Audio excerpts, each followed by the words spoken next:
In the tumultuous 1990s, driven to desperation, I became embroiled in a gang of tomb raiders, embarking on a perilous journey through the crypts. I encountered harrowing experiences previously unknown to me, witnessing the cruel realities of life.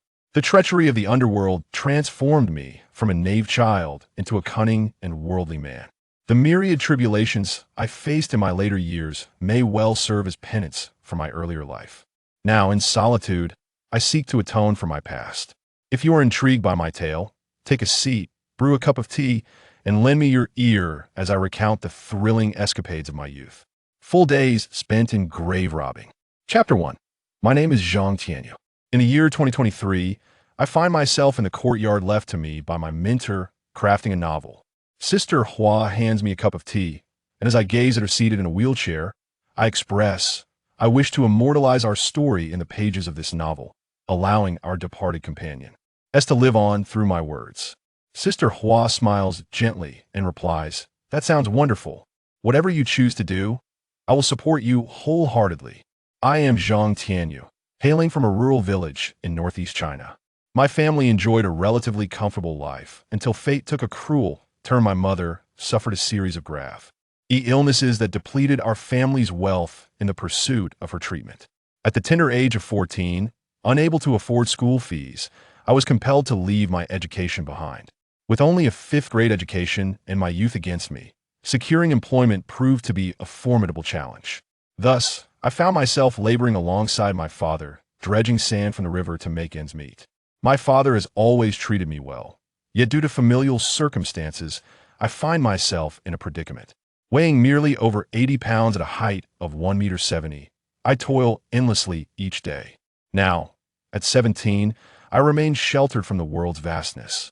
Consequently, my relatives arrange for me to apprentice at a restaurant in the city. The establishment is bustling with patrons, and my daily duties consist of various tasks: washing vegetables, chopping ingredients, serving dishes, and scrubbing plates. I undertake any work available, earning a meager sum of 150 yuan each month. For 3 years, I have endured this monotonous existence within the restaurant, and I have grown utterly weary of such labor. Resolute, I decided to venture out on my own, concealing my plans from my family. Armed with a few hundred yuan, I felt confident in my ability to survive for a while. However, upon stepping into society, I quickly learned the harsh reality of its brutality. In Jinzhou, adjacent to the train station, lies a passageway designated for pedestrians and cyclists, which we refer to as the single tunnel. Locals are well aware that this area is rife with deception and mischief, having witnessed many unfortunate incidents unfold here. "Look, there's a gold necklace on the ground," a girl pointed out to the man beside her. Upon noticing, the man rushed over to retrieve the necklace. At that moment, another hand reached for the same necklace, resulting in both individuals grasping it simultaneously. "Brother, I spotted this gold necklace first," exclaimed a man clad in flared trousers. "What do you mean you saw it first?" "We clearly saw it before you did," the girl interjected. The two men clung to the necklace, leading to an escalating dispute among the three. "Brother, let us cease this quarrel. It serves no purpose. Soon, the individual who lost the necklace will arrive, and neither of us will benefit," spoke the man in bell-bottom true. "Sirs." Subsequently, he pulled the two of us into a narrow alley, preparing to divide the spoils. Observing this, I chuckled to myself, thinking how these two fools had once again fallen into a trap. The reason no one bothered to pick up the necklace amidst the throngs of people is that it was an elaborate scheme the locals were well aware and refrained from meddling. This group intentionally deceived outsiders in this bustling thoroughfare. At present, I find myself unemployed and without a place to stay. Each day, I linger near a video hall, where entry costs merely a yuan and there is no notion of eviction.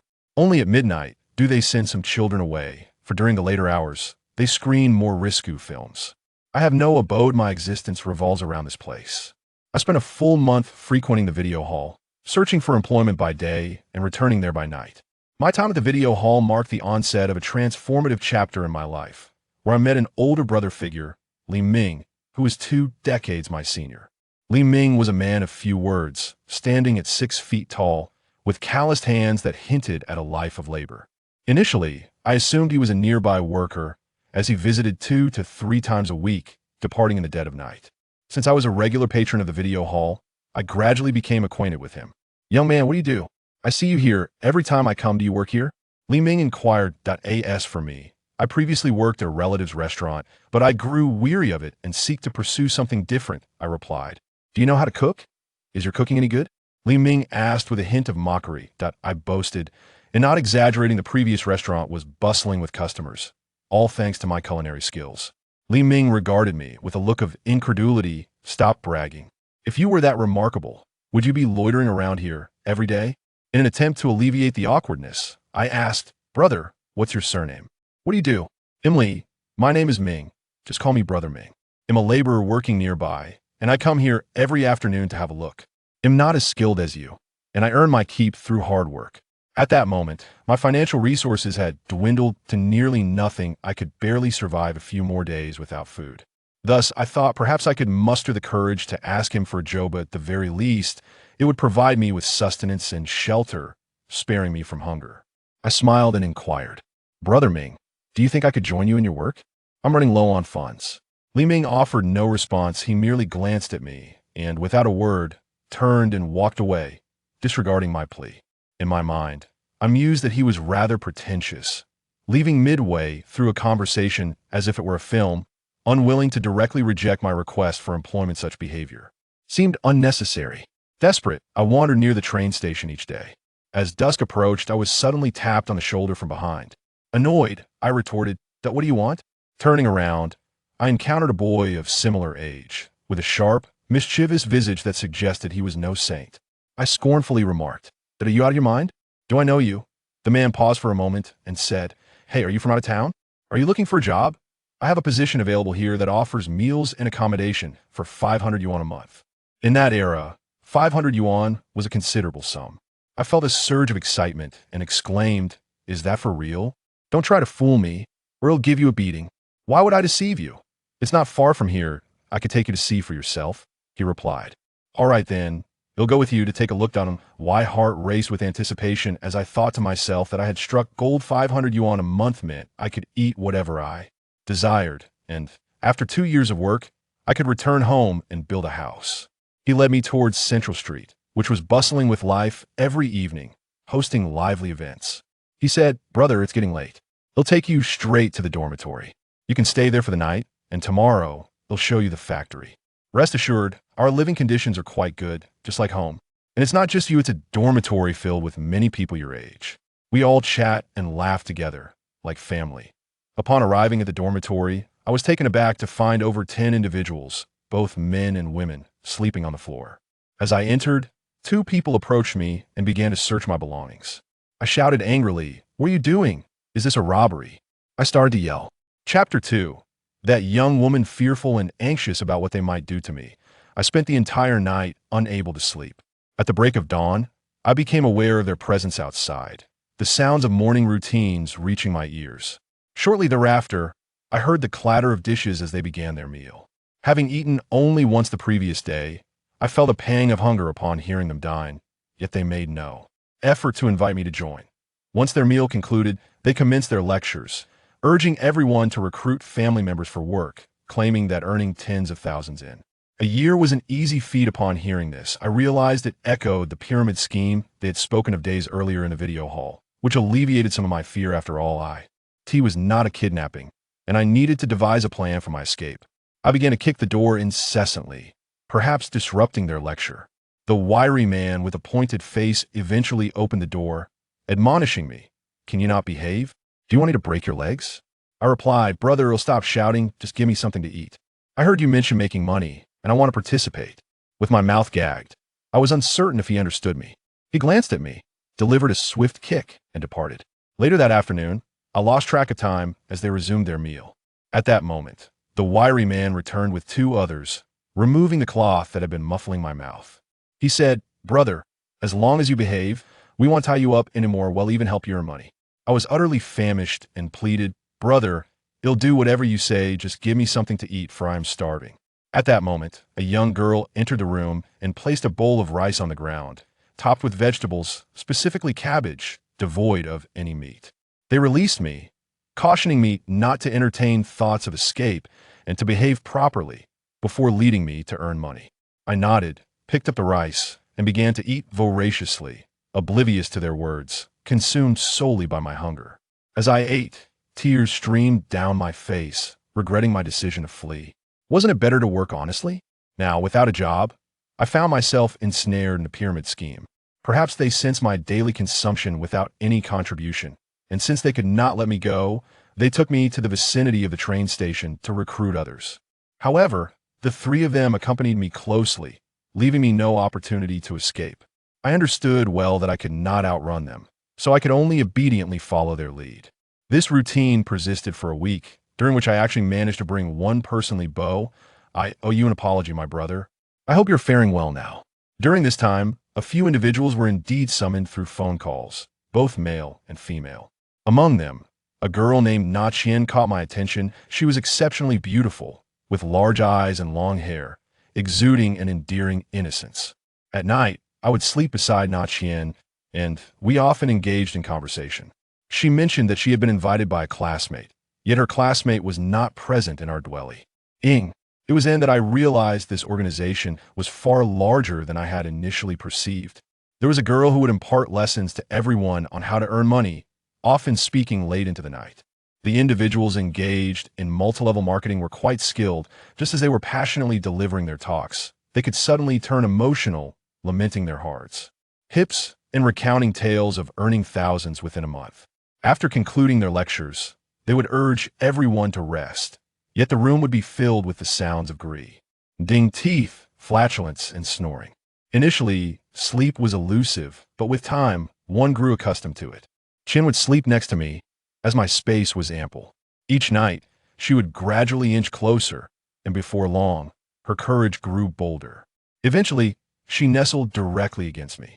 At that time, I was young and had never had a girlfriend. It was a thrilling experience to sleep beside such a beautiful girl. My heart raced, for I was familiar with certain aspects of intimacy, having spent nights at video halls, yet I had never truly engaged in them. My relationship with Qian blossomed swiftly from merely sleeping beside me. She would sneak into my bed. We became a couple, spending our days at the train station, gathering people, and sneaking away together in the late hours. I vividly recall our first time both of us were exceedingly nervous. Given the circumstances, we remained clothed as we feared that any noise might awaken the others. After an hour of clumsy attempts, we ultimately conceded defeat. The following morning, an individual with a sharp chin and prominent cheekbones departed early, conversing quietly with two others before leaving. They did not allow me to leave that day, perhaps still wary of my intentions, and I spent the entire day confined within the room, learning alongside them. The autumn in northeast China is quite frigid without heating. Even sleeping indoors can leave one with cold feet. One evening, after a night spent with Nian, I decided, drawing from the experience of the previous night, to forego a coat after washing up, opting instead for only my undergarments. Nian lay on her side, and I embraced her, both of us wary of making too much noise, as it was our first time. After much effort, we ultimately succeeded. With the initiation of that experience, it became an unrestrained pursuit. In the initial days that followed, Nian was rather uncooperative, and I found myself at a loss. After much coaxing, she finally agreed to a second encounter, although it was only in the later hours of the night that we dared to indulge. Time swiftly passed, and a month later, possibly due to Nian's presence, my mood at work improved significantly, resulting in a newfound diligence. Even the sharp-nosed supervisor began to notice my efforts and seemed less wary of me. Occasionally, she would even provide me with some money to purchase water, and to my surprise, I managed to save up a few coins. I fondly recall the moments when I would secretly buy Nian some sweets from a vendor on the street, who sold candies beneath a glass cover. Under the veil of night, I would discreetly slip the treats into her hands, along with a pink hairpin, which I still remember vividly. The joy on her face when I gifted her that hairpin as we lay asleep was a memory I cherish. Chapter 3. The escape. I cautiously approached the police officer, keeping a distance of several dozen meters, before suddenly sprinting away. The wiry man with the pointed features, upon seeing my escape, began to pursue me and grasped the officer's arm, anxiously exclaiming, "Officer, I've been trafficked." He gestured towards the pointed-featured man. Realizing he was being pointed at, the man turned and fled. The officer shielded me from view, reassuringly stating, "Do not fear. I am here for you." Instead of pursuing, the officer sought to calm my nerves, stating, "Do not be afraid. First, let us go to the station." 2 hours later, I led the officer to the residential building, only to find it abandoned. The interior was in disarray, suggesting a hasty departure. I hurriedly rummaged through my blanket, hoping that Chen might have left some clue behind. This flicker of hope compelled me to search through the entire blanket, and I only discovered the pink hairpin I had gifted her tucked beneath the pillow. No other information was to be found.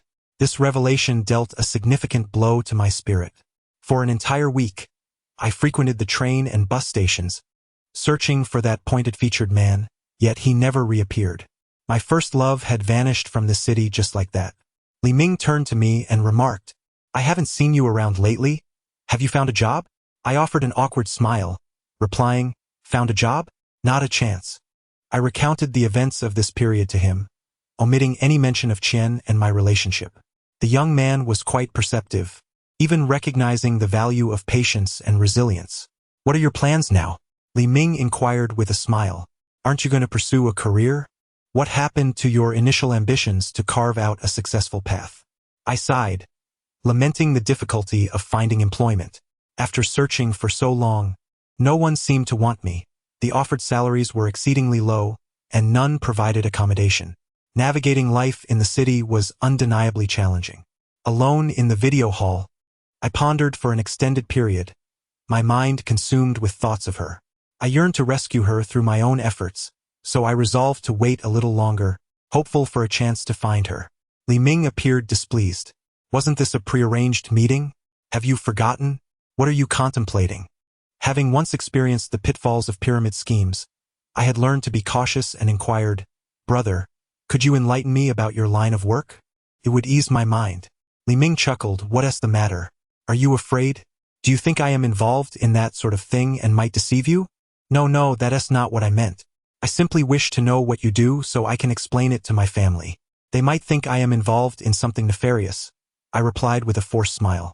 As we passed by the children's park, I recalled the spinning airplanes that used to delight many parents and their children. Li Ming led me to a 3-bedroom apartment. Upon entering, he seated himself at the table, where 2 others were present. A man with a scruffy beard, seemingly in his 30s, and a woman who appeared to be over 30. The 2 were examining a map, and upon noticing my arrival, the woman hurriedly tucked it away and looked at Li Ming, asking, "Brother Jiang, who is this?" "Just a kid I met at the video hall. He is quite sharp and resourceful. Since we are in need of assistance, I thought it would be beneficial to have him join us. Xiaoyu, this is Brother Huzi, and the lovely lady is Sister Hua." I observed their conversation in silence, my heart racing with thoughts. Could Li Ming truly be a deceiver? Why do they refer to him as Brother Gang? Yet I remained mute, merely standing there. Once Li Ming concluded his introduction, I turned to the 2 individuals. "Greetings, Brother Huzi, Sister Hua. I am Xiaoyu, and it is a pleasure to make your acquaintance." Sister Hua smiled warmly and replied, "Hello, young friend. We are equally delighted to meet you. Please converse with Brother Gang, we shall take a rest." Li Ming gestured towards the chair opposite him, inviting me to sit. As I settled into the seat, he said, "From now on, you may call me Brother Gang, or simply Head. The name Li Ming is merely a fabrication of mine. Allow me to explain our profession. We are tomb raiders, to put it in old-fashioned terms, excavating graves to extract valuable items for sale, preventing such treasures from remaining buried in the earth eternally. Engaging in our line of work is perilous, yet it is highly lucrative. Do not be surprised if you earn not merely hundreds, but tens of thousands a month. It all depends on your courage." After Brother Gang finished speaking, he lifted his teacup and took a sip, awaiting my response. I felt a wave of anxiety wash over me. Though I had never participated in such endeavors, I had seen the graves back in my hometown and often played among them as a child. We children would occasionally partake of the offerings left behind, and I had witnessed graves that had been plundered, with remnants of blue bricks and bones still visible. However, the thought of digging up a grave filled me with trepidation. Brother Gang, with a mocking tone, said, "Are you feeling frightened? Weren't you boasting about your capabilities? Are you backing down now?" I remained silent, yet I was acutely aware of my shyness. My face felt warm, and I was certain it must have turned red. However, provoked by his words, my slight irritation flared up, and with an air of arrogance, I proclaimed, "What is there to fear? I often visit the cemetery with my classmates. Is that truly the case, or are you merely boasting? If so, why were you so hesitant to speak just now?" His words struck a nerve. "May I give it a try? If it doesn't work out, can I simply walk away?" Brother Gang shook his head. "No, you must make up your mind now. If you wish to pursue this path, then follow me. If you feel intimidated, you may leave and pretend we never met." At that moment, I was skeptical. 100,000 yuan? That amount could secure a bride back home. To ascertain the truth, I inquired, "Brother Gang, is it really possible to earn hundreds of thousands? Is there a risk of getting caught?" "As long as I am here, there is no risk of capture. Of course, if fortune smiles upon you, earning tens of thousands in a month is quite normal. Even in the worst-case scenario, you should still make several thousand," Brother Gang confidently asserted. Chapter 4. Joining the gang. Both of us had our considerations. After waiting for half an hour, Brother Gang appeared somewhat impatient, his expression growing serious, yet he remained silent. Amidst my internal struggle, I ultimately succumbed to temptation. "Brother, I trust you. I wish to join you and follow your lead." "Good, good, good," he replied enthusiastically, seemingly pleased that I had not disappointed him. Upon reaching adulthood, apart from that fleeting moment, it was the first time a woman had grasped my hand. Blushing, I remarked, "Sister Hua, I haven't eaten yet, and neither has Brother Gang." "Allow me to prepare a bowl of noodles for you," she replied, "just to tide you over for now. Tomorrow, I shall take you to indulge in a splendid meal. Please prepare something for Xiaoyu. I shall forego eating as I have matters to discuss with Huzi."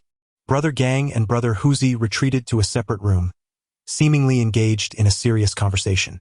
Sister Hua deftly prepared a bowl of noodles for me, which I devoured ravenously.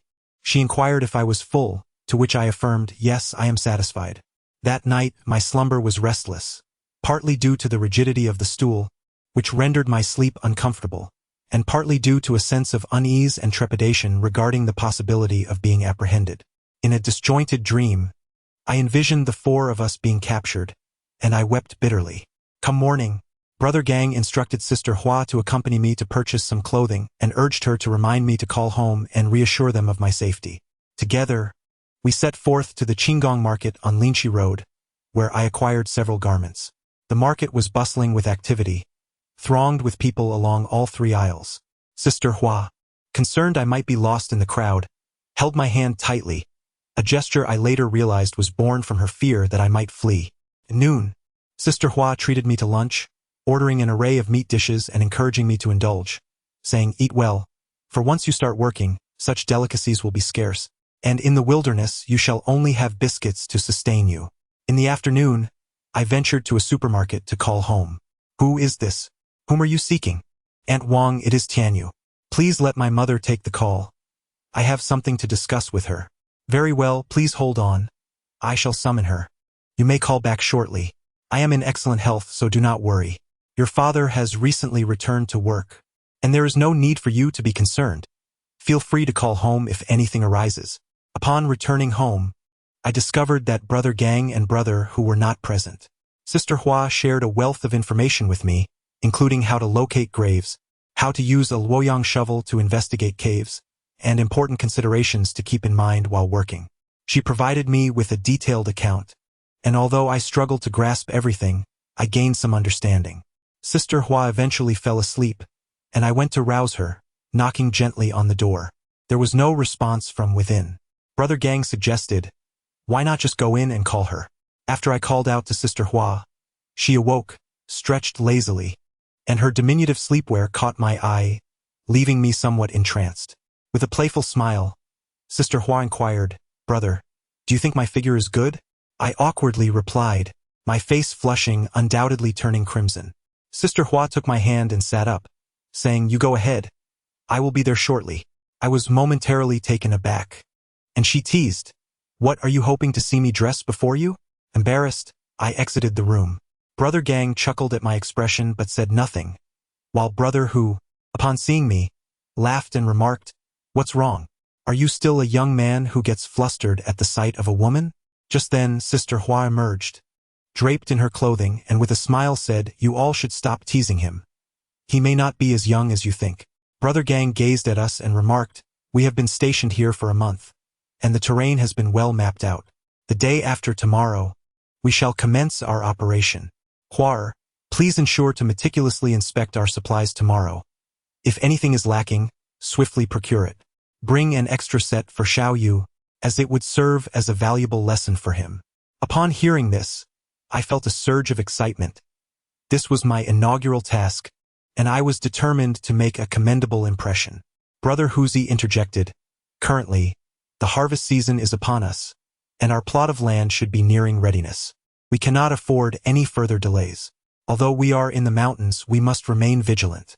Farmers toil from dawn till dusk, which means our time is limited. The safe hours are from 10 in the evening until 5 in the morning. We must conclude our work before 5, or else we risk peril." Brother Gang pondered momentarily before saying, "Huar, the day after tomorrow, disguise yourself as a peasant and keep watch at the mountain's base. Leave the rest to us." Sister Hua nodded in agreement and cautioned Brother Gang, "Please ensure my younger brother is well looked after. It's his first time, and I wouldn't want him to be frightened."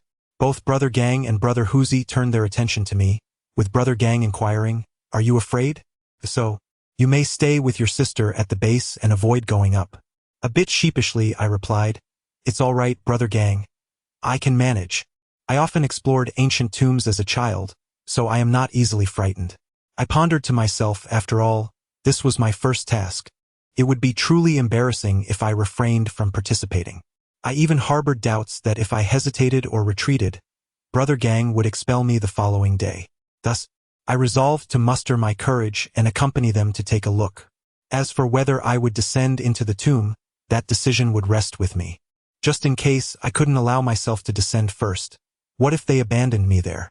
Such were my thoughts at that moment. Chapter 5. Descending to the earth. In truth, my concerns were unfounded. If Brother Gang and the others truly wished to cast me into the depths, I wouldn't have survived until now. Upon waking in the morning, I found that Sister Hua had already left, leaving only the 3 of us men. Brother Gang remained silent, engrossed in contemplation as he smoked, while I sat idly on the sofa, trying to alleviate my boredom by playing cards. At noon, there was a knock at the door, and I remained still as Brother Huzi went to answer it. A man in his 30s entered, and upon seeing me, he offered no greeting. Brother Huzi addressed him, "You're here. Is everything prepared? Let us avoid any mistakes." The man, clearly impatient, retorted, "Have I ever made a mistake in my duties? You always say that. If you're so concerned, perhaps you should wait in the storeroom." Brother Huzi remained silent, while Brother Gang chuckled and said, "Let's not meet each time as if we were adversaries. Allow me to introduce you. This is Xiao Yu, the person I mentioned. Xiao Yu, come here. This is Brother Hua." I stood up and greeted, "Hello, Brother Hua. I am Xiao Yu. Please feel free to assign me any tasks you need." Brother Hua, with a jovial smile, replied, "Isn't this a longing for Sister Hua? That's why you couldn't wait to see me. A day without seeing you makes the meal less enjoyable." "Very well, I shall prepare the meal. You all may converse amongst yourselves," said Sister Hua. Upon hearing her call, I acknowledged and followed her to the kitchen to assist with the cooking. "Sister Hua, what does Brother Hua do?" "I have yet to meet him," I inquired out of curiosity. Brother Hua oversees the warehouse, transportation, and sales. Do not be deceived by his stern demeanor. He is quite amiable. You will come to understand this in due course," she replied. "Sister Hua, why not take a moment to rest? Allow me to handle the cooking. I am quite adept in the kitchen, having worked in a restaurant and honed my skills for an extended period." "Very well, you may take the lead. I shall assist you, and let Brother Gang and the others sample your culinary talents. By the way, I must mention something. Refrain from constantly speaking of your past. It is not a beneficial habit. Brother Gang and I have been together for many years, yet we remain unaware of each other's previous occupations." Sister Hua's words unexpectedly proved to be a lifesaver for me. By noon, I had prepared 6 dishes, all of which were well received. They praised my skills. Since my first encounter with Brother Hua, he had not uttered a word to me, nor had I to him. Perhaps he simply possesses an aloof disposition. In the afternoon, we gathered to deliberate on the forthcoming venture, during which I remained silent, merely listening to their discussions that extended late into the night. Once Brother Hua departed, only the four of us remained. Brother Gang remarked, "Let us all rest well tonight. We shall set forth tomorrow afternoon. Everyone should ensure they are well rested." A night passed in silence, and by around 3 o'clock the following afternoon, Brother Gang and Brother Huzi left the house while Sister Hua and I waited. "Xiao Yu, are you feeling nervous?" At first I felt quite anxious, but gradually, I began to feel more at ease. If you find yourself on the ground, be astute and avoid recklessness. Listen attentively to the guidance of your elder brothers and sisters. Indeed, I was somewhat apprehensive, as this was my inaugural experience. However, I assure you, I shall not embarrass myself. Having chosen this path, I am determined to persevere. Around 4 in the afternoon, Brother Hua summoned us downstairs. A Santana car awaited us, and it was my first time riding in a sedan, which filled me with excitement. It was far more comfortable than the tricycle I usually took. Brother Hua noticed my enthusiasm but chose to remain silent. Sister Hua smiled at me and patted my hand gently. We drove northward for over an hour, passing through a village where the occasional bark of dogs could be heard. I sensed we were nearing our destination. After another 10 minutes, we met up with Brother Gang at the foot of a mountain. To our left lay a vast cornfield, while a modest hill stood to our right. Beside the road, a large tree offered shade, and behind it, an old motorcycle from the ADS was parked. Just as I was about to speak, Sister Hua tugged at my sleeve. I looked at her, and she shook her head gently, prompting me to swallow my words. Brother Hua and Brother Huzi unloaded the contents of the car, and to my astonishment, everything we needed was there. A military shovel, a Luoyang shovel, walkie-talkies, ropes, and more. At that moment, Brother Gang urged, "Let us move quickly. Xiao Yu, you two, grab something. Let us go. Huar, keep watch down here and inform us if anything arises." "Rest assured, Brother Gang, this isn't my first time," I replied. "I'll freshen up in the car. You all carry on with your tasks." Although I had previously engaged in strenuous labor, I recently took up some items that turned out to be quite heavy as I ascended the mountain. Upon reaching the summit, I found myself surrounded by cultivated land, much of which had already yielded its corn harvest. We trekked for over 20 minutes until we arrived at the midslope, where numerous graves were situated. The largest tomb was adorned with an imposing monument, intricately carved with dragons and phoenixes, inscribed with characters that I observed in silence. Everything appeared normal. There were no unnecessary words spoken, and the walkie-talkie emitted a faint crackling sound. Brother Gang glanced at us and urged, "Let us proceed swiftly." It is worth noting that genuine tomb robbing lacks the flamboyance often depicted. There are no spirits or supernatural entities involved, nor are there elaborate traps within the burial chambers. At least I have never encountered any. In ancient times, tombs were designed with simplicity in mind to deter theft, primarily by cleverly concealing the entrance to the underground chamber or employing protective layers. If one fails to locate the entrance, the chances of theft diminish significantly. The theft of the Qing East tomb is documented. The perpetrators brazenly attempted to excavate for an extended period without success until they eventually discovered the entrance behind the Grand Ming Tower. There lay a mute courtyard, and to the north of this courtyard stood a glazed wall, beneath which resided the tunnel entrance.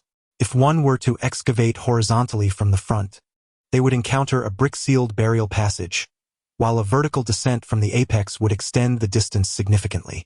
However, directly dropping from beneath the glazed wall would allow one to breach the formidable barrier, thus gaining the most direct access to the underground chamber. Moreover, tomb robbing has always been a despised profession, deemed a severe crime. Few dare to take such risks. Even when tomb raiding groups attempt to breach, they often require explosives for assistance. In our era, the mere act of locating an undisturbed tomb was a remarkable feat typically. Explosives were employed to breach the passageways, the tomb's apex, or to force open the stone doors at the entrance. The most formidable challenge in tomb raiding lay in the discovery of the tomb itself.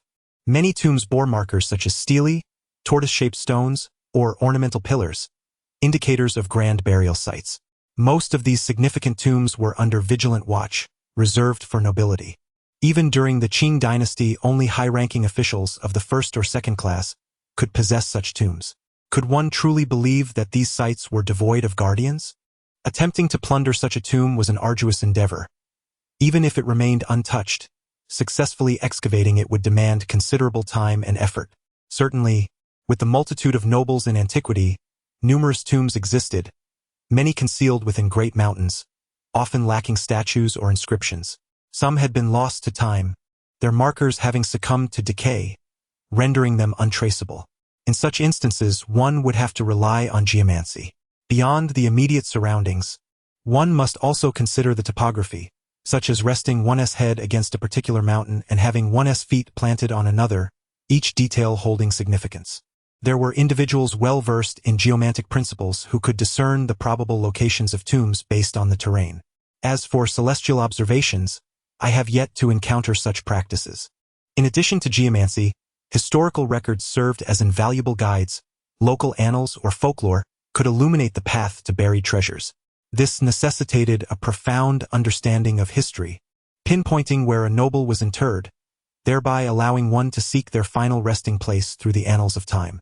The tombs we are currently excavating resemble those of affluent families, commonly referred to as ancestral graves.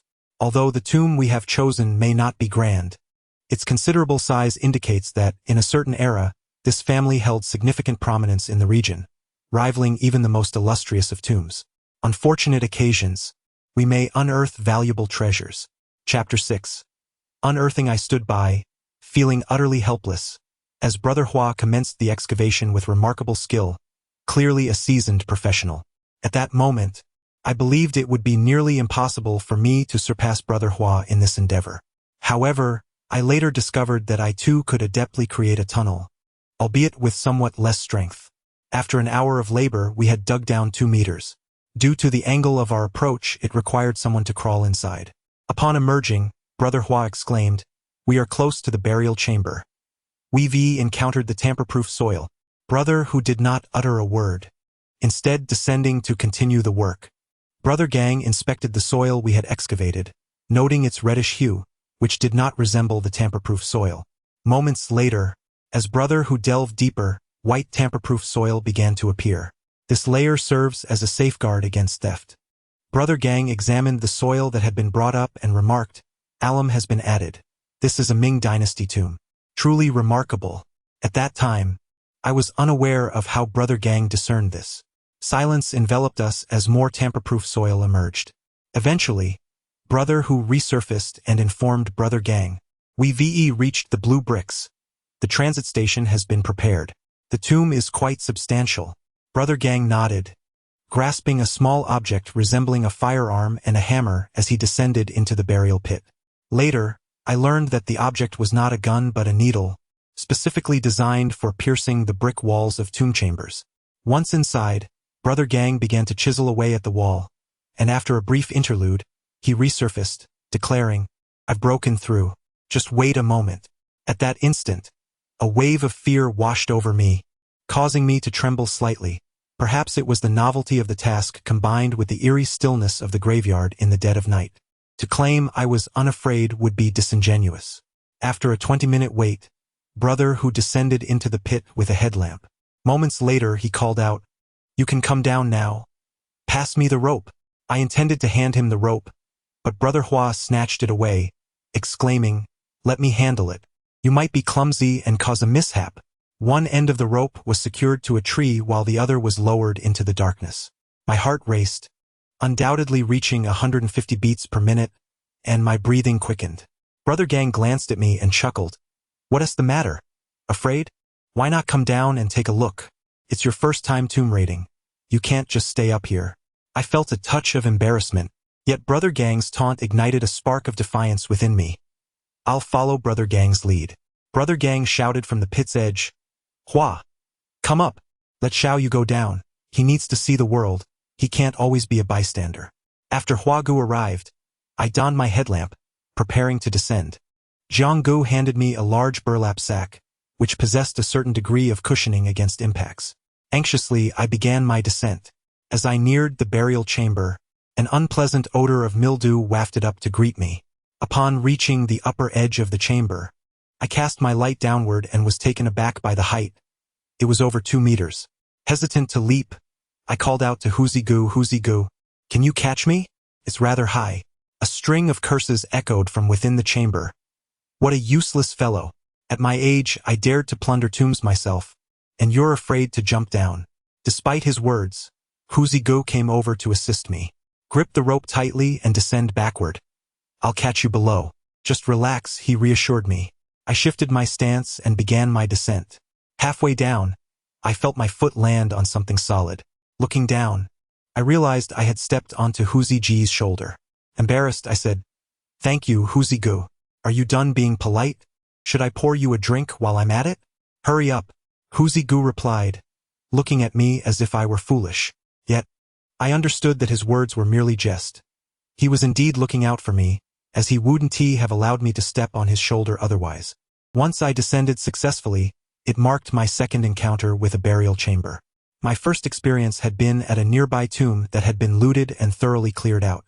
However, that tomb contained only a single chamber, lacking an ear chamber, rendering it rather meager in comparison to this one. Upon entering the tomb chamber, my initial impression was one of vastness. The chamber is designed in a cruciform layout, with the main burial room occupying over 20 square meters. At its center lies an imposing coffin, surrounded by 3 niches, 2 flanking either side and 1 at the rear. The coffin rests upon a bed, with incense burners, plates, and exquisite blue and white wine cups arranged before it. At this moment, I heard Huziji's voice. "What are you doing? Lost in thought? Pack the items from the niches and the coffin bed into the sack. I am preparing to open the coffin, and I will need your assistance." As Huzigu scrutinized the coffin, he retrieved a walkie-talkie and instructed Ganggu to send Huazi down, admitting that he could not manage the coffin alone and requested a crowbar to be brought as well. I began placing the porcelain artifacts from the niches into the sack when Huazi arrived. Observing my actions, he remarked, "If you place that bottle together, it will shatter with a mere bump. Why are you so foolish? Aren't you using your brain? Put the fragile items in the sack and move them to the entrance of the tunnel. What time is it now? Hurry up." I remained silent, uncertain of which items held value and which did not, continuing to fill the sack indiscriminately. Just as I was engaged in this task, I heard Huazi and Huzigu exclaim, "May we rise in rank and prosper." I yearned to venture closer, yet lacked the courage, remaining an observer from the sidelines. 2 individuals exerted considerable force to pry open the coffin lid. Hua donned gloves and commenced his search within. Driven by curiosity, I stepped forward a couple of paces, only to hear Hua instruct, "Xiaoyu, bring me a sack." I complied, passing it to him, but he expressed his frustration. "Can't you lend a hand? Help me hold open the sack. All you do is stand there, lost in thought." "Enough of the scolding, Hua. What time is it? Hurry up and stop dawdling. Dawn will break soon," Huzi interjected. I held the sack, peering into the coffin, which was in a state of decay. The garments within were indistinguishable, and the interior was damp and reeked of foulness. Nevertheless, it contained an array of items, a weapon resembling a sword, which we chose not to take, alongside various jade artifacts, gold items, snuff bottles, and gold ingots, among others. After laboring for quite some time, we finally organized the contents of the coffin, filling half a sack. Hua then approached the opening of the theft tunnel, scrutinizing the items I had collected in the sack. He discarded some worthless terracotta figurines. Huzi shook the rope, collaborating with Gang to hoist the items up, and then Hua led me to examine the front chamber. This tomb can be regarded as that of a wealthy family, though the treasures unearthed from it are not particularly plentiful. On the offering table there lie 2 blue and white plates, a 3-legged incense burner, 2 candlesticks, and 2 blue and white wine cups. The coffin bed is adorned with 2 blue and white jars, while the wall niches on either side display porcelain artifacts. At the back, a pair of small porcelain vases rests in a niche. The items retrieved from the coffin are scarce, consisting mainly of jade and gold and silver artifacts, including a small gold ingot. Just these few items. Brother Hu urged, "Xiaoyu, hurry up." Obediently, I grasped the rope and began to ascend. Someone behind me gave me a gentle push, and I effortlessly made my way up. Upon reaching the top, I observed that the burial goods were at the transfer station. Brother Gang noticed my arrival and soon ascended to the surface, instructing me to pull up Brother Hu and Brother Hua and send the items up.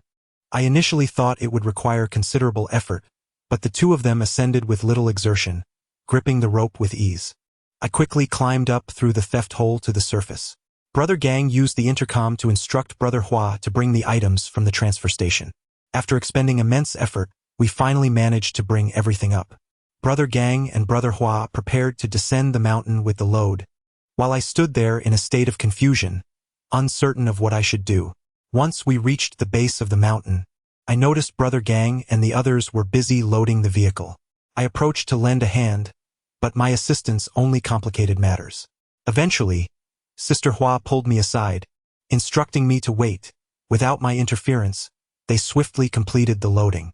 In truth, during my first descent into the tomb, I found it difficult to retain much, primarily due to my overwhelming anxiety and lack of direction, akin to a nervous student just starting school. Timid, hesitant to speak, and unsure where to tread. Chapter 7. Farewell. My inaugural venture into tomb raiding concluded rather smoothly, aside from receiving a few reprimands. Fortunately, no unforeseen incidents transpired. The morning sun bathed the interior of the car in warmth. After Huage escorted Sister Hua and me home, he took the accompanying relics with him. I was aware that I should head to the warehouse, yet its location remained a mystery to me. Having spent the entire night awake, I found myself devoid of fatigue, my mind entirely alert. Upon entering the house, Sister Hua remarked, "I'm going to take a shower first. Do not peek." After she finished, she suggested, "Once I'm done, you should wash up and change your clothes." Clad in her pajamas and drying her hair with a towel, she noticed my dazed expression and called out, "Xiao Yu, what are you daydreaming about?" Caught in the moment, I awkwardly stammered, "Oh, nothing much. I was just reflecting on last night's events and feeling rather foolish." Sister Hua chuckled, "It's entirely normal to feel this way during your first tomb raid. You'll get accustomed to it in due time. Now, hurry and take a shower, then get some rest." As Sister Hua continued to win, my enthusiasm waned, prompting me to suggest, "Sister Hua, let us stop playing. Could you share some insights about tomb raiding with me? I wish to learn." She regarded me thoughtfully before responding earnestly, "I have already told you, do not inquire about past matters or anything unrelated to you. It is imperative to have a good memory." Feeling a bit embarrassed, I replied, "Sister Hua, I promise to remember and will refrain from asking again." One afternoon, a man was lost in thought, and Sister Hua did not come to find me. It was only in the evening, after we had dined together, that Sister Hua earnestly addressed me, saying, "Xiao Yu, although you are young, you must always consider the consequences of your actions. There are matters that do not concern you, so do not indulge your curiosity. Today, I shall share something with you, and once I finish, you may forget it. Our team has been together for nearly a decade, with your brother Gang as the leader, responsible for locating graves and organizing our tasks. He has been in this profession for nearly 20 years. We met in Sichuan when there were only Brother Gang and Brother Hu. I heard that their team encountered trouble in Sichuan, leaving only the two of them. At that time, I had just graduated and was working at a company where I met my boyfriend, but we later parted ways. In my darkest hour, I fortuitously met Brother Gang, which led me into this line of work. As for Brother Hua, he was also recruited by Brother Gang to assist, and thus we have been together for a decade. This year, we returned to that place and regrettably lost another member. Brother Gang is almost driven to madness, yet there is no alternative but to recuperate and endure. You are fortunate to have been chosen by Brother Gang." I listened attentively, refraining from interruption, as Sister Hua provided an intricate introduction to our team, revealing its history. I expressed my gratitude to her, saying, "Thank you, Sister Hua. I shall refrain from further inquiries, and these words will remain locked within me."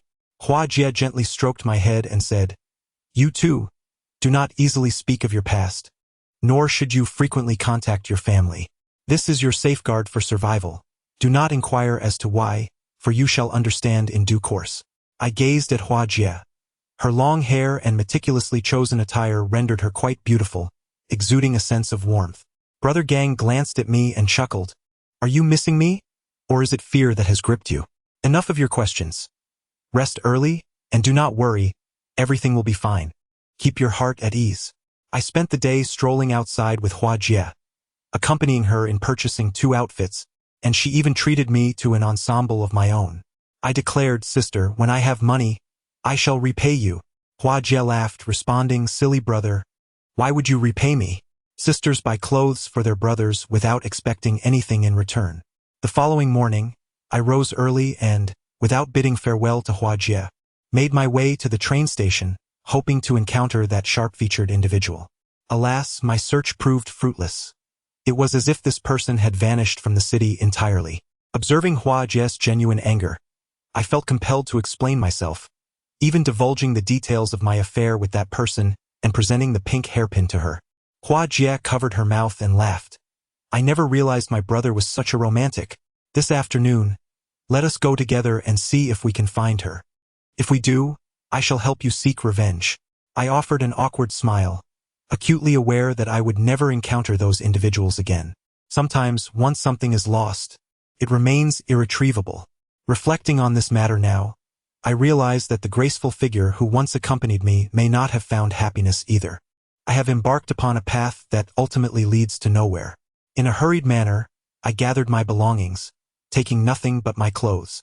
Sister Hua vacated the apartment and booked a train ticket for that very day, for a train departing just after 8 in the evening. At the station, I refrained from entering the waiting area, opting instead to wander outside for a while, resulting in a fruitless endeavor. Sister Hua, perhaps sensing my thoughts, remarked, "Brother, some things, once lost, no longer belong to you. Better opportunities will arise in the future. The train is about to leave. Let us go." Chapter 8.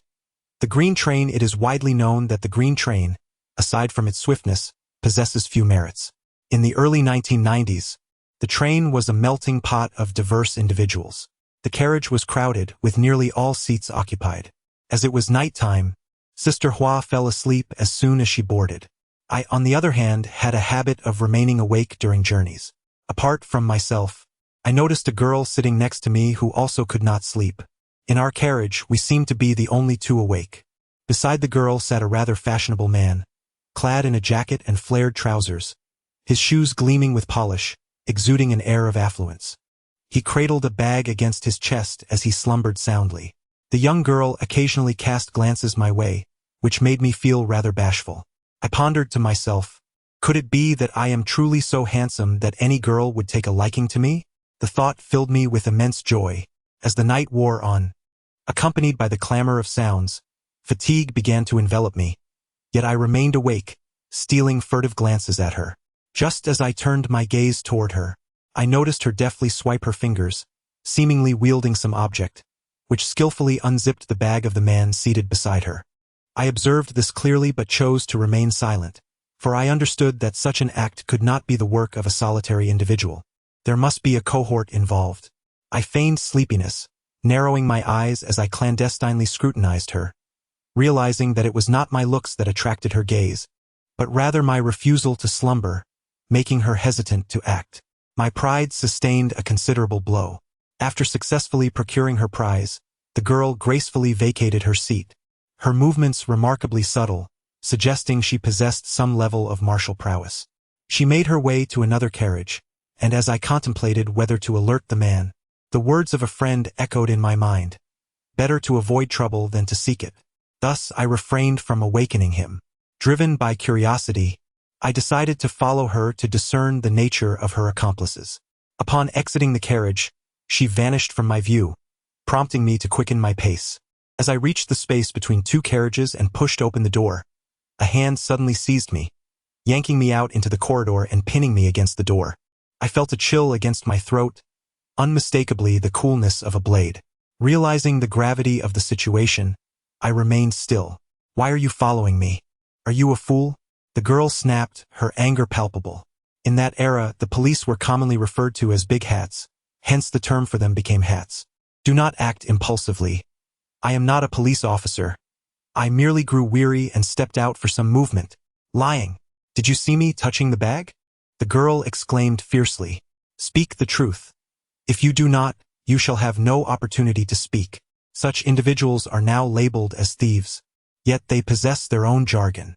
Many thieves are also known as pickpockets, colloquially referred to as old wrong, also known as three hands, gentleman on the beam, thief, stealer, or bag mover.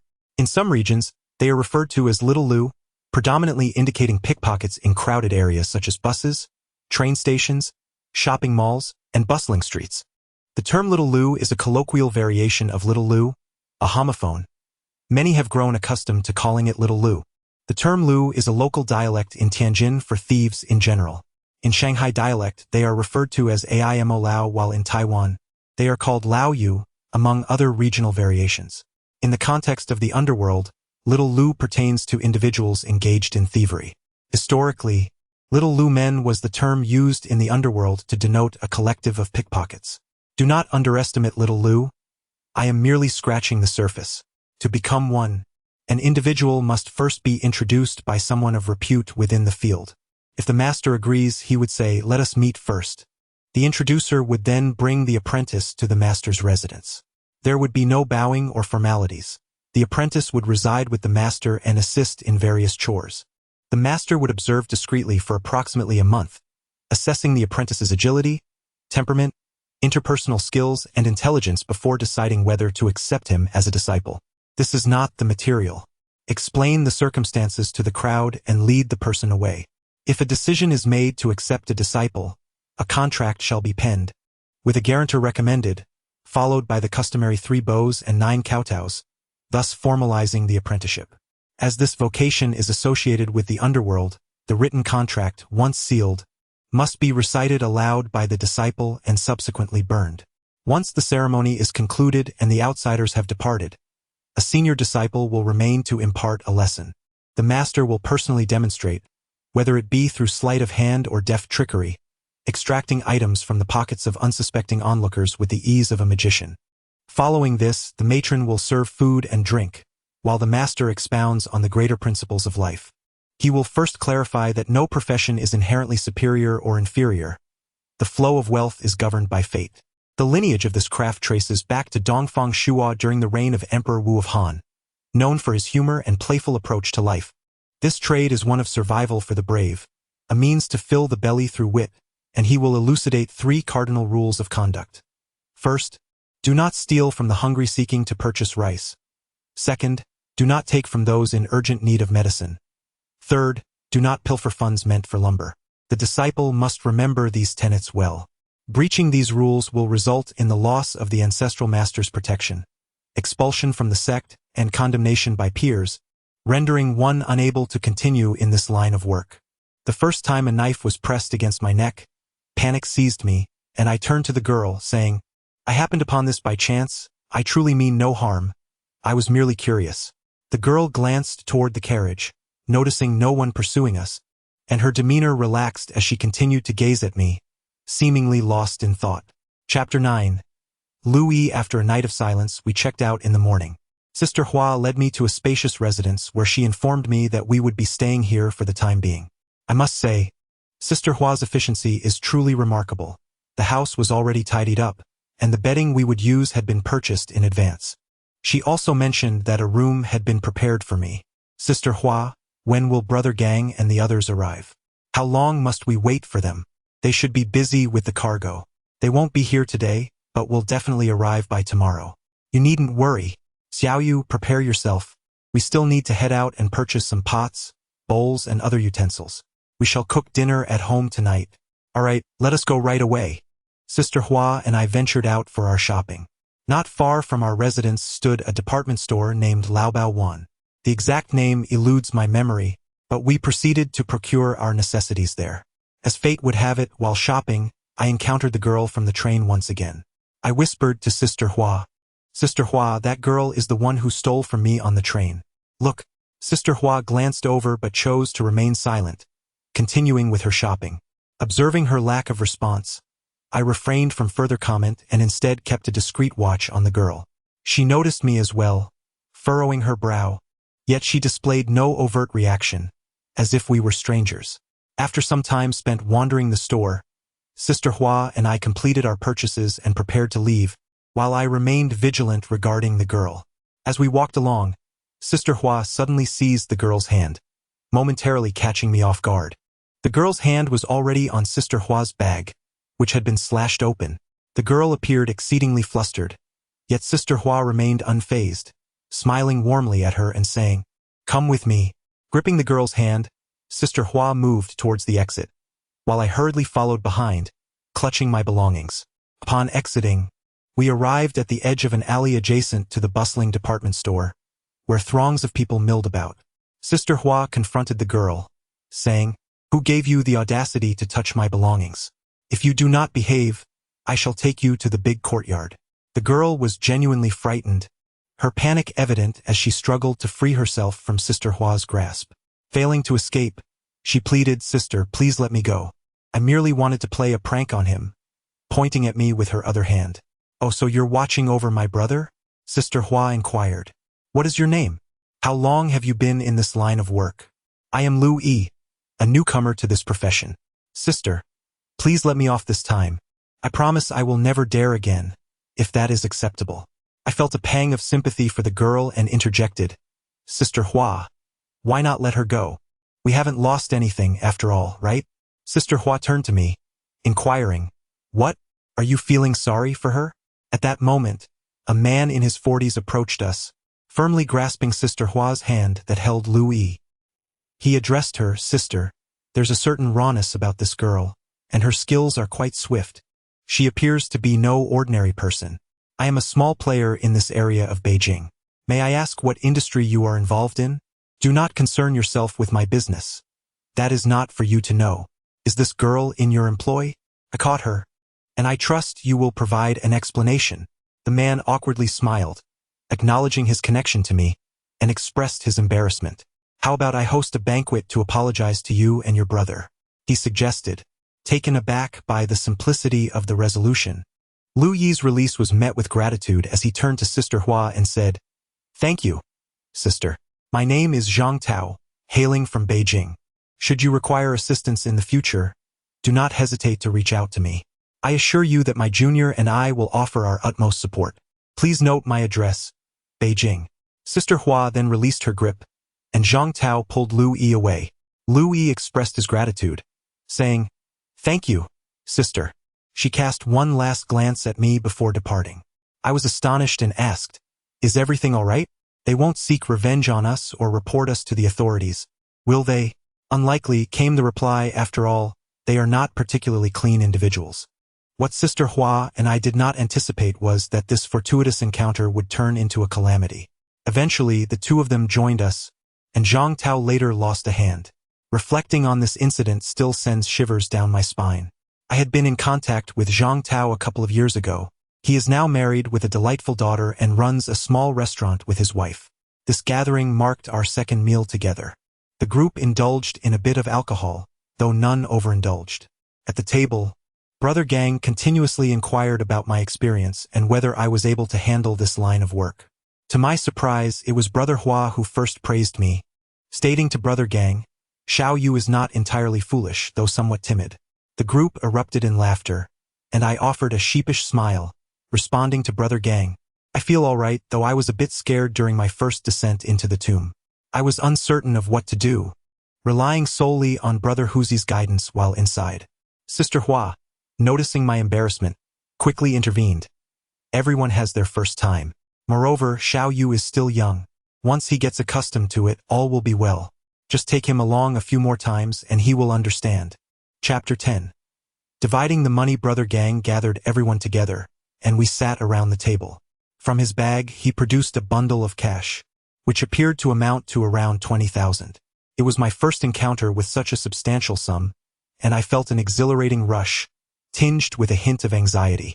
Brother Gang displayed the money and addressed the group. "This time has been quite fruitful. We sold a total of 20,000 yuan. Hua, could you please divide the money?" Sister Hua remained silent, merely nodding as she retrieved 7,000 yuan to hand to Brother Gang, placing it before him. She then began to distribute the remaining funds, allocating 3,200 yuan to each individual. As for the leftover 200, Sister Hua stated it would be reserved for purchasing groceries. There was no objection. Everyone simply pocketed their share. For context, in the early 1990s, antiques were not as highly valued as many might presume. Each piece was worth only a few hundred yuan, rarely exceeding 1,000. If it did, you could be certain of being deceived, for people at that time simply lacked the financial means. In 1990, A piece from the Qianlong Imperial Kiln at Lilikang cost merely a few hundred yuan, and even then it was guaranteed authentic. It wasn't until 1993 and 1994, with the advent of auction houses, that antique prices soared. "Xiao Yu, aren't you going to thank Brother Gang?" Sister Hua prompted. It was my first time witnessing such a significant amount of money. The blue notes were remarkably captivating. My hands trembled as I received the money, and I hurriedly expressed my gratitude to Brother Gang. "Thank you, Brother Gang, for introducing me to this world. Thank you, Sister Hua, for your care. Thank you, Brother Huazi, for your guidance. And thank you, Brother Bizi, for your support." After my heartfelt words, I bowed to everyone.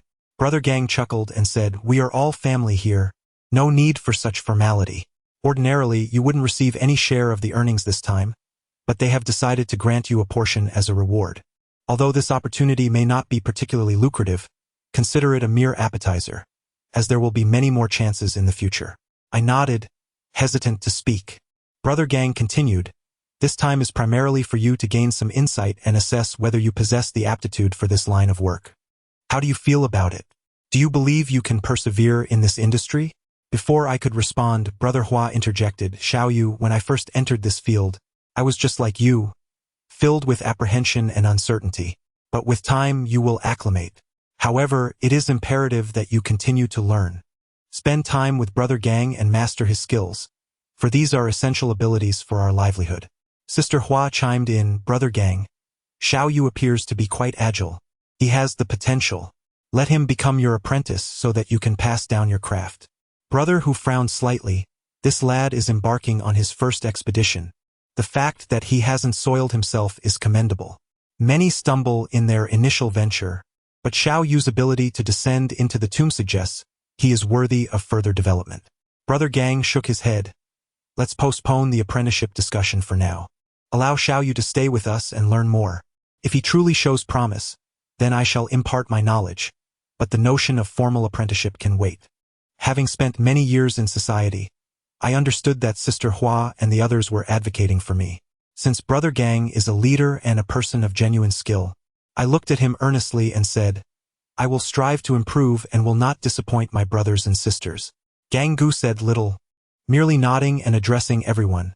"Our primary purpose for coming to Shijiazhuang is to rest and to explore for nearby tombs. Let us take a few days off. As the new year approaches, let us enjoy ourselves before we delve into the next pit. Wishing everyone a wonderful new year." After an extensive conversation, Hua Ge departed on his own, leaving the rest of us without much to do. We engaged in a game of poker, which, despite lacking any tangible stakes, brought us immense joy.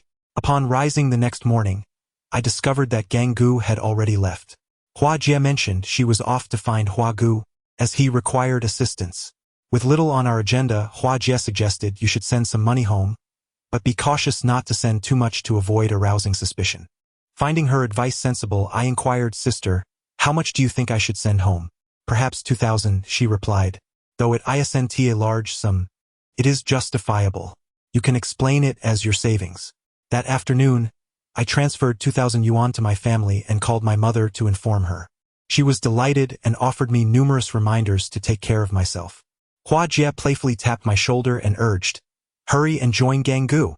Upon entering Gang Ji's room, he remarked, "Xiao Yu, I believe you are quite a good kid. I've had a chat with Hua Gu and the others, and today I will teach you some valuable knowledge that will surely benefit you in the future." "Okay, Gang Gu, I will learn diligently. I have been in this industry for 2 decades, having parted ways with my mentor over 10 years ago. Throughout these years, I have worked independently, and I hope that one day you too will lead your own team. Brother Gang, given your remarkable abilities, it stands to reason that your mentor must be even more impressive. My own mentor was quite formidable in this field, possessing a notable standing, but has since chosen to retire due to age, as our profession indeed thrives on youthful vigor. Today, I have sought you out primarily to engage in a thorough discussion about the intricacies of this industry, sharing insights that will empower you to foster a successful team in the future, ensuring that you are well prepared and shielded from potential pitfalls.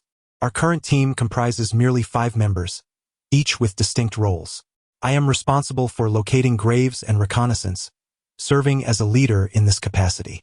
Brother Huzi handles the excavation of tombs and coffin openings, while Brother Hua and I manage transportation and sales, with Sister Hua overseeing logistics and certain surveillance tasks.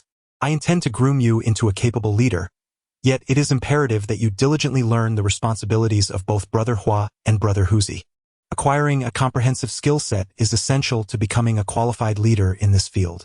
In addition to mastering their craft, one must also delve into the art of feng shui, for locating graves is of paramount importance. Although you may not comprehend this now, I shall elucidate the methods of using the terrain, waterways, and feng shui to guide you in grave searching when the time comes. This knowledge is critical.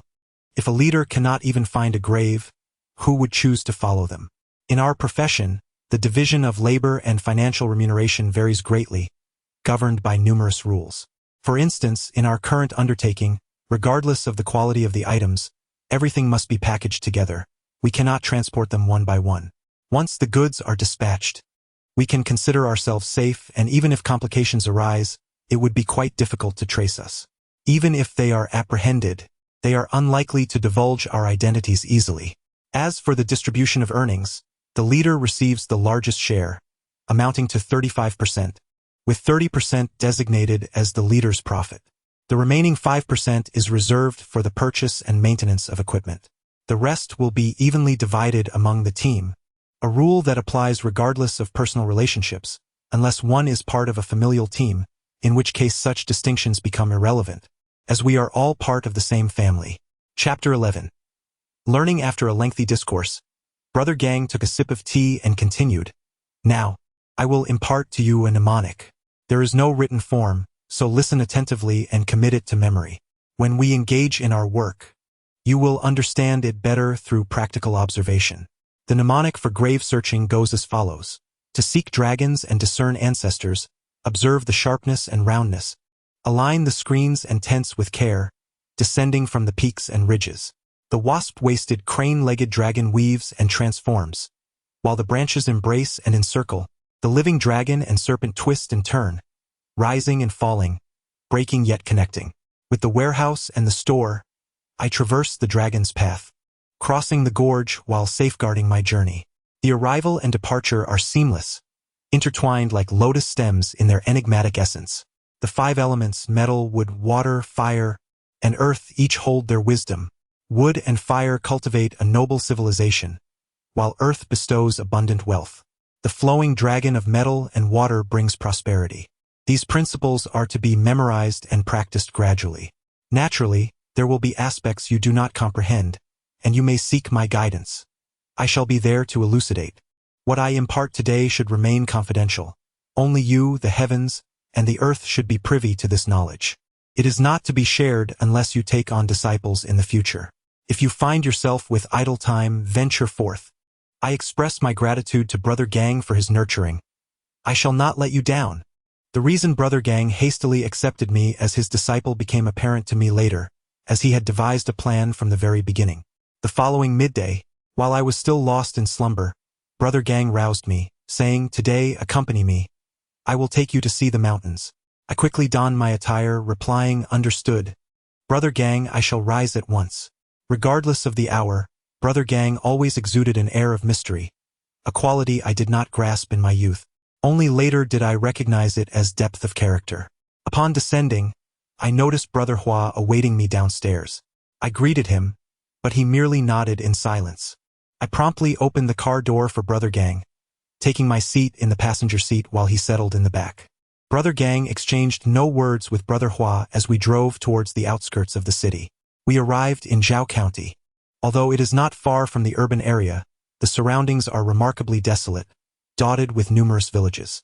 Brother Gang handed me a map and urged me to examine it closely for any notable distinctions. Having emerged from the countryside, I possess a keen sensitivity to the names of villages. In ancient times, village names were predominantly derived from notable individuals or distinctive geographical features. For instance, a village named after a certain town would indicate its proximity to a county seat or a city gate.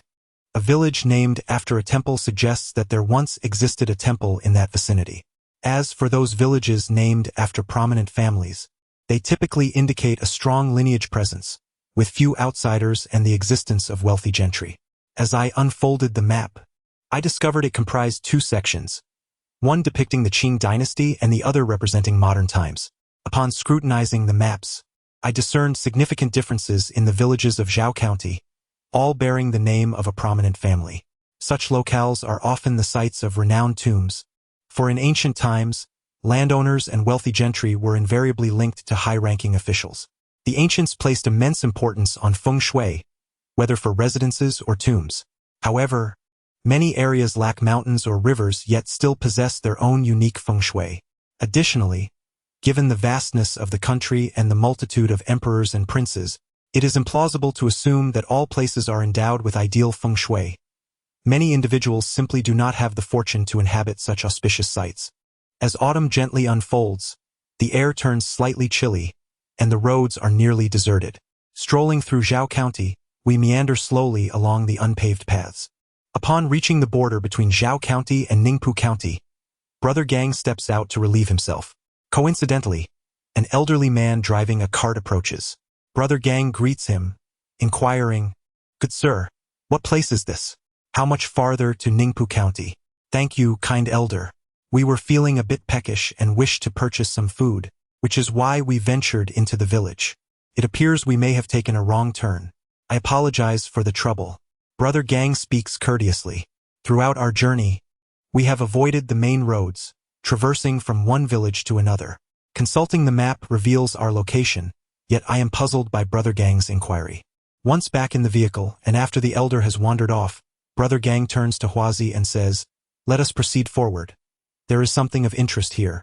I cannot fathom why Brother Gang is so certain, for there are neither mountains nor rivers in sight. How could he deduce the presence of a tomb in such a landscape? I dare not ask for fear of ridicule, remaining silent as I observe my surroundings. Just as we are about to leave the village, a large mound of earth catches our eye from a distance, towering at 8 meters high and expansive in area. The mound is meticulously shaped, surrounded by fields. Given its proximity to the village, we refrain from disembarking to investigate. Such a substantial earthwork suggests a significant burial site, though its age remains a mystery. With the village so near, do we not risk being discovered? We carry nothing with us, and with the village so close, who does not have relatives nearby? Moreover, we have not engaged in any wrongdoing. What is there to fear? Upon our arrival at the earthen mound, the tomb's covering remained intact, and we found no evidence of a looted grave. At the southern slope of the tomb, 2 stone tortoises sat in repose, though the steel had long since vanished. After surveying the surroundings, Ganggu remarked to me, "This is likely a Han tomb." Judging by the presence of the bishi and the tomb's considerable scale, only a Han tomb could possess such grandeur. Let us proceed. Chapter 12. Scouting on our return journey, Ganggu suddenly inquired, "Have you discerned the feng shui of this place?" "Alas, I perceive nothing remarkable," I replied, "as there are no mountains or water nearby, merely a vast plain. How does one assess feng shui here?" Curiosity piqued, I asked. While feng shui holds great significance, beyond the rudimentary principles, there exist many subtle influences. In a plain devoid of mountains and rivers, one must consider the surrounding energies. Even a slight influence can be detected through the observation of flora, utilizing the orientation of their root systems to discern the direction of the dragon vein, Ganggu elucidated. Moreover, one may also observe the mountains. This concept of observing the mountain implies that when situated on a plain, the presence of mountains and water is distant. One can determine feng shui by the direction of the mountains, such as standing at the foot of a certain mountain. Having absorbed Gang Ji's insights, I gained a profound understanding of how to evaluate burial sites in areas devoid of mountains and water. I comprehend now. My ancestral grave appears to be nestled with its head resting against the Gander Crest Mountain and its feet upon the Lotus Flower Mountain. Brother Gang nodded at me and continued, "In addition to feng shui, one can also seek out graves through local chronicles. However, many local records have unfortunately been lost. Legends can also provide insight, and even the names of villages on maps may lead to certain tombs, though we cannot ascertain whether they have been disturbed. It is essential to visit the site."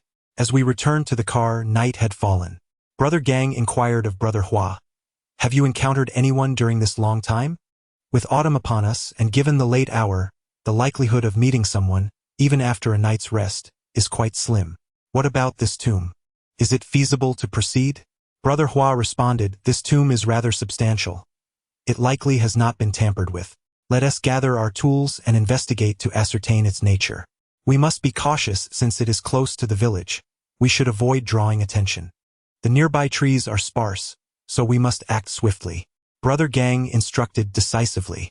Brother Hua moved with remarkable speed, assembling the Luoyang shovel in less than a minute. Let's first survey the area to determine the general location before digging above, Brother Gang suggested. Brother Hua said nothing and promptly began to excavate, working swiftly and bringing up a considerable amount of earth. I approached him and inquired, Brother, may I give it a try? You? Are you certain you can manage? He said, handing me the Luoyang shovel. Following the method demonstrated by Hua, I began to dig downward with the Luoyang shovel. Having never attempted this before, I found it exceedingly challenging. After toiling for quite some time, I managed to make little progress. Hua, growing somewhat impatient, remarked, why don't you let me take over? You can practice in the mountains next time. This area is flanked by villages, and spending too much time here could lead to complications. With that, he seized the shovel from my hands. Standing nearby, Gang observed Hua's actions and turned to me, asking, how do you feel about it? Do you think you can do it well? I pouted in response, no, I can't do it well, and the amount of soil I'm bringing up is minimal. I just can't harness the right force. Gang then approached Hua, inspecting the excavated soil, which appeared pale and compact. It's lime mixed with the earth, he explained. The more you compact it, the denser it becomes, also serving to prevent moisture. I examined the soil and found it to be just as Gang had described. Hua circled the mound, digging several exploratory holes to ensure it hadn't been disturbed. Once satisfied, he returned to the mound, where Gang pointed out a spot. After about 10 minutes of digging, Hua suddenly declared, I can't go any further. I've hit the top. Upon raising the shovel, a trace of red soil clung to it. Gang picked up the soil and rubbed it between his fingers. Red sandstone? Could this be a stone chamber tomb? This presented a significant challenge. If explosives were used, the nearby villagers would undoubtedly be alerted immediately. Hua swiftly packed away the Luoyang shovel, executing each movement with remarkable efficiency. I stood in awe. In all these years, I had never encountered anyone as swift as Hua. I must admit, when compared to Hua Gu, I fall short in every aspect, barely reaching even a fraction of his prowess. It is indeed true that practice makes perfect. Thus, I remind myself not to lose face. Once we boarded the vehicle, Gang Gu steered us onto a dirt road. He disembarked to tend to the tire tracks left on the ground with a spade. After our long ordeal, we hastened home, only to arrive in the dead of night. I remained silent as Gang Gu remarked, it's not too bad, except we encountered red sandstone, and the pit is located at the village's edge. It must be a grand tomb. We lack the capability for demolition, so if excavation is necessary, we'll need to enlist outside help. Isn't Hua Zi capable of handling the demolition? Hu Zigu inquired. With a chuckle, Hua Jie responded, do you not recall the last time we nearly buried ourselves? We are here to seek fortune, not to risk our lives. Gang Gu recounted the day's events to Hua Jie and Hu Zigu, who listened in silence. Noticing the somber atmosphere, Gang Gu suggested, let us retire early. Tomorrow, when Hua Zi arrives, we shall analyze the situation with greater scrutiny. Perhaps due to the exhaustion of the day or the oppressive mood during our conversation, I found myself dreaming that night. In my dream, Hua Gu and I were trapped within a tomb, while Gang Gu and Hua Jie were outside, desperately digging to rescue us. The fright jolted me awake. It was already 3 o'clock. I ventured out for a brief trip to the restroom. Hua Gu, are we ever going to escape? I lamented, realizing that in my second descent into the pit, I had ensnared both of us. It was my lack of professionalism that led to your predicament. I am truly sorry, Hua Gu. Upon waking once more, I discovered the dawn had broken, and sleep eluded me. I made my way to the living room and, emulating Hua Jie, prepared myself a cup of tea. My acquaintance with tea is rather elementary.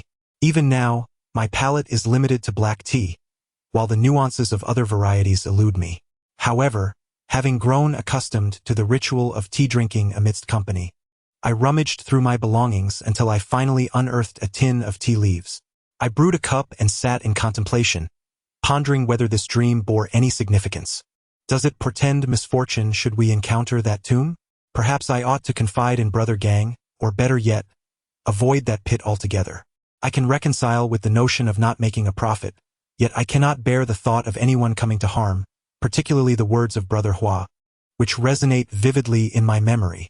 As I was lost in thought, Sister Hua awoke and, upon seeing me seated on the sofa, exclaimed, "Xiao Yu, are you not sleeping?" "I did sleep, but I just woke up and don't wish to sleep again," I replied.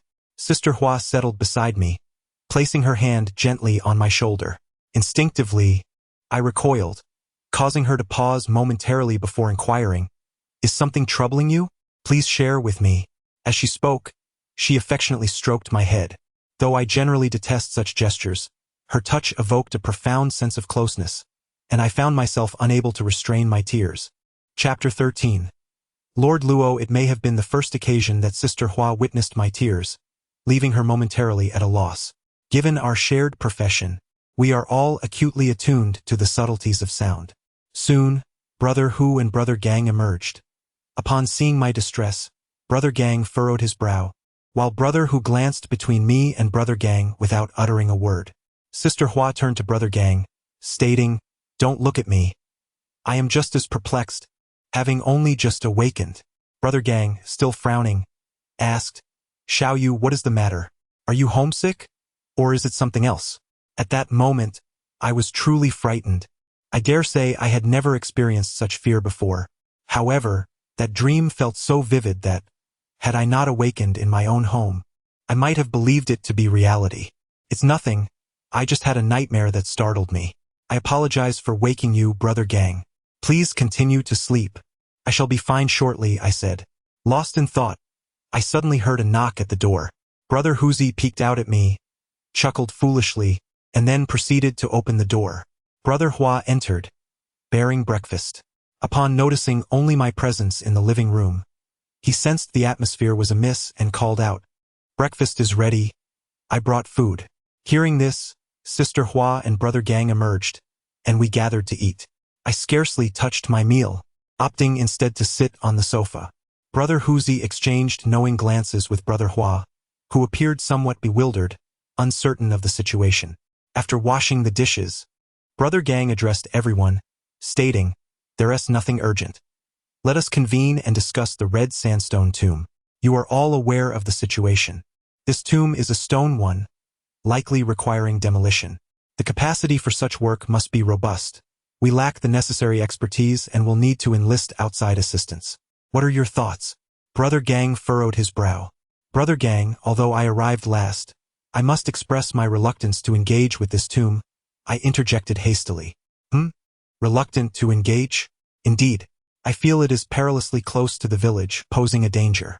Furthermore, we will need to hire outside help. So I do not recommend proceeding," I explained. "Oh, what do the others think? Should we heed Xiao Yu's advice, or?" Brother Gang inquired. "I suggest we give it a try. After all, the stone tomb is at least a Han Dynasty relic.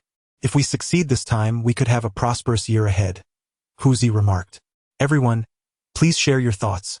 We are family, and each of us has the right to voice our opinions," Gang said while holding his teacup. "Xiao Yu, could you explain your reasoning? Is it truly due to what you mentioned earlier?" Hua Jie inquired, tilting her head to look at me. All eyes were fixed on me, and I felt at a loss for words. After much contemplation, I recounted my dream, expecting them to take it seriously. However, they burst into laughter. I hastily attempted to clarify my account.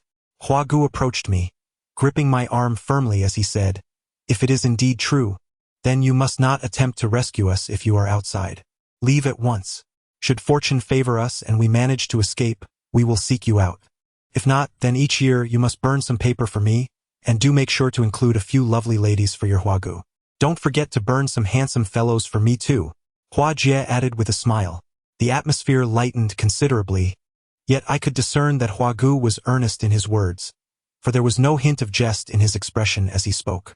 After some playful banter, Gang tapped the table and said, "All right, enough fooling around. Let us proceed to vote. Shall we take the plunge or not? If we decide to go, the sooner we act, the better, as the ground will freeze in half a month. In the end, everyone opted to take action, with me being the sole dissenting voice. I felt powerless to change their minds and could only pray in my heart that this was but a dream and that nothing would come of it. That day, I accompanied Gang to the train station, purchasing tickets for the journey to Luoyang that very day.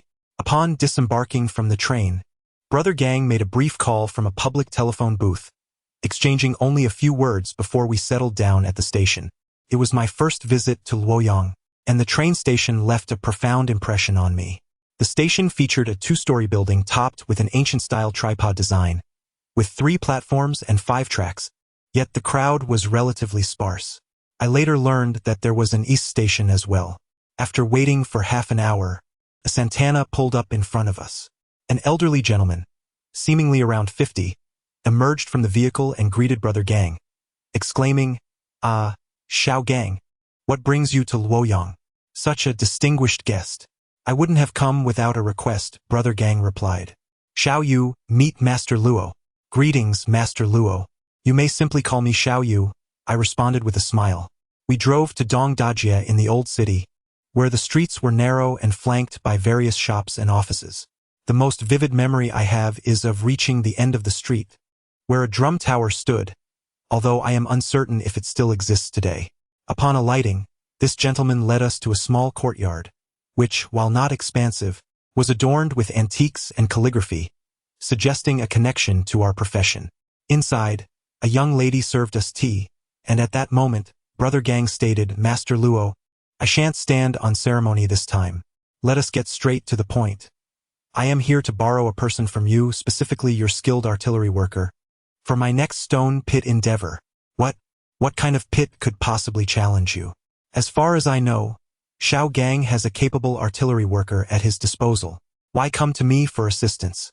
Master Luo inquired with a smile. Without concealing from Lord Luo, the pit this time is indeed quite substantial, and it is surrounded by villages. If the craftsmanship of the artillery workers is lacking, issues are likely to arise. Who is unaware that Lord Luo has a renowned artillery worker under his command, known as the Artillery King? Thus, I sought your counsel, remarked Brother Gang with a smile.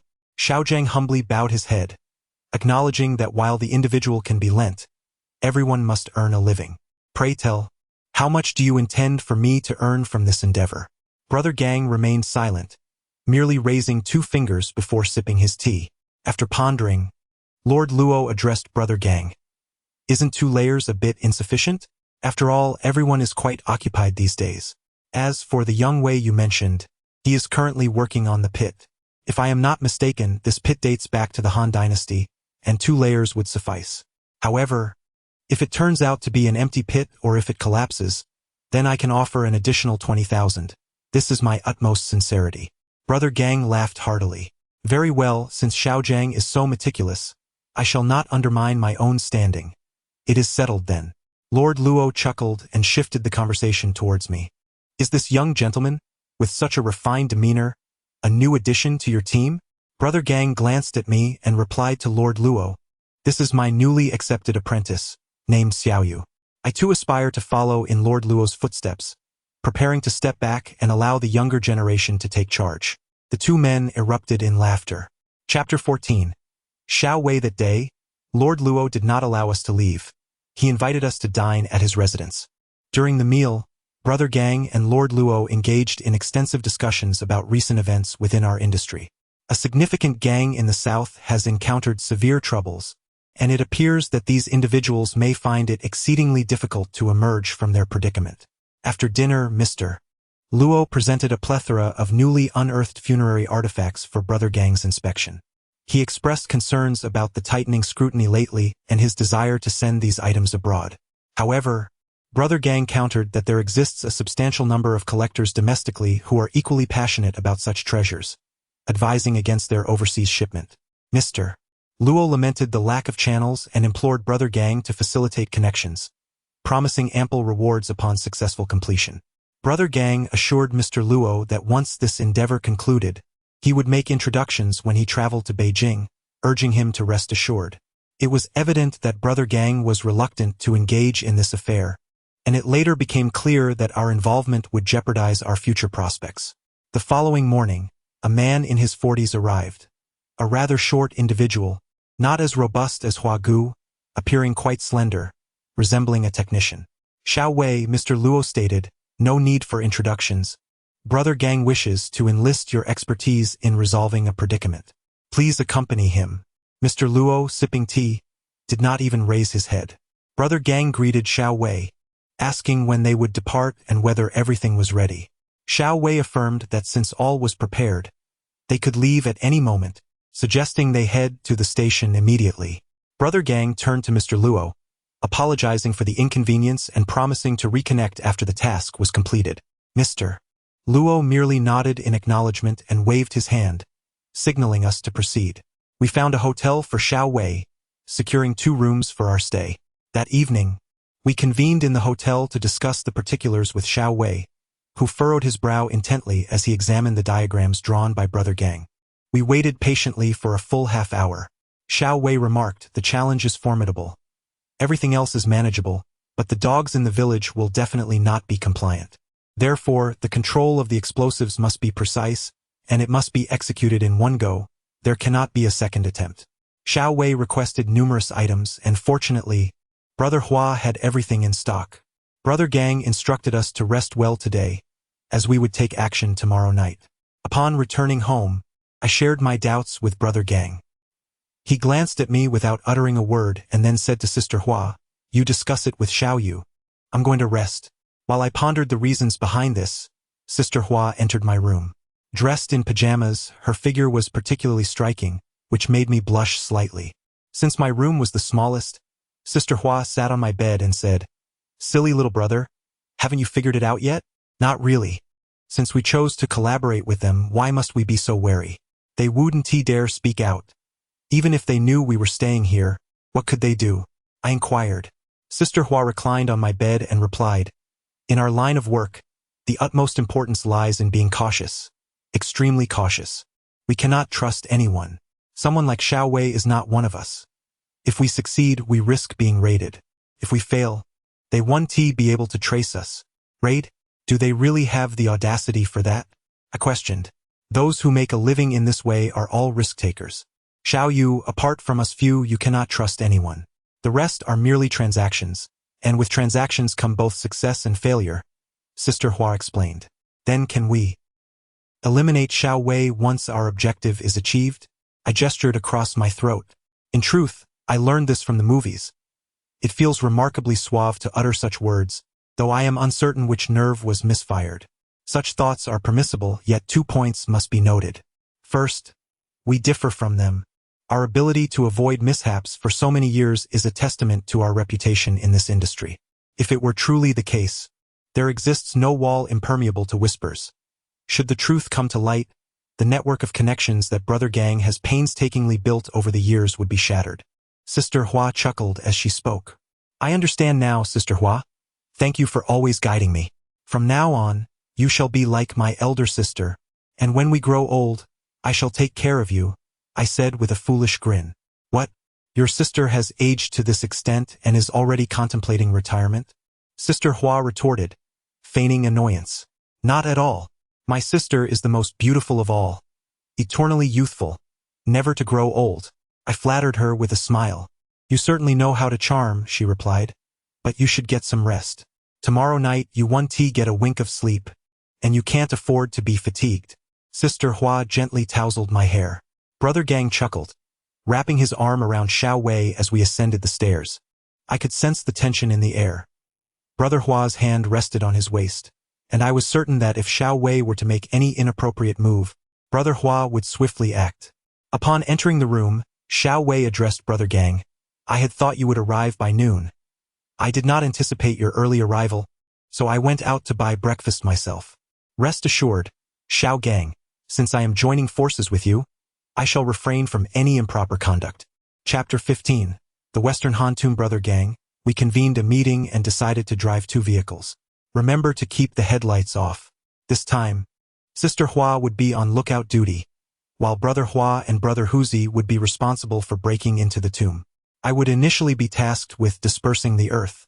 and Xiao Wei would handle the explosives for the tomb ceiling. The descent into the tomb would again be led by Brother Hua and Brother Huzi. The preliminary plan had been meticulously crafted, and after a brief rest at the hotel, we set out just as night began to envelop the sky. Brother Gang drove a Santana with Xiao Wei, Brother Huzi, and him in one car, while Sister Hua and Brother Hua accompanied me in the other. As we ventured towards the tomb, a sense of anxiety gripped me, fearing that something might go awry.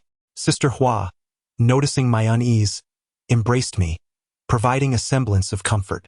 I replied somewhat irritably, Brother Hua, refrain from uttering such words. They carry ill omens.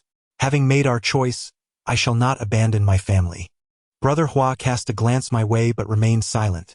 Perhaps it was indeed prudent to maintain silence, as every utterance could heighten the tension in the air. With merely a kilometer remaining to the Grand Tomb, Brother Gang extinguished the headlights as we transitioned onto an unpaved road. Brother Hua took the lead, guiding Brother Gang's vehicle towards our destination. Upon arrival, we did not rush into action. Instead, we waited in the car for half an hour until Brother Gang finally exited. We swiftly gathered our equipment and proceeded towards the Grand Tomb. Having previously scouted the location, Sister Hua moved toward the village and, upon reaching the midpoint between the tomb and the village, communicated with us via walkie-talkie. Brother Gang then commanded, "Let us begin, brothers." Hua and Huzi each wielded a military shovel, and without uttering a word, they handed me another one, commencing the task of digging a tunnel. The earth was exceedingly hard due to time constraints, yet under Hua's adept techniques, our progress was remarkably swift. In just an hour of combined effort from Hua and Huzi, we successfully reached the location of the transfer station. Unlike our previous endeavor, this time, given the urgency, Gang personally took to the shovel as well. It was my first time witnessing Gang himself engage in tunnel excavation. Even at my peak, I could not match his pace. I realized that Gang was indeed a master in this craft. A wave of embarrassment washed over me, for I felt like a burden to the team, unworthy of the substantial compensation. I contemplated suggesting that I should receive a lesser share this time, lest I let everyone down. After half an hour, Gang emerged, visibly exhausted, his clothing soaked through. He passed the shovel to Hua, and without any exchange of words, Hua descended for another 30 minutes before Huzi took his turn.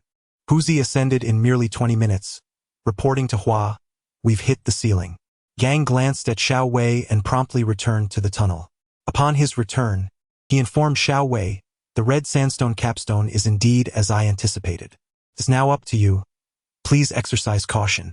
Throughout this process, I diligently assisted in dispersing the excavated soil, ensuring it was moved 10 meters away to prevent the tunnel from collapsing.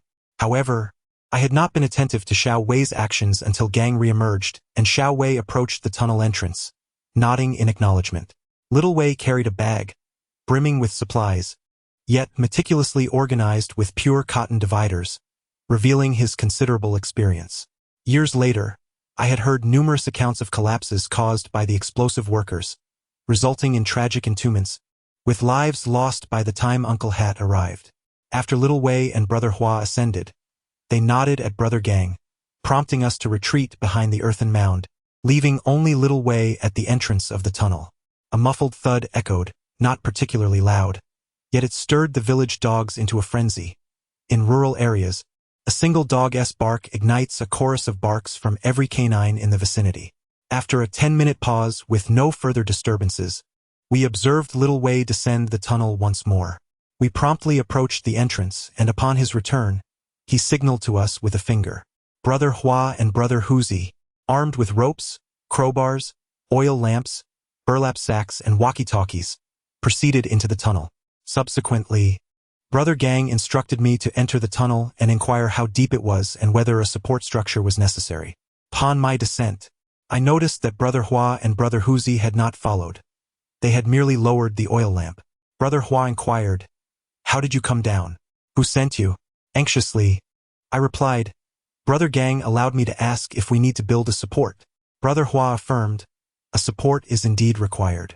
You shall remain above with Brother Gang. Unless spoken to by him, you are not to descend." Together, Brother Gang, Little Wei, and I commenced the construction of a support structure. Given the absence of nearby trees, it was quite challenging to hoist various materials upward, necessitating a chain hoist for the task. Brother Gang instructed me to descend and check whether Brother Hua and the others had already gone down. Upon my arrival at the burial pit, I observed that both Brother Gang and Brother Hua had indeed descended, indicating that all was well below. Consequently, I decided to await Brother Hua and the others atop the tomb. The pace was remarkably swift. Brother Hua had already packaged the items and conveyed to me, "This is a Western Han tomb, a newly excavated pit, and the contents are intact." Although it appeared to be a modest bundle, it was exceedingly heavy, nearly causing me to stumble. I secured the burlap sack to the hoisting rope and tugged at it, prompting Brother Gang to pull the items up from above. Due to the limited number of walkie-talkies, only 3 in total, I found myself without one, leaving me to await further communication. After the first bundle was hoisted, I remained in anticipation when suddenly, Xiao Wei appeared behind me, startling me.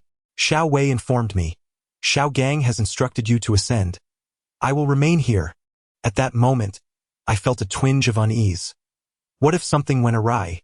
However, since Xiao Wei asserted that Brother Gang wanted me to go up, I had no choice but to comply.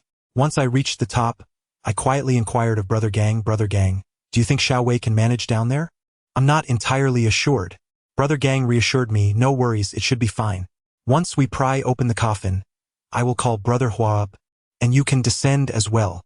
As the burlap sacks were tied securely, I was oblivious to their contents. My curiosity about this tomb was piqued, especially since it was my second foray into tomb raiding and it dated back to the Han Dynasty, truly an exhilarating prospect.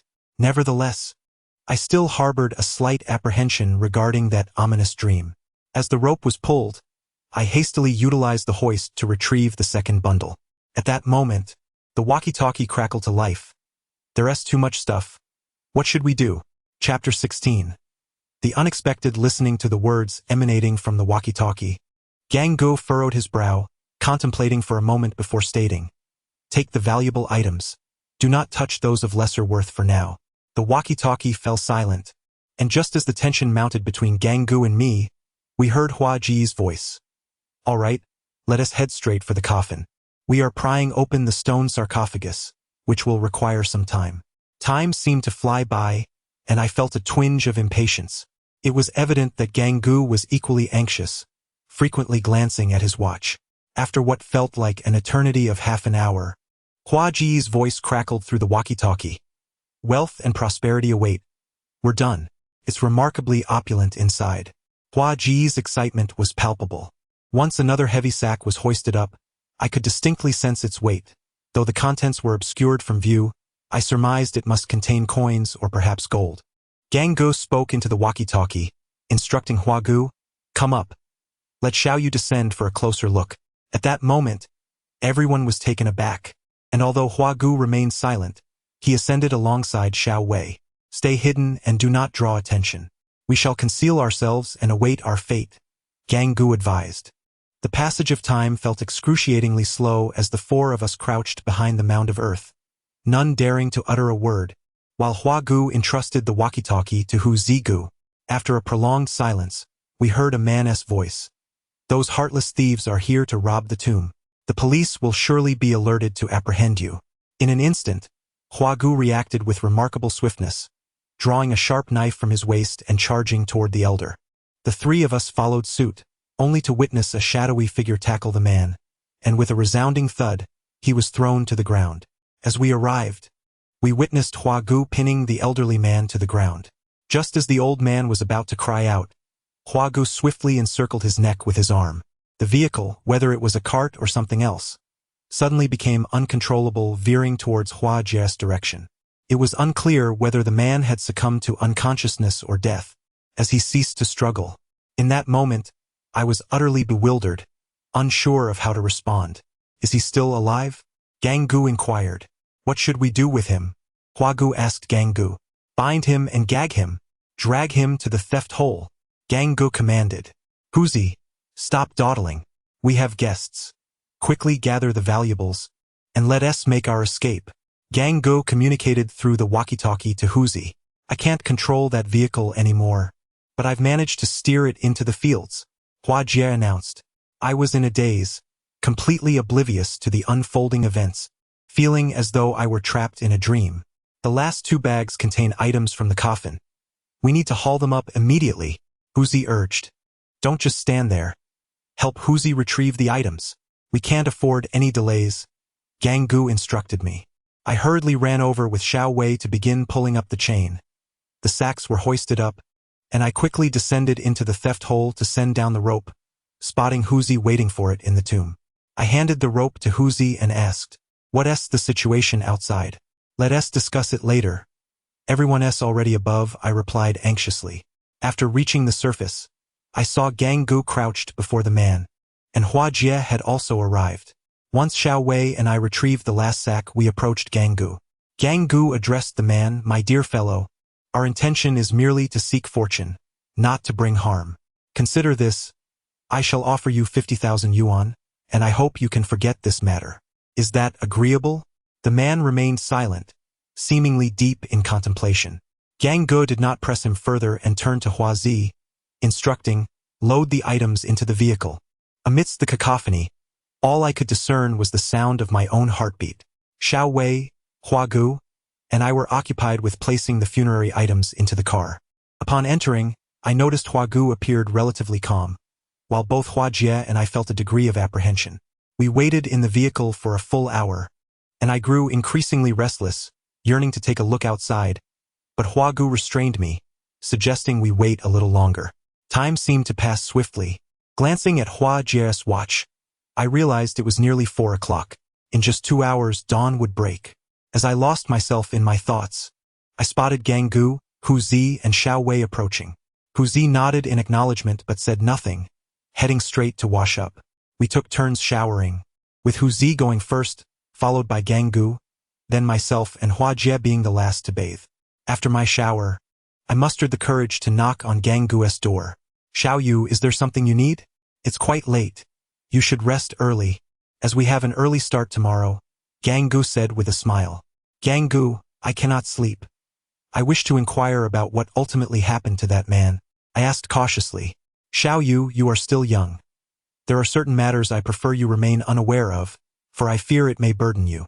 However, since you seek the truth, I shall share it with you. After all, you will need to gain experience for the future," Gang Gu replied, his expression devoid of emotion, as if this incident had never transpired. "We who partake in this endeavor dread situations such as today's. The predicament lies with me. I neglected to heed your counsel, and that man has vanished alongside the ancient tomb," Brother Gang remarked. Upon hearing his words, I grasped his meaning, understanding that the man had become the new master of the Western Han tomb, and should this be uncovered, he would become a scapegoat. Perhaps in the future, there will be news of a tomb in Shijiazhuang that was plundered, leading to a rescue excavation, wherein a grave robber is discovered interred within, buried due to a dispute over the spoils. Additionally, there may be reports of a missing person in the area. Will Xiao Wei keep this to himself? I inquired anxiously. He will not, for he is complicit. Of course, he will remain silent. Xiao Yu, cast this matter from your mind. Moreover, you will inevitably find yourself in a situation akin to mine today. It is a trifling issue, not worth your concern, Brother Gang reassured me. Chapter 17. Panjiayu and Brother Gang discerned my trepidation and advised, "Xiao Yu, retire early. Forget this incident." It felt as though I had scarcely rested when Brother Gang called from outside. "Are you up? We shall set off shortly." Sister Hua nodded at me, saying, "Xiao Yu, dress warmly and tidy your clothes. I will take care of the items, and you may accompany Brother Gang." We approached the warehouse and knocked on the door. Brother Hua did not respond immediately. After a 10-minute interval, Brother Gang knocked once more, and Brother Hua finally opened the door. Once inside, Brother Gang and I swiftly entered the warehouse. The items had already been sorted. "Today, we are ready to depart. How shall we proceed?" Brother Hua inquired. "Certainly, it would be delightful to have company. I propose that Xiao Yu accompany me in the future, thus alleviating my solitude," Hua Gu remarked with a smile. Zhang Gu, however, remained silent, merely offering a faint smile. In the afternoon, Zhang Gu and Hua Gu each drove a vehicle, stowing their belongings in the trunks alongside some miscellaneous items, and set off toward Beijing. I shared a car with Hua Gu, and our conversation ebbed and flowed. I inquired, Where did Zhang Gu acquire his car? I have never seen it before. Hua Gu replied, that vehicle is one I drove over from Beijing a few days ago. Beijing is indeed our main base. After a journey spanning 4 hours, we arrived in Beijing. Did you imagine it would be akin to many novels, as I arrived at Panjiayuan? In our era, Panjiayuan was merely taking shape. At that time, it was populated by numerous elderly individuals who, in their youth, likely never envisioned themselves as affluent. They simply sought a means of sustenance in their twilight years, engaging in their endeavors with a casual approach, ultimately becoming the early beneficiaries of wealth. Many of these individuals had begun their journeys in the mid-1990s with nothing but a tattered cloth, amassing fortunes that reached into the millions, owning both homes and vehicles. The year 1991 marked the beginning of the era akin to dirt mounds, where everyone set up stalls. Subsequently, 2 rows of tin houses were erected, representing the nascent form of Panjiayuan. Later, in the mid-1990s, though I cannot recall the exact year, perhaps 1994 or 1995, a semicircular canopy was constructed at the site of Panjiayuan, which had also shifted eastward somewhat, gradually evolving into its present form. During that period, it was not as bustling as it is today. Initially, there were only a handful of visitors each day, which eventually expanded to 2 days a week, and ultimately, it became fully accessible. At that time, the concept of storefronts had yet to take root, and the trend was toward street vendors, with everyone displaying their wares in the open air. Subsequently, individuals from across the nation flocked to the area, leading to a division into districts. Initially, District 1 was monopolized by the Hunan faction, which was exceptionally influential in Panjiayuan at that time.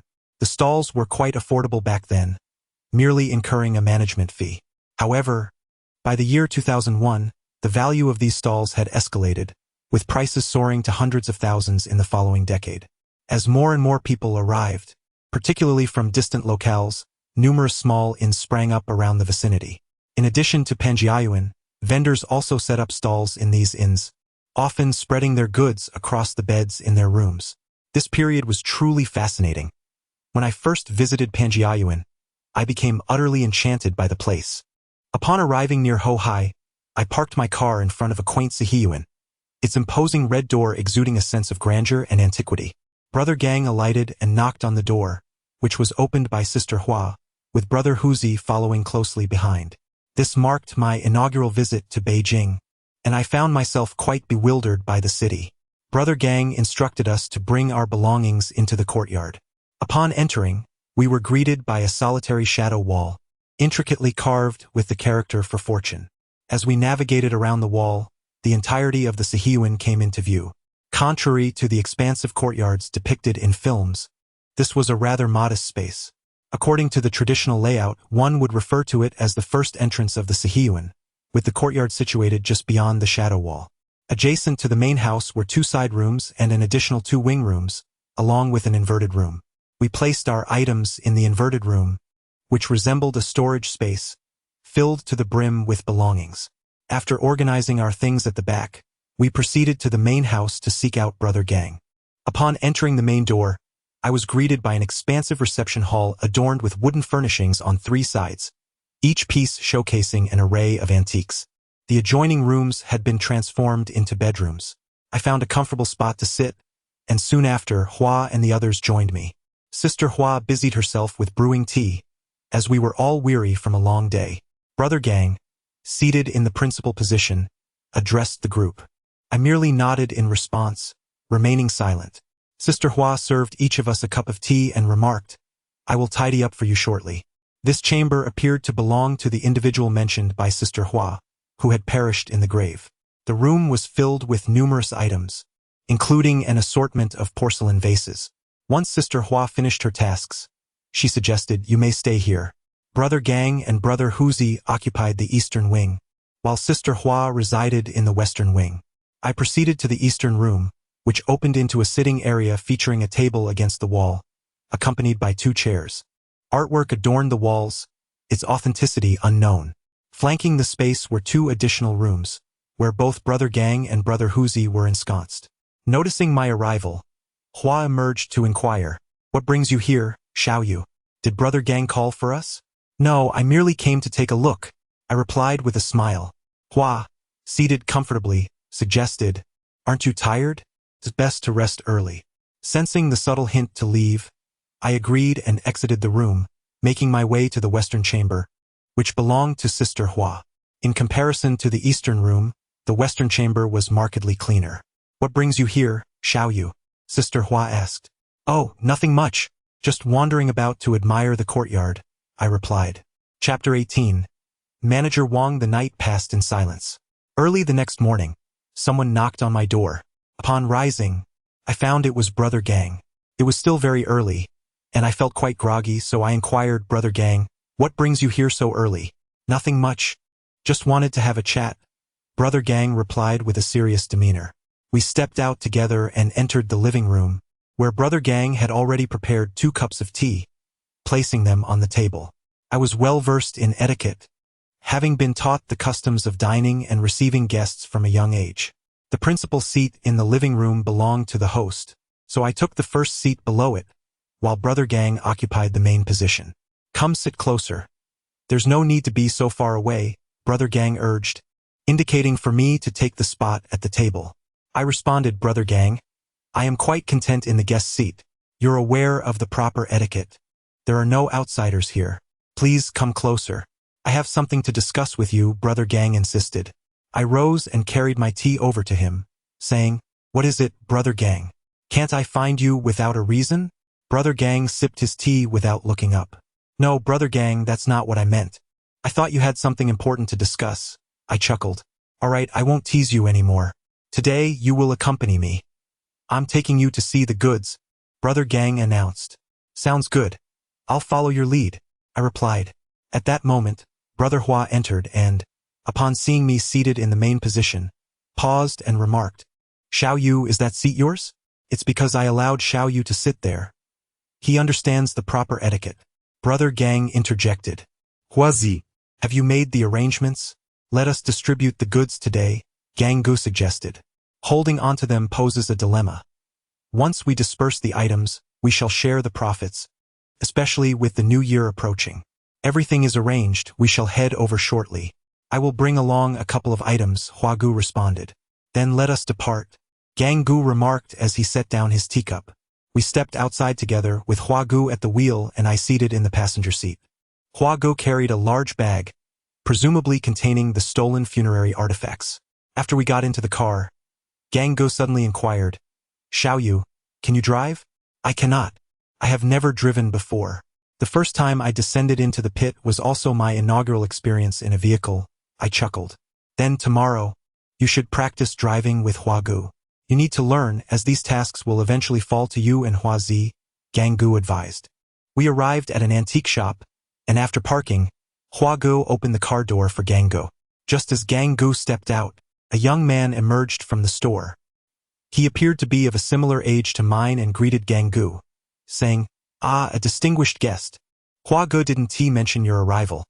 Had I known, I would have summoned the owner to greet you. Your owner merely feigns politeness. If Gang Gu hadn't come, would he have bothered to greet me?" Hua Gu retorted. "Ah, Hua Gu, you are being rather difficult. The owner is entertaining guests upstairs. Otherwise, he would have come down to welcome you personally," the young man chuckled. Gang Gu remained silent as we entered the room. The portly man ushered us to an upstairs chamber, which contained 3 small rooms. A girl arrived to serve us tea, and the young man said, "Please wait a moment. The owner will be here shortly." With that, the portly man departed. "Brother Gang, how about we open a shop ourselves? Otherwise, all the money will be earned by those scoundrels," Hua said to Gang.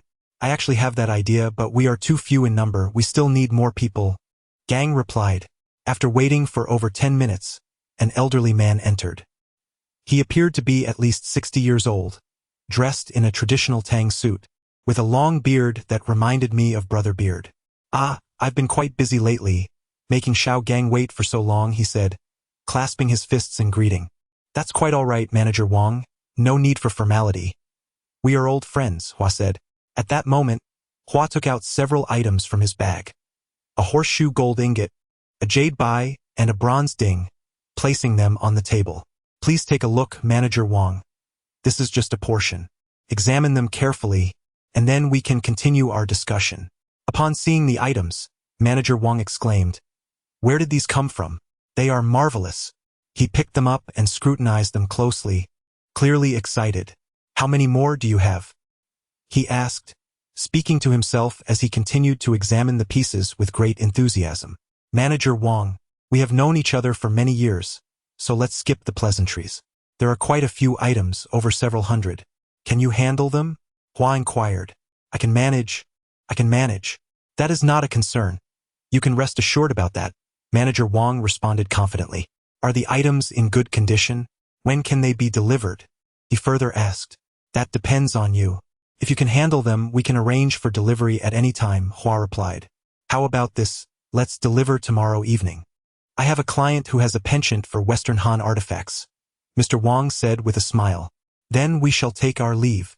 Let us reconvene at the usual spot tomorrow evening," he added, placing the items into his bag.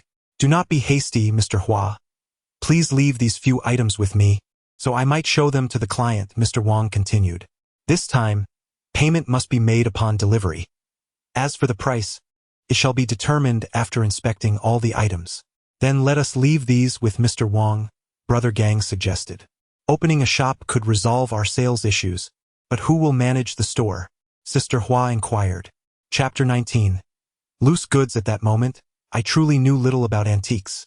Any passerby could easily deceive me. Many claimed to have a superficial understanding, yet I did not even grasp the basics. Wouldn't I risk bankrupting the shop as a mere waiter? The profits we earned would be squandered under my stewardship. Within our team, only Brother Gang had a scholarly grasp of antiques and could discern authenticity. Brother who had some knowledge as well, but the rest of us were entirely uninformed. Our enjoyment was thwarted, especially for Brother Hua, who continuously lost and resorted to cheating, much to Brother Hu's exasperation, which amused both Sister Hua and me greatly. After getting into the car, Brother Hu nodded in acknowledgement. He did not join us as Brother Hua and I drove forward, reaching a wooded area where we spotted two vehicles parked in the distance. Hua Go did not approach directly. Instead, he signaled with his headlights. Upon noticing the flashing lights, the opposite side reciprocated with a couple of flashes. Brother Gang, seated in the car, retrieved a knife and handed me another, advising, in case of any mishap, make your way towards Huzigu and do not concern yourself with me. I accepted the knife, its weight causing a stir of anxiety within me. Huagu cautioned, do not brandish it. Conceal it. If others see you with a knife, they may assume ill intentions. I mimicked Hua Ji's actions, securing the knife at my waist and covering it with my clothing. As we spoke, the vehicle arrived at the opposite side, revealing Wang Zhongguei, who stood alongside three others, notably absent of the young man. No words were exchanged.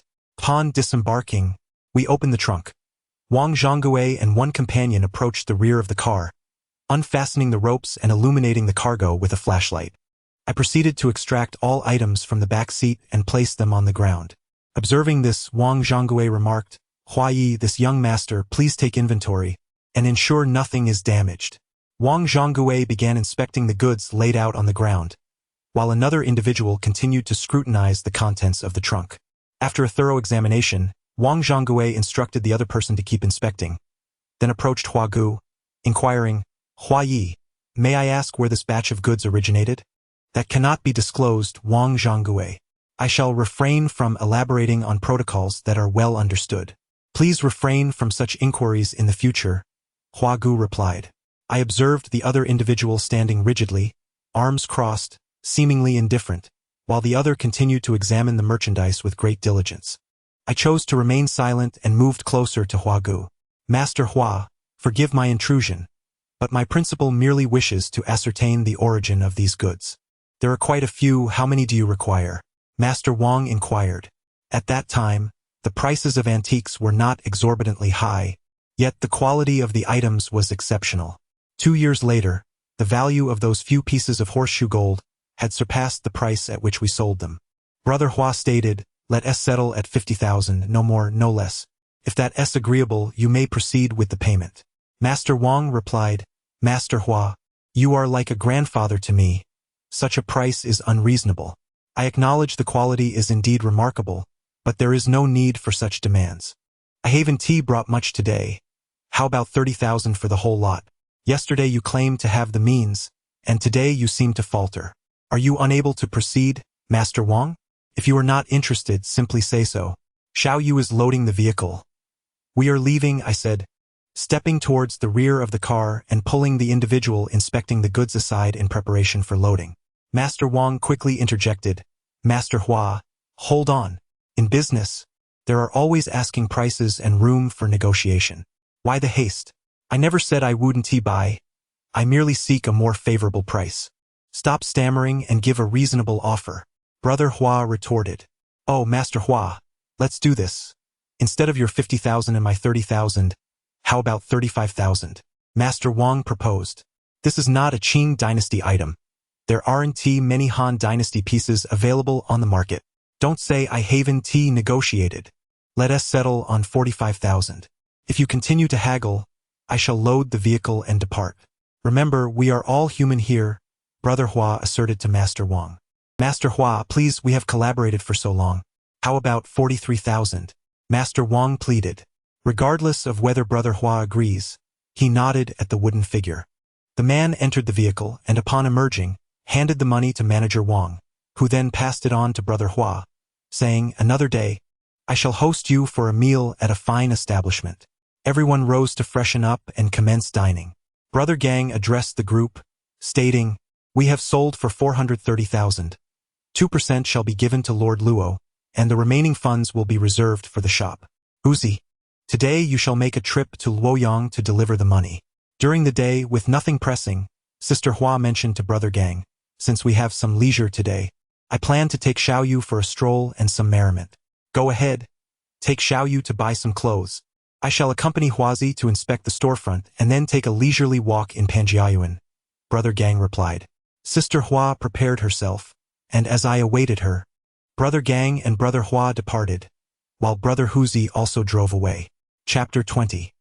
Captured. Having seen that everyone had left, I found myself alone and hurried to Sister Hua's room to seek her out. I did not knock but entered directly, startling her as she was changing clothes, covering her upper body with her arms.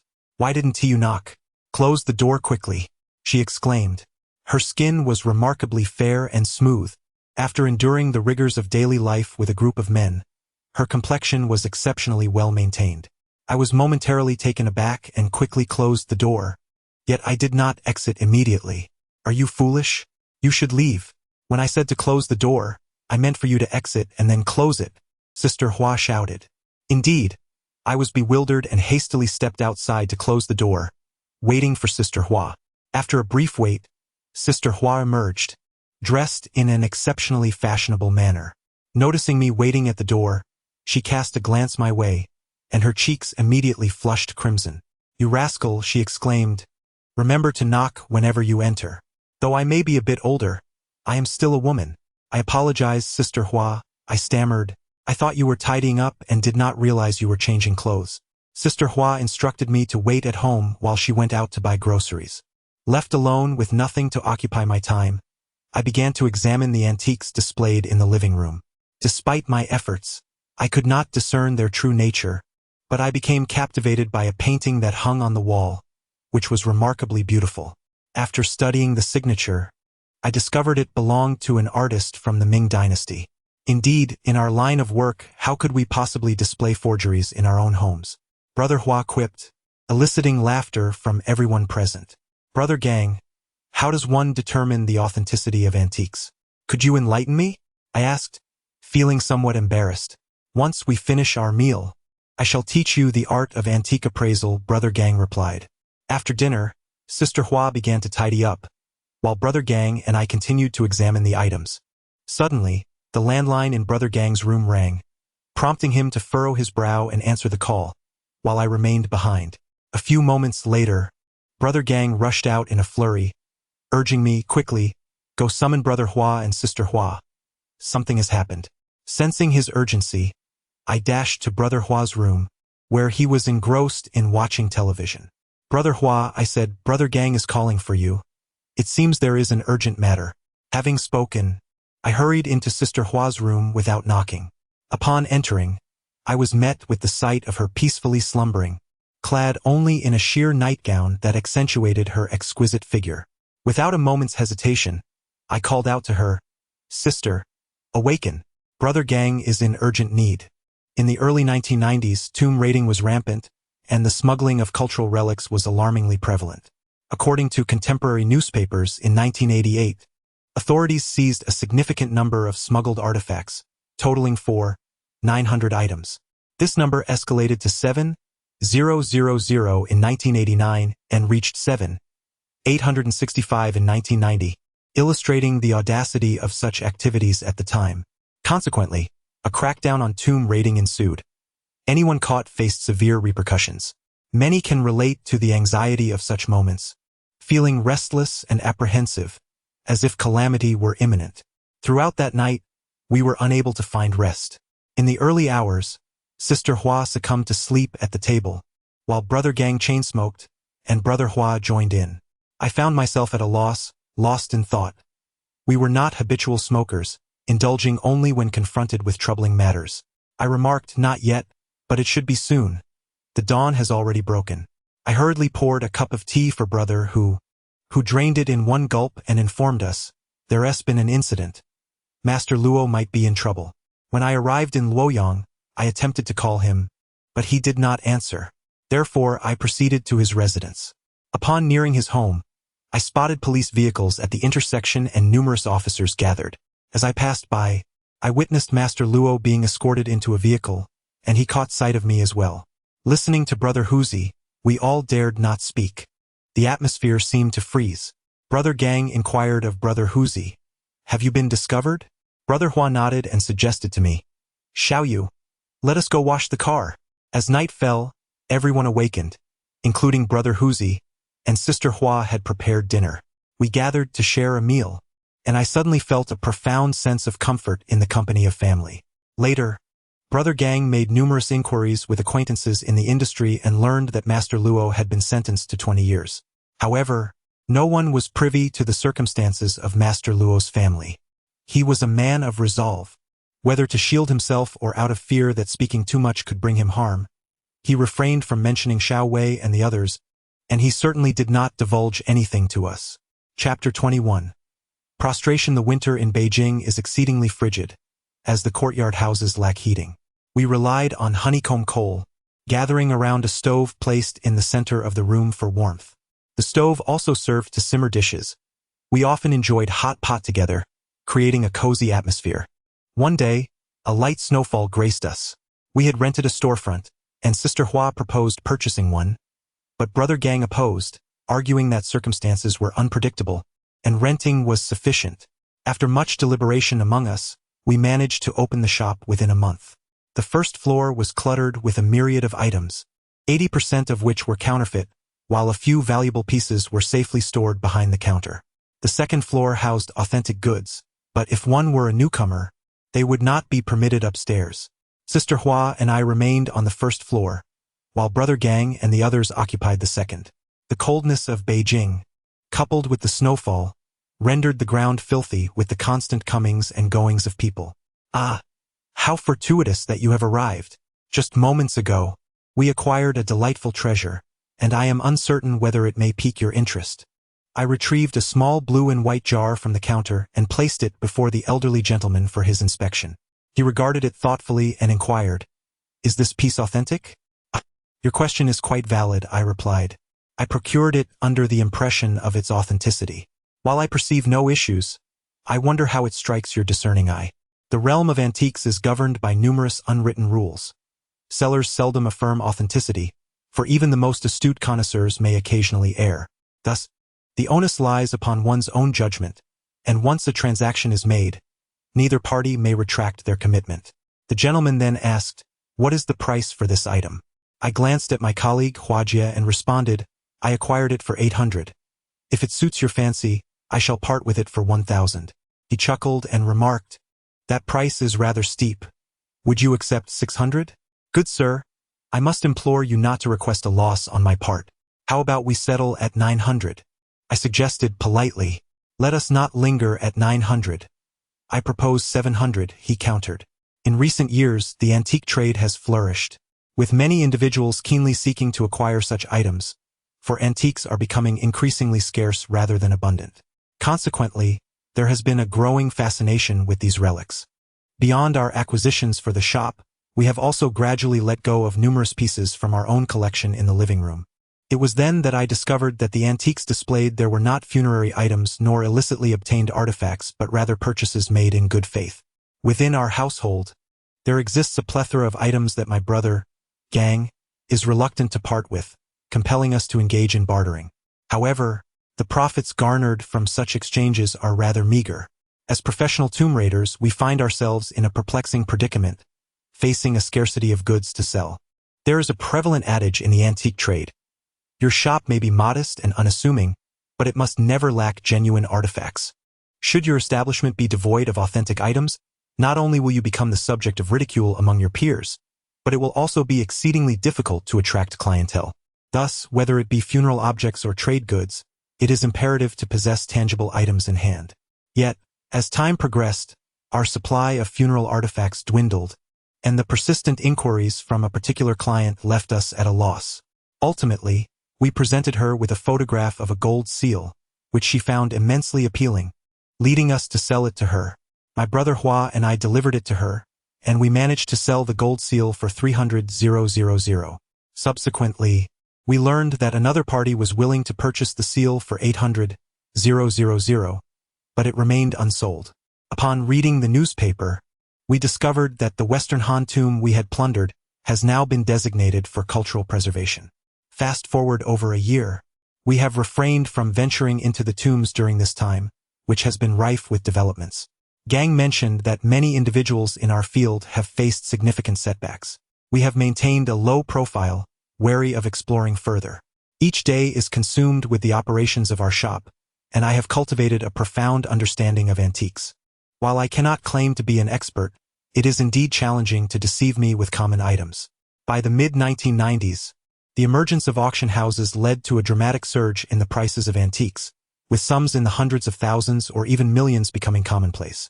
We spent 2 years in preparation, which turned out to be the most joyous period for our team. Although our earnings were modest, our days were filled with busyness from dawn till dusk. We shared meals together and commuted to the shop as a united front, free from worry and immersed in happiness. On New Year's Eve, we joyfully prepared dumplings, savoring the moment with a bit of fine wine. I had purchased a multitude of firecrackers, and after our festive dinner, I joined Gang Gu in setting them off, while Hua Jie watched from the doorway. That evening, both Gang Gu and Hua Jie presented me with red envelopes, each containing 1,000 yuan. Truth be told, this was the largest amount I had ever received in a red envelope. On the first day of the new year, I rose early, freshened up, and found Gang Gu and Hua Jie already awake, sipping tea in the living room. I approached Gang Gu, knelt before him, and bowed in a gesture of New Year's greetings, a decision that had occupied my thoughts the entire night. Gang Gu had shown me great kindness and imparted valuable skills, treating me with the care of a parent, despite not wanting me to call him master. As I performed the bow, Gang Gu appeared momentarily taken aback, holding his teacup and gazing at me in astonishment. Upon rising, I turned to Hua Jie to offer my respects as well. They both stood there in a state of disbelief, staring at me for what felt like an eternity, as if I were a peculiar sight. Perhaps they had not anticipated such a gesture from me. Hua Jie was the first to recover, exclaiming, "Xiao Yu, this courtesy is rather grand. Let us take a moment." Chapter 22. Yunnan. The times have changed. We all possess mobile phones now. Back then, the advent of mobile technology was marked by the emergence of Nokia devices, with each individual owning one. Communication has become significantly more convenient compared to the past. Spring has arrived, and Brother Gang suggested it was time for us to engage in some activities. He gathered us for a meeting. Recently, the antique market has surged in popularity, with prices doubling. We must consider our next steps, lest we be left behind, Brother Gang advised. An Audi, perhaps with a few rings, I remarked, eliciting laughter from the group. Brother Hua, feigning annoyance, retorted, "Oh, Xiao Yu, you've gained some confidence now, haven't you? It's not every day you ask me to teach you to drive." He pretended to grasp my neck, prompting me to swiftly sidle over to Sister Hua. Over the past few years, we have shared countless moments without fear, solidifying our bond as a family, and I found myself growing more playful. All right, everyone, enough of the jesting. Let us discuss the matter at hand. What are your thoughts on this outing? Brother Gang inquired. What are my thoughts? We are family, after all. I cannot place my trust in outsiders, Brother Hu commented. Sister Hua, you're not jesting, are you? How could I possibly skip this? I must go. Without me, you won't grasp how to operate the equipment, Brother Hua insisted. You might as well stay home and keep your partner company. We can manage just fine on our own. Besides, Xiaoyu has learned a great deal over the years. We trust you two to manage the shop, Brother Hu countered. Oh, come now, why don't you stay home with Xiaoyu at the shop? Did you not hold it in well? She and I are merely lovers. Do not speak recklessly about being together. I suggest that Hua Jie stays home with Xiaoyu, Hua Gu remarked. I share the same sentiment. Hua Jie is a meticulous woman. With her and Xiaoyu at home, we can all be at ease. Hua Jie, you should stay with Xiaoyu, Hu Zigu added. I propose that Hua Jie remains at home with Hua Gu while I accompany Hu Zigu and Gang Gu. Firstly, my abilities are lacking and require further practice. Secondly, should any unforeseen circumstances arise with Hua Jie, it would be challenging for us to resolve matters without a decisive leader present, I stated. Gang Gu had been listening intently, and after I finished speaking, he interjected, Listen to me for a moment. I invited you to share your thoughts, not to make decisions. Let us disperse for today. The gathering ended on a sour note. Later that night, as we settled in for sleep, I heard someone opening the door. In the dim light, I could not discern who it was, but they headed towards Gang Ji's room. Gang Gu, are you asleep? I heard a voice ask. Recognizing it as Hua Ji's, I thought, this old fellow couldn't win during the day, yet dares to launch a surprise attack at night. I resolved to seek out Gang Gu once he left. Hua Gu and Gang Gu seemed engaged in conversation for a full hour before I saw Hua Gu emerge. I opened the door and said, Ah, Hua Gu has begun to employ strategies. Staying up so late, what business do you have with Gang Gu? Are you concocting yet another ill-conceived plan? What are you shouting about? You'll wake everyone up. Keep it up, and I'll tie you up and give you a good thrashing tomorrow, Hua Gu retorted. I stepped out of the room, and Gang Gu joined me in the living room. It was early spring, and the night air was slightly chilly. I wrapped myself in a coat, and Gang Gu did the same as we sat around the stove. Xiaoyu, I find myself filled with regret. I should not have allowed you to enter this line of work. Now that you are considering withdrawing, it seems to be for the best. You are still young, and I fear we may lead you astray, Brother Gang said. Brother Gang, do you wish for me to leave? I rose defiantly. I will not depart. I adamantly refuse to go. I cannot bear to part with you all, I proclaimed loudly. Brother Gang did not indulge me. He swiftly delivered a kick to my backside. If you choose to stay, then what is all this shouting about? I can no longer be concerned with your whims. I never intended for you to leave. My suggestion was for you to manage the shop. Today I realized that what Hua said is indeed correct.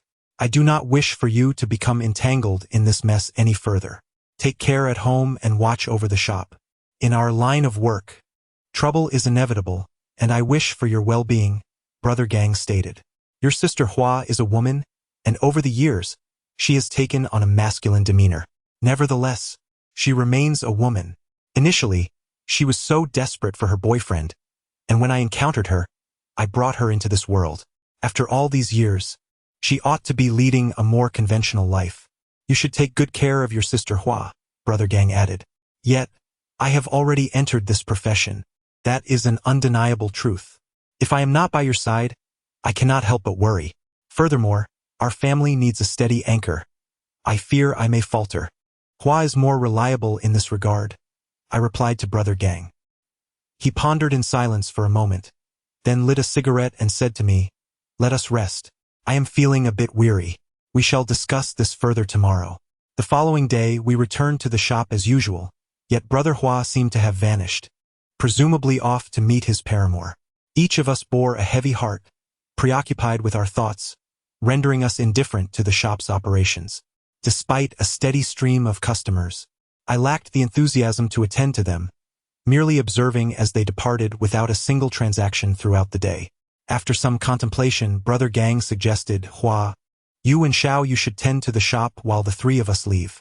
Just as I was about to voice my objection, Sister Hua tugged at my sleeve and shook her head, prompting my silence.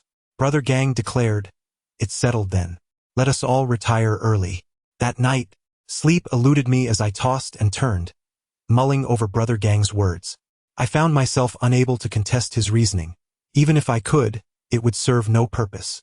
Brother Gang recounted, when I was with my master, he mentioned that there is an imperial tomb near this village. He once intended to disturb it but ultimately refrained from doing so. Thus I wish to explore this tomb myself. Brother Gang, did you say an imperial tomb? Perhaps I should accompany you.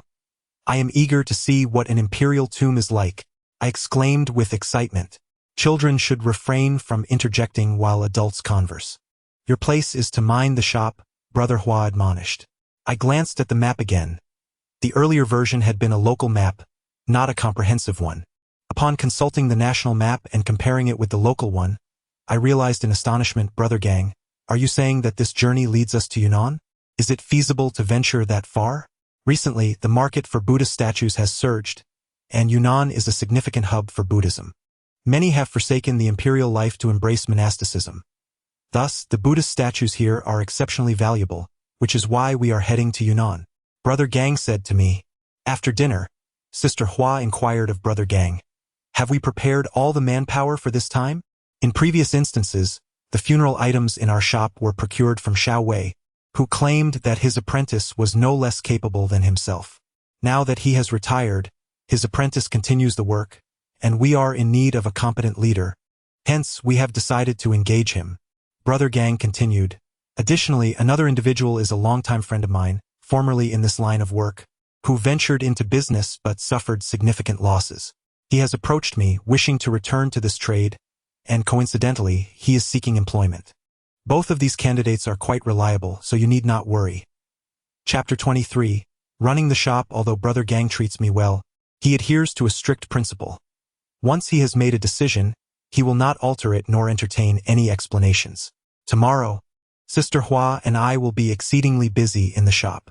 Previously, with Brother Gang and his associates present, they could assist us in addressing issues with major clients. Now that they have stepped out, the remaining responsibilities rest upon Sister Hua and myself. When a significant client arrives, I direct Sister Hua to attend to them upstairs while I manage the shop alone downstairs. At times, as I am receiving goods, customers arrive to purchase items, and others come seeking price quotes, leaving me overwhelmed with tasks. In the evening, I suggested to Sister Hua, Sister, should we consider hiring someone? This would alleviate some of our pressure. She replied, it's not impossible, but we still have funeral items to manage, which complicates the situation. If any information were to leak, we would be in serious trouble. One evening, with nothing much to occupy my time, I placed a call to Xiao Wei. Currently, Xiao Wei is managing a small supermarket from home. Although the earnings are modest, it suffices for a living, ensuring that our basic needs are met. On that particular day, an old customer visited, and Hua Jie escorted her to the second floor. Eventually, the customer left with a piece of funerary equipment, commenting on the limited selection available. Hua Jie explained that our proprietor had stepped out to procure new stock, assuring her that we would not forget her when we received quality items. She merely needed to await our notification. Business is neither thriving nor failing. Hua Jie and I find ourselves preoccupied each day.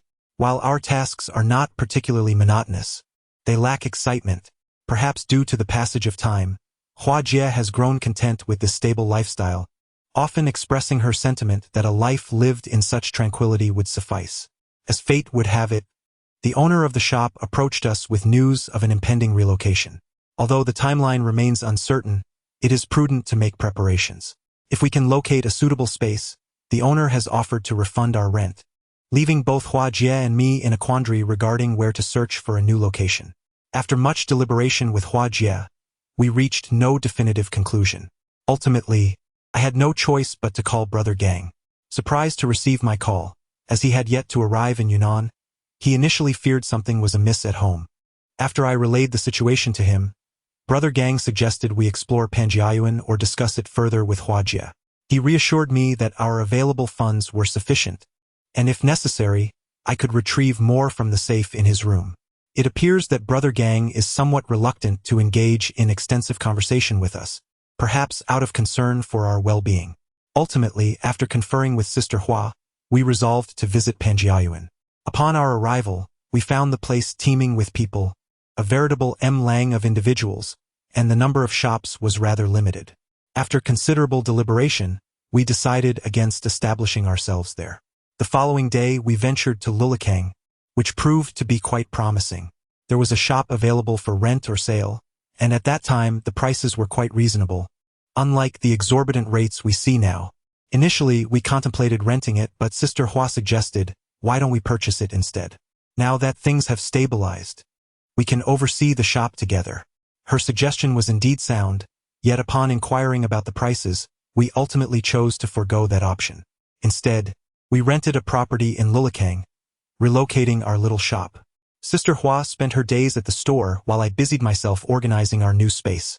For several days, I toiled away, and when we finally arranged for transportation, the task of moving proved to be quite arduous. What seemed like a manageable amount of belongings turned out to be far more cumbersome than anticipated. We dedicated an entire day to packing, and on the following day, we commenced the move. After much exertion, it took us 3 days to complete the transition. Lulakang is no less appealing than Panjiayuan, boasting several century-old establishments, and our shop opened to a respectable number of patrons. I once again contacted Brother Gang to inquire about his situation. He succinctly reassured me with 8 words. Everything is going smoothly, no need to worry. As business flourished, our inventory dwindled alarmingly. In the morning, I drove Sister Hua to the shop before heading to Panjiayuan to procure goods, hoping to remedy the shortage in our supplies. I drove to Panjiayuan, where I discovered an abundance of genuine artifacts, particularly among the small shops. As I had done in the past, I wandered through the stalls, collecting a considerable array of items. After placing my acquisitions in the car, I continued to explore the market and stumbled upon a splendid blue and white jar. While browsing, I knew that exhibiting overt enthusiasm for a fine piece was unwise. Instead, I engaged in subtle inquiries. Approaching a stall, I picked up a small bowl and began to negotiate the price with the vendor. What era does this bowl belong to? I inquired. This bowl is from the late Qing dynasty. Since you seem to like it, I can let it go for 800 yuan. The vendor replied. Countered, this bowl cannot possibly be from the late Qing. At most, it dates back to the Republic of China. You expect 800 yuan for a Republic bowl? That's quite bold. I continued, for that price I could acquire several porcelain jars. This bowl is priced excessively. The vendor persisted. Take a look at the porcelain jar beside it.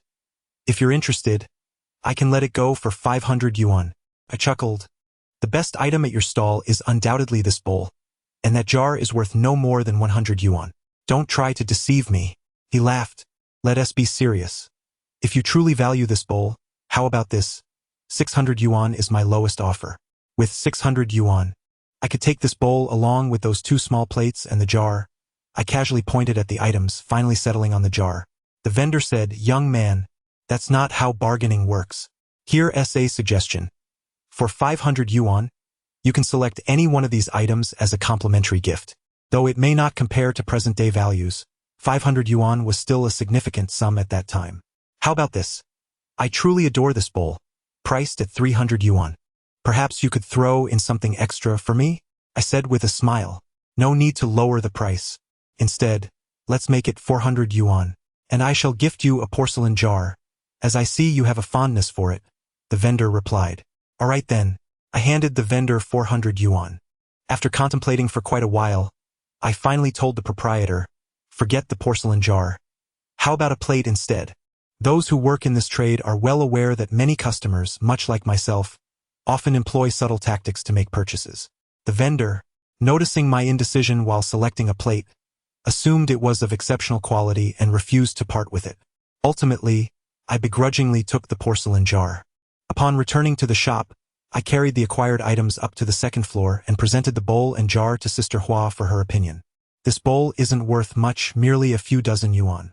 However, this jar possesses a certain charm. It appears to be from the early Qing dynasty, adorned with blue and white floral motifs. Quite impressive, indeed. Where did you acquire it?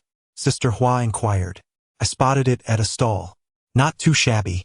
I managed to persuade the vendor for a mere small bowl, and in return, received this jar. I chuckled. It seems you have a good eye.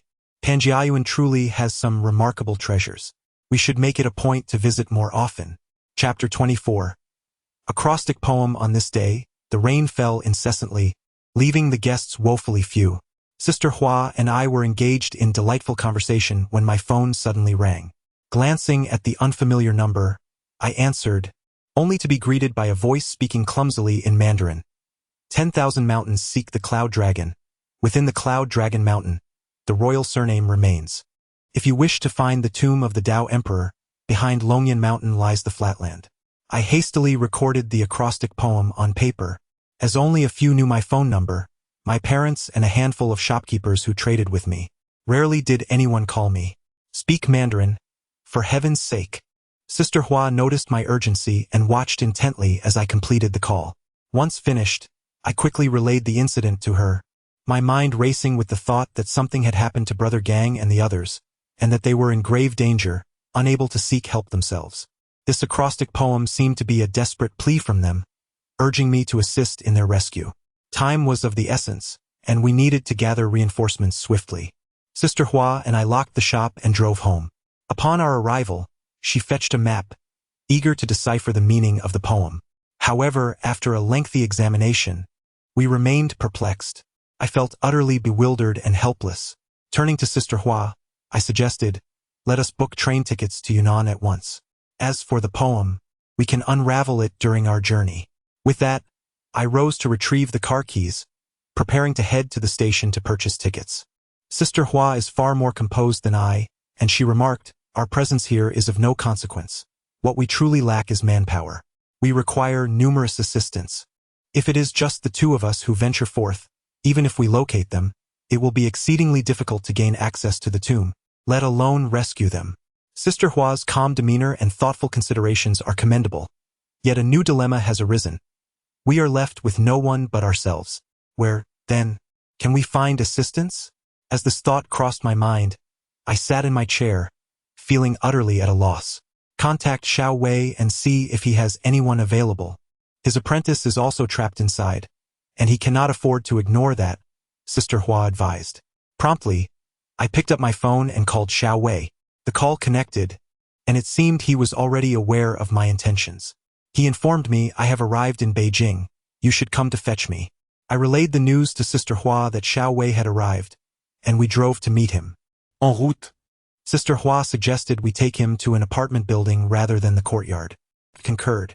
Upon reaching the apartment, Xiao Wei wasted no time in stating, my apprentice contacted me 10 days ago, informing me that this tomb robbery is of considerable scale and high difficulty. If I do not hear from him within 10 days, it is highly probable that he has met with misfortune. I showed Xiao Wei the poem, but he too found it perplexing. After much deliberation, we concluded that we still lack personnel, particularly someone with martial skills. I inquired of Xiao Wei if he knew anyone fitting that description whom we could summon. Money was no object, as long as we could secure their presence. Xiao Wei shook his head, lamenting, in recent years, with Master Luo's absence, I have lost contact with those around me, and it has proven impossible to find anyone.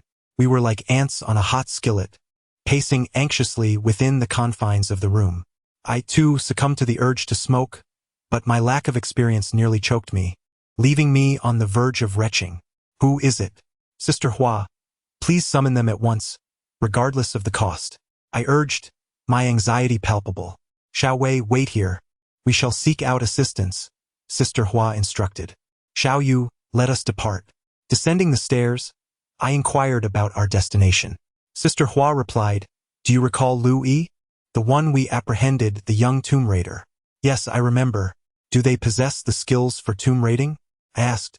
Do not underestimate the young raider. They have studied under a master for 3 years. It is not merely a matter of acquiring skills. They possess a foundation of expertise. We must seek them out, Sister Hua affirmed. Following the address they provided, we arrived at a courtyard.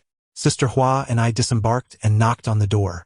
A boy, seemingly no more than a teenager, answered and inquired whom we sought. Sister Hua replied, we are looking for Lu Yi. Just mention the benefactor from Shijiazhuang. After hearing this, The boy promptly shut the door. We waited a moment before the door creaked open once more, revealing Lu Yi, who appeared astonished to see us and ushered us into the courtyard. He led us into a room where a man sat, Lu Yi's senior, Zhang Tao. Upon seeing us, Zhang Tao rose and clasped his fists in greeting, addressing Sister Hua. I wondered who that valiant woman was. It turns out to be my elder sister. What brings you to Beijing? He then called for Lu Yi to arrange dinner. Let us postpone the dinner for now. My sister and I have pressing matters that require Zhang Ji's assistance, and we promise to offer our utmost gratitude upon completion, Sister Hua stated. Sister, speak plainly. Spare my junior apprentice. Regardless of whether it involves traversing treacherous terrains or enduring fiery trials, should I, Zhang Tao, utter a single word of reluctance, I shall sever my own hand, Zhang Tao declared. Sister Hua, without further ado, recounted the entire incident. Zhang Tao listened intently, alternating between surprise and furrowed brows. Once Sister Hua concluded, an extended silence enveloped us. We dared not interrupt, for the matter at hand was grave. Assisting one in such a perilous situation is an act of gratitude, while refusal is beyond reproach. After a few minutes, Zhang Tao abruptly rose and addressed Sister Hua. I must consult my master. Please wait a moment. I shall return shortly. Sister Hua, is it not rather dire? Perhaps the three of us should go together. I believe we can manage, I suggested. Sister Hua replied, I appreciate your willingness. Let us not stand on ceremony. Time is of the essence. We shall depart today. Chapter 25. Unraveling the mystery, we bid farewell to Zhang Tao, informing him when to meet at the station. Sister Hua and I proceeded to the station, where we examined the tickets. All were for evening trains, necessitating transfers, which proved to be quite inconvenient. We checked for trains the following morning. There was one that required transfers as well, arriving in Dali at midnight. Throughout the night, the three of us remained sleepless, tirelessly attempting to decipher the acrostic poem, yet to no avail. Subsequently, Sister Hua gathered numerous maps, but lacking local maps, we were oblivious to our exact location, rendering the poem's clues untraceable. Ultimately, we rested briefly in the living room. The following day, we convened at the train station. Zhang Tao arrived quite early, and Sister Hua provided a brief introduction before we boarded the train bound for Yunnan. On the train, we engrossed ourselves in studying maps and deciphering ancient poetry, yet remained at an impasse. Eventually, we had no choice but to abandon our efforts. Upon our arrival in Dali that evening, I contacted the guide, who informed me that he was in Yunlong. Upon hearing Yunlong, a sudden clarity regarding the meaning of the poem dawned upon me. However, as it was quite late, we decided to rest for the night in Dali. The next morning, Sister Hua purchased a local map of Yunnan, and we boarded a bus heading to Yunlong. The bus traveled slowly due to the winding mountain roads, causing a rough ride that nearly made me nauseous. I instructed the guide to wait for us in Yunlong, and once we arrived, he would lead us. After a lengthy journey of 3 hours, we finally reached Yunlong. Upon disembarking, I felt an overwhelming urge to vomit. I had never traversed such a treacherous path before. Sister Hua advised me to drink more water to alleviate my discomfort. After stepping off the bus, I noticed a man in his 40s, dressed distinctly from us, donning attire that seemed characteristic of a minority ethnicity. The guide, surnamed Zhao, was a local. He explained that one of the 5 individuals we were searching for was acquainted with a friend of his, which led him to assist us as a guide. He mentioned that those individuals had been inside the mountains for 13 days, entering a vast and steep terrain that connected numerous mountains, a place where no local dared to venture, as the likelihood of their safe return was exceedingly grim. I was filled with anger, exclaiming that Brother Gang and the others might not emerge. I felt an urge to confront the guide, but Sister Hua restrained me, fearing my impulsive actions, especially since we still needed his assistance. As noon approached, we ventured into a restaurant reminiscent of a village, where Sister Hua urged everyone to indulge, for we knew not what awaited us in the mountains. We made arrangements with our guide to set off early the following morning. Throughout the day, we busied ourselves gathering equipment. In the afternoon, we procured an ample supply of food and purchased 4 shovels. Xiao Wei ingeniously transformed the shovels into smaller versions, creating rudimentary Luoyang shovels. Subsequently, he inquired with the guide about nearby mining sites and, once he gathered sufficient information, departed after our meal. I asked the guide if there were any local maps available, to which he replied in the negative, explaining that if maps existed, there would be no need for me to serve as your guide. We handed the guide 500 yuan to assist us in acquiring some ropes and other necessities. We found accommodation in the county, booking 2 rooms. At this moment, I could only comprehend the first line of the poem left for us. In the vast mountains of Yunnan, seeking the cloud dragon, which references Yunnan and indicates our destination, Yunlong.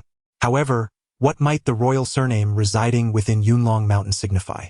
Could it imply the existence of a royal village near Yunlong? It remains a mystery what Tomb Brother gang intended to pilfer, as Yunnan has seen numerous emperors from the Qin to the Ming dynasties, with various local powers and emperors reigning. If one truly wishes to find the tomb, it is essential to ascertain whose Tomb Brother gang seeks, as that knowledge would lead us to the village associated with the royal surname. The phrase "if one wishes to seek the Taoist emperor's tomb" raises the question. Which emperor does it refer to? In that era, convenience was scarce. A casual search today yields abundant information. I remarked to Sister Hua that just before Brother Jing departed, he mentioned the current popularity of Buddhist statues. Is there any connection between Buddhism and a particular emperor? In the Nanzhao Kingdom, the royal family and adherents of Buddhism practiced cremation, storing ashes in golden urns and encasing them in silver caskets, which were then kept in separate chambers for seasonal rituals. Other households might use copper or iron vessels for the same purpose. It seems unlikely that this pertains to Emperor Dezhong, who reigned for merely over 20 years amidst constant warfare, leaving no significant tombs. The focus then shifts to the Dali Kingdom, which also embraced Buddhism, where many emperors took monastic vows, some even abdicating their thrones to become monks. However, it appears that the Dali emperors, despite their ordination, did not genuinely aspire to monastic life. Furthermore, records from Dali and earlier have been obliterated, making it exceedingly difficult to uncover relevant information. Presently, we turn our attention to the Dali Kingdom, particularly the emperor posthumously titled Dao Di. I suggested making a phone call. Sister Hua reached out, making several inquiries, but clarity regarding the Dali Kingdom remained elusive. In our urgency, I requested Sister Hua to contact our main patron, Mr. Song. After expressing her gratitude, we commenced our research, focusing on this emperor. Sister Hua called Mr. Song, inquiring if he could share any knowledge about the Dali Kingdom. Mr. Song, being quite discerning, did not hesitate to provide us with some information regarding Dali. As for the mention of Longyan Mountain, it appears to refer to a geographical location, possibly a mountain or a lake, that has transformed into the notion of dragon eye in the context of feng shui. This dragon eye is likely hidden within the Grand Mountains, with a flatland situated behind it, which could signify a burial site. At that moment, our speculations were all we had. Around 2 o'clock in the afternoon, our guide found us and had procured all the items we had requested, including a substantial amount of food. Each of us carried a large backpack. Sister Hua also handed the guide 500 yuan, informing him that we would set off at 3 o'clock the following morning. Upon successful completion of our endeavor, we promised him an additional 5,000 yuan, along with an extra 5,000 as a bonus. That night, I tossed and turned, unable to find rest. I shared a room with Sister Hua, who too was restless. As time passed, the danger for our companions, particularly Brother Gang and the others, only intensified. Sister Hua, without uttering a word, came to my bed and embraced me.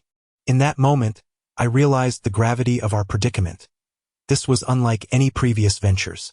In past escapades, capture was the worst outcome we faced, but this time, it was a matter of life and death. We needed at least one person to survive and carry on our modest shop, along with our courtyard. Chapter 26.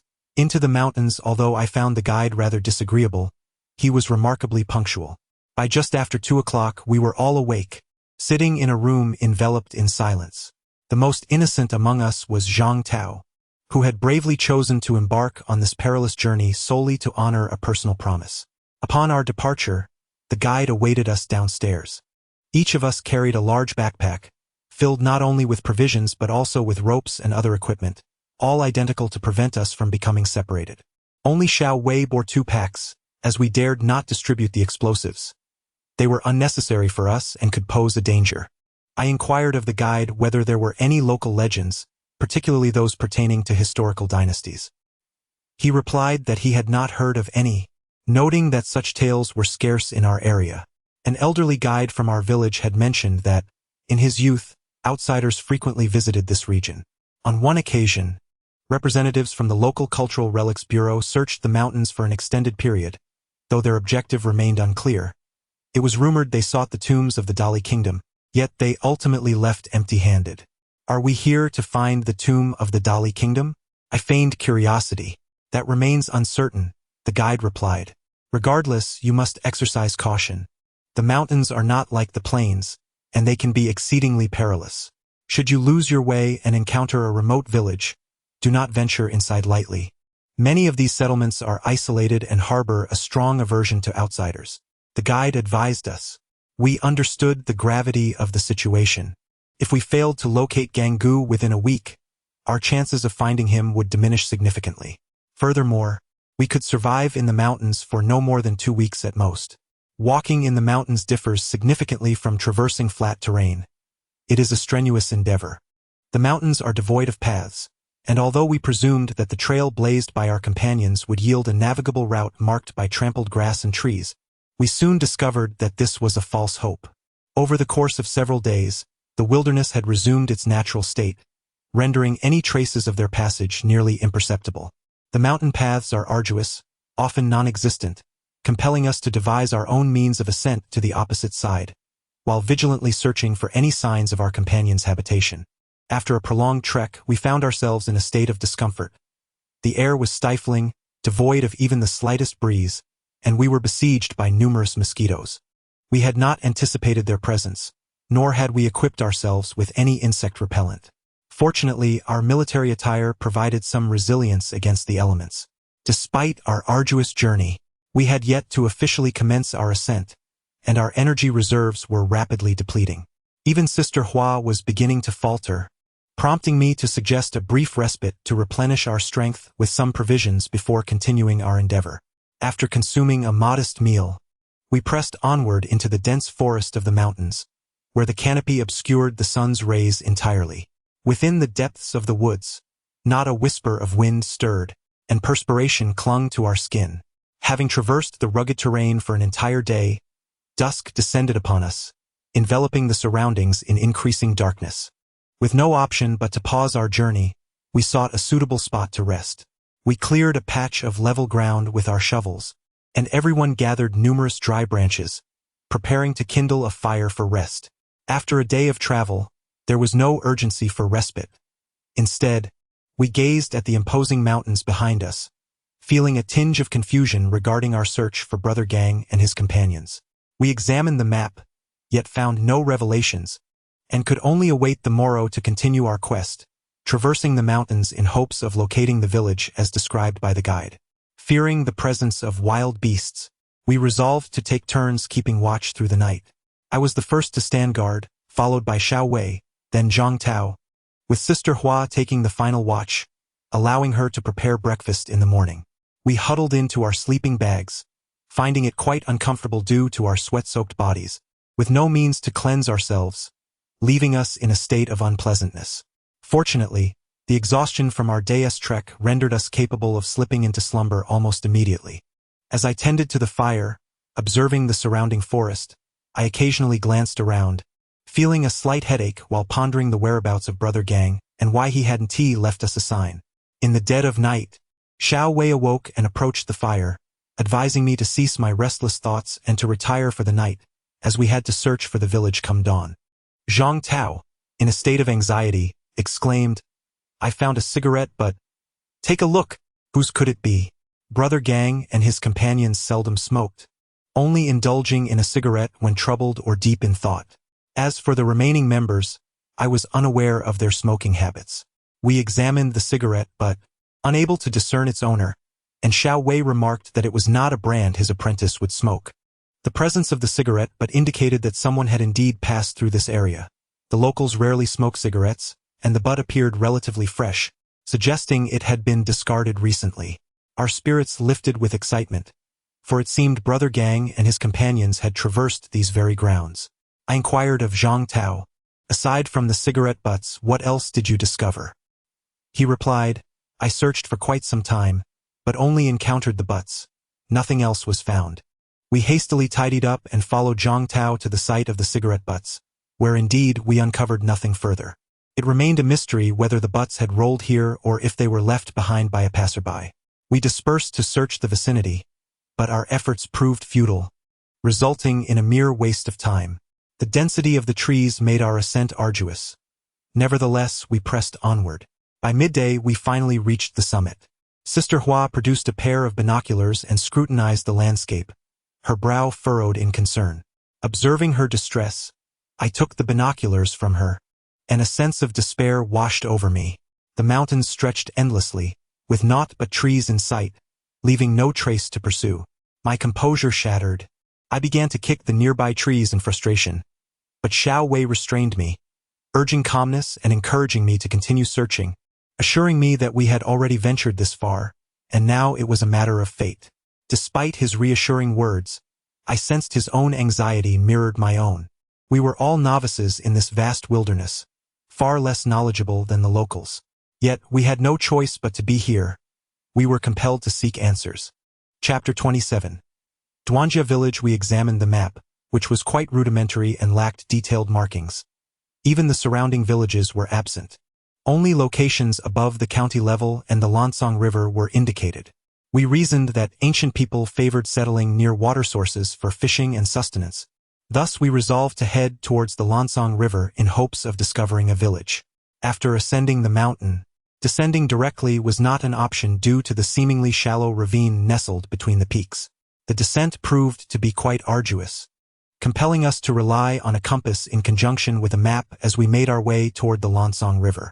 Traversing the summit was considerably easier than climbing, and by evening, we finally beheld a vast expanse of flatland amidst the towering mountains. We decided to rest there, as a nearby brook offered a source of water for replenishment and simple washing. The coolness of the stream allowed us to refresh ourselves, and with the presence of level ground, we planned to take a respite. That night, everyone enjoyed a more comfortable sleep, as we were able to cleanse ourselves and heat some water for a brief wash, which made us feel somewhat rejuvenated. However, our clothes were still damp with sweat, leaving behind white stains that were less than pleasant. Nonetheless, the discovery of the brook felt like a blessing bestowed upon us. The following morning, we quickly washed up and had a modest meal, preparing to continue our journey. We were nearing the Lansong River, and from the mountaintop, we could even glimpse its distant waters, igniting a sense of excitement within us as we pressed onward. By afternoon, we unexpectedly stumbled upon a village. Although it was referred to as a village, it consisted merely of a few dozen households. Recalling our guide's words, we hesitated to enter. Instead, we lingered at the village's entrance, hoping to encounter a local. After a considerable wait, we finally met a woman clad in traditional attire, who appeared quite astonished at our presence.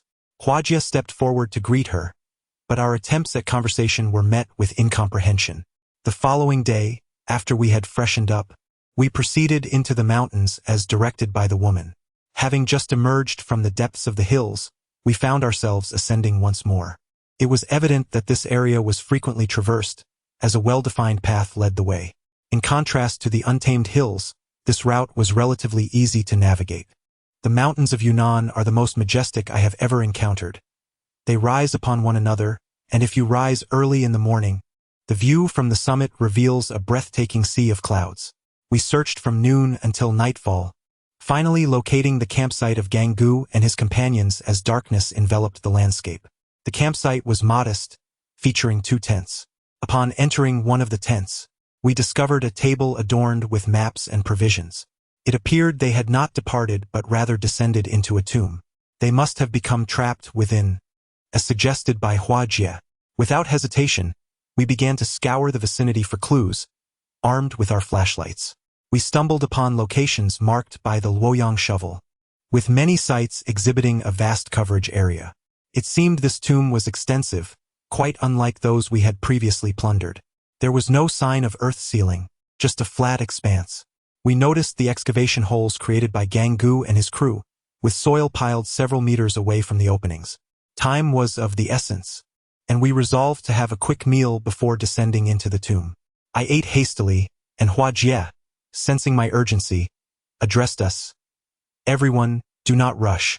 We have already found it. Let us eat well and prepare for the descent. We gathered our food and water, ensuring we were well equipped. Gang Gu and his companions had been inside for several days and likely lacked sustenance and hydration. In the depths of the tunnel there lay a rope, presumably lowered by Gang Gu and his companions. One end was secured to a robust tree while the other was cast into the abyss of the cave. I descended along the rope into the expansive tunnel, which plunged 5 meters straight down. Upon reaching the bottom, I discovered that the tunnel slanted further downward.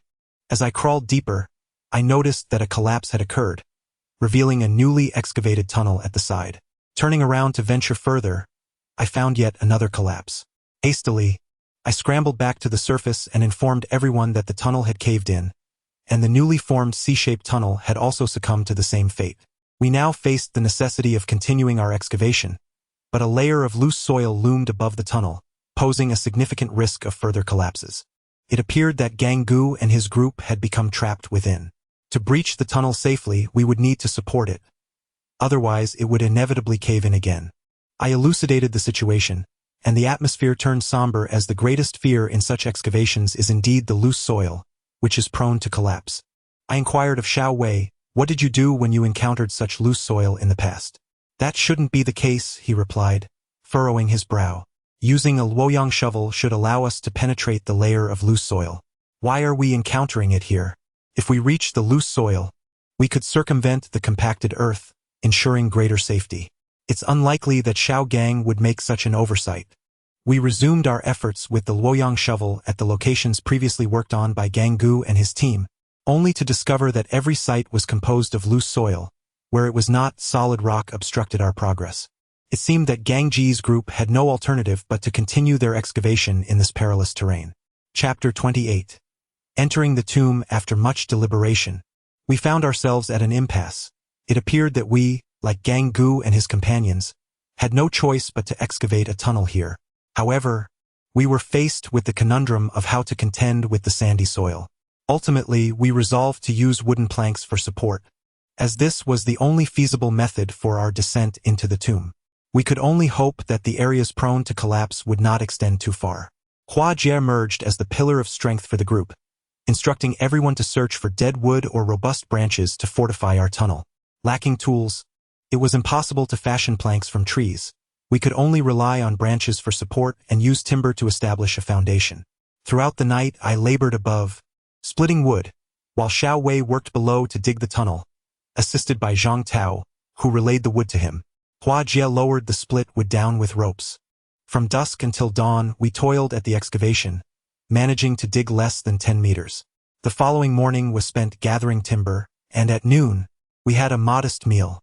During our repast, Zhang Tao, unable to stave off exhaustion, fell asleep before finishing his food. The three of us exchanged glances, acknowledging our fatigue.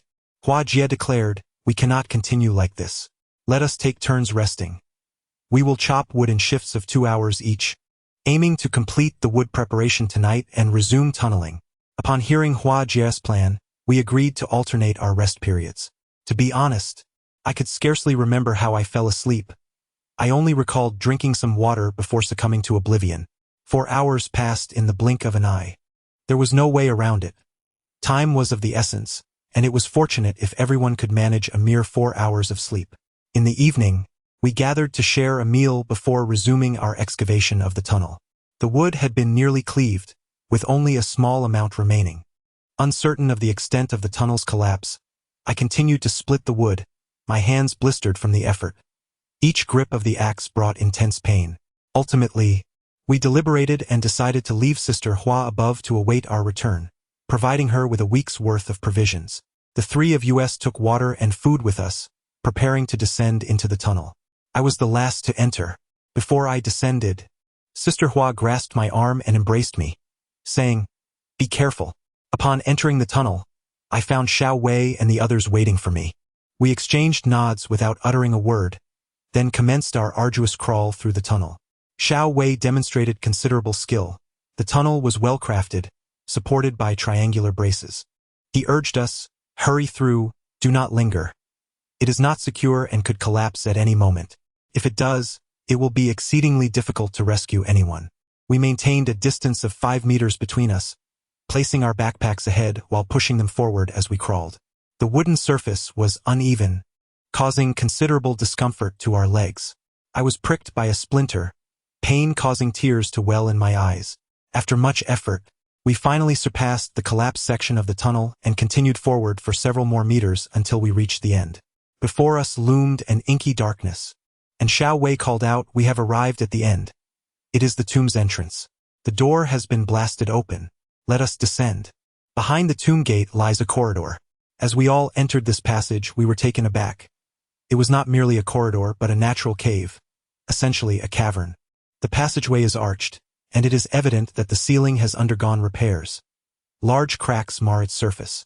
The corridor descends further, but our headlamps have long since died, their batteries depleted, leaving us with only a flashlight. This flashlight, constructed of metal, offers limited illumination, revealing only the inky darkness of the passage. The corridor is remarkably well constructed, and upon surveying our surroundings, it appears devoid of any security measures. We pressed onward, traversing more than 20 meters before arriving at a second tomb gate. This gate has been blasted open, its carvings exuding an air of solemnity, though I cannot discern which figures are depicted. The gate is not entirely destroyed. Rather, an opening has been created, just large enough for an adult to squeeze through. It is clear that Xiao Wei's apprentice possesses considerable skill. We hurriedly took turns to crawl through the opening and found ourselves in the antechamber. The antechamber is adorned with various pottery and flanked by 4 side chambers, which house a plethora of artifacts, predominantly pottery and a selection of armaments. The central items in the antechamber have been disturbed, indicating that Brother Gang and his companions must have arrived here alive. We were too eager to investigate further, urging Xiao Wei to lead us toward the main chamber. As we passed through another corridor, we encountered a door to the inner chamber that had also been blasted open. To our astonishment, the burial site comprises 3 stone doors, a revelation that exceeded our expectations.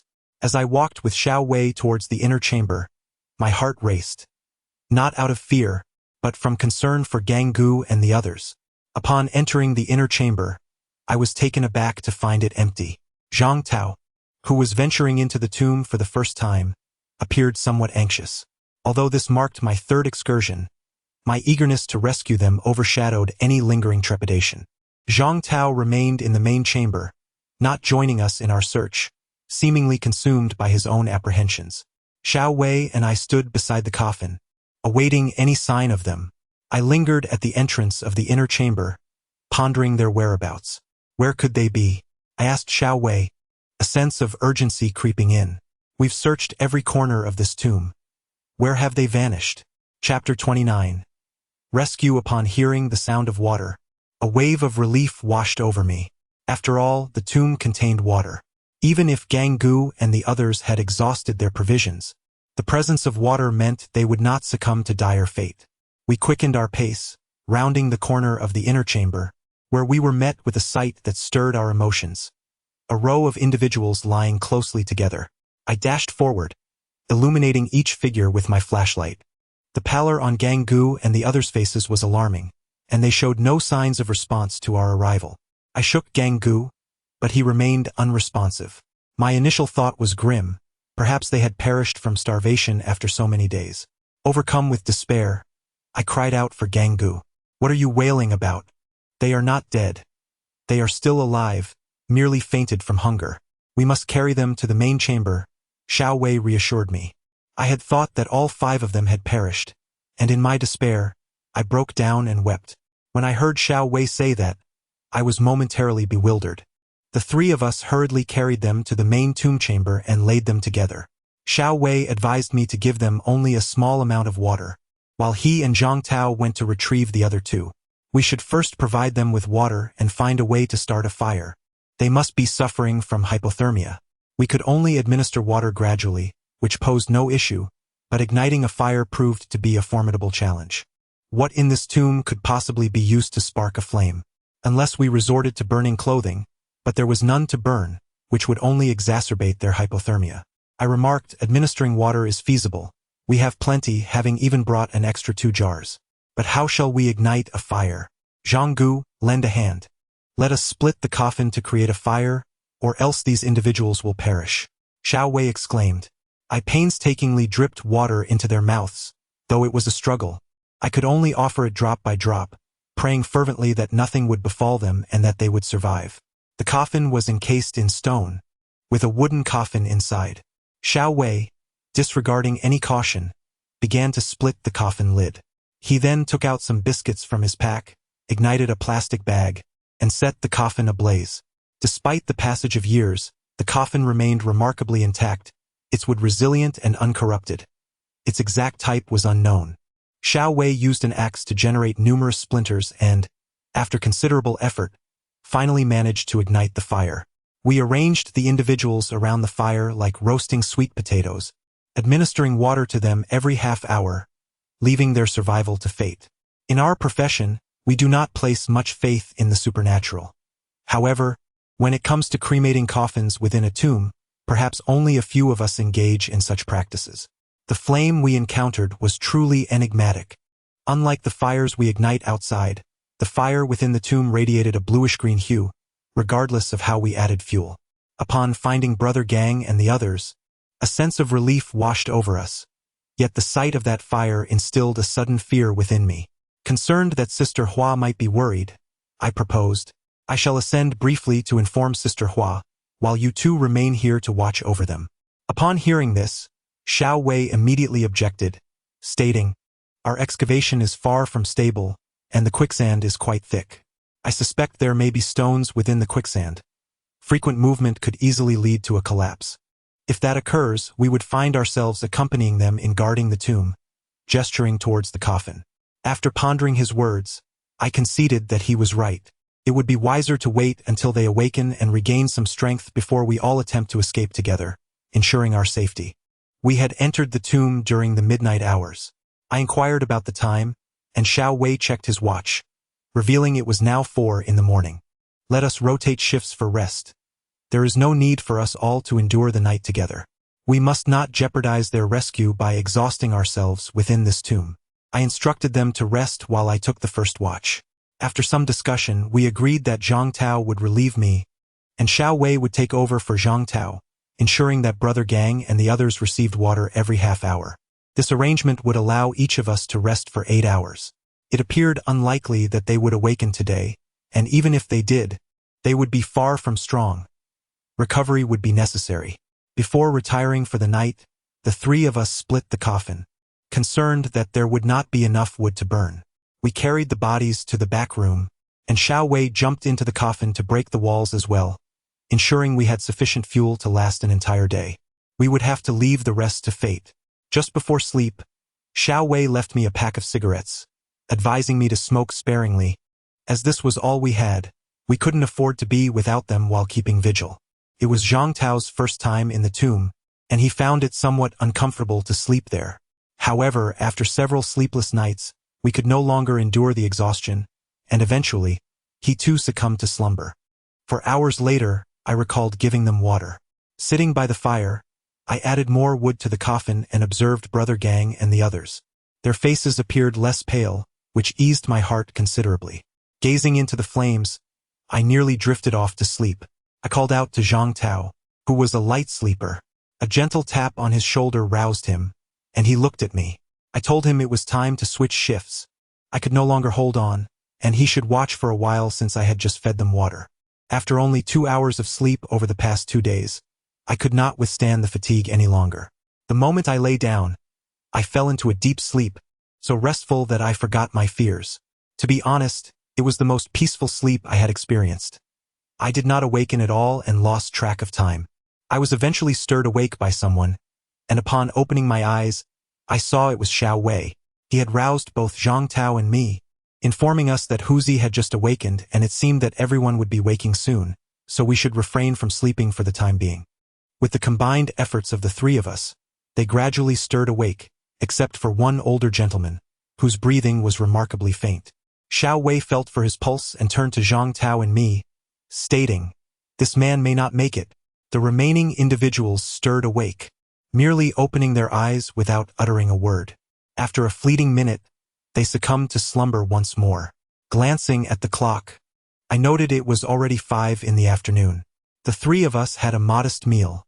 We had rested sufficiently, yet the remnants of the coffin we had burned were scant. A sense of unease enveloped us.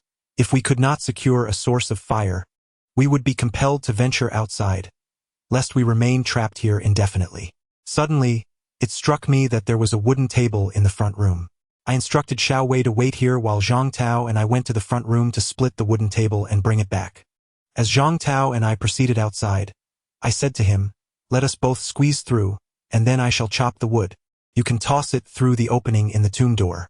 Upon arriving at the main burial chamber, I discovered that Brother Gang had already awakened, though he was unable to speak. Xiao Wei cautioned him, "Do not speak, refrain from saying too much. The biscuits will be ready shortly, so eat sparingly for now." Brother Gang glanced at me, seemingly wanting to communicate, but lacking the strength. He remained silent, his breathing labored. I prepared the biscuits, and using a spoon, I fed Brother Gang. After a few bites, he could consume no more and began to regurgitate, startling me. I gently patted him, and he ceased coughing. I offered him water, and he regained a modicum of strength, gesturing towards Hua Gu and the others. "Do not worry, Hua Gu, Brother Huzi, and that young lad have already awakened. Though the old man appears quite unwell," I reassured him. Chapter 30.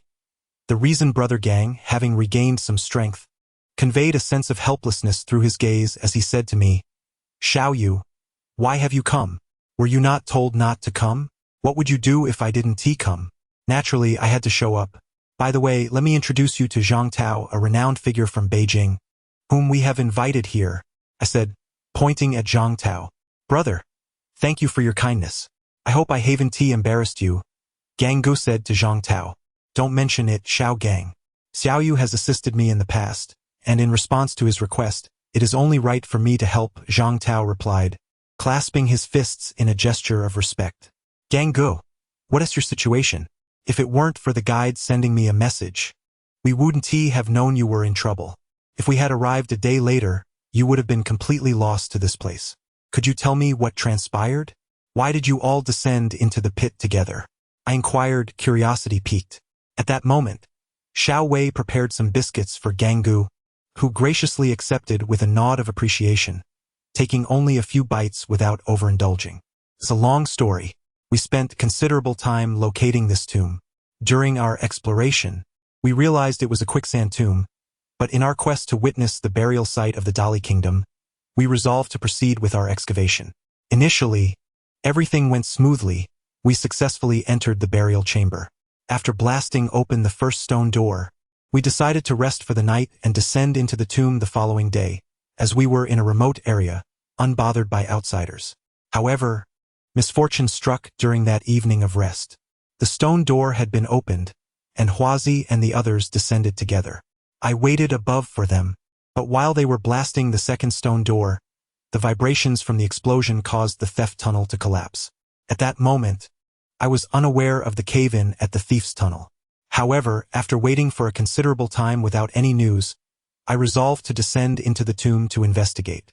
Upon entering the tunnel, I discovered that it had indeed collapsed, trapping them within the grave. In an effort to rescue them, I bravely descended into the tunnel, determined to circumvent the collapsed section and dig further down to reach them. Fortune smiled upon me, as I successfully cleared the passage. I entered the burial chamber and found them there, yet I was apprehensive about another potential collapse. I decided it prudent to ascend and regroup before formulating further plans. Just as we were about to emerge, the tunnel I had excavated once more caved in. During this ordeal, Huazi and Brother who regained consciousness and managed to recover. Youngest among us was Xiao Wei's apprentice, who, despite his youth, possessed a frail constitution and was the last to awaken. Upon seeing us, he wept bitterly like a young bride, but Xiao Wei offered him a gentle admonition, which helped him regain his composure. Tragically, the elderly man did not awaken. His health was far too deteriorated, and he was emaciated beyond recognition. Strangely, Brother Gang had insisted on including him in our venture. Brother Gang, displaying a modicum of vitality, recounted the entire series of events, sending shivers down my spine. Honestly, had it not been for Brother Gang's steadfast presence, we might very well have perished within that tomb. At the forefront of our group had been the elderly man, whose thin frame and agility had made him the first to venture out. Subsequently, everyone began to crawl out in succession, but unexpectedly, the tunnel collapsed again. Brother Gang and a few others, witnessing a person buried beneath the rubble with only their legs visible, exerted themselves to pull him free. Unfortunately, the military shovel that Brother Gang had brought along was also entombed in the debris. They found themselves devoid of any means of warmth and realized that the tomb was nestled deep within the mountains, making escape exceedingly challenging. Clinging to a glimmer of hope, they contemplated whether the aftershocks of the earthquake or geological shifts might provide a means of egress. Reluctantly, they resolved to blast through the third stone door, hoping it might lead them to freedom. At this point, I could not help but chuckle.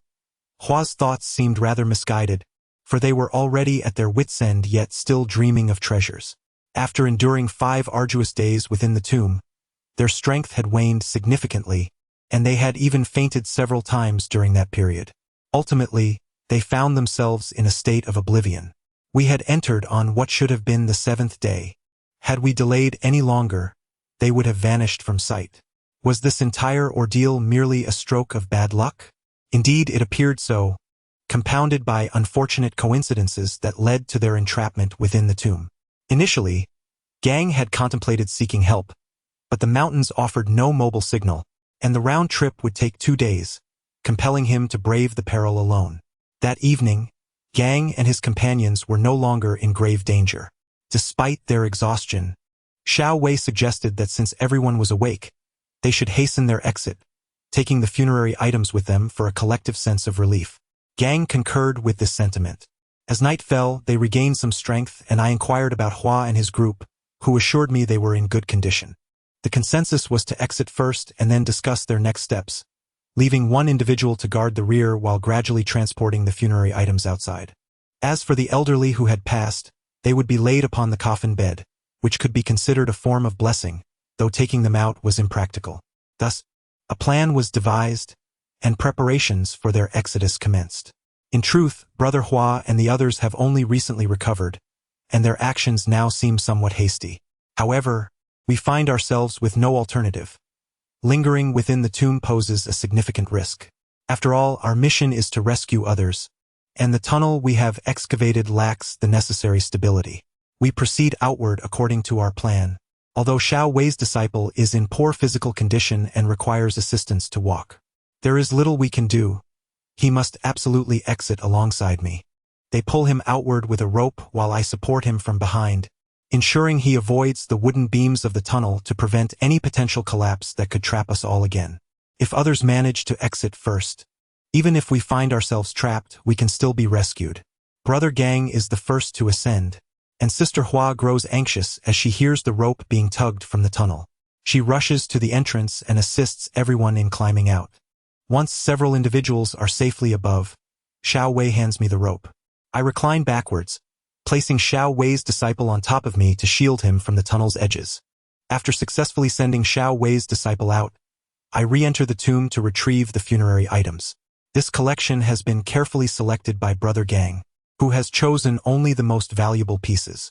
Even after extensive selection, a full sack remains. I divide the items into 3 portions within the sack and send them out one by one. With diligence and perseverance, after delivering the funerary items, I join my companions above. Chapter 31. The Kingdom of Dali. Upon reaching the surface, I lay on the ground, enveloped by the inky darkness of the night. An indescribable feeling washes over me. At that moment, my joy surpasses even the thrill of winning 5 million, a sum I would not trade for this experience. The treasures we have unearthed are undeniably precious, and should our discovery become known, it could potentially alter the course of history. Upon observing my diligent efforts to suppress the Gao family, I found myself disheartened as the princes began their machinations anew. If this trend continues, my demise would render my endeavors futile, leading me to contemplate a retreat into monastic life. Historically, the act of becoming a monk was not akin to the modern asceticism we associate with it today, where one abstains from marriage and embraces a vegetarian diet. During the Dali Kingdom, Monks could marry and father children, leading lives not dissimilar to that of an emperor. Moreover, education was predominantly conducted within temples, and the selection of officials often drew from the ranks of monks. Thus, the decision to embrace monastic life was less about renouncing worldly desires and more about seeking refuge and safety. In Chapter 32, The Imperial Tombs, it becomes evident that a monk's existence was not inferior to that of an emperor. They enjoyed leisure without the burden of labor, could marry and raise families, and indulge in nightly revelries while discreetly amassing influence. Why not embrace such a life? I took the first watch. Through recent experiences, I had gained some knowledge of survival in the wild. However, it was primarily our physical endurance that secured our safety, as we had not encountered any beasts in the mountains. The presence of our campfire further deterred any wild creatures from approaching, though it was prudent to remain vigilant in case of an unpredictable threat. As I sat by the fire, I noticed Brother Gang approaching. "Brother Gang, why are you still awake?" I inquired. "You should rest well. We have a long journey ahead, and we cannot afford to exhaust ourselves." "Don't worry about me," he replied with a smile. "I can't seem to sleep, so I thought I'd de-stretch a bit and keep you company during your watch." "Brother Gang, how shall we divide the spoils from our recent heist? Everyone is present, and it poses a dilemma," I remarked. "Indeed, aside from the funds allocated for Shang-Tsu's family, let us divide the remainder equally among ourselves," Brother Gang suggested. "Shang-Tsu? Are you referring to the elderly man buried in the grave?" I inquired. "Yes, it should not have been perilous, yet here we are. Shang-Tsu was a member of my early team, back when my master was still alive. During that time, everything was fine. However, our first collaboration has led to this unfortunate outcome." "Alas," Brother Gang lamented. "Brother Gang, do not be so hard on yourself. In our line of work, danger and wealth are two sides of the same coin. Since he chose to join us, he was prepared for the risks, though fate has dealt him a poor hand." I urged him. "How did you come to know that Zhang Tao? Is he trustworthy?" Brother Gang inquired once more. I recounted to Brother Gang how we became acquainted with Zhang Tao, detailing our search for him, including Lu Yi and others. Brother Gang then asked, "Can this individual be of service to us?" Observing his skills and loyalty, I believe he would be a valuable addition to our team. Brother Gang remained silent for a moment, simply nodding his head without further comment. He lit a cigarette, glanced at me, and offered me one as well, smiling warmly. I accepted the cigarette and said to Brother Gang, "So, you mean to say that next time you shall not bring me along? You would prefer I remain behind to watch the shop? You have seen for yourself, our profession is fraught with danger. I do not wish for you to endure the constant anxiety we face. You are still quite young. Watching the shop is a commendable option." Brother Gang replied, "I cannot remain vigilant over the shop indefinitely. Furthermore, without my presence, I truly cannot trust you all outside. Hua Jie feels the same. Could we not delegate the management of the shop to someone else while we focus on the pit?" I inquired of Gang Gu. "All our funds are tied up in the shop. Should anything go awry, our efforts would be rendered futile. Thus it is imperative that we rely on our own." Gang Gu glanced at me with an expression akin to that of someone regarding a fool. Indeed, my question was somewhat naive. However, I truly have no desire to oversee the shop any longer. It has become exceedingly monotonous, akin to a mundane job. Many might argue that tending to the shop is advantageous, as it poses minimal risk and ensures safety. Why would one choose to toil in the pit instead? Is that not foolish? In truth, I am aware that being in the shop is the safest and most lucrative option, yet I find myself disenchanted by such a tranquil existence. I yearn for challenges. To be frank, managing everything alone has proven to be quite exhausting. I contemplated enlisting Zhang Tao, yet upon reflection, he was someone I had to persuade to assist me. Now that he is free, it feels somewhat inappropriate to ask him to work. Thus I called upon Xiao Wei. Startled at my summons, Xiao Wei awoke, fearing something was amiss, and inquired, "What is it? Is something wrong?" "No, I merely called you to keep watch and discuss a few matters," I replied with a smile. "What's wrong? Wasn't Zhang Tao supposed to keep watch? Why have you summoned me?" Xiao Wei furrowed his brow in confusion. "True, they are currently too fatigued to work, and tomorrow the tasks fall to us. Sooner or later we must undertake this work, so let us do it together," Xiao Wei asserted. "After completing our duties, I retired for the night. Early the following morning, I heard Huago calling out to me. "Rise, you sloth. Are you not yet awake? Soon it will be noon. Hurry and have breakfast." Due to the fact that Brother Gang and the others had not fully recovered, our pace was notably slow. Not long into our journey, Xiao Wei's apprentice collapsed onto the ground, insisting he could go no further. We had no choice but to assist him, encouraging him to persevere, even if it meant simply reaching the water source where we could rest. However, without water, our situation grew increasingly unbearable. We trudged along, stopping intermittently, and it was not until nightfall that we finally arrived at the camp near the water source. The frailty of Brother Gang and his companions was evident, and by the time we reached the campsite, Xiao Wei's apprentice was being dragged along, much to Xiao Wei's frustration, which he expressed vocally. Chapter 33. Hunting after a day of arduous travel. Everyone was exhausted. We gathered around the campfire to share a meal, and Hua Jie suggested that the sick should eat first, urging the rest of us to take only a little to ensure there was enough food for Brother Gang and his companions. I found myself still hungry. As night fell, with little else to occupy us, Hua Gu insisted on finding some meat to eat. Yet, we were ill-equipped for hunting. We lacked any weapons, not even a slingshot, let alone a firearm. Everyone erupted in laughter as Hua Gu faced this reality. He then turned the blame towards me. "Xiao Yu, why didn't you bring any meat? Even some beef jerky would suffice. Without meat, how can we regain our strength?" He lamented. "Next time, if there's no meat, I want to come back to work. I simply cannot endure this any longer. Everything I see resembles meat." Hua Gu continued to grumble. I replied, "Next time I'll bring a pig along. Then, if you desire meat, you can slice off a piece from the pig each day.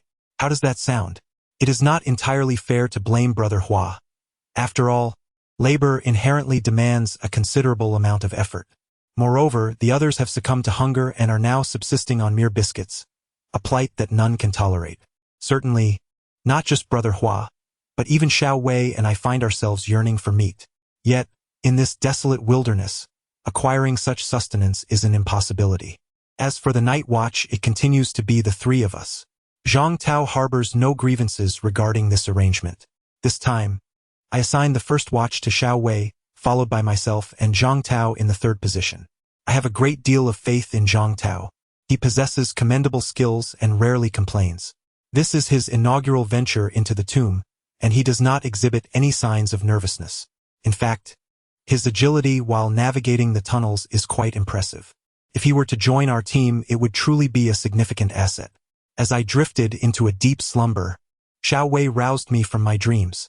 I made my way to the campfire, but after a brief moment, fatigue overcame me once more. Reluctantly, I called out to Brother Hua and approached his sleeping bag, prodding him gently with a stick. Initially, he remained unresponsive, prompting me to exert more force. Eventually, Brother Hua stirred, inquiring about my intentions. I requested his assistance in taking over the night watch so that I might rest for a while. Brother Hua scrutinized me in silence before responding. "All right, you may sleep. Who should I call for the next watch?" I replied, "You can simply call me. I prefer to keep watch alongside Zhang Tao. Just summon me when the time comes." He retorted, "Look at the time. How can you still be asleep at this hour?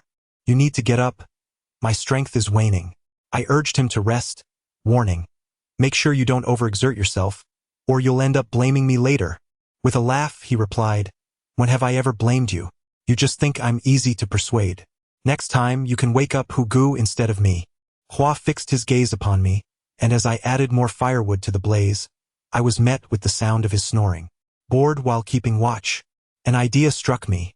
Perhaps animals might come nearby to drink, and I could procure some meat. This would ensure a hearty meat broth for breakfast. I hastily called out to Zhang Tao, urging him to take over the night watch so I could venture out to catch small creatures. Upon sharing my thoughts with him, Zhang Tao surveyed the woods and replied, "Let us go together. The campsite should be secure and I can act swiftly." We stealthily approached the stream, finding a large rock to conceal ourselves behind. Zhang Tao declared, "As long as there are small animals about, I can surely hit them with a stone. You are in charge of fetching them. If fortune smiles upon us, we could gather several creatures and feast on meat come morning. I trust you. Do not let me down." It would be rather awkward if you miss, I retorted. Are you tired? Do you desire meat? All right, I have faith in you. I crept cautiously toward Zhang Tao, but upon reaching the large stone, I discovered he had vanished. This startled me. Where had he gone? Had he been taken by some creature? Or had he simply wandered off? A sense of unease gripped me. I pondered whether to awaken the others to search for him. Yet I was uncertain if Zhang Tao had left of his own accord or had encountered some peril. If he had merely departed, that would be one thing. But if he had fallen into danger, it would spell trouble indeed. As I found myself in a state of anxiety, I caught sight of a figure emerging from the woods, making its way towards the brook. Glancing around, I picked up a sizable stone, prepared for any unexpected visitor. The figure drew nearer, and a sense of tension enveloped me. When the distance shrank to mere meters, I recognized him as Zhang Tao, who was carrying something in his hands. I hurried to greet him, and upon closer inspection, I saw he was holding 2 chickens. I scolded him. Brother, weren't you supposed to guard the brook and hunt? Where have you been? You startled me. In these mountains, if you got lost, it would be quite a challenge to find you. I continued, there's no need to take my words so seriously. If you can catch something, great, but if not, it's no matter. Zhang Tao merely smiled in response, lifting the 2 chickens for my inspection. One was a splendid rooster, while the hen was a dull gray. It was later, during a visit to the zoo, that I learned they were known as the black-necked long-tailed pheasant. Chapter 34. The county town. After we finished our preparations, we deliberated at length on how to cook the chickens. Zhang Tao proposed boiling them rather than roasting, as roasting would yield only a few small portions for everyone, whereas boiling would allow us to savor some broth, ensuring that all could partake. Without further ado, we divided the chickens into several pieces and began to boil them in a large tea kettle, which, despite its modest size, was inadequate for the task. Ultimately, we had to cook in 3 batches. Each of us enjoyed a chicken thigh, and the taste was exquisite. After so many days without meat, I was nearly moved to tears. It was simply delightful. During our last visit, I noticed some activity near the brook. Just now, while we were keeping watch, Zhang Tao caught something and handed a piece of meat to Sister Hua. The 3 of us divided the meat, each receiving 2 pieces. Everyone's eyes lit up at the sight of the meat, especially Brother Hua, who clamored for an extra 2 pieces, wiping the drool from his mouth as he spoke. I allocated 1 chicken leg to Brother Gang and gave the remaining 1 to Apprentice Wei. This did not sit well with Brother Hua. Wait a minute, how can there be only 2 legs from 2 chickens? Where did the other legs go? Who took them? I chuckled and replied, stop your shouting. Those 2 legs were consumed by Zhang Tao and me. We were merely testing for poison. Why the fuss? The notion of poison seemed ludicrous. What could possibly be toxic in chicken? Besides, couldn't you sample from another part and leave the chicken legs for me, your Brother Hua? You little rascal, you lack gratitude. After all, I have treated you so well, and yet you don't consider saving a chicken leg for me. This meat is truly miraculous. It imbues strength. Whether it is a psychological effect or a genuine replenishment, I cannot say. We proceeded with remarkable speed, drawing from our earlier experiences. As we passed our first campsite, we deliberated whether to rest there or press onward. Seeing that everyone was invigorated today, Brother Gang decided we should continue our journey. By evening, we reached the mountain pass and set up a temporary area to wait for our guide. We would have to wait another day after today for the guide's arrival, and we hope he comes soon. Otherwise, after dinner tonight, we might have to make do with just a mouthful tomorrow before heading to the county town, and I am uncertain whether everyone can endure it. The mountain is vast, devoid of any signs of human presence, and we find solace in this solitude, for there are neither wild beasts nor imminent dangers lurking about. Occasionally, the distant calls of wild pheasants can be heard, yet they are far enough away that the absence of a stream renders the pursuit of these birds exceedingly challenging. Last night, I had intended to discuss with Zhang Tao the prospect of him joining our ranks, yet I forgot amidst the hunting preparations and failed to mention it to him. Thus, I resolved to broach the subject with him this evening. I hesitated to call out to Brother Hua, feeling a sense of trepidation, and instead mustered the courage to approach Brother Hu. He has always been kind to me, and upon my request for him to keep watch during the night, he readily consented. As the night wore on and it came time for Zhang Tao and me to take our turn, he seemed to sense my preoccupation and said, Xiao Yu, if something is troubling you, feel free to share. Don't hold back. I feel guilty having you accompany me like this. Taogu, what is your perspective on our line of work in tomb raiding? I inquired, cutting to the chase. I wish to extend an invitation for you to join our team. I am curious about your thoughts, as we could greatly benefit from someone of your caliber. Zhang Tao replied, Oh, I cannot make that decision unilaterally. You must consult my master. For many years, I have been the one to look after him. If I were to leave, I am uncertain of my master's stance on the matter. Personally, I harbor no particular desire. Surely you jest. If you wish to speak with my master, it would be better for Brother Gang to approach him. You are merely a member of the team, and let us be honest, don't take offense. But you lack the qualifications. Zhang Tao's words did not anger me. Indeed, he spoke the truth, for I am beneath Brother Gang, who holds the authority in our group. I conversed with Zhang Tao for quite some time, and I hold him in high regard. After all, he possesses considerable skill and exudes an air of sincerity. However, I do harbor regrets, as I ponder that had I not invited him to join us, he might not be facing such disabilities now, though that is a matter for another day. Brother Hua was quite forthright, instructing the boss to prepare the meal without hesitation, encouraging him to be generous with the meat, as it had been quite a while since we had indulged in a proper feast. Upon seeing the meat, we devoured it ravenously. Sister Hua was no exception, her eyes fixated on the food. Brother Hua, on the other hand, was different. Even before others could partake of a large pork knuckle, he had seized half of it to savor. The meal was truly delectable. We felt uneasy about leaving the items here in the hotel, fearing that an unexpected inspection could lead to dire consequences. Brother Gang suggested that Brother Hua rent a place, and without further ado, Hua went out. With nothing pressing to occupy our time, I inquired of Brother Gang about his future plans and where he intended to settle down. This experience was undeniably perilous. Thankfully, your timely arrival spared us from potential disaster. I admit my own oversight, having thought there would be no complications, which turned out to be quite embarrassing. My reputation is likely to suffer. For the past couple of days, we have been packing meals to share with Brother Hua, ensuring he receives decent nourishment. On the third morning, after receiving a phone call, Brother Gang instructed me to bring 2 items to a particular inn, where someone would be awaiting my arrival, allowing me to set my own terms for the price. Chapter 35. Selling goods. I arrived at an inn with my belongings and noticed a pair of individuals seated outside.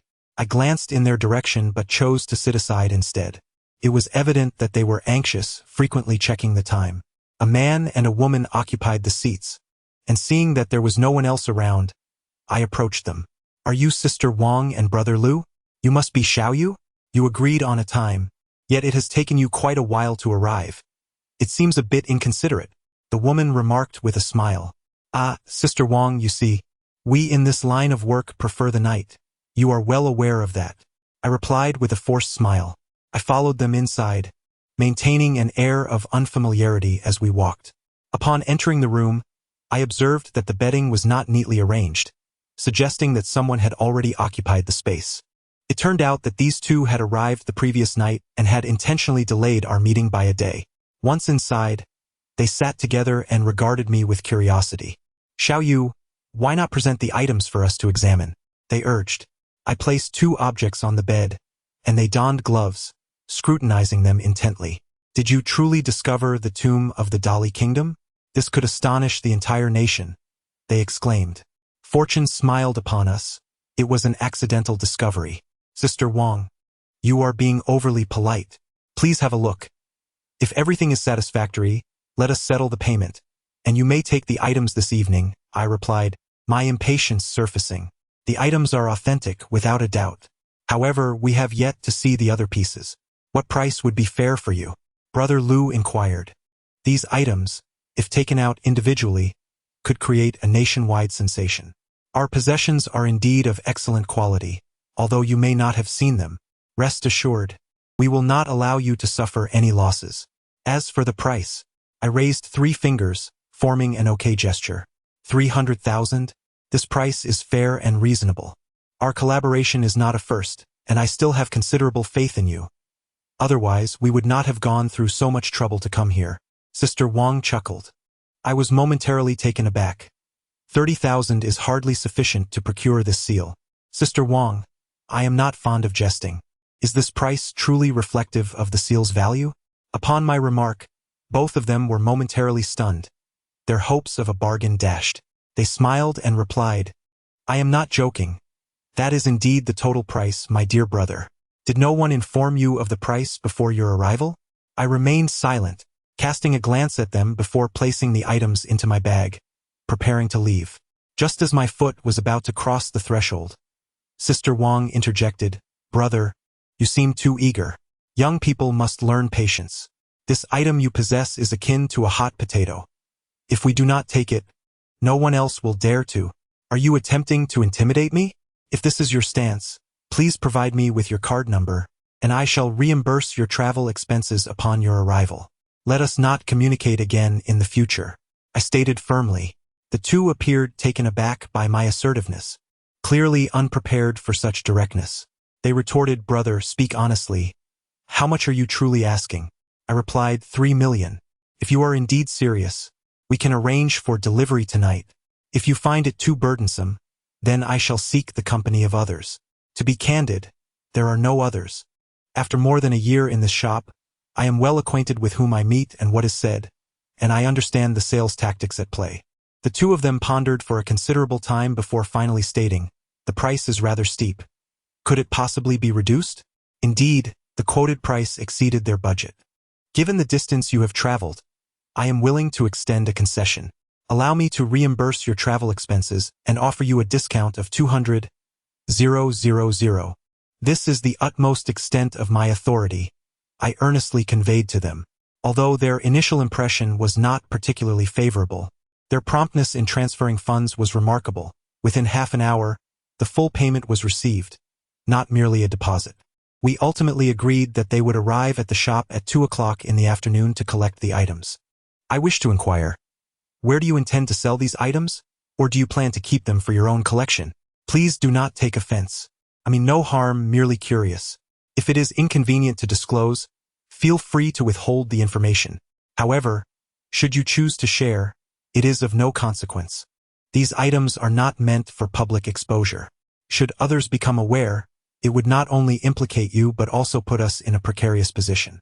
Our boss intends to keep these items for his personal collection in his museum, and he will not display them lightly. Upon learning of this matter, the boss was genuinely astonished. If antiques have a value, then this batch of goods is beyond mere monetary assessment, Sister Wang solemnly stated to me. Brother Gang still hasn't come. I went with Brother Hua, and to my surprise, I learned for the first time that Brother Hua could drive a horse-drawn carriage. Throughout the journey, I lavished praise on him, to which he replied, Stop flattering me, you rascal. There is much about me that you remain unaware of. This is merely the tip of the iceberg. Next time, I shall reveal some of my remarkable skills. At the inn's entrance, an Audi was parked. Upon seeing us arrive in the horse-drawn carriage, a woman named Wang exclaimed, Did you really bring everything here by carriage? Aren't you afraid of damaging your belongings? I reassured her, Fear not, Wang. Everything is well protected. We anticipated the bumpy road and specifically brought several blankets to cushion the ride. Rest assured, the bedding costs us nothing. A man surnamed Liu placed the items into the car's trunk, then retrieved the bedding from the carriage and added the funeral items as well. He nodded at me before getting into the vehicle. Wang addressed us saying, You boys take care. Next time you have something good, remember to let me know.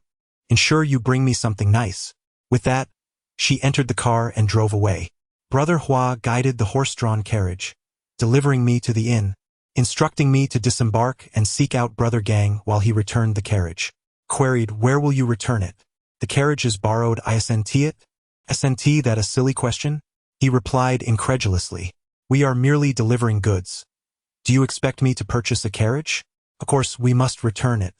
While it may seem worthless to us, it is essential for someone else's livelihood. Chapter 36. Homecoming that evening, Sister Hua and I ventured out to procure some groceries. Together, we prepared a sumptuous feast, while Brother Hua and Brother Huzi lent their assistance. We crafted a total of 12 delectable dishes and indulged in some libations to celebrate our survival from adversity, believing that fortune would follow. During the gathering, I handed my bank card to Brother Gang, revealing that I had sold for 2.8 million. Brother Gang was elated, as his initial budget was approximately 2 million. Xiao Yu, well done. That's an excellent price. You should receive a greater share this time. He had taught me well, prompting me to rise and toast him, subsequently extending my appreciation to everyone present. That night marked my first experience of inebriation. The following morning, Sister Hua awoke early and headed to the shop alone. I was the last to rise, finding Brother Hua and Brother Huzi tidying up the table while Brother Gang sat leisurely sipping tea. Upon noticing my awakening, he poured me a cup and remarked, "Awake now? It seems you overindulged yesterday." I smiled in response. "Please contact Zhang Tao and see if his master is available. I wish to discuss the possibility of bringing Zhang Tao into our team. Xiaoyu, transfer 500,000 to these two accounts, and 650,000 to this account. Then withdraw 350,000 in cash for Zhang Tao, leaving the remainder with you for the shop's needs," Brother Gang instructed. "Understood. They have gone to the shop, so I will leave the card with you. We are not in urgent need of funds at the moment. Brother Gang, while we have indeed made a profit this time, the issues concerning our shop remain unresolved. What shall we do? The merchandise in the shop still requires some coordination. We must promptly address this issue. Otherwise, our store will lack quality goods, making it challenging to retain our esteemed clients," I inquired.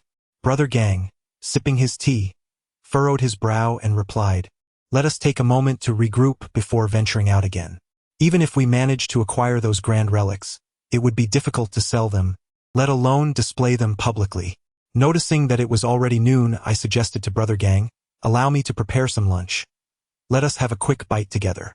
Brother Gang nodded silently in agreement. Cooking is a rather simple task for me. I boiled 2 bowls of noodles, and we hastily shared a bite. "Have you reached out to Zhang Tao?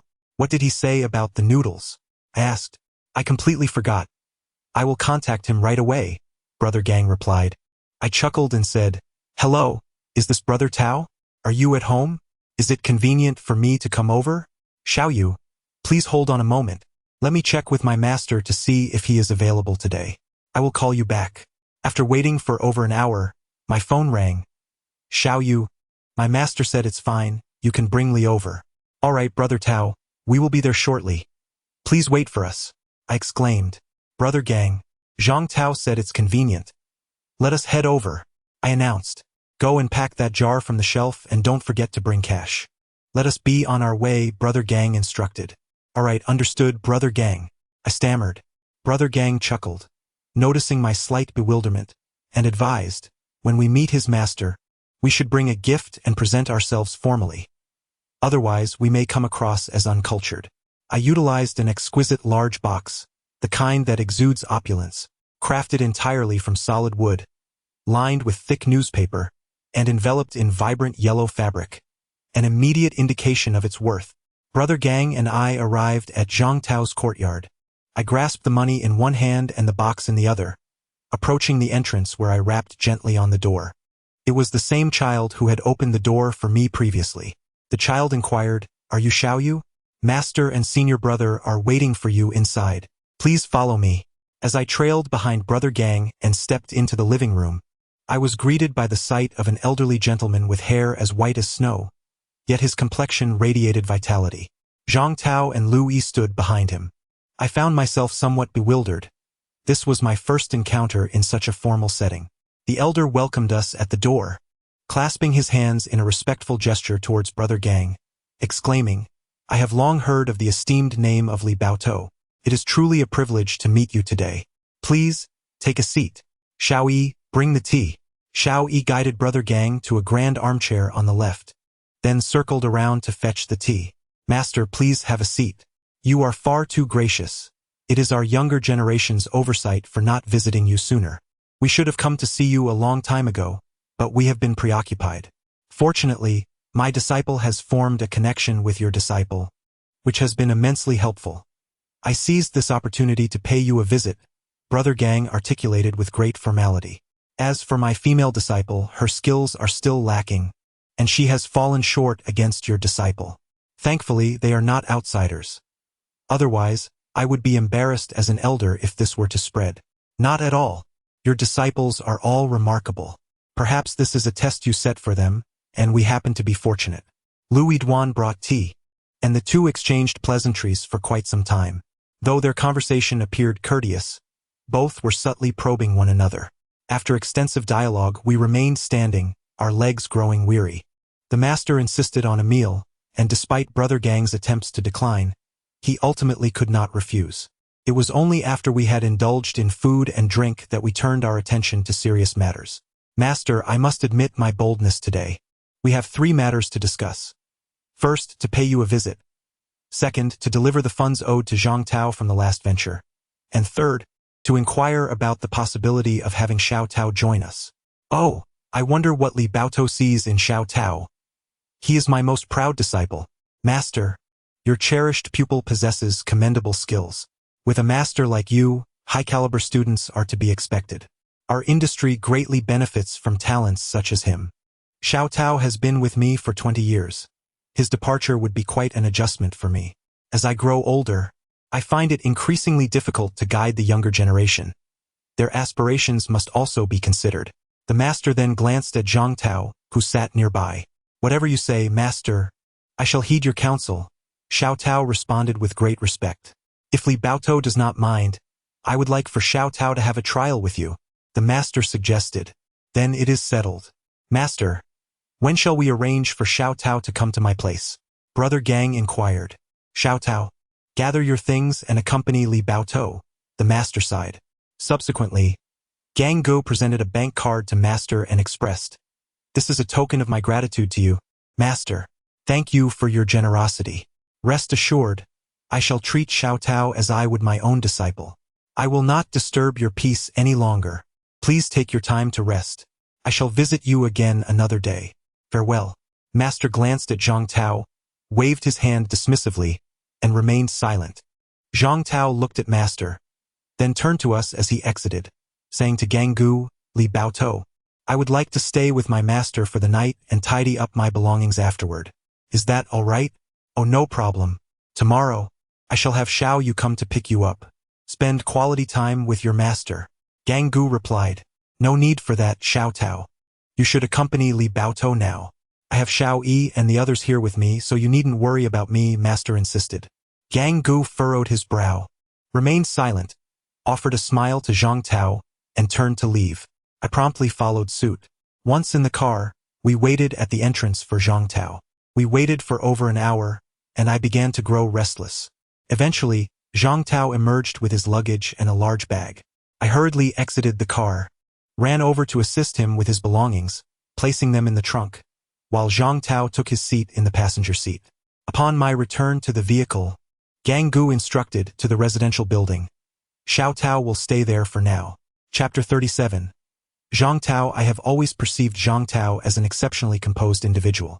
During our previous trip to Yunnan, he hardly uttered a word, simply following through with arrangements without a hint of complaint.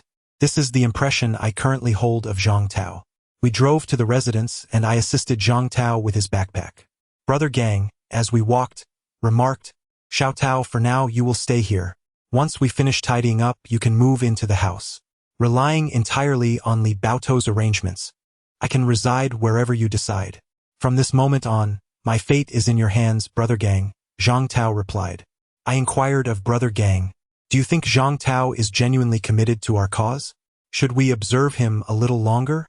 Although Zhang Tao is with us now, his heart has yet to align with ours. After all, he has been with his master for over 20 years. It will take time for him to adapt. But he will be fine eventually," Brother Gang reassured me. Upon arriving at the courtyard, we noticed everyone resting in their respective rooms. Brother Gang proceeded to the main house and instructed me, "Gather everyone. We need to discuss some matters." As Brother Gang convened the meeting, I called for Sister Hua. I knocked on the door and called out, "Sister Hua, are you awake? Come in, I'm not asleep," she replied.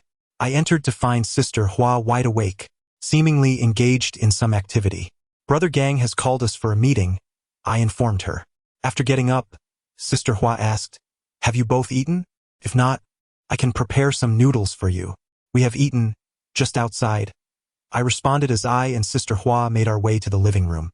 Brother Hua was busy brewing tea for everyone. Upon seeing the gathering, Brother Gang remained silent, patiently awaiting Brother Hua's tea. Once Brother Hua handed him a cup, he took a sip and addressed us. There isn't much to discuss today. I merely wanted to inform everyone that Zhang Tao has joined us as a new member. Tomorrow, let us all share a meal together. Flower, please purchase some vegetables tomorrow and invite Zhang Tao over for dinner. Also, tidy up your spare room so that Xiao Yu can share with you. Huazi can stay in Xiao Yu's room, and let Xiao Tao occupy Huazi's current room, instructed Brother Gang. Sister Hua nodded and inquired, has Zhang Tao worked with us on a few occasions? Or will he be with us long-term? Is he trustworthy? There should be no issues. Last time we were in Yunnan, Zhang Tao was diligent and compliant, following whatever arrangements we made, and he possesses commendable skills. I feel confident about him, I responded. Trust those who are trustworthy, and do not doubt those who are reliable. Besides, Xiao Tao's current line of work is not particularly honorable. He is with us of his own volition. We can ask him during dinner tomorrow, Brother Gang added. Zhang Tao performed adequately in Yunnan, but he seems to be a rather honest individual. Our team is currently short-staffed, and his skills could provide us with some assurance, Brother Hua remarked. Brother Huzi remained silent, sipping his tea. Brother Gang glanced at him and asked, Huzi, do you have any thoughts you'd like to share? With a smile, Brother Huzi replied, I will follow Brother Gang's arrangements. I have no objections. Brother Gang nodded and stated, now that everyone has no further concerns, let us prepare.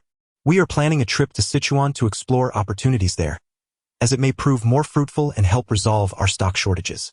Flower, I have not been managing the shop much lately. How has its performance been during this time?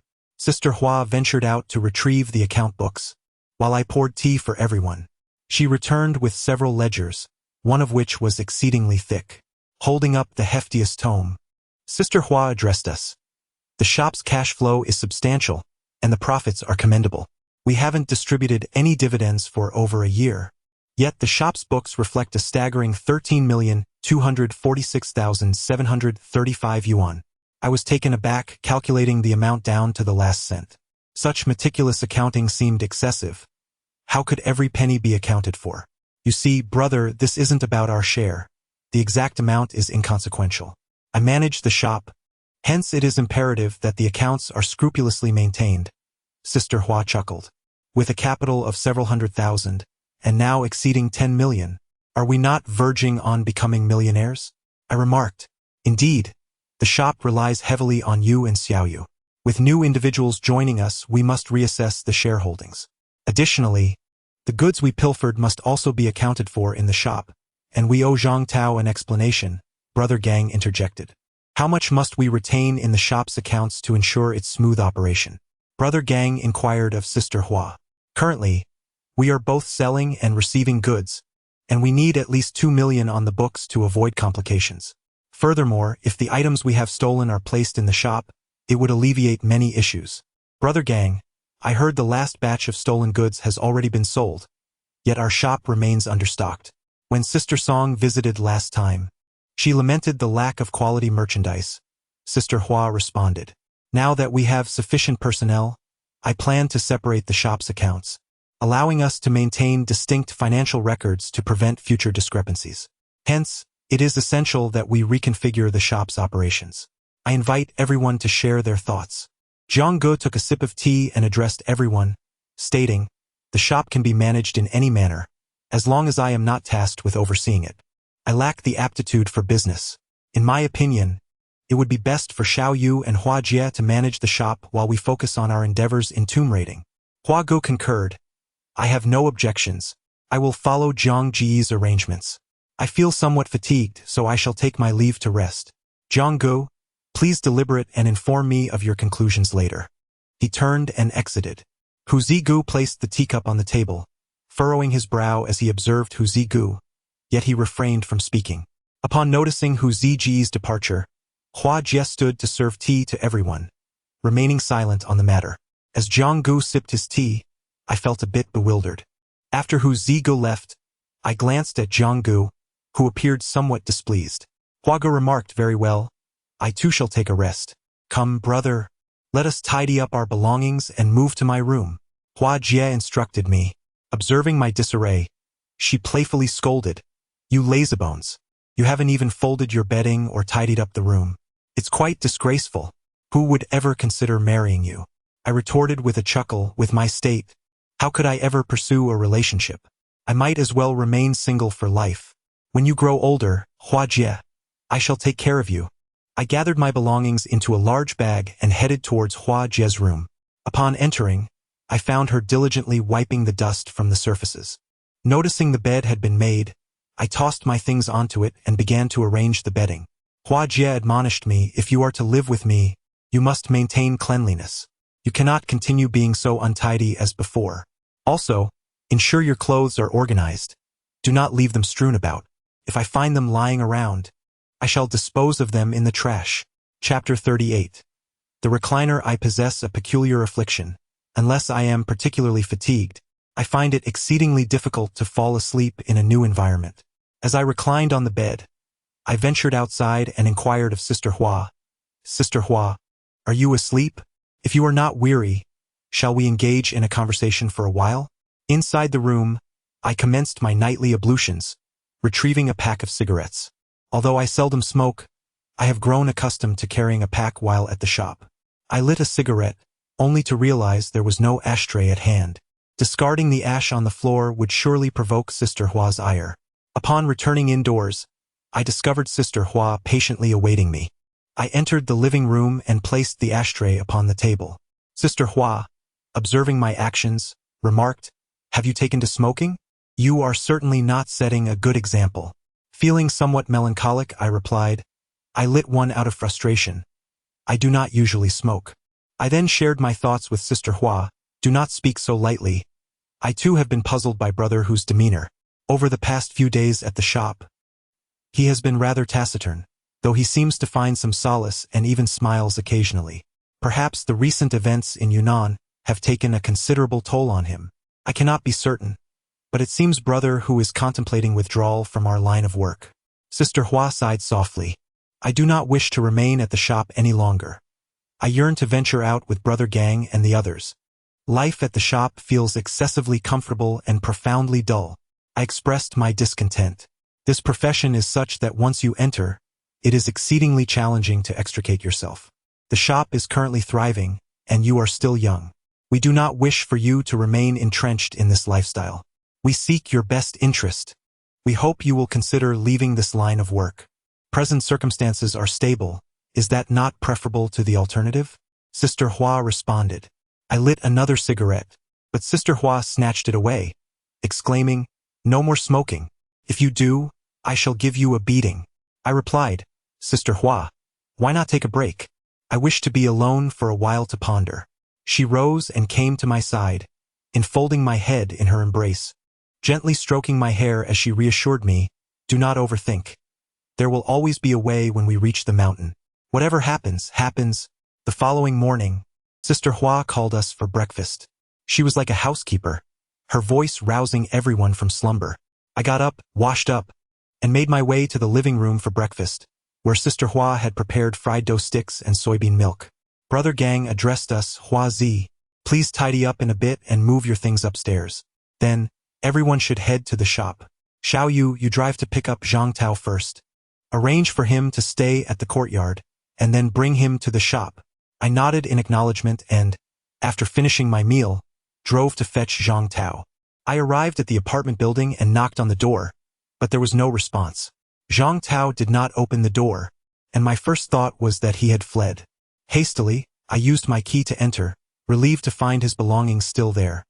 He had not run away after all. I settled onto the sofa to wait. Once Zhang Tao had packed and made his bed, I suggested, "Let us finish up tonight.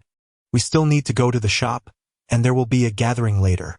I took Zhang Tao to the shop, where we found Brother Hu and Sister Hua busily working on the first floor. Upon seeing Zhang Tao, Sister Hua smiled and nodded in acknowledgement.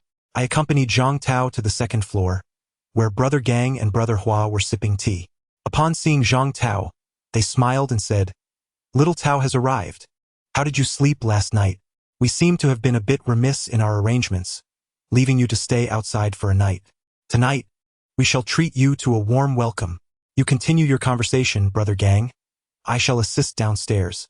Upon descending to the first floor, I found the shop bustling with people, though few were actually purchasing items, especially those who were unfamiliar with antiques. They incessantly inquired but seldom bought, which was quite vexing. At noon, Sister Hua provided lunch, and we managed to eat a bit. By 3 in the afternoon, brother Gang, Sister Hua, and I decided to leave to procure some groceries. Sister Hua and I arrived at the market and collected an abundance of delectable items.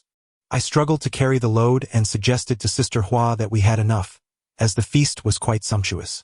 When I first arrived, I had already enjoyed a bowl of noodles, which was satisfactory. Sister Hua remarked, "We should buy just one more fish." As we approached the fish stall, I passed by a meat vendor and noticed a reclining chair that caught my eye. Instinctively, I recognized it as an extraordinary piece, likely a late Qing dynasty recliner. I turned to Sister Hua and said, "You go ahead. I have something to attend to. I will meet you at the car shortly." With that, I handed her the car keys. Sister Hua glanced at me, nodded in understanding, and did not ask further, taking the keys to procure the fish. At the meat stall, I found the vendor dozing lazily. "Excuse me, how much for that meat?" I inquired. The vendor, with a hint of impatience, replied, "Which piece do you want? The ribs are $3 for the whole lot. How much do you want? Could I have 2 pounds, please?" I inquired. "Your chair is quite nice, boss. We have one at home too. My grandfather adored it. Unfortunately, it broke, and he still reminisces about it." I continued conversing with the proprietor. "Would you consider selling this chair to me? I wish to gift it to my grandfather. You might find similar chairs at Panjiayuan," the boss replied graciously. "Mine has seen better days." Just then, Sister Hua, having purchased some fish, passed by. I quickly grabbed her arm and said to the boss, "We're not rushing. You see, we have bought quite a bit of groceries. Today is my grandfather's birthday. I'll give you 100 yuan. Please sell me the chair, and I assure you, it will bring him great joy." Upon hearing my words, Sister Hua understood my intention and addressed the boss. "Sir, we don't have much money, but please consider selling it to us. Look at how devoted my husband is. Would you be so kind?" The boss furrowed his brow, examining us, and finally conceded, "All right, given your filial piety, I'll sell it to you." He then handed the chair over to me. Sister Hua promptly gave the boss the money, and I transferred the items to her while embracing the chair. I expressed my gratitude, saying, "Thank you, boss. I shall come to your shop for meat in the future." "Excellent. Please do support my business more," he replied. Without delay, I hurriedly carried the chair to the car, while Sister Hua managed the groceries. We moved swiftly, placing everything in the vehicle. Sister Hua then remarked, "This chair likely dates back to the late Qing dynasty. What do you intend to do with it?" I expressed my fondness for the recliner, remarking that it would be perfect for the shop, allowing one to rest comfortably when fatigued.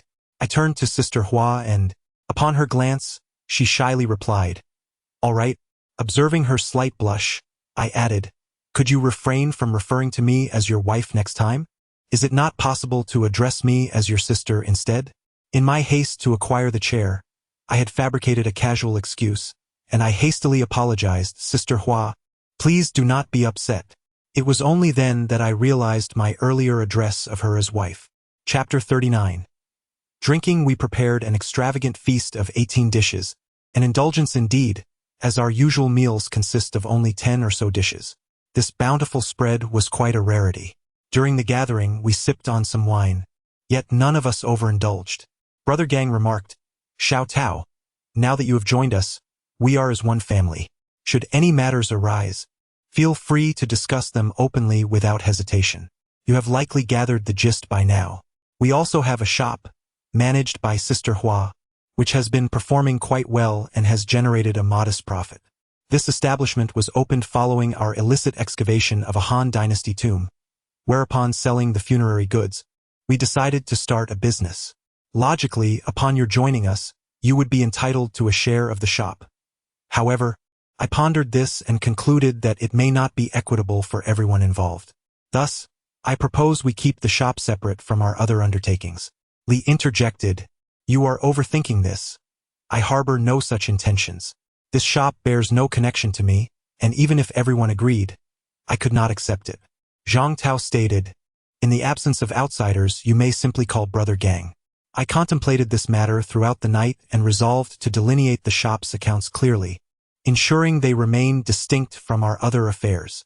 Everyone, please listen attentively. This shop will continue to operate according to our previous agreements.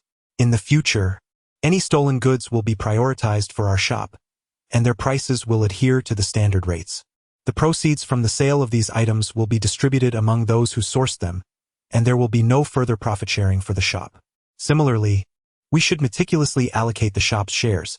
Those who are more involved in the shop's operations should receive a larger portion, and the remaining shares should be redistributed among everyone. Does anyone have any objections? Brother Gang inquired. The consensus was that there were no objections. Brother Gang's distribution plan appeared sound, especially considering that Zhang Tao did not participate in the previous Han Dynasty tomb excavation, which might have raised concerns regarding share allocation. Even if there were no objections, Sister Hua, who is tirelessly managing the shop daily, certainly deserves a larger share. There's no need to be so formal. We are all family. The notion of shares is secondary. I am simply fulfilling my duties, Sister Hua remarked. That cannot be the case. We must be fair. Sister Hua works diligently at the shop, and the goods sourced from the field do not include her share, Brother Gang asserted, and his reasoning was indeed valid. I concur with Brother Hua's viewpoint. Brother Huzi nodded in agreement, indicating his approval. Zhang Tao remained silent, preoccupied with his meal, leaving me as the last to express my thoughts. I have no objections as long as I am not tasked with overseeing the shop. We cannot remain idle. After a week's rest, we shall embark on our journey. This time, Sister Hua will work alongside Brother Huzi at the shop. Sister Hua, let us draft an agreement tomorrow, and then please show it to me, Brother Gang declared. Upon hearing that I would not be required to oversee the shop, I felt an immense sense of relief. Finally, I was liberated from the daily burden of shop duties. This past year of managing the shop had been quite taxing, as I genuinely found it exhausting to cater to the same clientele day in and day out. We 5 individuals, the profits from that sale were intended for the shop. Brother Gang should not receive less. The remainder shall be distributed among you. Sister Hua, you too must not receive less. The rest will be divided among the 3 of us, which seems more equitable. In fact, Brother Gang should take the largest share. Let us allocate 30 to him, 20 to me, and the remaining 50 shall be divided among the 3 of you. What do you think? Sister Hua inquired. 50 divided among 3 cannot be evenly split. Perhaps instead, we could allocate 15 each, with the leftover 5 covering the shop's expenses or providing an additional 2% to the person managing the store. This arrangement seems fitting. I chuckled, feeling rather astute.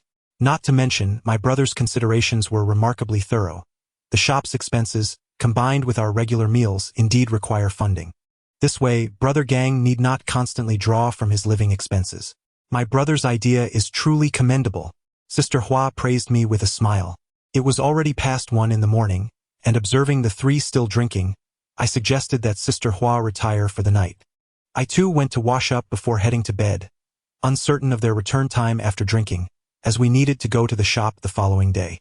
Brother Gang, while eating, was quite pleased with the distribution I proposed to Sister Hua, declaring, I have made the decision. It is settled. Sister Hua, please tally the money and distribute it fully, leaving not a penny behind. Once the division is complete, Xiao Yu, transfer last time's funds to Sister Hua, treating it as initial capital. In the morning, seeing you all sleeping soundly, I refrained from waking you for breakfast. Brother Tao, if you are hungry, we can go out to eat together shortly. Certainly. What would you like? It's my treat, Zhang Tao replied. Just as I felt hunger pangs, I suggested, shall we go now? All right, wait for me a moment. I need to wash up, as I haven't even washed my face yet. Zhang Tao chuckled and remarked, I have followed my master for 20 years. And this fellow here is my sustenance. We have maintained our competition exceedingly well. It has become second nature to us. As he was savoring his meal, he instructed the owner, please prepare another round of the dishes we ordered. I shall take them to go. After we finished dining, the owner had completed the preparations, and Zhang Tao eagerly rushed to settle the bill. I noticed that his wallet contained no bank cards, merely a few hundred yuan. As Zhang Tao and I lingered on the first floor, I reclined on a chair, enjoying the moment, though I felt the chair was rather firm. I contemplated purchasing a few cushions for added comfort, but just then, a group of 4 guests arrived. Reluctantly, I had to attend to them. Chapter 40. Purchasing a home. The newcomers, clad in suits with impeccably polished shoes, spoke with a Hong Kong accent. I hurried to greet them, inquiring, "What can I assist you gentlemen with today?" They remained silent, while the leader of the group scrutinized a general's jar. I approached him, saying, "Take a look at this jar. If it piques your interest, I can retrieve it for you." "Young man, bring down this jar along with that pen holder. We wish to examine them." He indicated towards a pen holder on the upper shelf. "You truly possess an eye for quality. Such items are hard to come by even in the Lioli factory," I remarked as I retrieved the 2 pieces. "Please take a closer look. Both of these are exquisite," I added with a smile. As the leader inspected the 2 items, the remaining 3 seemed disinterested, likely accompanying him. Zhang Tao served tea to the group, encouraging them to sit and converse. I accompanied the leader as he observed intently, refraining from interrupting him. I overheard 3 individuals engaged in conversation. "The property prices in Hong Kong have surged. The rooms here are quite affordable. If we were to acquire a few more properties, it would undoubtedly yield substantial profits." After a while, the leader turned to me and inquired, "Young man, how much do you reckon these 2 items are worth? With your discerning eye, you must have noticed that this jar is from the Qianlong era, while this brush holder dates back to the Ming dynasty under Chongzhen. Both are exquisite pieces. I propose you offer 20,000 for the jar and 40,000 for the brush holder." I chuckled awkwardly. "That price is exorbitant. It simply cannot be justified." The leader replied, "You must understand, these are authentic items. Each sale diminishes the available stock. The value of antiques fluctuates daily. Tomorrow, this jar could fetch 30,000. After packaging the items for them, the leader departed with great delight, leaving us idling on the first floor. I turned to Sister Hua and mentioned, "I shall procure a cushion shortly. This chair is rather rigid. No need for you to buy it. I will handle that. I will measure the dimensions shortly." Sister Hua responded. I then remarked, "I just overheard those individuals say that property prices in Hong Kong are several tens of thousands per square meter, while here, we are merely around 2,000 per square meter. Should we consider purchasing a few properties? Indeed, that is a viable option. You are not so young anymore. Acquiring a property for future marital purposes would be quite prudent." Sister Hua replied. A few of us were idly chatting on the first floor when, around 3 in the afternoon, Hua and his companion arrived at the shop. We continued our light-hearted banter, and I noticed that brother who seemed transformed upon entering, perhaps due to the sharing of profits or simply his fondness for the shop. Sister Hua pushed open the door and settled into the living room. I poured her a glass of water and took a seat beside her. "Sister Hua, given the exorbitant property prices in Hong Kong, do you think Beijing will eventually mirror these figures?" I inquired. "Why are you so concerned upon hearing the news? It's not a bad idea. I suggest you consider purchasing one." Sister Hua replied, "But where should I buy?" I mused. "I have never purchased property before, and I find apartments a bit uncomfortable. Perhaps I should acquire a traditional sihiyuan? That's a viable option. Currently, sihiyuan in this area are quite affordable. If you can manage it, you should go ahead and buy one. Tomorrow I will consult Brother Gang on your behalf," she suggested. "Please don't ask Brother Gang just yet. I want to explore my options first. If necessary, I will reach out to him later." "Very well. I will keep an eye out for suitable properties nearby and inform you. It's getting late. You should rest early," Sister Hua advised. That night, I struggled to sleep, preoccupied with thoughts of the matter. The current property prices in Beijing seem reasonable. I pondered whether they might ascend to heights reminiscent of antiques in the future. If what some have claimed is true, that purchasing a sihiyuan now could lead to substantial value later on, then perhaps I should seize the opportunity. In the morning, Hua Gu took Hua Jie and the others to the shop. With little to occupy my time, I wandered about, exploring the vicinity in search of a courtyard. To my surprise, I discovered that there were indeed several for sale. During the mid-1990s, property prices in Beijing were rather steep, with advertisements proclaiming prices exceeding 2,000 for a square meter. I possess a flaw in my character. Once I set my mind on something, I cannot postpone it. Thus, I spent that day surveying houses in the area, even visiting newly developed properties. At the time, I was not particularly knowledgeable, so I inquired with a young woman at the sales office about the current real estate prices in Hong Kong. She looked at me as if I were a fool, seemingly perplexed by my question. Upon reflection, I understood. It was only the beginning of Hong Kong residents coming to the mainland, and I was unaware of what was considered normal. I also inquired about prices, discovering that the cost of a Sihiyuan was over 2,000. With my limited funds, it seemed implausible to purchase a spacious Sihiyuan. I realized I was being overly ambitious and would need to consult Gang Gu. That evening, after dinner, I approached Gang Gu and asked, "Gang Gu, how much did you pay for your Sihiyuan? I would like to purchase one as well." "Xiao Yu, that is commendable. Showing an interest in real estate. I bought this courtyard for less than 150,000 back then. It was savings accumulated over several years. Such a bargain? What are the prices in this area now?" I inquired with curiosity. "Not inexpensive. Back then, we were still using grain coupons. The value of funeral items was also low. It was my master who found the seller, enabling us to secure a good price." The following day, Gang Gu did not accompany us to the shop. I suspected he had gone to inspect a courtyard for me. In the afternoon, Gang Gu called, urging me to meet him, stating that there was a promising courtyard worth seeing. He informed me it was located in Dongxi. Upon my arrival at the alley, I spotted Gang Gu engaged in conversation with someone. As I approached, Gang Gu remarked, "The buyer is here. Can you lower the price? So, we can finalize the deal today." I remained silent, walking into the courtyard to take a look. Gang Gu and the other individual followed, continuing their negotiations. Ultimately, the courtyard was purchased. I was immediately captivated by it. Though not overly large, approximately 600 square meters, it was a charming Sihiyuan. After they concluded the price discussion, I made the payment the following day, and at last, I possessed my own courtyard in Beijing. It was an exhilarating moment, being a first-time homeowner. Though my bank account had considerably diminished, it was a necessary sacrifice. The next day, I brought Hua Jie to see the courtyard. It was quite tidy, yet the interiors, along with the exterior, were somewhat dilapidated. I told Hua Jie, once I've saved enough money, I plan to renovate the courtyard, but for now, funds are low. Chapter 41. Departure time flew by swiftly. A week passed in the blink of an eye. Recently, Gang Gu instructed Hua Gu to procure numerous items, as they prepared for our upcoming venture. In the evenings, with little to occupy us, Gang Gu gathered everyone in the living room. "Tomorrow we set off.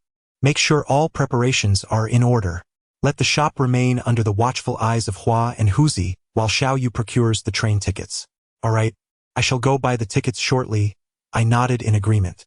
The four of us settled into our seats aboard the train bound for Chengdu. Brother Gang remarked, "This tomb raiding expedition is far from a mere trifle. It serves two distinct purposes. The first is to address the issue of our shop's dwindling inventory, while the second aims to plunder a more substantial tomb. At first glance, this may seem straightforward, yet I am acutely aware of its complexities. Addressing the shop's predicament necessitates the theft of several smaller graves to ensure a steady flow of items. These new acquisitions may be discovered through serendipitous finds, sourced from illicit trading, or procured from those who specifically scour rural areas to sell to shops. During my tenure at the shop, I frequently engaged in such trading practices. Moreover, it is imperative to acquire genuine artifacts, particularly those that have yet to be unveiled to the public, most of which are funerary objects. These items cannot be displayed in the shop due to the scrutiny they attract. Numerous authorities are vigilant, and any exposure could lead to complications. Such artifacts are reserved for the principal clients of each shop, who have a fondness for funerary items. Upon discovery, they are promptly notified and often purchase these treasures for their own collections or to resell, utilizing auctions to launder their acquisitions. These significant clients prefer to collaborate with tomb raiders like us, favoring bulk transactions. They take away whatever items we unearth. Much like the last time when treasures from the Dali Kingdom tomb were sold to Sister Wang and Brother Lu's entourage. This group consists of major players, each possessing their own museums and entangled in numerous enigmatic relationships with the auction world. On a tangent, let me share some insights about auction houses. Many auction companies operate under dubious practices, engaging in various schemes such as money laundering. While antiques may possess considerable value, they seldom fetch tens of millions or even hundreds of millions. Such high valuations are predominantly employed for laundering purposes. This should clarify the situation for you. It is unwise to delve too deeply into such matters, as they are difficult for the average person to engage with, and participation is typically restricted to insiders. What you witness are merely standard auctions, the genuine ones. Furthermore, some auctions serve the purpose of legitimizing funds. You often hear about exorbitant sums paid abroad for items, such as a bottle fetching hundreds of millions at auction. Foreign buyers are not naive. Why would they sell to you? It's all about the narrative. After all, where does such an item originate? Would you dare to assert its provenance? I hold a deep affection for Chengdu. In my mind, it embodies a leisurely atmosphere. I adore this place with its quaint wooden tables, bamboo chairs, a large cup, and a thermos, where a few individuals gather to sip tea, such a serene existence. Our arrival in Chengdu was markedly different this time. In the past, Sister Hua would arrive early to secure accommodations and storage for us, but this time we were left to our own devices. Upon disembarking from the train, I was struck by the grandeur of Chengdu railway station, featuring an expansive plaza with a magnificent fountain. I recall Zhang Tao mentioning that there were numerous small stalls nearby. After alighting, we proceeded to our lodgings, securing 2 rooms. Brother Gang took one for himself, while Zhang Tao and I shared the other. Brother Hua dropped off our belongings at the inn and then departed, presumably to find us a place to stay. It seems that without Sister Hua, such arrangements now fall to Brother Hua. I acknowledged with a nod and prepared to set out with Hua Gu. Upon seeing Hua Gu summon me, Zhang Tao decided to accompany us. However, the outcome was, Tao, you should remain at the inn. I will go with Xiao Yu. As we ventured out, I hailed a taxi with Hua Gu. I recall it was a red Xiaoli car, devoid of a rear end, reminiscent of a beetle. We arrived at Saojia Lane, a charming locale characterized by 2-story buildings flanking the streets, nestled within a residential area of 5-story red brick block buildings. Hua Ge's rented abode was situated in a petite red building, spanning over 30 square meters, with 4 households occupying each floor. The residents on our level were divided into 2 sections from the staircase, each side sharing a communal kitchen, while 2 shared restrooms were located at the staircase's corner. Hua Gu had rented 2 units on our floor. Initially, I harbored a strong aversion to this place. The blocky structure felt overcrowded, and the nearby market, though convenient for purchasing groceries, was populated by numerous elderly individuals seated outside. It seemed as though the apartment had been uninhabited for quite some time. Hua Gu and I began tidying up, and we spent the entire night cleaning before exhaustion overcame us, leading us to catch a brief rest. The following day, Hua Gu tasked me with picking up Gang Gu and the others while he went to procure luggage and some essential household items. Upon my arrival at the inn, I found Gang Gu already awake. Due to the volume of belongings, we hailed 2 taxis. Hua Gu carried a large backpack, which contained a Luoyang shovel and a military shovel, meticulously wrapped in several layers of newspaper. Nevertheless, it still emitted the sound of metal clinking. The taxi driver inquired about our cargo, to which I replied it was work equipment.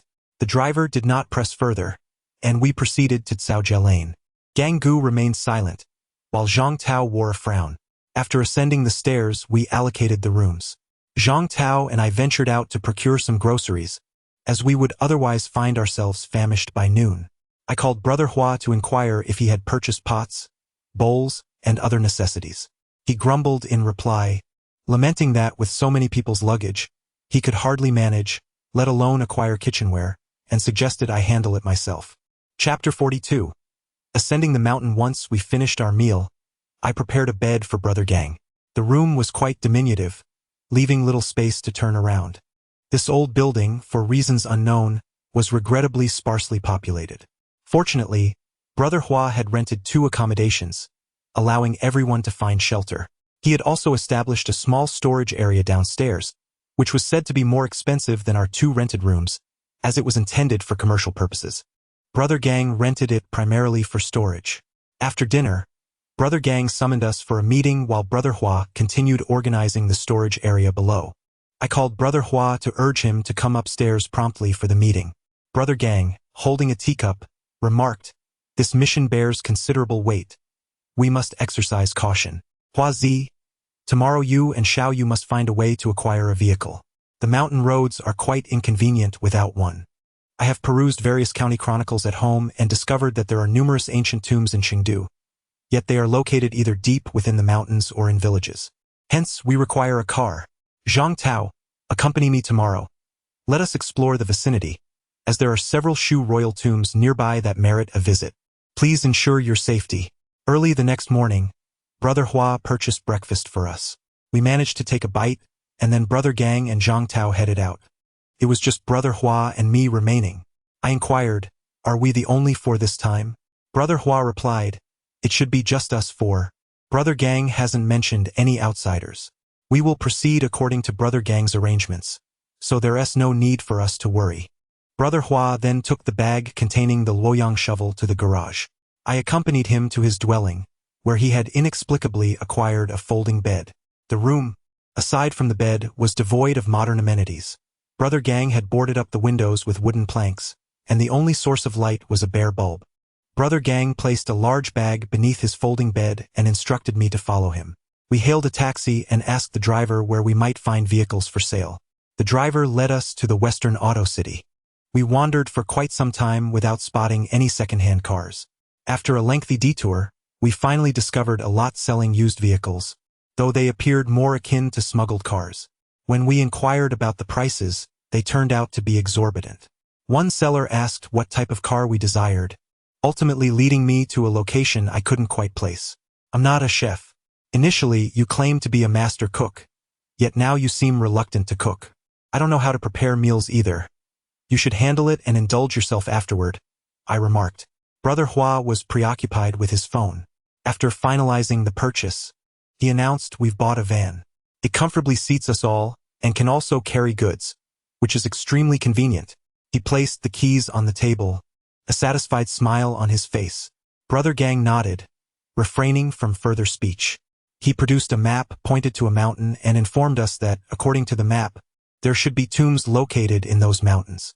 He suggested that we drive over tomorrow to take a look, and if all appeared well, we would commence our work the day after. The following morning, after freshening up, Brother Hua had procured breakfast for us. We hastily consumed a bite before descending. Upon seeing the vehicle, Brother Gang remarked that it was quite satisfactory. I ventured to the supermarket to purchase a pack of cigarettes, which were local brand called Five Cattle, encased in a white box adorned with a cow emblem. Brother Gang and Zhang Tao settled in the back seat while I occupied the front passenger seat with Brother Hua at the wheel, steering us into the mountainous terrain. I noticed Brother Hua possessed a map, presumably provided by Brother Gang. After my brief excursion to buy cigarettes, I was unaware of the conversation that transpired between them. Our journey led us to a location called Longquan Mountain. The roads were winding, with mountains on one side and deep ravines on the other, prompting Brother Hua to drive cautiously. We progressed with intermittent stops, during which Brother Gang attentively studied the map. We dared not disturb him as he marked several circles and handed the map to Brother Hua. Brother Hua parked the vehicle by the roadside, examined the map, and informed Brother Gang that the ascent would be challenging. Some of the marked locations were inaccessible by car, necessitating a hike. We alighted, and Brother Hua secured the vehicle before we began our trek up the mountain. The area was described as a village, yet it scarcely resembled one. Merely a handful of households scattered about. As we ventured further, we encountered a few more residences, and I found myself pondering why this place did not qualify as a village but remained just a collection of a few families. "Are you foolish?" I mused. "Why are there only these few households? Why not a proper village?" Hua scolded. "This area belongs to the mountainous region. A typical village should be situated within the city of Chengdu, not atop a mountain. Here, the inhabitants can only fall into two categories. The first are those engaged in agriculture on the slopes, though as you can see, they primarily cultivate fruit trees. The second are those who guard the tombs. Historical records indicate that the royal tombs of Shu are not located on this side, so there should be some graves of lesser significance nearby." We ascended the mountain, cautious of being detected, navigating along paths where none existed. Eventually, We reached a halfway point and began to survey our surroundings. Hua noticed something unusual. A sizable object made of blue stone, though it had been damaged, rendering its original form indiscernible. It resembled a horse trough, but Gang remarked that it seemed more akin to a censer used for rituals. Continuing our ascent, we arrived at the summit, where Gang surveyed the area and informed us, "There are graves here. Hua, please descend the mountain and wait for us at the back." Hua nodded and retraced our steps down the mountain.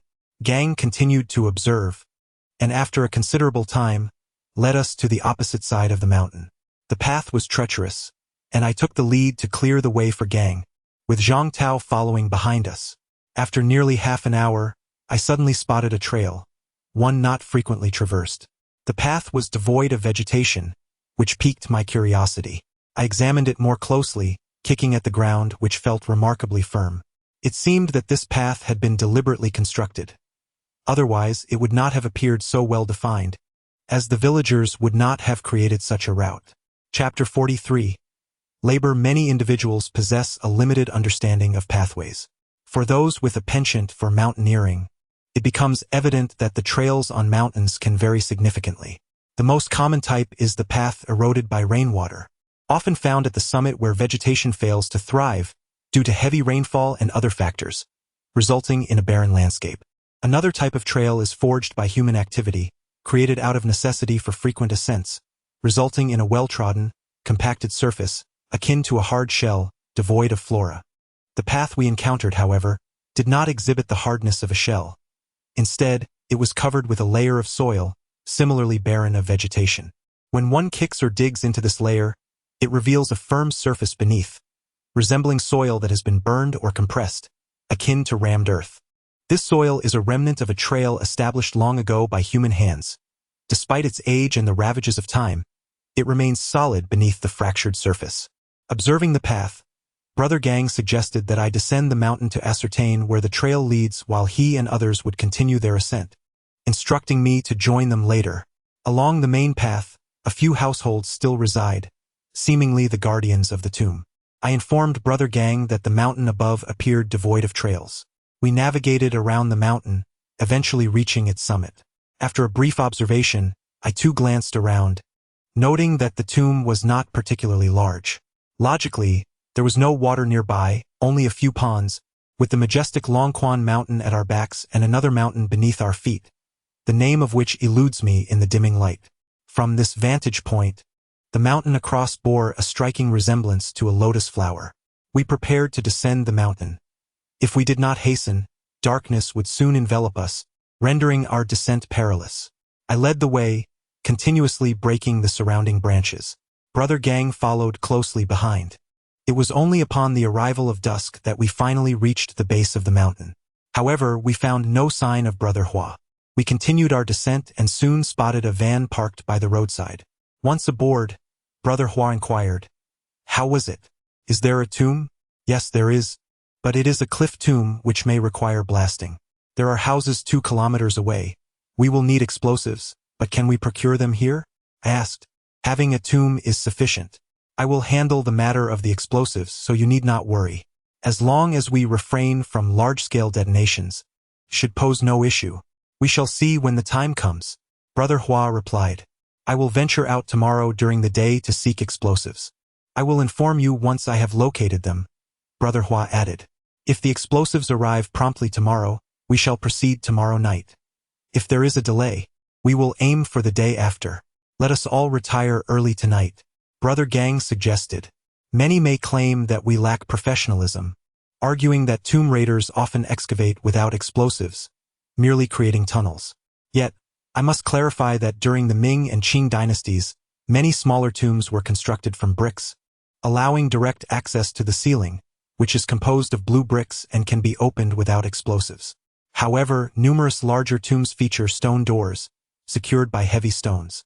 While some might employ levers to pry them open, this method is ineffective for many grander or cliffside tombs, where the doors are tightly sealed, rendering them impossible to budge.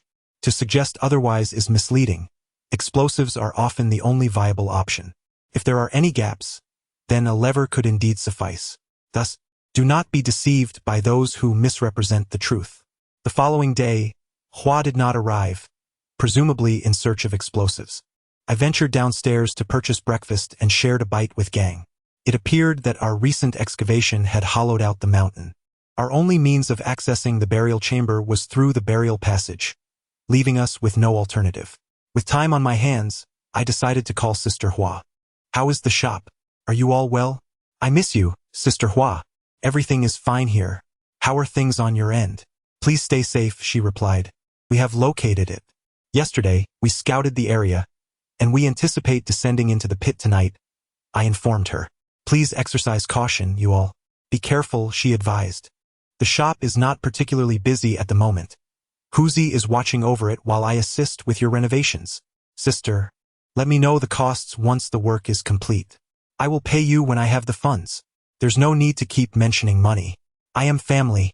It is only right to help with your brother's renovations." Indeed, Sister Hua has always been exceptionally kind to me. I am uncertain whether it is due to our frequent companionship or her nurturing nature towards my youthfulness.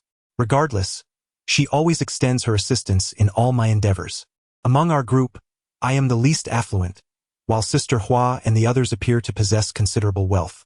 However, I feel a sense of discomfort regarding their financial status. Brother Gang nodded and suggested, "Let us all take a rest. Tonight we shall venture into the fields.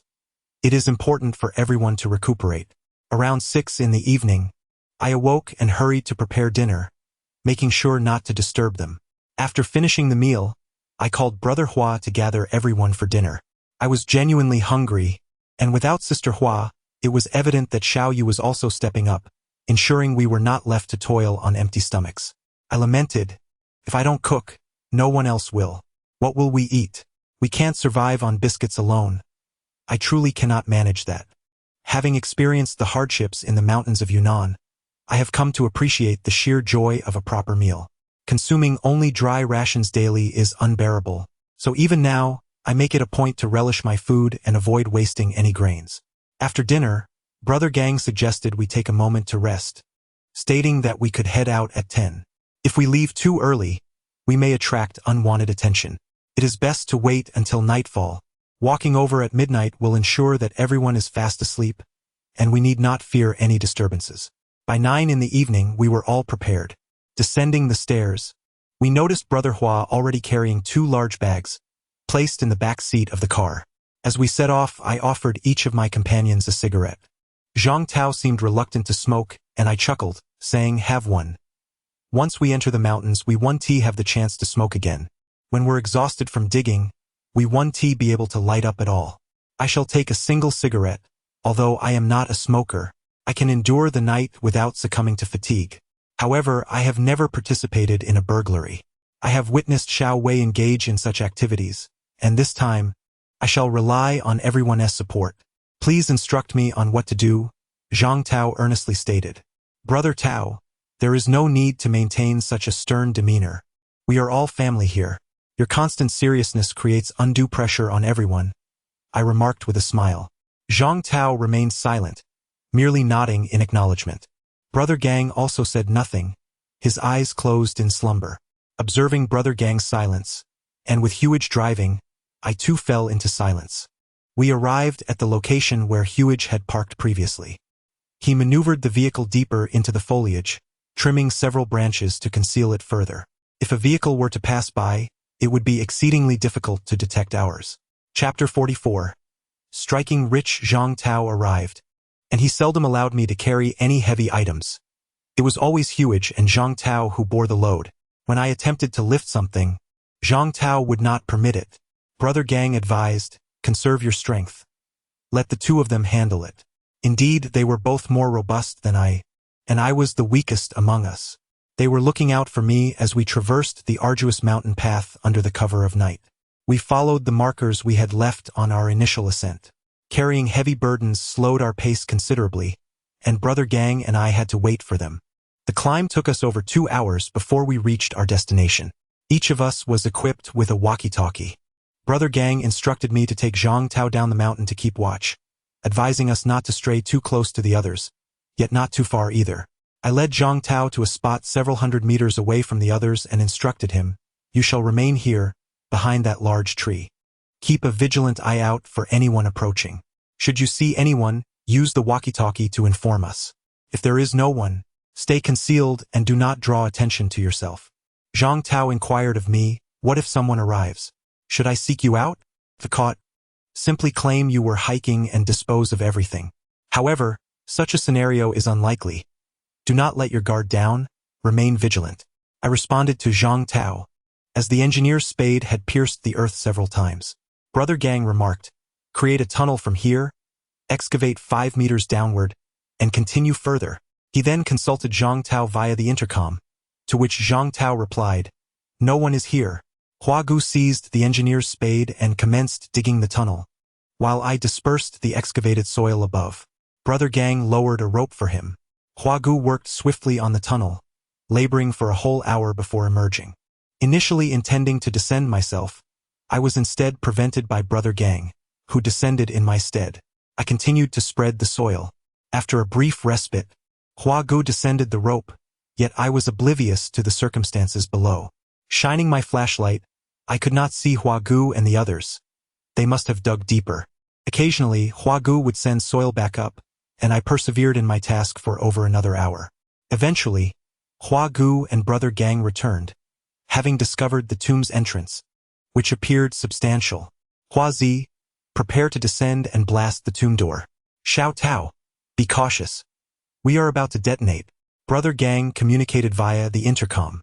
Understood. All is clear, Zhang Tao affirmed. Hua Gu took a sip of water, nodded, and then descended with a pack. Listening to the sounds of hammering and drilling, we awaited their return. After half an hour, Hua Gu reappeared and announced, all is well. Suddenly, a resounding explosion echoed, causing the ground to tremble slightly. We paused for a moment, and Brother Gang asked Zhang Tao, is there any commotion? None. Zhang Tao replied. Brother Gang instructed us. Let us proceed. You should be safe below. Xiaoyu, you remain above. I will descend with Huazi. Venturing into the tomb is exceedingly perilous.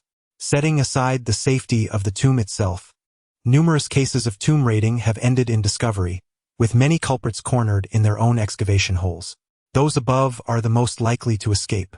I replied to Brother Gang, I will descend with Brother Hua. You stay above. Brother Hua carried 2 burlap sacks while I took hold of 2 crowbars. Together, we descended along the rope into an L-shaped excavation. Crawling deeper, we reached the entrance of the blue stone tomb, where we noticed a large breach in the central seam of the tomb door. We squeezed ourselves through. The passage was not particularly long, approximately 1.7 meters in height, requiring Brother Hua to stoop as he advanced. It extended about 10 meters, featuring 2 side chambers adorned with terracotta figurines. Is this a Han tomb? The walls of the passage were embellished with carvings of figures and animals. Showing little interest in the figurines, we pressed onward, only to encounter a wall at the end, constructed of blue bricks, each engraved with diamond patterns. Brother Hua pushed against it, and I handed him the crowbar. With determination, he struck the wall repeatedly, aiming to create an opening. After some time, he passed the crowbar to me, and I resumed the effort. We labored for over 10 minutes before finally dislodging a brick. Upon inspection with my headlamp, I discovered it was a type of interlocking brick, reminiscent of building blocks, each piece fitting together. I remarked, "Why is it so difficult to break a Han brick?" Hua instructed me to keep my distance as he pried open the tomb door with a crowbar. The drawback of the mother and child brick structure is that once you manage to break through one block, the rest can be easily dismantled. After laboring for some time, Hua finally succeeded in forcing the tomb door open wide enough for a person to pass through. Beyond the Han brick door lay a short passageway of approximately 5 meters, leading us into the main burial chamber, which was considerably larger and allowed both Hua and me to stand upright. Within the main chamber rested 2 stone coffins, and directly in front of them was a lacquered altar adorned with lacquer boxes, trays, vessels, and cups. Surrounding the altar were painted pottery jars, urns, and bronze artifacts. Although the urns contained remnants of their contents, they had decayed, likely remnants of grains, rendering them devoid of value. Aside from the pottery, as we surveyed the multitude of items scattered across the floor, I began to collect the bronze artifacts, placing everything I could reach into my bag. Together with Hua, we ventured into the adjacent chamber, which housed iron weaponry and several ceramic figurines, including chariots and horses, indicating that this was a weapons room. In another adjoining chamber, we discovered bronze lamps, incense burners, and a collection of copper coins. Hua picked up one coin, examined it, and dismissed its worth as negligible. We diligently filled our bags, managing to acquire 2 full sacks of items. "Is there anything else?" crackled the voice from the walkie-talkie. Chapter 45. The coffin rising subsequently, we pried open the stone coffin, pushing the lid aside. Under the glow of our headlamps, the contents of the coffin left us momentarily astonished. Upon the lifeless form rested a bronze square vessel, while a small jade disc, no larger than the palm of a hand, lay upon the corpse. I placed the jade disc aside as Hua dragged the body away. Inside the coffin, there was a plethora of jade artifacts which we carefully set aside. At the position of the body's hands, a pair of horseshoe gold pieces were placed. In the Han Dynasty, gold was not utilized as circulating currency. Rather, it was primarily reserved for awards, used for offerings, or crafted into ornaments such as horseshoe gold, which was bestowed by emperors as gifts, not as currency as one might assume. Gang began to fill a bag with the items, while I assisted in holding the bag open. The contents of the coffin filled a single sack, and after we had cleared the coffin, I remarked to Hua, "Let us proceed to the next coffin." Hua called out, "May we rise in rank and wealth." Together, we continued to the next sarcophagus. Upon opening it, we discerned that this coffin belonged to a female, evidenced by the presence of gold hairpins and other items. We began to organize the artifacts into our bags, with Hua dragging the body away once more. We meticulously sorted through the contents again, filling another 2 bags. As I prepared to leave, Hua called out to me. I must admit, I harbor a deep aversion to corpses and had no desire to touch them. Hua, unfazed by such matters, mocked my timidity, saying, "We're already in the tomb. Why concern ourselves with such things? Next time we descend, this task will be yours." I climbed out of the tomb entrance, struggling as I dragged the burlap sack, feeling quite uncomfortable. I dared not exert too much effort, fearing any potential bumps, and with great caution, I brought a bag of treasures to the vertical shaft. I secured the burlap sack with a rope, tugged at it, and Gang began to pull it upwards. The second bag was considerably easier to manage. Hua pushed from behind while I pulled from the front, and he even assisted in positioning the load, alleviating any concerns about damaging the contents. I secured the final bag with a rope, and Gang pulled it up before tossing the rope back down. Hua remained silent, while Zhang Tao, seeing us tidying up, also picked up a shovel to help. Hua remarked, "You handle your tools. I'll manage here with Xiao Yu." Once we finished organizing, Zhang Tao had also packed everything neatly. We surveyed our surroundings for any traces, finding none, and prepared to descend the mountain. Gang suddenly exclaimed, "Let us go." Each of us shouldered a bag. Mine was likely the last one brought up and felt rather heavy. Noticing my struggle, Zhang Tao suggested we swap bags, only for me to discover that his was even heavier. "Hua, let us switch. Mine is quite burdensome, and I can hardly manage it," I exclaimed. Hua retorted, "You're like a lazy donkey, unable to bear such a small load. What else can you do?" I shot back, "Can't you be like Brother Huzi, always carrying the heavier loads? Could you perhaps show a bit of altruism?" Between us stood Gang, who, seeing my genuine difficulty, handed me his sack and took on mine instead. As the saying goes, it's easy to ascend, but arduous to descend, especially when burdened. We paused for a brief respite before continuing our descent. Upon reaching the roadside, we placed our belongings in the grass.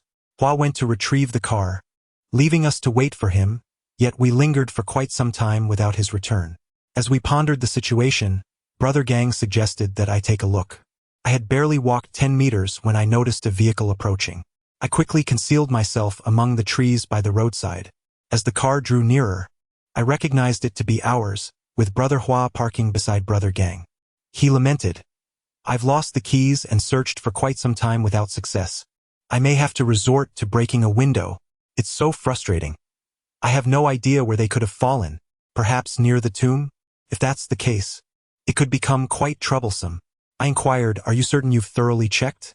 There aren't any keys on the ground?" Brother Gang questioned, Xiao Yu and I have examined everything meticulously. They must have fallen in the mountains. With so many trees around, they might have been snagged by a branch. Brother Hua replied, visibly distressed.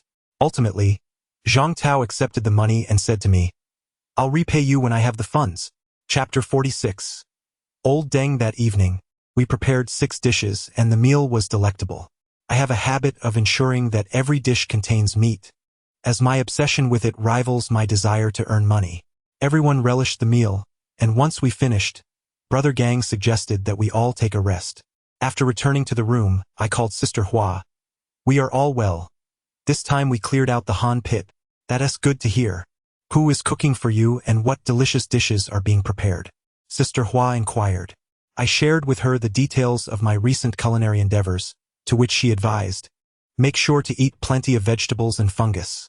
It will benefit us, especially since the air near the tomb is not ideal. It's better to consume more mushrooms and similar foods rather than focusing solely on meat. I was conversing with Sister Hua over the phone when Brother Gang called for Zhang Tao and me, instructing us to descend. He remarked, it's dark.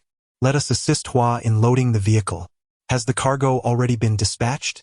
I inquired with curiosity.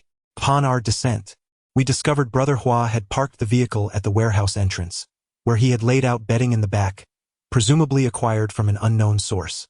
We knocked on the door, waited for a while, and knocked again. Brother Hua eventually opened the door, preoccupied with organizing his belongings. After ensuring the door was securely closed, we observed Brother Hua spreading items across the floor, revealing an assortment of funeral paraphernalia we had pilfered. As I had collaborated with Brother Hua in this endeavor, I was well aware of the contents, whereas Brother Gang and Zhang Tao remained oblivious.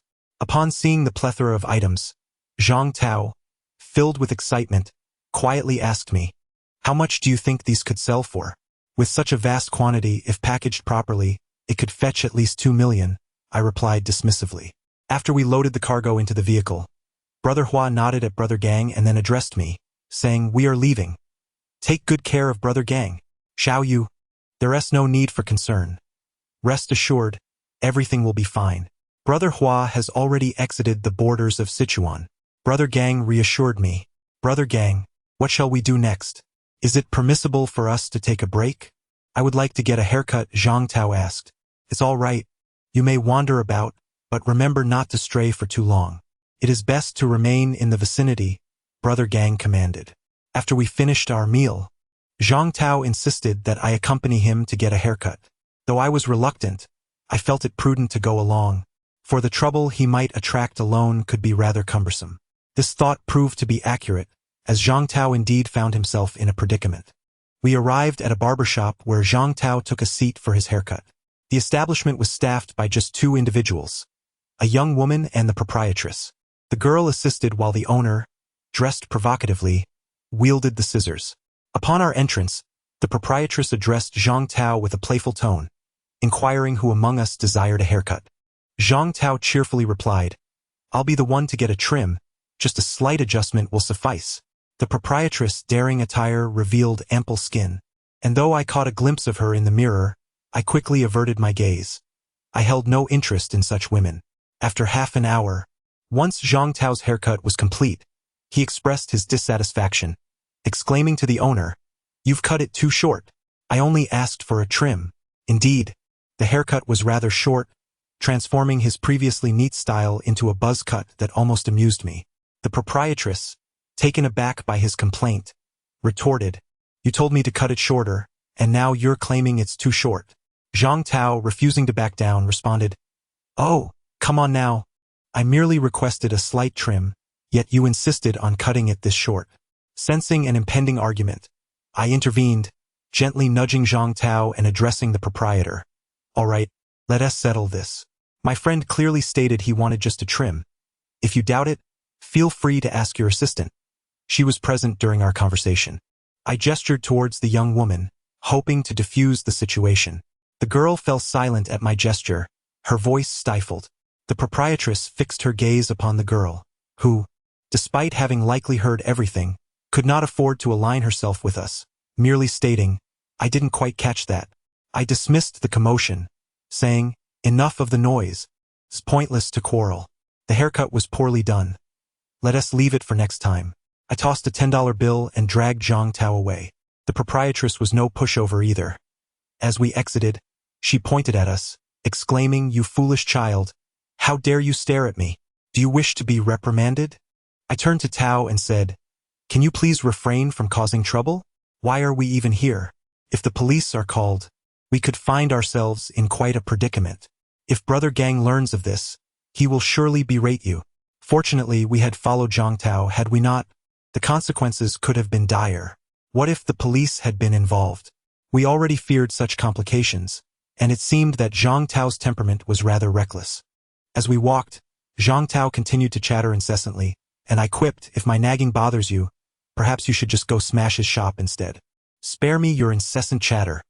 I cannot endure your complaints any longer." "Listen, Xiao Yu," he retorted, "this isn't my fault. It's that old stylist's ineptitude that ruined my hair. Why shouldn't I voice my frustration?" "No, Tao," I replied, "after this lengthy discussion, we find ourselves unable to resolve anything. We are strangers in this place, not in Beijing. What can we do? Should we vandalize their windows at midnight? Just drop it. When we go upstairs, let us pretend this incident never occurred. If Brother Gang finds out, we are certain to face his wrath." We purchased some vegetables in preparation for dinner, just the three of us, acquiring only a few dishes, sufficient for our needs. Zhang Tao, somewhat irritable, nitpicked during the shopping, causing considerable annoyance to the vendor. Ultimately, he managed to secure a significant discount, which lifted his spirits somewhat, especially since all the expenses were covered by him. Chapter 47. The objective. After we finished our meal that evening, Brother Gang expressed a keen interest in Zhang Tao's hairstyle, inquiring, "Did you not pay for that hair? How could such a simple buzz cut end up like this?" "Do not even mention it, Brother Gang." The owner of the salon was utterly incompetent, resembling a fool in her craft. It felt as though she had no skill whatsoever, merely relying on her appearance to attract customers. We were oblivious to this and ended up with this hairstyle. Zhang Tao replied, "As for Huagu, he requires a few days. The objective remains undecided." However, there exists a legend in Chengdu, claiming that the wealth of the Shu mansion surpasses all others in the realm. It is said that among the feudal lords, the king of Shu is the most affluent. Such statements reflect the immense wealth of the Shu king during the Ming dynasty. The first generation of the Shu king, Zhu Chun, was the most favored prince of the Ming dynasty. Ultimately, he was conferred the title of Shu king, receiving countless rewards. It is said that the Shu king was to establish his fiefdom within the nation, commanding the Ministry of Revenue to transport 300,000 taels of silver to the Shu residents for the purpose of bestowing riches. Additionally, he granted a retinue of 1,840 officials and soldiers, along with a total of 12,700 taels of silver. Later, when Zhu Di usurped the throne, only Zhu Chun supported him. Upon Zhu Di's ascension to the imperial throne, he expressed profound gratitude and showed great favor towards the lineage of the Shu king, showering them with various gifts. It is said that the Shu king's residence at that time rivaled the imperial palace in grandeur. Even by the time of the 13th Shu king, Zhu Jishu, their wealth was equivalent to that of a nation. Much of the treasure amassed by Zhang Xianzhong originated from the Shu king's estate. Among the 13 Shu kings of the Ming dynasty, several tombs have been unearthed near the vicinity of Shirling Town in Longquanyi district, yet many others remain undiscovered. In addition to the Ming Shu kings, there were also Shu kings from the Tang dynasty, for whom no records exist. If we could locate their tombs, we would never have to labor for sustenance again. My initial thought was that even if we only found tombs of other kings, it would suffice for us. Furthermore, aside from these Shu kings, there are also princes and princesses who did not inherit titles. If we could uncover their resting places, we would truly have no worries regarding food or drink. However, while it sounds simple, the execution is fraught with challenges. At that time, tombs of the Shu kings had already been discovered in Longquan, making any attempt at tomb raiding impossible. No matter how skilled one might be, it is unfeasible to plunder a tomb right under the noses of an archaeological team. Yet, since Gang Gu spoke of it, he must have had his own plans. Otherwise, he would not have divulged such intentions so readily. Curiously, I inquired, "Gang Gu, do you mean we should raid the tomb of the Shu king?" The notion is indeed present, yet the challenge is formidable. The discovery of the Shu Wangling has reached a near completion, with the remaining undocumented sites likely situated near Longquan. An archaeological team is actively excavating in that vicinity, and our intention to engage in tomb raiding would amount to a confession of sorts. However, my extensive research through historical texts and local chronicles reveals scant references to the Shu Wangling, and the number of excavated royal tombs is rather limited. If we could uncover the Shu Wangling, or even any other royal tomb, it would suffice, Brother Gang remarked.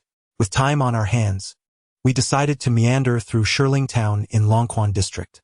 At that time, Shirling Town was merely a stretch of overgrown grassland, and we wandered about like fools. This location is indeed promising, possessing favorable geomantic features that those knowledgeable in feng shui could discern as indicative of tombs. However, our current circumstances render us hesitant to venture into tomb raiding at the Shu Wangling. Despite our lack of tangible results in recent days, our exploration of the city has yielded some insights regarding its tombs. Brother Gang successfully identified numerous royal tombs and imparted to me the art of locating them. Truth be told, I was enchanted by this place on my first visit, which led to my frequent tea-drinking excursions there over the following days. The situation has since changed. I have heard from videos that arriving early is essential for securing a spot, as many young women don traditional kipeos to take photographs, creating a delightful ambience that cannot be fully appreciated through a screen. One must experience it in person. Sipping tea, perusing books, it's quite enchanting. I recommend refraining from phone distractions, as they detract from the experience. Is everything going smoothly? Are the flowers doing well? Brother Gang inquired. How did they end up in Beijing? Were they not packaged for sale? I asked with curiosity. When Brother Hua arrived, he clearly stated that the items we pilfered should first be selected by the shop before we could sell them. Didn't you hear that? Brother Hua said impatiently. He looked at me as if I were a fool, yet he refrained from reprimanding me, merely insisting that he wanted to sleep. He glared and said, "You are right. These past few days have been filled with hardship, and I haven't eaten well at all. Thus prepare me a bowl of noodles. I shall take a bite before I retire for the night." While the noodles were being prepared, Brother Hua dozed off in his seat. I called out to him, and he stared at me blankly. "The noodles are ready? I'll have a bite and then sleep. You all can eat later, just don't wake me." Brother Hua, eat slowly. No one is competing with you. You act as if you've never had a meal before. We're home now, so why the rush? Zhang Tao remarked to Brother Hua. "Tao, can you drive?" "I still don't know if you can," Brother Hua inquired while eating. "Of course I can drive. Whenever my master goes out, I am the one behind the wheel. How else could I attend to him?" Zhang Tao replied, his gaze somewhat evasive, revealing his longing for his master. Brother Hua devoured the noodles greedily, complaining that they were too bland, and demanded soy sauce. I handed him the soy sauce, and he poured some into the noodles, finishing them off in just a few bites before heading downstairs to sleep. In truth, one cannot blame Brother Hua. During that time, the Jingquan Expressway had not yet been constructed, and we were forced to take the back roads. Driving a van, our pace was slow, and it had likely been a series of overnight drives. I noticed that Brother Hua's eyes were bloodshot. Chapter 48. The Tomb Quest in the region of Sichuan. Tombs are exceedingly abundant. The surrounding feng shui reveals the presence of numerous graves, though they require diligent searching. Unlike royal tombs, which are often nestled among mountains, these are situated by water. Without a profound understanding of feng shui, locating the grander tombs can prove quite challenging. The following morning, after a restful night, Brother Hua ascended with breakfast. After we freshened up, we gathered to dine. Brother Gang inquired of Brother Hua, "Have you rested well?" "This is the revenue from our recent sales." The shop offered a minimal price of 1.25 million, handing over a neat 1 million, while the remaining 250,000 is pending as the shop is currently low on funds. We await the balance. The last sale fetched 850,000, now residing in this card. The antique market is soaring. Prices escalate each day, feverishly so. Had we known to retain the treasures we previously unearthed, we would have amassed considerable wealth. Brother Hua remarked. "Shortly we will set out. Hua, you and Xiao, you should divide the funds. Zhang Tao, do you possess a bank card? Please relay the card number to Xiao Yu," Brother Gang instructed. I have a bank card, Zhang Tao replied, handing it to me. We all departed by car, making our first stop at the bank. Brother Gang prioritized distributing his share to Zhang Tao, ensuring that the shop's debt rested solely with him. As we divided the money, Zhang Tao appeared elated. This was his inaugural experience with profit sharing. He insisted on treating everyone to a meal. Why not show your gratitude to Brother Gang? He brought you into this venture. It would be wise to express your thanks, I teased with a mischievous grin. At that time in Chengdu, numerous locations were guarded by tomb keepers, making it exceedingly difficult to commit thefts. If you were to search now, you would find that tomb robberies in Chengdu are remarkably rare, primarily due to the city's exceptional protective measures. For instance, during the construction of the Dongfeng Canal in 1958, the project was deliberately rerouted to avoid the royal tombs, demonstrating a commitment to preservation even in that era. One can only imagine that in an ordinary city, the construction of waterways, an essential matter for the populace, would typically result in excavations rather than protection. Currently, nearly all 13 Shu kings of the Ming dynasty have been located, with their burial sites well documented, except for the tomb of Zhu Qingzhan. Notably, Zhu Qingzhan was the longest-reigning Shu king, yet records regarding him are scant. It is presumed that he should have been interred near his father, in the vicinity of Qinglong village along Shiling Street. However, his son, Zhu Xuanqi, was buried in Sanxiao village in Honghe town. Although the distance may appear trivial by today's standards, it was considerable in ancient times. Zhu Xuanqi should ideally have been laid to rest near his father, yet the whereabouts of Zhu Qingzhan's tomb remain elusive. Historical texts recount that during his reign, Zhu Qingzhan was diligent and compassionate, showing great empathy towards the local populace, thereby earning their adoration. After his demise, he was commemorated by the people, yet there is nary a mention of his tomb.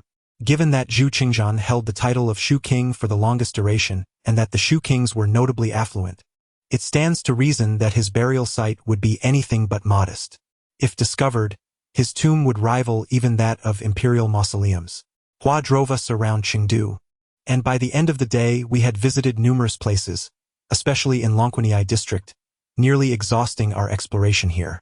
However, we encountered obstacles as everything had been preserved, leaving us with no opportunity to proceed. We set out in high spirits in the morning, only to return disheartened in the evening, lacking the appetite for a proper meal, ultimately settling for a hasty bite at a restaurant. Where shall we head next? Zhang Tao inquired. I haven't decided yet. Let me ponder and assess the situation, Gang said. Hua and I share a peculiar trait of hesitating to pose questions to Gang. We are the type to act on impulse. Given the current predicament, we could only remain here, awaiting Gang's directive. The night passed in silence, our spirits somewhat dampened, particularly Zhang Tao's. He had anticipated our venture to be a treasure hunt, believing we already had prime locations in mind. To his dismay, the reality of needing to search for a tomb was unexpected. Having previously profited handsomely from our escapades, Zhang Tao's current inactivity was a significant blow to his morale. Each day, I would venture alone to People's Park for tea while Gang secluded himself at home, and Hua seemed to have vanished elsewhere. Zhang Tao had intended to accompany me, but I was reluctant to bring him along, feeling it would be unwise. Should trouble arise, I could only expect Gang's ire. Thus, Zhang Tao remained confined at home. After 2 days in Chengdu, on the third morning during breakfast, Gang addressed us, saying, "Let us pack our belongings. We shall depart this afternoon. Load the car." We exchanged nods of understanding, refraining from utterance. After our meal, Brother Hua descended to the car while we commenced gathering our belongings. Brother Gang waited for us in the vehicle below, ensuring we did not forget the bedding and kitchenware, as repurchasing them would be quite a hassle on our next visit. We made several trips down to load the car, and the final load was entrusted to Zhang Tao. Meanwhile, I took a moment to tidy up the space. It was not out of a sense of cleanliness, but rather a fear of leaving behind any remnants that could lead to complications later. Previously, such matters were handled by Sister Hua, but now, with her absence, the responsibility had fallen upon me. Once I finished tidying up, I made my way downstairs. Brother Hua instructed me to drive ahead and find a place to wait for him, as he would summon a taxi to join us shortly. He had returned the house keys, and while the security deposit was of little concern, The abrupt departure could easily raise suspicion. Communicating with the landlord regarding the deposit could be navigated with a simple excuse. We turned the car around and drove onto the main road, eventually arriving at the back of the Galaxy Dynasty Hotel. At that time, this hotel was quite remarkable and renowned, having just opened its doors with a plethora of entertainment facilities. I occupied myself by smoking in the car as I awaited Brother Hua, who, for reasons unknown, perhaps due to miscommunication, took over an hour to find us. Upon his return, he expressed his frustration, lamenting the landlord's lack of propriety. While the deposit for the house we stayed in was refunded, the deposit for his warehouse remained elusive, leaving him with no choice but to accept the loss. Chapter 49. Chongqing. Huagu and I switched places, and Ganggu suggested to Huagu that we drive to Chongqing. Since we were already in Sichuan, it would be a splendid opportunity to explore Chongqing. After a day of travel, we arrived in the evening. By that time, a highway had linked Chengdu and Chongqing, and upon reaching the city, I was struck by its grandeur. It felt as if I had stepped into a different era, more vibrant than even Beijing. The roads, however, were rather challenging to navigate. We wandered through the city for quite some time, only to discover that it was unlike any other city I had encountered, so intricate that it left us somewhat bewildered. Having never visited Chongqing before, I was hesitant to venture out alone, fearing I might lose my way.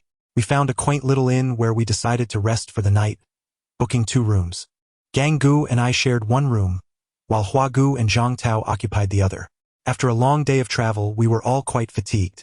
Once we settled in, we descended to enjoy some hot pot.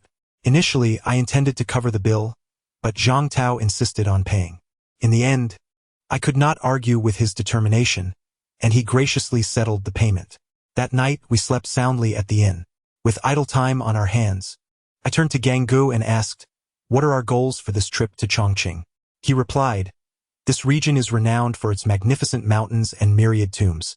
While there may not be an abundance of royal tombs, the smaller ones are plentiful. For now, we should focus on exploring these lesser-known sites." We enjoyed a restful night, and the next morning, Ganggu rose early, as he always did. I found myself curious about his unwavering routine. No matter how weary he was, he consistently woke up at dawn, unlike us who would happily sleep the day away if given the chance. The city of Chongqing evokes in me a sense of duality. Its bustling areas exude an air of vibrancy, while the Kaoshiman Wharf, characterized by wooden structures, instills a sense of trepidation within me, as the very foundations seem precarious. Today, we endeavored to secure accommodation, yet after a prolonged search, we found ourselves unsuccessful in locating a suitable place. Ultimately, we stumbled upon a spacious courtyard in the suburbs, a choice made by Brother Gang, though I remain uncertain as to why he selected this particular locale. The landlord, a portly gentleman, was informed by Brother Hua that we had come to the area for work, seeking to reside together due to the size of our party and the desire for nearby housing. In the end, Brother Hua negotiated the price with the landlord, who, upon observing the bedding piled in our vehicle, graciously reduced the cost, allowing us to secure the rental for a few hundred yuan. Thus, we have established our foothold in Chongqing. Our decision not to seek accommodation within the city stems primarily from the realization that Chongqing is not particularly accommodating for outsiders. Even driving through the city can result in a sense of disorientation, compounded by the presence of both the Jialing and Yangtze rivers, rendering various activities rather inconvenient. I recall Brother Hua lamenting that in a city like Chongqing, one might find oneself in dire straits, even in the most basic matters. The landlord handed us the keys directly, and we settled into our new abode. Zhang Tao and I set about organizing our living space, while Brother Hua tended to his own small quarters. After a full day of arranging our belongings, we finally made the space our own.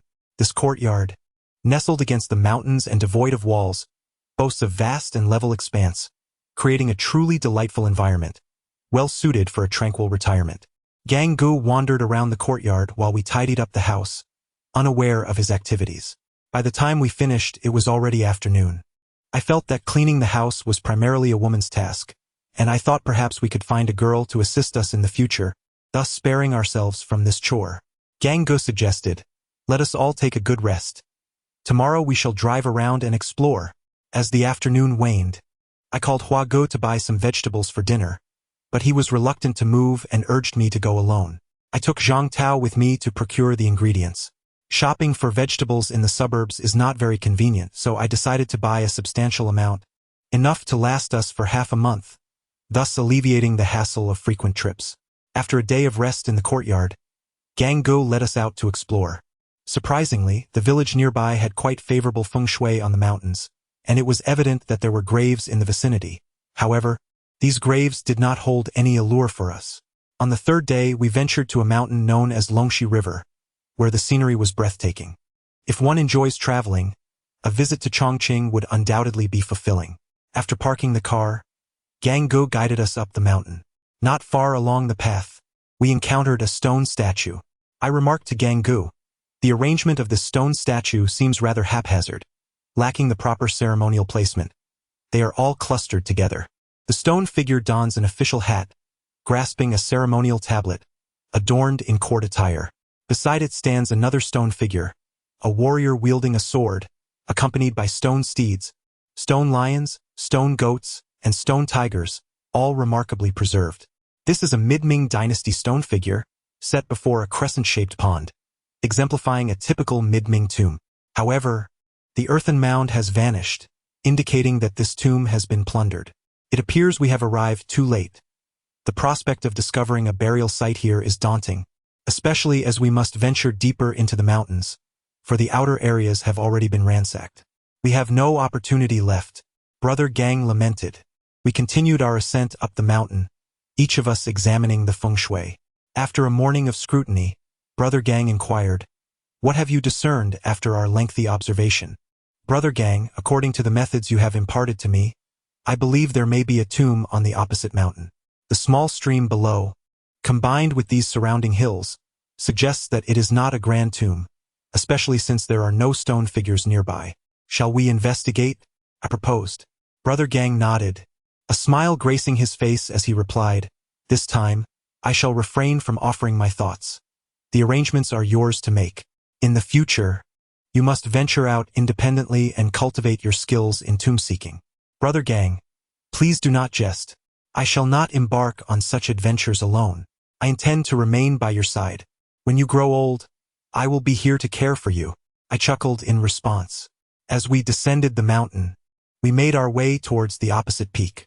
Upon crossing the river and reaching the midslope, we found ourselves in a barren area devoid of any mounds, rendering the presence of a grave invisible to the naked eye. A sense of urgency enveloped me as I searched the vicinity extensively, yet the precise location of the tomb remained elusive.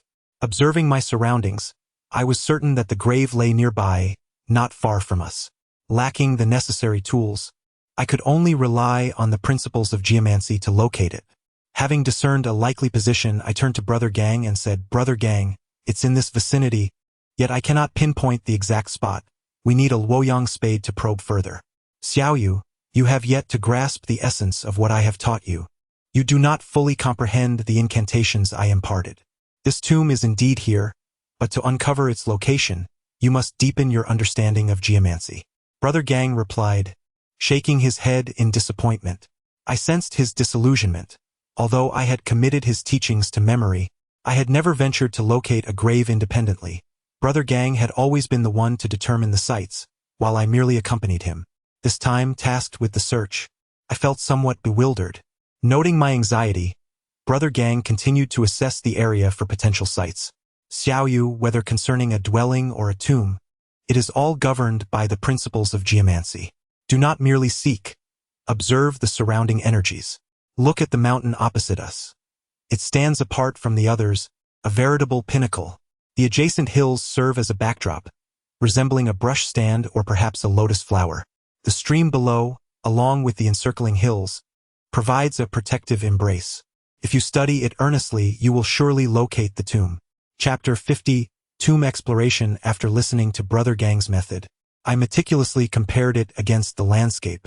With Brother Gang's guidance, I seemed to have discovered the secret. I gazed at the mountain across from me, then glanced at the hillside beneath my feet, pointing to a flat area as I inquired, "Brother Gang, is it here?" He regarded me with an appreciative look and affirmed, "Indeed, this is the spot. Locating a grave is quite simple. one should not always think of sealing the earth. Many tombs are unsealed.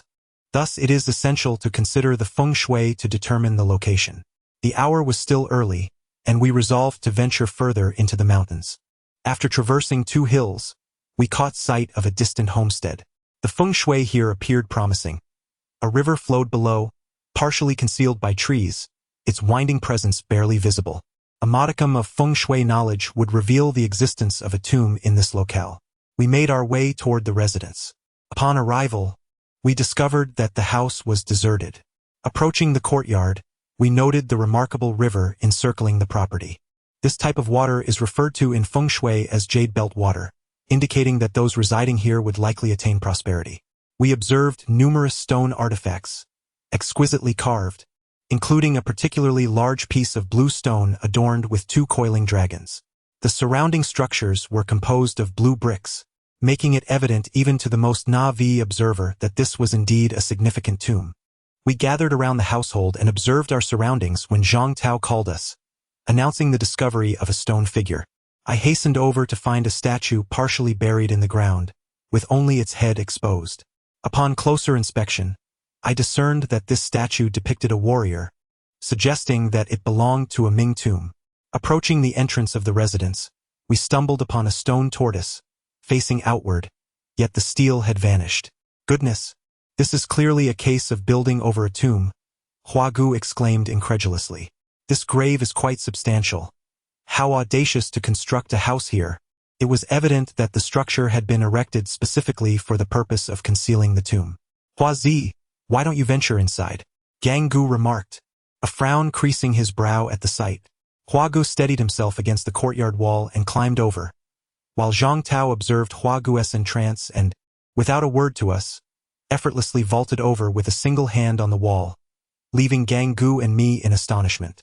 We were aware of Zhang Tao's martial arts background, though the wall was not particularly high, approximately 1.7 meters. Hua Gu had needed to brace himself and take a step to ascend, whereas Zhang Tao scaled it with remarkable ease. I exchanged glances with Gang Gu, who returned my gaze. Gang Gu, Zhang Tao possesses considerable skill. I had never witnessed his prowess before. Is he showcasing his abilities for us? I inquired. Zhang Tao has a solid foundation in martial arts. With a few years of dedicated training, he could become even more formidable, Gang Gu replied. As Brother Gang and I stood observing the bishi, a few minutes later, Zhang Tao suddenly emerged, having not even climbed the wall, but rather supporting himself against the top before leaping down, landing gracefully on both feet. Brother Gang and I were momentarily taken aback. Shortly thereafter, Brother Hua jumped down from the wall, and upon witnessing Zhang Tao's effortless descent, he too was momentarily stunned. Upon landing, he playfully punched Zhang Tao and exclaimed, "Tao, your skills are impressive. What's the situation inside?" Enough of that, Brother Gang interjected. The door is locked, and both the door and windows have been sealed from the inside with wooden boards. We cannot gain entry. The elevation of the courtyard is significantly higher than that of the surrounding area, likely due to the earth that has been excavated and spread across the yard. This house has been abandoned for quite some time, Brother Hua explained. What audacity! It seems this tomb has been thoroughly desecrated. We should take our leave, Brother Gang suggested. We all felt a profound sense of regret. Had this tomb not been plundered, it would have been considered a grand burial site, perhaps even that of a prince. It appears this group has completely emptied the tomb, leaving the house behind. The practice of building homes atop grave sites to facilitate tomb raiding has been prevalent for many years. Indeed, this has been a common occurrence since the 1980s, particularly in cities like Xi'an, Luoyang, and Beijing, which were once the capitals of various dynasties. Due to earlier destruction of significant tombs, the stone statues have become extinct, and many ill-fated tomb raiding gangs exploit the construction of houses as a means to loot graves. There are still numerous temples constructed to facilitate tomb raiding. Many grand tombs are documented due to the succession of dynasties. Some monumental stone statues have been damaged over time, rendering the tombs indistinguishable from their surroundings. However, these tombs have not been plundered. To breach a royal mausoleum and create a tunnel requires considerable time, and the vicinity of significant tombs is often populated by villages. Should villagers notice unusual activity in the mountains, they are likely to alert the authorities. Consequently, tomb raiders may exploit specific events, such as severe droughts or floods, to disguise their activities. The leader of a tomb raiding group might allocate funds to construct a temple, which, once completed, serves to receive worshippers by day while clandestinely facilitating tomb robbery by night. A single team may take 6 months or even a year to pillage a tomb. Naturally, if they successfully loot a royal mausoleum, they could secure a lifetime of prosperity. I recall an incident that made headlines, where a group of tomb raiders masqueraded as investors, claiming to establish a factory. They constructed a building, only to vanish afterward. Upon inspection, it was discovered that the site was, in fact, a tomb that had been thoroughly looted. It is said they were apprehended. I personally witnessed a case in Beijing, where an individual stumbled upon a deep tomb that had gone unnoticed during construction. Aware of its significance, he purchased the property and began excavating it clandestinely. It turned out to be a Tang dynasty tomb. I later learned that this individual was a geomancer, possessing some skill in the practice. After successfully robbing the tomb, he suddenly became affluent, claiming to have collected numerous valuable items during his rural excursions. Ultimately, he achieved wealth, and people referred to him as Master Li. Many individuals have established factories and houses in the mountains, primarily for the purpose of grave robbing. With nearby villages, they cannot engage in such activities openly, thus resorting to these covert methods. After dinner, I inquired of Brother Gang, "When shall we descend into the pit?" He replied, "Let us wait a bit longer. Tomorrow we shall scout the nearby mountains, mark our points of interest, and then prepare to descend. This will facilitate our efforts, and once we have procured the items, we shall depart." As we prepared to rest, I noticed Zhang Tao engrossed in his phone, seemingly messaging someone. I approached him and remarked, "Brother Tao, your agility on the wall today was impressive. Might you impart some of your skills to me?" He responded, "Certainly, but it requires extensive practice. To reach my level of proficiency, you would need at least 10 years. 10 years? Such a lengthy duration? Perhaps not, as 10 years from now, everything will be different." I chuckled. "Brother Tao, if we encounter adversaries, how many could you take on single-handedly?" He replied, "Against 2 opponents, I can easily subdue them. If faced with 4 or 5, I would simply turn and flee." "Really? With your skills, you would flee from 4 or 5 foes. Shouldn't you be able to defeat them all? It's not a life-or-death situation. At my age, it's wiser to avoid confrontation and choose to escape," Zhang Tao explained. I felt a tinge of disappointment, having hoped to acquire some skills for self-defense, even if merely for display during future excavations. Alas, Zhang Tao's assertion of needing 10 years to learn was daunting. What does 10 years even signify? In a decade, I might be retired. Chapter 51. The royal tomb. I observed Zhang Tao engaged in a phone call and, filled with curiosity, inquired, "Brother Tao, who are you calling? Is it sister-in-law?" "Not sister-in-law. I am speaking with my junior sister to check on Master's recent well-being," he replied. "Oh, how is your master faring these days? That junior sister of yours is quite formidable. She nearly harmed me on the train, but fortunately, I conceded and was spared." I jested with Zhang Tao. "My master has an old ailment and is not as robust as he once was. Given his age, I must confess I am quite worried about him," Zhang Tao remarked. His words stirred a sense of longing for Sister Hua within me. I grabbed my phone to call her, but she did not answer. Noticing the time, I saw it was barely past 9 in the evening. Surely, she should not be asleep. I felt a twinge of concern and promptly dialed Brother Hu to inquire about the situation. "You all didn't answer, and I began to fear something had happened." As soon as I finished speaking, Sister Hua answered the call. "I was out delivering goods and forgot my phone. There is no need to worry. How are you all doing?" "We're all well, don't fret, Sister Hua." Zhang Tao just called his junior sister, which made me a bit homesick. Hence my call to check on you. After chatting with Sister Hua for a while, fatigue overwhelmed me. I hung up and fell asleep. Upon awakening in the morning, I hurried to prepare breakfast.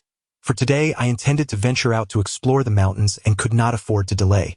Brother Gang nodded in satisfaction as I tossed my bag onto the back seat, and we set off. Today, Brother Gang mentioned we would once again visit that mountain. Heading northward, alongside the mountain, a dirt road stretched forth, and Brother Hua drove at a leisurely pace while we gazed out, searching for areas with good feng shui. We moved slowly, stopping intermittently until we arrived at the foot of a mountain. Brother Gang instructed Brother Hua to park, for this location was not far from the tomb we had discovered previously, merely separated by two mountains. Pointing to a hill, Brother Gang remarked that the feng shui here was quite favorable and suggested we explore further. Following Brother Gang, our group ascended the mountain. The trees towered overhead, cloaking the entire slope in a dense canopy.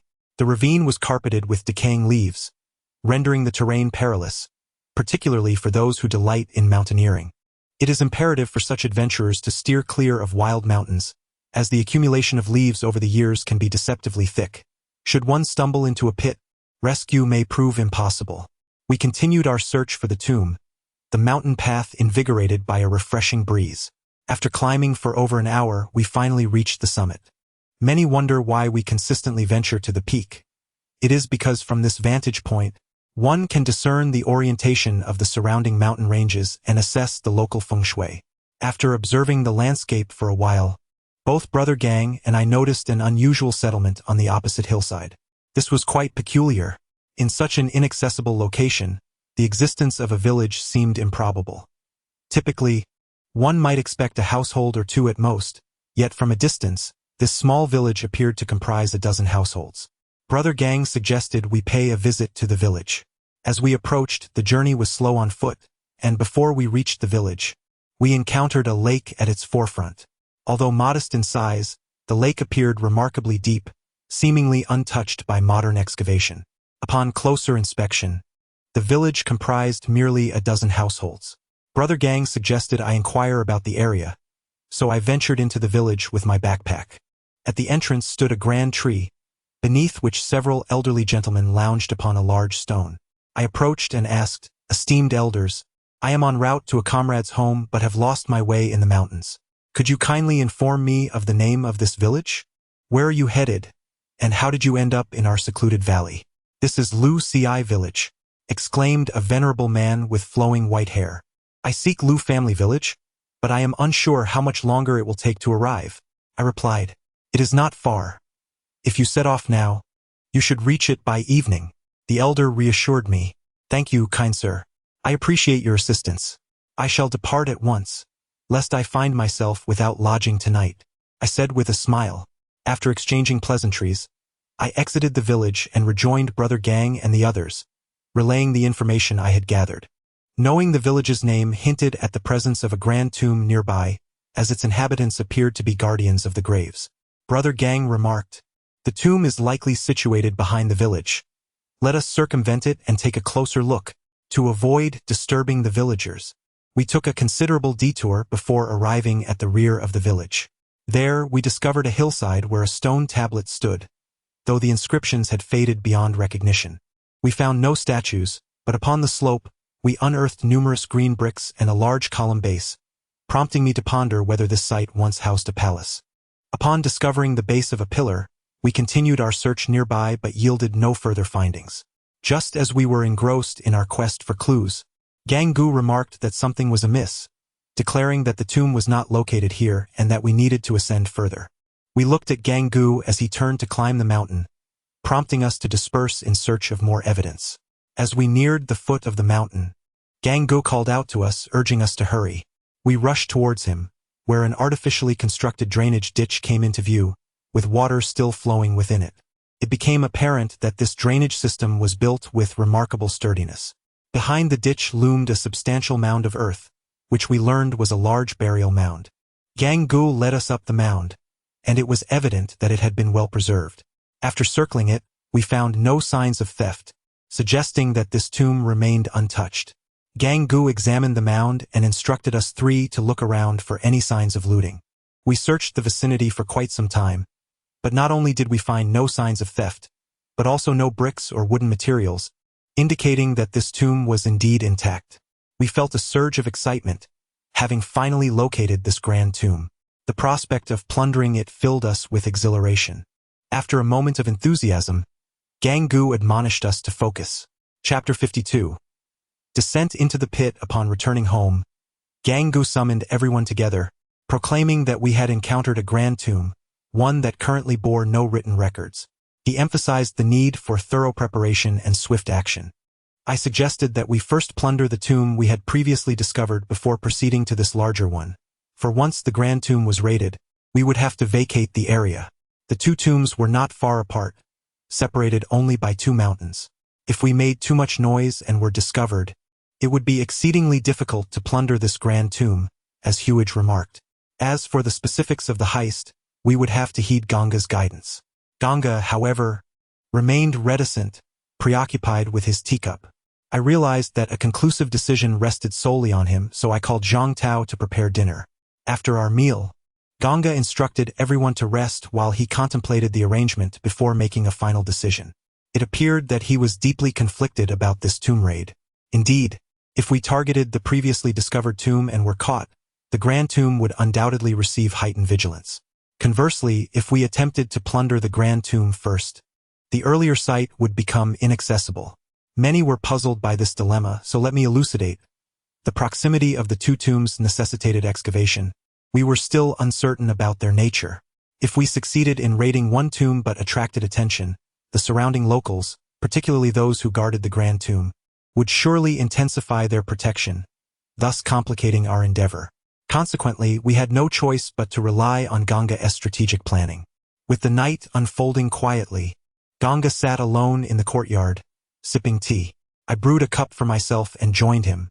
Upon noticing my presence, he made space for me. "Can't sleep?" he inquired. "No," I replied with a smile. "I came to keep you company." "Ah, I've grown old. I find myself so indecisive these days.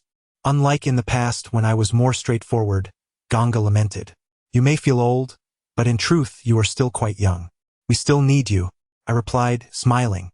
"Brother Gang, let us not dwell on our predicament.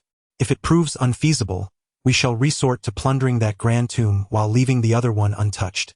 The tomb we examined previously is likely of considerable size, and the proximity of the 2 tombs is indeed striking. Given the scarcity of tombs nowadays, relinquishing either would be a regrettable decision. How about this? You, along with Brother Hua and Zhang Tao, venture to raid the grand tomb, while we summon Sister Hua and her team to tackle the tomb we surveyed last time," I proposed. Brother Gang furrowed his brow, took a sip of tea, and remained silent, seemingly deliberating my suggestion. Perhaps this was the wisest course of action, yet we must await Sister Hua's arrival in a couple of days. Sitting in the courtyard, I lit a cigarette, gazing at the myriad stars, pondering whether we were being overly cautious. If misfortune were to befall us, it would merely be a stroke of bad luck. That night, I was uncertain about their slumber, yet I found myself restless, mulling over thoughts for an extended period. Ultimately, I reassured myself to cease the worrying. We would follow Brother Gang's lead and see it through, so why should I invite unnecessary distress? The following morning, as we gathered for breakfast, Brother Gang addressed us. "Everyone, take the day to rest well. This evening, we shall raid the tomb we first discovered, and if all goes smoothly, we will target the grand tomb the following day. It is settled." Around 9 o'clock, Brother Gang called for us to depart. Brother Hua was already waiting in the vehicle. During the journey, we indulged in a cigarette to invigorate ourselves. By the time we reached the foot of the mountain, it was already past 10 in the evening. We hastily gathered our tools and set off up the mountain. The mountains loom in darkness, deep within the dense forest where light seems to vanish entirely. Above, the moon has retreated, leaving the entire woodland shrouded in a somber gloom, seemingly devoid of life. Occasionally, a bird's call pierces the silence, its identity unknown yet hauntingly eerie. Only our few headlamps flicker upon the mountain's crest. Hua and Gang employ a Luoyang shovel to probe for the tomb, pinpointing the location of the tomb's entrance. Hua suggests, "Let us dig a hole here. This is the tomb's entrance." Due to the absence of a burial mound, what they refer to as a hole is merely a pit. Digging down over a meter, they uncover a vaulted ceiling, shaped like an inverted U, revealing traces of human craftsmanship. The surrounding earth is compacted, while the vaulted ceiling is made of green sandstone. Devoid of any ornamentation, the tomb's entrance is constructed from piled stones. Hua, wielding a pry bar, exerts considerable force, loosening some of the stones. Being on the mountain, no one stands guard this time. The 3 of us take turns prying at the stones, with Hua and Zhang Tao demonstrating greater strength. managing to dislodge the top 2 layers of stones. As this is a tomb robbery, complete removal is unnecessary. We only need to create an entry large enough for a person. After prying open 2 layers, the opening reaches half a meter in height. Hua exclaims, "We can get in now. Let's proceed." Hua and I wriggle into the tomb chamber, which is a rectangular stone crypt, standing 2 meters tall and slightly over a meter wide, constructed of stone slabs. The entrance is adorned with carvings depicting guards, while the chamber features niches, sturdy columns, and a clearly defined well structure. The columns behind the guards are intricately carved with lotus flowers, and the stone slabs above depict a green dragon and a white tiger. At the base, a coffin is positioned with another behind it. Hua remarks, "This is unusual. Why is there a dragon in this tomb? Isn't the dragon reserved for emperors?" I inquired with curiosity. "This is a tomb from the Song dynasty, not from the Ming or Qing dynasties. It does not belong to the dragon, but rather to the 4 symbols: the azure dragon, the white tiger, the vermilion bird, and the black tortoise." Hua remarked, "Beside the first coffin, there were carvings of attendants, and on the ground lay various funerary objects. Grab the bag and fill it with items, then open the first coffin," I instructed. Chapter 53. Song tomb. I called out to the outside, "Pass me the burlap sack and the crowbar." This is a Song tomb. I was uncertain whether it was Zhang Tao or Gang Gu who handed me 2 burlap sacks along with a crowbar. Taking the sacks, I tossed one to Hua. The ground was adorned with pottery and azure bottles, with pottery being in abundance. I filled the burlap sack with the items scattered on the ground. My headlamp inadvertently illuminated the ceiling of the tomb, which was intricately carved with flowers, though I could not discern their type as my focus was elsewhere. Hua also collected some items and handed them to me, his sack filled modestly like mine. I quickly passed it back. I handed the crowbar to Hua, who said, "You start from the front. I will begin from the back." The tomb chamber was rather narrow, barely over a meter wide, making it impossible to open the coffin from both sides. Gang Gu shouted, "Promotion and wealth." We exerted our strength, and together we pried the coffin open. Upon revealing its contents, we discovered that it contained a female corpse, which had already desiccated. I hastily passed Hua 2 burlap sacks. He climbed into the coffin to search for valuable items. I noticed a beautifully crafted lacquer box within the coffin. Upon opening it, I found a bronze mirror, which I handed to Hua, who promptly placed it into his burlap sack. The coffin contained numerous porcelain bowls and plates. Hua placed all the gold and silver jewelry from the corpse into a bag, and there were also some copper coins in the coffin, which he casually tossed into the same bag. The porcelain was placed in another bag as he organized the items. Beneath the corpse lay several packages. Upon inspecting one, Hua remarked, "These are lime packets used for moisture prevention." The coffin was nearly cleared out, and Hua handed the items to me, which I then passed along. I requested 2 bags, and together with Hua we prepared to open the second coffin. As I sidestepped past the first coffin, my headlamp illuminated the second one. Suddenly, I shouted, "What's that behind?" I held the crowbar defensively across my chest. "What are you shouting for? You startled me."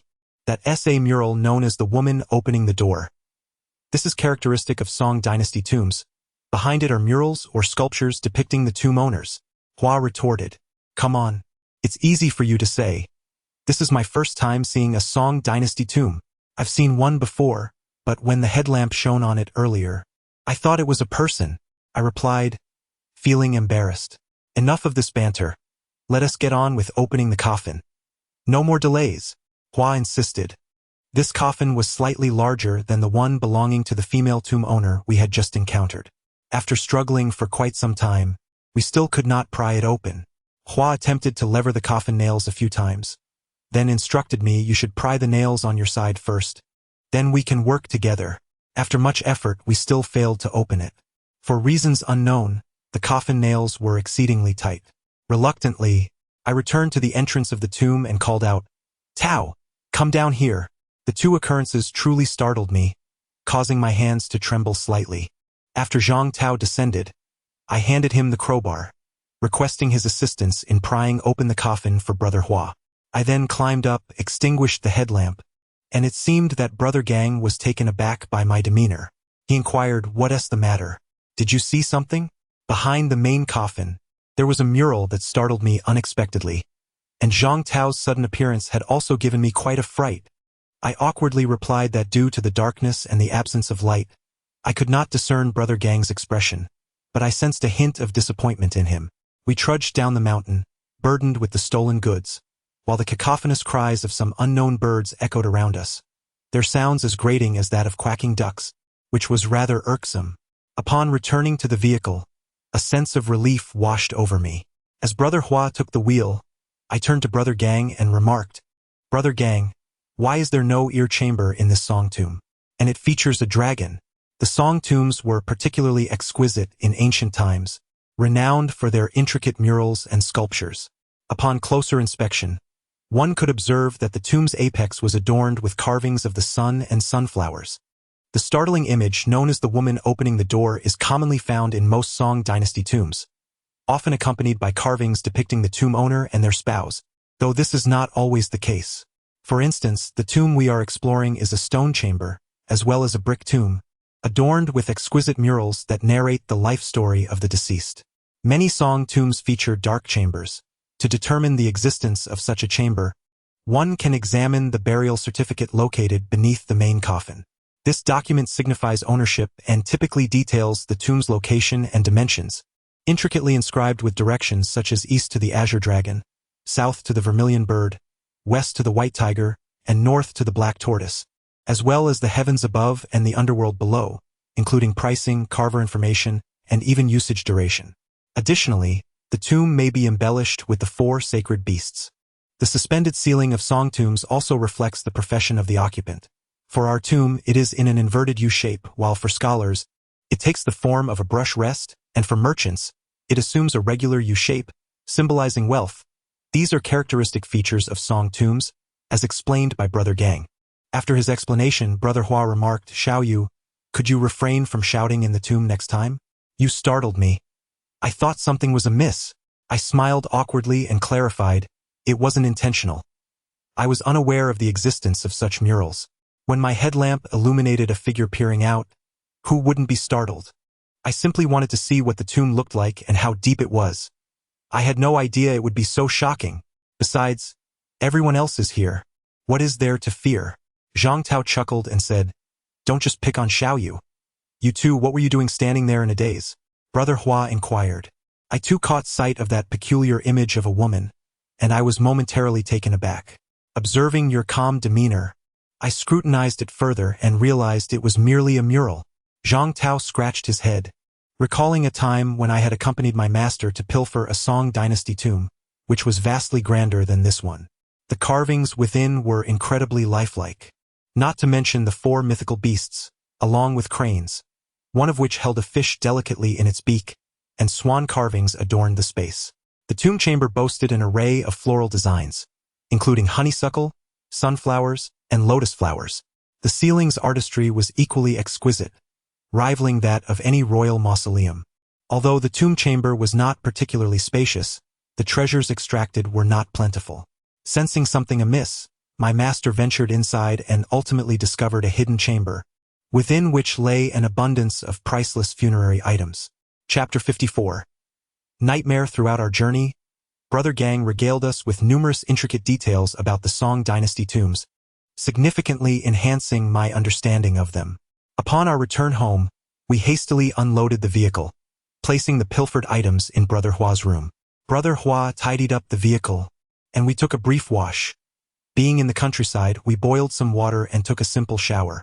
Brother Gang mentioned to Brother Hua that we might require explosives, as we needed to be well prepared for our nocturnal expedition to rob the Grand Tomb.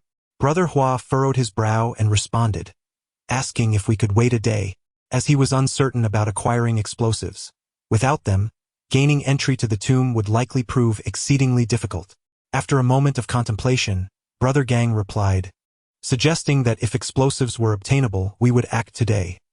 Otherwise, everyone should rest. Perhaps it was the fright I experienced in the grave that led me to dream a peculiar dream. I found myself in a vast tomb, ensconced in a rather enclosed space, surrounded by an impenetrable darkness. The only illumination came from a woman holding a lantern, who smiled at me. She bore a striking resemblance to the woman depicted in the opening the door motif from the Song Dynasty tomb. Trembling with fear, I could only shake my head in response to her invitation to follow her. Noticing my reluctance, she reached out to grasp my hand. Just as her fingers brushed against mine, I was jolted awake. I sat up abruptly, drenched in sweat, my clothes clinging to me as if they could be wrung out. Shaking my head to dispel the remnants of the dream, I noticed that the sky outside had darkened, while Zhang Tao remained in slumber. An overwhelming curiosity consumed me. Was it morning or night? My mind was clouded, yet I knew I could check my phone. After donning my shoes and stepping outside, I realized it was already the afternoon. In a hurry, I boiled some water to freshen up, aware that such a state could lead to a cold. Glancing into the courtyard, I noticed the car was no longer there. I ventured to Brother Gang's room, only to find it empty. My search continued as I sought out Brother Hua, but his room, too, was devoid of his presence. In a corner, I spotted the funerary objects we had illicitly procured, discreetly covered by a quilt. There is no need for embarrassment. It is entirely normal.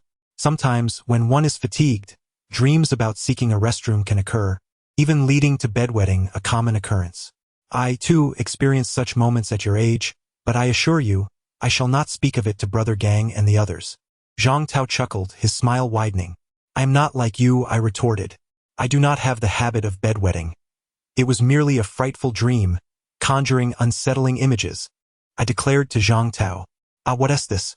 Spare me the explanations. We're all seasoned individuals here. It's not like we're still wetting the bed. Is it? Dreaming, perhaps? At your age, such things are quite normal. I, too, experienced similar dreams when I was your age. Zhang Tao is having a laugh at my expense. This fellow, typically so pretentious and taciturn, now chooses to jest about me? I retorted to Zhang Tao. If you genuinely seek to tease me, then do not blame me for being ruthless. Just wait for your turn in the grave.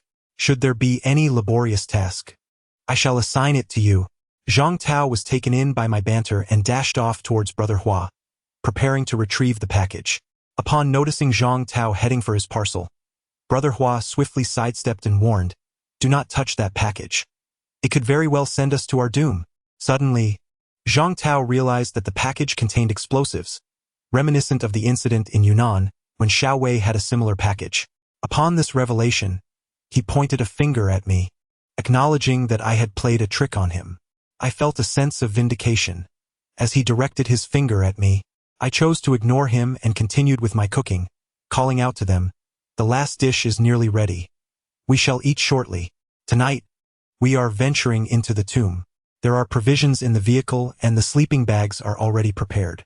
We shall need to reside in the mountains for several days." As Brother Gang informed me, realizing that we are to be wild men once again, it seems this expedition will be prolonged, unlike our previous escapades that concluded within a single night.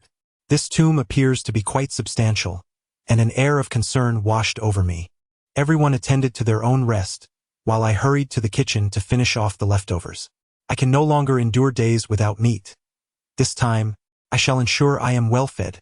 Around 8 in the evening, Brother Gang placed the grim artifacts we had pilfered into our room, mingling them with some discarded items, and covered them with my bedding, atop which he laid a few of my garments to make the scene appear more natural.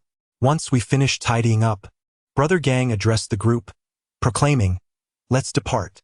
We boarded the vehicle and ventured into the mountains. Habitually, I lit a cigarette, savoring the delightful flavor of the Mountain City brand. Observing my indulgence, Brother Gang remarked, "Have you developed a craving for cigarettes?" I then offered a cigarette to each person present, replying to Brother Gang, "I have no craving. I merely wish to smoke one." At that moment, I truly felt no addiction, but rather sought to alleviate my frayed nerves. Brother Hua drove us to the foot of the mountain, unloading our belongings before preparing to leave. Curiously, I inquired, "Where are you headed, Brother Hua?" He responded, "Little you, you're not foolish. Why not engage your mind?" He continued, "If the vehicle remains here for days, it will attract attention and prompt a report to the authorities." Brother Hua regarded me as though I were a fool. Just as I was about to speak, Zhang Tao interjected, "Little you is quite clever. He simply prefers not to think, which is clearly laziness." To my astonishment, It seemed everyone was teasing me. With Brother Hua's departure, only the two of us remained, crouched by the dirt path. Brother Gang stood by the roadside, gazing at the starry sky, seemingly lost in thought. I dared not interrupt him and instead sat quietly, observing the majestic mountains. The mountains loomed darkly, with the occasional rustle of small creatures breaking the silence. The moon shone brightly, illuminating the towering trees, beneath which lay a carpet of grass. The serenade of crickets filled the air, prompting me to venture into the underbrush in search of them. However, without a headlamp and with the darkness still enveloping us, I was unable to catch any and ultimately had to concede defeat. After waiting for over half an hour, I finally spotted an approaching figure on the road. I scrutinized closely, wondering if it was Huage. I urged Ganga and the others to hide, saying someone was coming. Ganga chuckled and chided. No wonder Huage scolds you. At this late hour, who besides him would venture into the mountains? I pondered this, realizing the remoteness of these deep mountains, where even the paths were overgrown, making it unlikely for anyone to wander here without purpose. A wave of doubt washed over my intellect. Chapter 55. Tomb robbery. The mountain path was arduous, and it took us a full 2 hours to reach the vicinity of the village. Upon arrival, we noticed the villagers were already fast asleep. We circumvented the village and approached the royal tomb. Ganga instructed us, let us first ascend the mountain and find a campsite to stow our supplies. After an extensive search, we discovered a small hollow surrounded by trees and numerous saplings. Here, unless someone deliberately sought us out, we would be difficult to detect. We placed our food, water, and sleeping bags in this concealed spot, then proceeded to the royal tomb with only the Luoyang shovel and the military shovel. Without further delay, Huage commenced his excavation with the Luoyang shovel. After probing over 5 meters with no sign of the tomb, Huage began to show signs of anxiety. He continued to extend the steel pipe, though I lost count of how many lengths he added. At last, he struck the tomb's ceiling and declared, "The tomb's ceiling is here." Typically, we carried only one Luoyang shovel, as it sufficed for smaller graves. This time, however, we had brought both shovels, and combined with the steel pipes, our total length reached 30 meters. Brother Gang and Brother Hua embarked on a tomb exploration that consumed several hours. Eventually, Brother Gang instructed us, let us excavate downward from here to directly access the passageway. I fear the tomb entrance may be a stone door. Should we resort to explosives, it would pose significant complications. Thus, we shall drill into the passageway instead. Without hesitation, we commenced our task. The excavation of the tunnel was not merely a vertical shaft. We began from the rear of the earthen mound, initially drilling downward for about 2 meters before angling our descent. This method proved more efficient and safer. The earthen mound was exceedingly hard, composed of a mixture of clay, making the excavation quite arduous. Fortunately, Brother Hua was present. Had it been just Zhang Tao and myself, we would have achieved little in an entire day. Brother Hua diligently worked on the tunnel while Zhang Tao assisted by passing dirt upwards. Brother Gang instructed me to dispose of the soil in a ravine behind the earthen mound. We toiled from night until dawn. As the first light approached, we could only rest having excavated 2 meters deep, completing the vertical shaft. It seemed our efforts would have to pause for the day. Brother Gang decided to keep watch first, followed by Brother Hua, then myself and finally Zhang Tao, each taking 3-hour shifts. Although it was summer, the mountain air remained chilly, and I quickly fell asleep within my sleeping bag. Upon awakening, I found it was Brother Hua who roused me. Sitting up in my sleeping bag, I noticed it was already noon, considerably warmer than during the night. After consuming a light meal, I climbed out of the ravine to gaze upon the village below, which appeared as tranquil as ever. Brother Gang remained industrious, alternating shifts with us in the excavation. By morning, our tunnel had extended beyond 5 meters. At this pace, we anticipated reaching the passageway by the following evening. The day unfolded with the same routine. Perhaps due to a chill, I experienced some discomfort in my stomach, requiring frequent trips to the restroom. My constitution truly leaves much to be desired. With no other recourse, I casually took some medication and succumbed to sleep. By evening, we shared a meager meal. Brother Gang remarked, we should have reached the corridor by now. Let us hope it is not made of bluestone. A brick tomb would be somewhat easier to manage. The village had extinguished its lights, and the work of excavating the tunnel commenced anew. In the latter half of the night, I lost all sense of time, neglecting to check the hour. Upon emerging from the tunnel, Brother Gang announced to everyone, "We have reached the corridor. Huazi, take the pick and see if you can break through." Brother Gang has truly been exhausted these past few days. He typically does not engage in much labor, and had Huzi been present, he would have had little to do. Zhang Tao and I have proven to be rather inept, unable to handle skilled tasks, relegated to the simplest of duties. However, during these days of tunnel excavation, I felt I had begun to grasp the art of tunneling myself. Huazi had been inside for quite some time without re-emerging, prompting me to descend as well. I observed Huazi diligently chiseling away at the brick wall, having already breached one layer.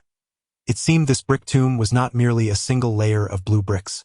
Within the tunnel, time lost all meaning as Huazi continued his relentless work. When he grew weary, I took my turn with the pick. Yet, before long, Zhang Tao appeared, informing us, "Daylight is approaching. We should head up." With no choice, we discarded our tools within the tunnel and ascended, preparing to rest. The past few days had left us all rather odorous, with no means for bathing, and thus we remained in our unseemly state. While Huazi kept watch, he suddenly roused us, whispering urgently, "Someone is going to seal the earth mound. Be cautious and remain silent." The individual appeared to be quite aged, his hair completely white. He approached the mound of earth, placing some fruits and lighting incense, standing for a moment to observe. He then ascended the mound to take a closer look. We lay on the ground, our excavation concealed at one corner of the mound. Each time, we left no trace behind, carefully covering the entrance with branches, making it exceedingly difficult to detect unless one came near. We dared not make a sound. After a short while, the man descended the mound, and only then did we exhale in relief, realizing he had not discovered us. Had he done so, the situation would have been dire. We continued to rest, and as night fell, there was still no sign of disturbance or any further visitors. Brother Hua began to break down the tomb wall, laboring for an extended period until he finally created an opening the size of a fist.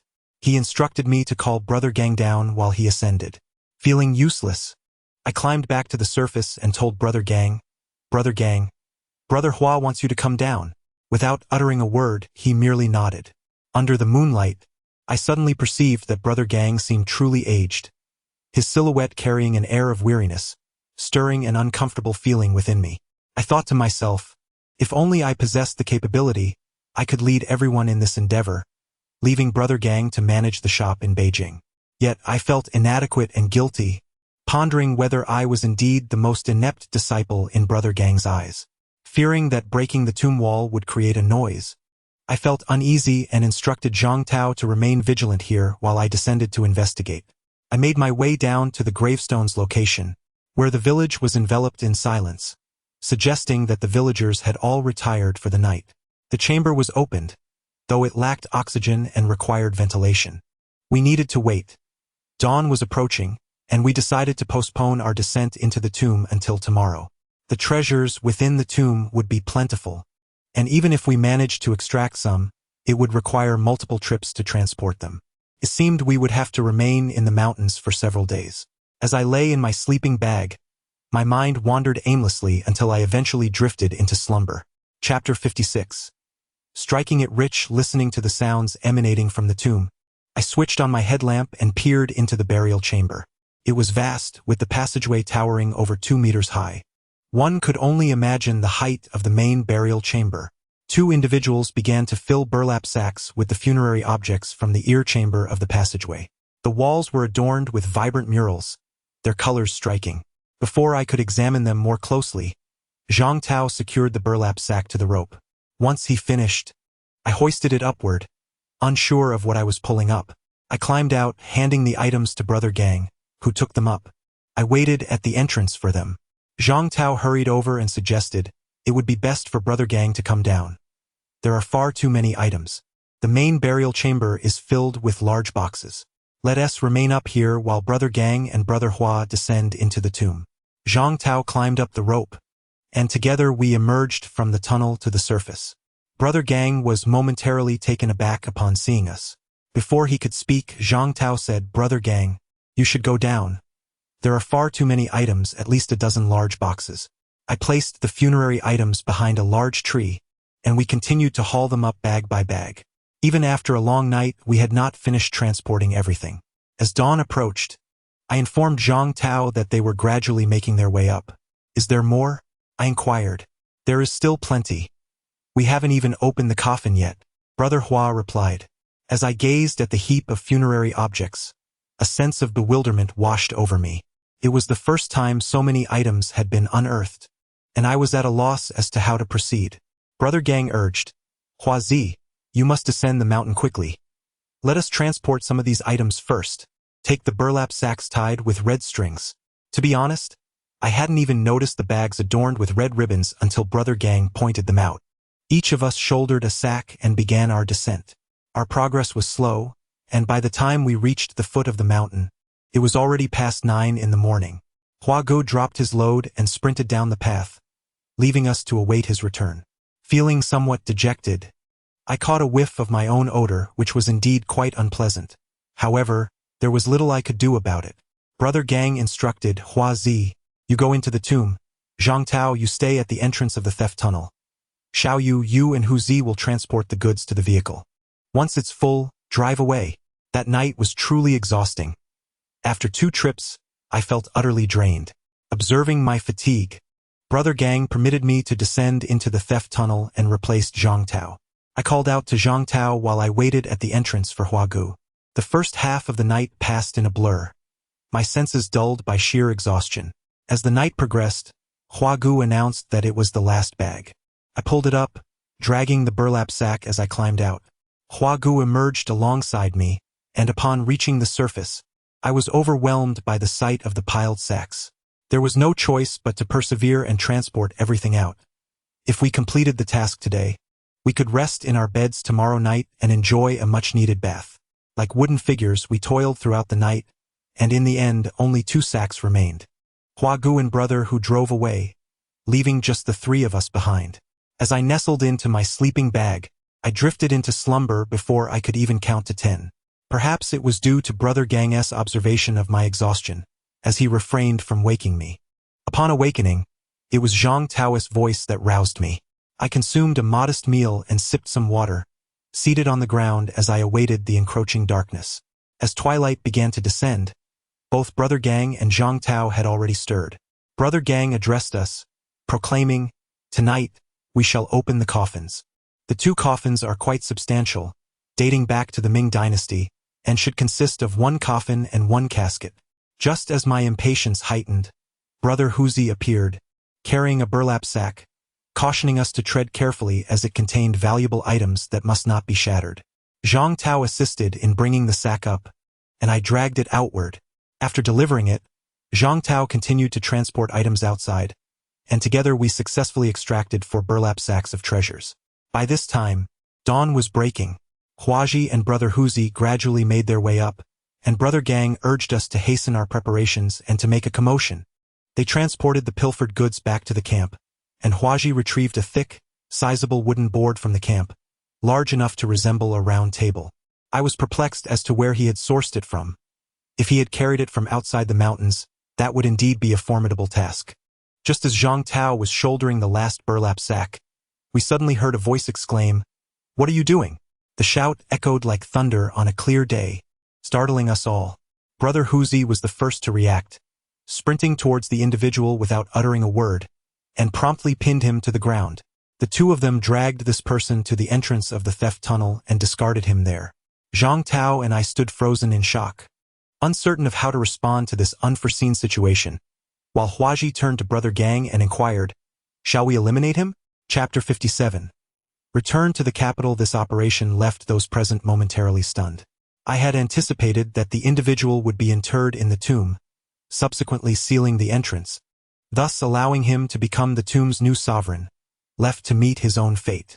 To my astonishment, Zhang Tao directly ended the man's life. After gathering my belongings, I stuffed my sleeping bag along with provisions into 1 bundle. I surveyed the surroundings meticulously, finding no remnants of our previous possessions. I shouldered the sleeping bag and followed Brother Gang and the others, each of whom carried a burlap sack. I trudged along, feeling dazed, uncertain how I managed to navigate out of the mountains that day. Silence enveloped us during the journey. Perhaps conversation occurred, but I was too overwhelmed to register it. Upon returning, I remained in a fog. After everyone had taken a shower and refreshed themselves, Brother Huzi went to procure a meal. They savored their food heartily, a welcome change after subsisting on rations for an extended period. I lacked an appetite, taking only a few bites before turning to Brother Gang, saying, "You all eat. I'm done. I'll rest a bit. Just call me if you need anything." Just as I nestled into bed, I heard Brother Gang assert, "You all need to temper your fierce demeanor. Refrain from such actions in front of Xiao Yu in the future." He punctuated his words with firm raps on the table, his voice resonating clearly. "Tao, for matters like this, please refrain from taking action next time, all right? Brother Gang has already advised you both to stay back. We will handle it. You've left a shadow on Xiao Yu," Brother Hua remarked. "Let us not dwell on this. We cannot solely blame Tao. Xiao Yu will gradually adapt, and Tao, let us be more cautious in the future," was the voice of Brother Huzi. I never heard Zhang Tao speak, and gradually I drifted into a slumber. When I awoke, the sky was nearly dark. Hua Gu and Hu Zigu were absent, and a vehicle was missing from the courtyard. Zhang Tao sat beside me, and upon noticing I had regained consciousness, he smiled and said, "Xiao Yu, are you all right?" I didn't think much of it at the time. My mind was out of control. "Are you okay?" Perhaps due to having rested for a day. I felt somewhat revitalized and replied with a smile, "I'm fine, Tao Gu. I've just been a bit too exhausted lately." Hearing our conversation, Gang Gu entered, holding a teacup and said, "You're awake. Let us have something to eat. We'll be leaving tonight." We first dismantled the back seat of the van and began loading the goods we had pilfered. All 3 vehicles were filled to capacity, and there was so much cargo that we laid down a layer of grass before stacking another layer of peaches on top. We then began to pack our belongings, and by the time we finished loading everything, it was nearly midnight. Hua Gu drove the freight truck, Hu Zigu took the Santana, and Gang Gu was at the wheel of the van. I rode with Gang Gu, while Zhang Tao accompanied Hua Gu in another vehicle. The 3 of us set forth on the road to Beijing. At that time, the Jingkuan and Baomao expressways did not yet exist, so we dared not drive too quickly. After several hours of travel, we would switch drivers. Fortunately, all 5 of us were capable of driving, and we took turns behind the wheel. Since only Hua Gu and Hu Zigu could operate the freight truck, they primarily managed that vehicle while the rest of us alternated driving the others. The journey was punctuated by stops, and whenever we passed through county towns, we would grab a bite to eat.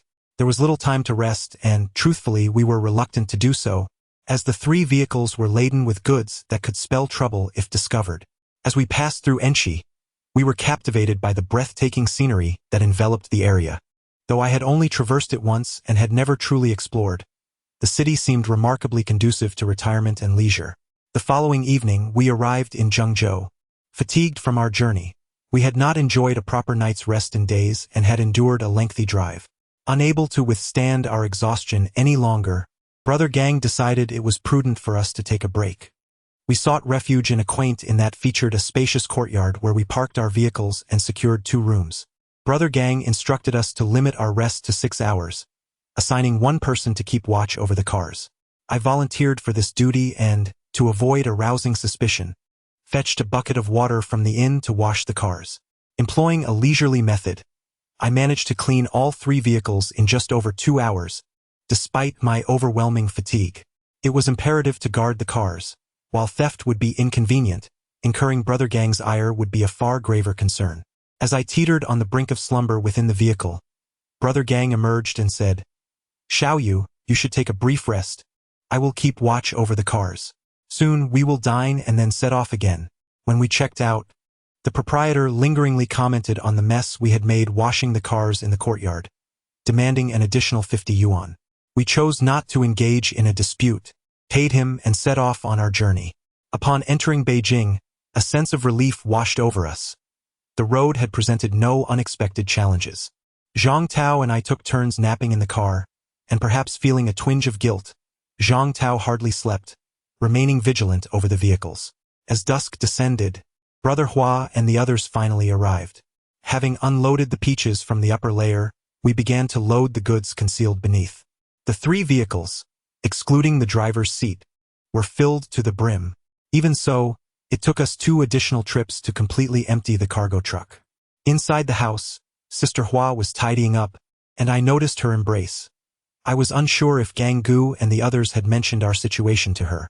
I held Sister Hua tightly, and in that moment, I truly felt the reassuring presence of family, nearly moved to tears. She gently patted my back and said, "Little brother, you have suffered. Now you're a grown man. Don't let your emotions overwhelm you." I released her, and together we, along with Zhang Tao, organized the goods in the house.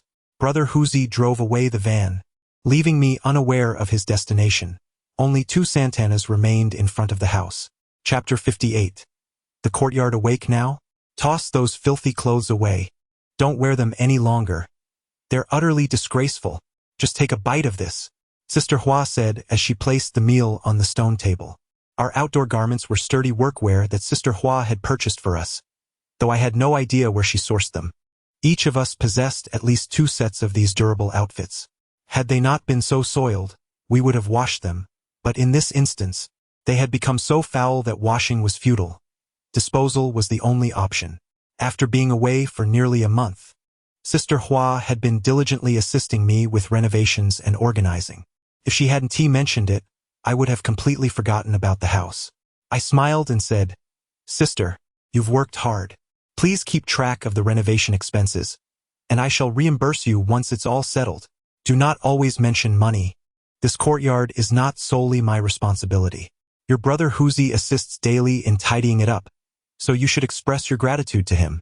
The last time, while Huzi and I were contemplating how to organize the courtyard, we were summoned by your brother Gang, which forced us to halt our renovations, thus delaying the work on the yard. Sister Hua remarked.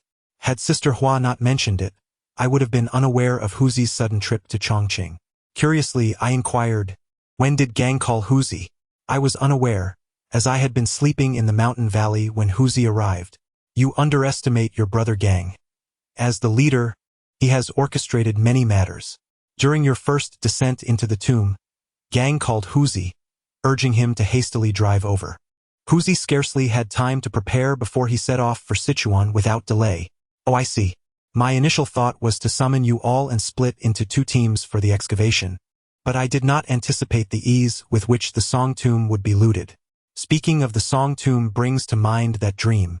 I recounted the entire episode to Sister Hua, who implied that she was frightened and had a nightmare, but reassured me that it was nothing serious. After our meal, Sister Hua and I stepped outside only to find that our vehicle had been driven away. Without a ride, we resorted to hailing a taxi. Just as we were about to disembark, I spotted a van parked by the roadside. It appeared strangely familiar, and as I approached, I realized it was indeed the very van we had purchased. Why was it parked here? I approached and observed 2 bags of cement placed inside the vehicle. This fellow, Beard Brother, certainly acts swiftly. The cement has already been loaded. Alongside Sister Hua, I pushed open the door and entered the small courtyard. The courtyard remained in disrepair, yet the house had been renovated. A key was placed on the main door, and upon inspection, I realized it was for a van. The wooden door and pillars had been freshly painted, and as I touched the paint, I found it had already dried. The interior was utterly bare, devoid of any furnishings.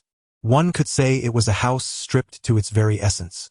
Feel free to purchase your own furniture, and you may consider how to renovate the courtyard. I will contact the renovation team, Sister Hua remarked as she began making a phone call. I strolled around, feeling quite satisfied. Once the renovations are complete, I shall move in, and we shall no longer be crowded into one courtyard. After waiting for over an hour, the renovation team arrived. They were indeed professionals, informing me that they frequently work on such courtyard houses, and they recommended several renovation plans. I must admit, they were quite impressive. I chose one and instructed, "Let us proceed with this design. How long will it take to complete the renovations?" With this plan, it will require at least 2 months. There are numerous areas in the house that remain unaddressed. Very well, please expedite the process. You are responsible for procuring the necessary materials, but ensure they are of decent quality. Should I discover otherwise, I will withhold payment, I asserted. It is not that I wish to be an indifferent overseer.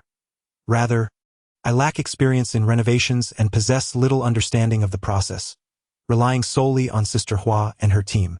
In truth, Sister Hua is not particularly knowledgeable either, and the one most acquainted with such matters is Brother Gang. However, Brother Gang tends to overlook these trivial issues. Thus I must rely on Sister Hua and Beard Brother to assist me. Seeing that there was nothing to do in the yard, Sister Hua and I decided to head to the shop. Upon our arrival, we found Brother Gang and the others present, yet Zhang Tao was conspicuously absent. I inquired of Brother Hua, "Where is Zhang Tao?" Everyone gazed at the room filled with goods, seemingly overwhelmed. Fortunately, Brother Hua remarked, "Those bags with red strings are valuable items. The rest can be packed away." Aside from enjoying dinner, we spent the evening in the back room sorting and selecting items, categorizing numerous porcelain pieces and other merchandise suitable for sale, while the remaining items were piled to one side. Let us not evade the issue. Everyone is hungry now. After the noodles we had for dinner, we urgently require you to treat us to a meal. I insisted. Sister Hua responded, "The previous stock has been sold, and there is money in the shop. Tomorrow, I will transfer the funds owed to everyone from the last time, though this batch still requires some debts to be settled. Flower, please calculate the accounts with Huazi and clarify the finances. Let Huazi handle the packing of the remaining goods," Brother Gang suggested while holding a teacup. In truth, everyone had some money on hand, but the most unfortunate were Zhang Tao and I. I was uncertain of how much Brother Hua and the others possessed. If the profits from this round were distributed, everyone would indeed become affluent. To avoid complications and potential issues, Brother Gang proposed that all the goods be sold to a single buyer.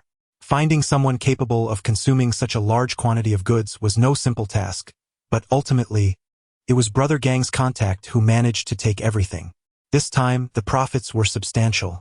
Several porcelain vases and dishes unearthed from the Song tomb were acquired by the shop, along with numerous fine items from a Grand Ming Dynasty tomb, leaving behind only a few respectable pieces. It was necessary to avoid an assortment of mere scraps, as buyers would be dissatisfied and unwilling to pay a fair price. Chapter 59. Delivery 2 days later. During the peak of noon, I was at the shop when Brother Gang summoned me. He instructed me to accompany Brother Hua and Zhang Tao to meet with the buyer at Qinglong Lake in Fangshan, bringing the goods along. Brother Gang provided me with the buyer's contact number. Upon calling, a man answered and conveyed the precise location. Upon arrival, we noticed an Audi parked by the roadside. We disembarked and Brother Hua, carrying the goods, entered the buyer's Audi, which housed 2 individuals, an elderly gentleman who appeared to be in his 60s and a younger man, seemingly around 40. I addressed the elder, saying, "Hello, please take a look at the goods." Brother Hua presented 2 items to the younger man, who then handed them to the elder. The old man inspected them and inquired, "Are all the goods here?" I replied, "I cannot confirm their entirety. We have brought only what we possess. If you find the goods satisfactory, we can finalize the transaction tonight." The elder then asked, "What is the price for the package?" I responded, "Good items are scarce nowadays. Considering the quantity, you will need to arrange for a truck to transport everything. We propose a minimum of 3.5 million. The elder frowned and questioned, "How much is there to warrant such a sum?" I reiterated, as I have mentioned, bring a truck. The items from the Ming Dynasty Princess Pit have all been extracted. Do you consider this price excessive? We cannot be expected to part with the valuable while receiving only the worthless in return. With all due respect, I continued, you have already seen these 2 items. If sold separately, would you even be able to appreciate their worth? We shall not take this one. The other goods are available. Perhaps you could discuss it further, and we shall await your response. The elderly gentleman smiled and inquired, "How will the delivery take place this evening?" "You should arrange for a truck, or perhaps a few cars, and then wait for our call. At that time you may come to collect the goods," replied Brother Hua. The elder nodded in silence, while the young man declared, "Very well, it is settled then. I shall await your call." Brother Hua and I strolled around Beijing for a while, during which he purchased some snacks. Subsequently, Brother Hua led me to a spacious courtyard in Hadian, where he opened the gate, allowing our small truck to park within. As darkness fell, we momentarily forgot about Zhang Tao, who sent me a message. "Xiao Yu, is there any news? Where are you?" Upon reaching Fangshan, I called the other party to inform them of our location. After a half-hour wait, they arrived, but instead of a truck, it was a large van. 5 of them. In fact, the vans had been modified with the back seats removed. The elderly man was absent, and only the young man I had met earlier brought his companions.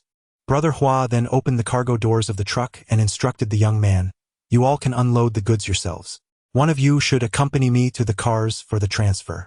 The young man pointed to one of his companions and said, "You go with him." A few individuals began loading the cargo. The young man did not assist but offered me a cigarette, remarking, "Is your loading always this rough? Using a truck for such tasks?"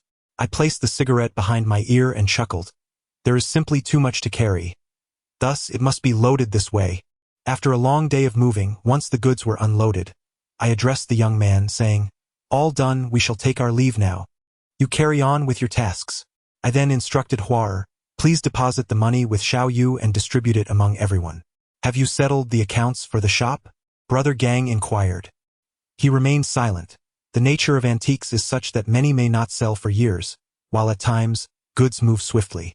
Currently, our shop is stocked with quality items, primarily purchased by our loyal clientele. Some customers enter, glance at the prices, and promptly exit. Brother Gang turned to Hua Gu, saying, "Take Zhang Tao with you and disperse the goods from the Song Tomb as well. Xiao Yu, make it a point to visit the shop more often and engage with the main clients. It will be beneficial in the future," Brother Gang advised. "How was business today?" Hua Jie asked. "We sold just 1 plate. The rest were merely window shoppers," replied Brother Huzi. "Reach out to a few main clients and inform them that new goods have arrived. They can come by tomorrow to take a look. We need to sell some items. Otherwise, it wouldn't be prudent to owe that amount," Hua Jie remarked. While we were conversing on the first floor, my phone rang. It was Hua Go. "Please take a taxi to the shop at Panjiayuan." I bid farewell to Hua Jie and made my way to Panjiayuan, where the crowd was truly overwhelming.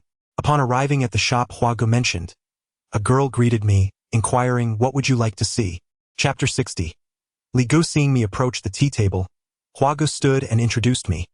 "This is Li Gu, a good friend of mine, and this is Xiao Yu." I extended my hand towards the man and said, "Greetings, Li Gu." "Greetings, my friend. As fellow comrades, please take a seat." Brother Li extended his hand to me and spoke. After we settled down, Brother Li poured me a cup of tea. Brother Hua turned to Brother Li and said, "What I possess here are exquisite items from the Song dynasty. I wonder if your principal would be interested." "Brother Hua, you needn't worry. As long as the items are of quality, we shall certainly not disappoint." Brother Li replied with a smile. "Hear us the plan. Wait for my call tomorrow. Bring the goods and I will take you to the principal. Present a few items for their inspection." I felt an unexplained discomfort towards this individual, unable to fathom the situation. I remained silent, merely listening to the conversation between Brother Gang and the others. Eventually, I stepped outside with Brother Hua and inquired, "What does this person do?" "Do not underestimate him. He possesses a certain level of influence in Beijing and has numerous wealthy patrons who assist him in sourcing goods," Brother Hua explained. Brother Gang instructed that we sell everything from the Song tombs, so I reached out to him. "But weren't you supposed to come with Zhang Tao?" "Where is he?" I asked. Zhang Tao received a phone call regarding an issue with his master and departed quite anxiously. "I didn't press for details," Brother Hua replied. "Please give Zhang Tao a call to see where he has gone," Brother Hua suggested. I took out my phone and dialed Zhang Tao, but there was no answer. Curiously, I remarked to Brother Hua he didn't pick up. Perhaps I'll try again later.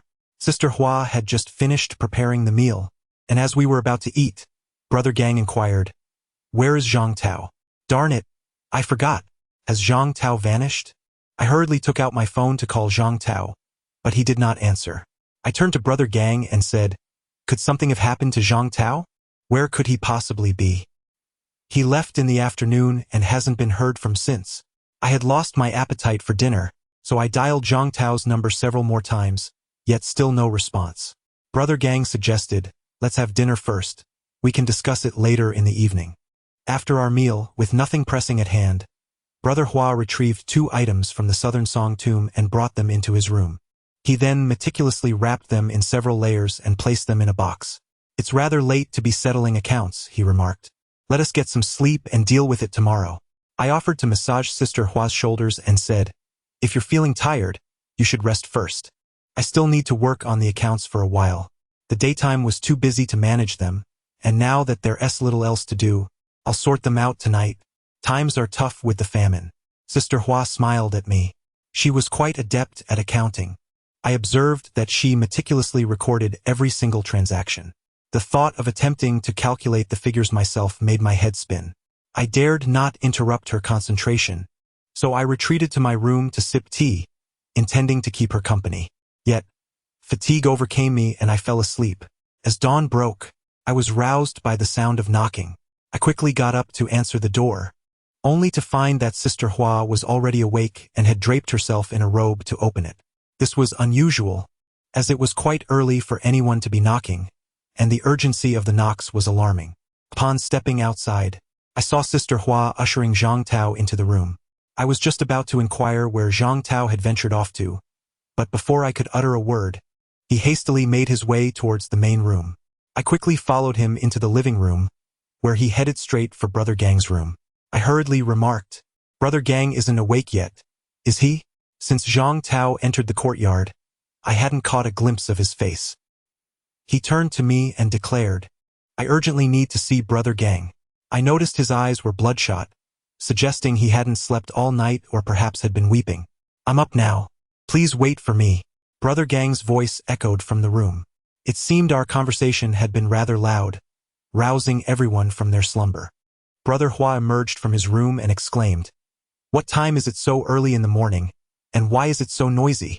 What's going on? Upon seeing Zhang Tao, Brother Hua addressed him. Tao, where on earth did you disappear to yesterday? We couldn't reach you all day. Everyone was worried. Next time, please let us know. Brother, I truly have no idea. He didn't inform me either. Just then, Brother Gang appeared, and as he settled into a chair, Zhang Tao abruptly knelt before him. This action left not only Brother Gang but also us, clutching our teacups, nearly dropping them in astonishment. Brother Hua's reaction was even more dramatic. He sprayed the tea he had just sipped all over the place. Brother Gang was equally taken aback, not expecting such a display from Zhang Tao. Sister Hua was the quickest to react, rushing to help him up, but Zhang Tao remained unmoved. Xiao Tao, what are you doing? We are all family.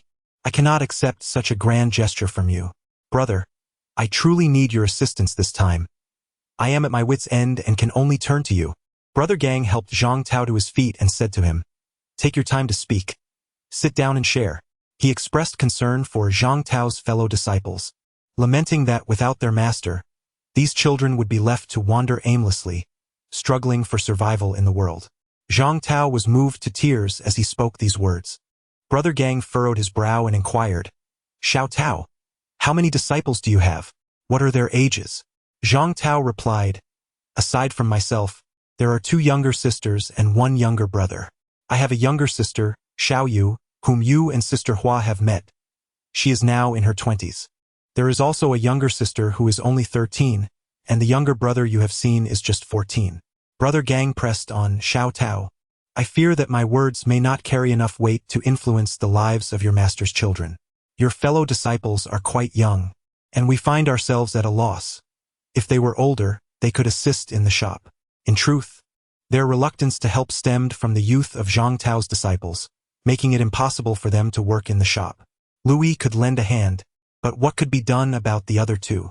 Zhang Tao held a profound affection for these disciples, and I later learned that they were all rescued by his master, with Zhang Tao having watched them grow up, thus considering them as his own children. Brother Gang felt somewhat at a loss and suggested to Zhang Tao, perhaps we could send the children to an orphanage or find someone to adopt them. Zhang Tao responded, I truly cannot bear the thought of them living such a life. I am deeply unsettled by the idea of sending them to an orphanage or having them adopted. This predicament left us unsure of how to proceed. Our line of work was inherently perilous, and now, with additional children to care for, the situation had become exceedingly complicated. Chapter 61. Major Client's Brother Gang, in a tone of resignation, suggested, perhaps we should find a place to stay and take care of the child for now? We could hire a nanny. Zhang Tao seemed to understand that there was little recourse available. After all, one cannot simply take a child along on tomb raiding escapades. He chose not to elaborate further, and a contemplative silence enveloped the living room. Eventually, Zhang Tao addressed everyone, stating, "Please do not trouble yourselves. I shall ponder a solution alone." With that, he exited, leaving us in a state of bewilderment. Brother Gang sighed, uncertain of what to say, while Sister Hua prepared a modest breakfast. We all managed a few bites, still reeling from the unexpected turn of events that morning. "Is today truly a bad day? Why does everyone appear so solemn?" inquired Brother Huzi. We disregarded his question, finishing our meal and preparing to head to the shop. Just then, Brother Hua's phone rang. After a brief conversation, he informed us, "There's a call for me. Shall you come with me? The rest of you can head to the shop." Brother Hua switched the license plates, and we drove towards Panjiayuan. Upon arriving at Brother Li's shop, we found him sipping tea. Brother Li turned to Brother Hua and asked, "Did you bring the items?" "Yes, I have 2 pieces," Brother Hua replied. "Then let us be off. I will lead the way, you all follow closely. Be mindful when we meet the clients. They possess considerable wealth, so let us extend our courtesy," Brother Li advised. Here, I would like to share a piece of knowledge. Recently, I encountered individuals who, during a friend's wedding, lost track of their car convoy or mistakenly followed the wrong one.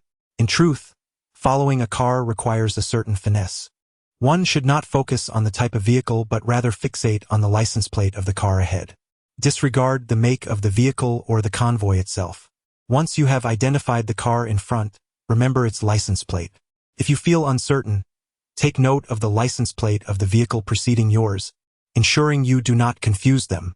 It is imperative to recognize the license plate and not the car itself. I followed Brother Li's vehicle for half an hour until we arrived at a courtyard. Brother Li knocked on the door, and a young woman answered. He addressed her, saying, "I apologize for the inconvenience. I am here to see Wang Yi, as I have made prior arrangements." The woman remained silent, merely nodding as she opened the door. Brother Li, accompanied by Brother Hua, entered, while I trailed behind, carrying a box. The woman led us into the house, where an elderly man and several others were enjoying tea. Brother Li exchanged a nod with the elder, who did not speak but acknowledged him in kind. Subsequently, the young woman guided us to another room, instructing us to wait momentarily before departing. The 3 of us settled at the tea table, with Brother Li taking the seat of honor and preparing tea for us. At that moment, I felt it rather pretentious. We had all arrived, yet no one came to greet us. We waited for over an hour before the elder finally approached us, saying, "I apologize for the delay." A few friends arrived unexpectedly. Both Brother Hua and Brother Li responded courteously, exchanging polite remarks. Brother Li then turned to me and said, "Young brother, do not hold on to that. Please take it out for Wang Yi to see." I am uncertain whether it is a matter of respect for the elderly, or simply the discomfort I feel when addressed as Lord by someone of considerable age. I smiled and nodded, placing the goods upon the table. The elder, upon observing the items, took them in hand and began to examine them with great seriousness. We refrained from interrupting, patiently awaiting the completion of his inspection. After a while, he smiled and remarked, "Gentlemen, these goods are quite commendable. How many do you possess?" "To be candid, we have a complete set. Very comprehensive," replied Hua. "Oh, splendid. I shall take them. When could you arrange for delivery?" the elder inquired. "Please do not rush, the goods are readily available." "Could you propose a price for packaging?" Hua responded, shifting the conversation towards the urgency of the delivery. "Just name your price. If we can agree, the sooner the delivery, the better. Currently, song goods are scarce and seldom seen in the market, and prices have surged dramatically. There are not many sets as complete as ours. Therefore, how about this? For our batch of goods, a price of 3 million would suffice," Hua said with a smile. The elder furrowed his brow and replied, "Your proposed price seems a bit steep. Although antique prices have indeed doubled, we have yet to reach such heights. Please, do not jest. Just look at these 2 items we brought today. Their quality is commendable, and this price is already quite generous." Hua chuckled. "Hua, do me a favor. Can't you offer a more favorable price?" At this moment, Li interjected. "Do not haggle any further. These are the fruits of our brother's arduous labor. You cannot fathom the hardships of life in the mountains. As this is my first collaboration with the prince, I shall make a concession for my leader and offer you a discount of 200,000. Beyond this, I cannot promise anything more, spoke Hua. Very well. Since this is our inaugural partnership, I shall refrain from bargaining. Just ensure that the items are well protected and delivered to me this evening. The prince replied with a smile. I found this price exorbitant, only later discovering that the porcelain from the Song dynasty's official kilns was reserved for imperial use, rendering it exceedingly rare due to the palace's monopoly. During the Song dynasty, particularly under Emperor Huizong, porcelain was a favored gift, often referred to as the emperor's porcelain. While what we had procured was not from the official kilns, its quality was commendable. Years later, the value of Song dynasty porcelain skyrocketed, with some pieces fetching over 100 million at auction, and intricate carvings from tombs were being sought after at high prices. Regrettably, we had failed to keep 2 pieces from that time. We made our way directly to the prince's courtyard. On the way, Hua made a call to Li, who mentioned he had not departed that day, eager to see the treasures we had. He assured us to proceed without worry. The prince had prepared the necessary funds. In Chapter 62, The Newcomer, the prince graciously opened a bag containing both porcelain and pottery. He examined the burlap sack with care, exclaiming, "O ancestors, do be cautious. Do not let anything shatter." Several sacks were gathered in a side room. The prince inspected one sack, while Hua pointed to another, saying, "Your Grace, take a look at that sack. It is filled with gold and jade." The prince regarded Huich's words and promptly untied the ropes binding the bag, extracting 2 items. After inspecting them, he addressed us, "No problem, all from the same pot. Do you prefer cash or a bank transfer, gentlemen?" "Your Highness, it is at your discretion. Both cash and transfer are acceptable," he commanded. "Xiao Song, fetch some money for these 2 gentlemen." Without lifting his gaze, the prince instructed a young man beside him. Before the prince could even open the other bag, this young man named Xiao Song swiftly brought the money over and handed it to me. I accepted it without hesitation, opening the bag to inspect the cash. Selecting a few notes at random and confirming their authenticity, I nodded at Huich. "Your Highness, the goods are yours to appreciate. We shall not intrude upon your refined enjoyment," Huich remarked with a smile. At that moment, the prince instructed, "Xiao Song, provide our 2 gentlemen with your contact number. Should you come across such fine items in the future, seek me out." Xiao Song relayed his number to me, perhaps perceiving me as an associate of equal standing. After exchanging contact details, Xiao Song escorted us to the entrance. We exchanged pleasantries before driving away. The journey back posed no threats. In our line of work, instances of betrayal are rare. Should treachery occur, it typically involves tomb raiders preying upon one another. Such dealings are rarely chaotic, as buyers understand the nature of tomb raiders and aim to leave a favorable impression for future transactions. Tomb raiders are also aware of each other's backgrounds. Otherwise, they would not engage in trade. Once a deal is struck, the parties are akin to grasshoppers on the same string, with no need for betrayal. We continuously changed license plates or sought refuge in different courtyards, primarily to keep our main base of operations concealed from prying eyes. Purchased it. There are dedicated vendors for this. I acquired quite a few and have placed them in the back room. If you fancy it, you may take it for amusement. Hua said to me, "Listen to yourself, who has the leisure to toy with a license plate?" I merely inquired, "And it irks me." I turned to Hua and remarked, "As your elder brother, your words lack seriousness. What would I do with a license plate? Play poker? I thought you might appreciate it, hence I mentioned it. Yet you still hold it against me. Old chap, be cautious. When you grow old, I shall provide you but a single meal a day, and you shall starve." Hua jestingly retorted, "It sounds as if you intend to support me in my old age, but your motives are certainly suspect. Are you not angling for my wealth? Considering your words, the prospect of your support seems dubious. I might as well seek a wife, establish a family, and bear a child to inherit my legacy. If I were to rely on you for my twilight years, you would surely fleece me of my riches and then hasten my demise." Hua laughed and chided, "By the way, enough of this nonsense. Have you saved the contact number of that young man? Keep it handy. It may prove useful in the future. Also, tomorrow, you must deliver 100 000 yuan to Li. It is his due. Hua instructed me. Wait, does Li still take a cut? I inquired. Does he work for free? Logically, the prince should provide some remuneration. However, let us not be stingy. We ought to offer something. His capabilities are considerable, and he manages numerous clients. Whether it pertains to the shop or the artifacts we procure, we can collaborate with him in the future. Hua elaborated. There seems to be no suitable candidate. We shall see how it unfolds, said Sister Hua. I haven't eaten yet. Liu Yi interjected. Zhang Tao brought Lu Yi before Gang Gu and addressed Lu Yi. Call him Ba Tu. Ba Tu, how are you? And what brings you here, Xiao Tao? Ba Tu, I've sent the other two brothers to one of my seniors, and I wish to keep Xiao Yi by my side. Would you consider giving him a chance? Zhang Tao asked, somewhat hesitantly. If you've made your decision, then let it be so. Lu Yi shall accompany Hua Jie at the shop and learn as much as he can. Gang Gu replied. Lu Yi, this is Hua Gu, and this is Hu Zigu. You already know Hua Jie, and this is Xiao Yu. Zhang Tao introduced the group. Hua Gu, with chopsticks in his mouth, appeared momentarily taken aback. Initially, I suspected Hua Gu had developed an interest in the girl, but I later realized I was mistaken. Hua Gu despised such entanglements.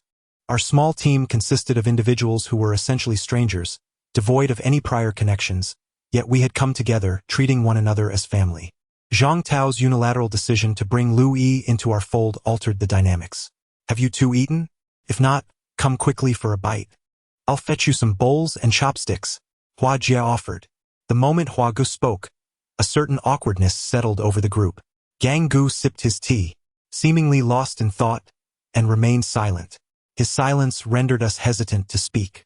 I retrieved 100,000 yuan from my bag and placed it on the table. This is the money I intend to deliver to Li Gu. I brought it out in advance. Trust those who are employed. Distrust those who are not, Gang Gu remarked, confident that Zhang Tao would not engage in any unseemly behavior. I conveyed to everyone that the current housing situation has become quite cramped. Initially, it was a matter of normalcy, but now with an additional person, a girl, accommodations have become exceedingly inconvenient. Perhaps I could reside with Hua, allowing Lu Yi to stay with Hua Jie. As for that courtyard, the leader mentioned it would require a considerable amount of time to complete. I remarked, you need not concern yourself with that. Shortly, Huzi, you shall accompany me to inspect the repairs. Xiaoyu, you can divide the funds with Huazi later. Now, attend to your own matters, said Gang Gu. I find myself perplexed by the circumstances. Has my property been requisitioned? This house, which I painstakingly purchased with my hard-earned money, is now transformed into a communal dormitory? Fortunately, Hua Jie resides with me. Had it been someone else, I would have vehemently opposed it. Yet, in truth, it is merely lip service. Whoever occupies the space, I have no grounds for complaint. Regarding the millennium-old history of the Grand Canal, many have recently inquired about its dredging efforts, speculating whether treasures might be uncovered. Thus, I shall elucidate the matter of the Grand Canal's treasures today. I am uncertain where you may have heard this, as others have posed similar questions to me. Therefore, let us delve into the history of the Grand Canal.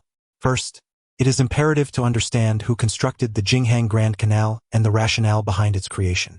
The Grand Canal was originally initiated during the spring and autumn period, primarily serving military endeavors during the Warring States era. For instance, King Fuchai of Wu commissioned the excavation of the Han Canal to facilitate the transportation of troops for a northern campaign against Qi. Similarly, in 360 BC, King Hui of Wei undertook the construction of the Han Canal, also aimed at military conquests of foreign states.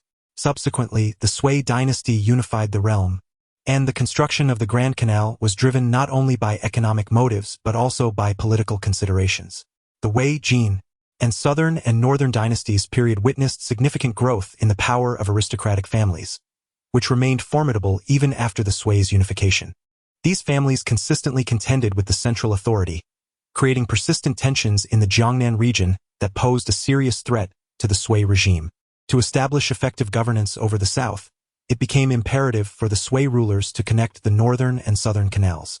The Tongji Canal and the Yongji Canal are well-known examples, with the primary destination during the reign of Emperor Yang of Sui being Luoyang. Simultaneously, The northern borders faced challenges from minority tribes, prompting the Sui dynasty to deploy substantial military forces along the frontier. These troops could not rely solely on local agricultural provisions. They required support from the Central Plains, and overland transport was inadequate due to its considerable distance.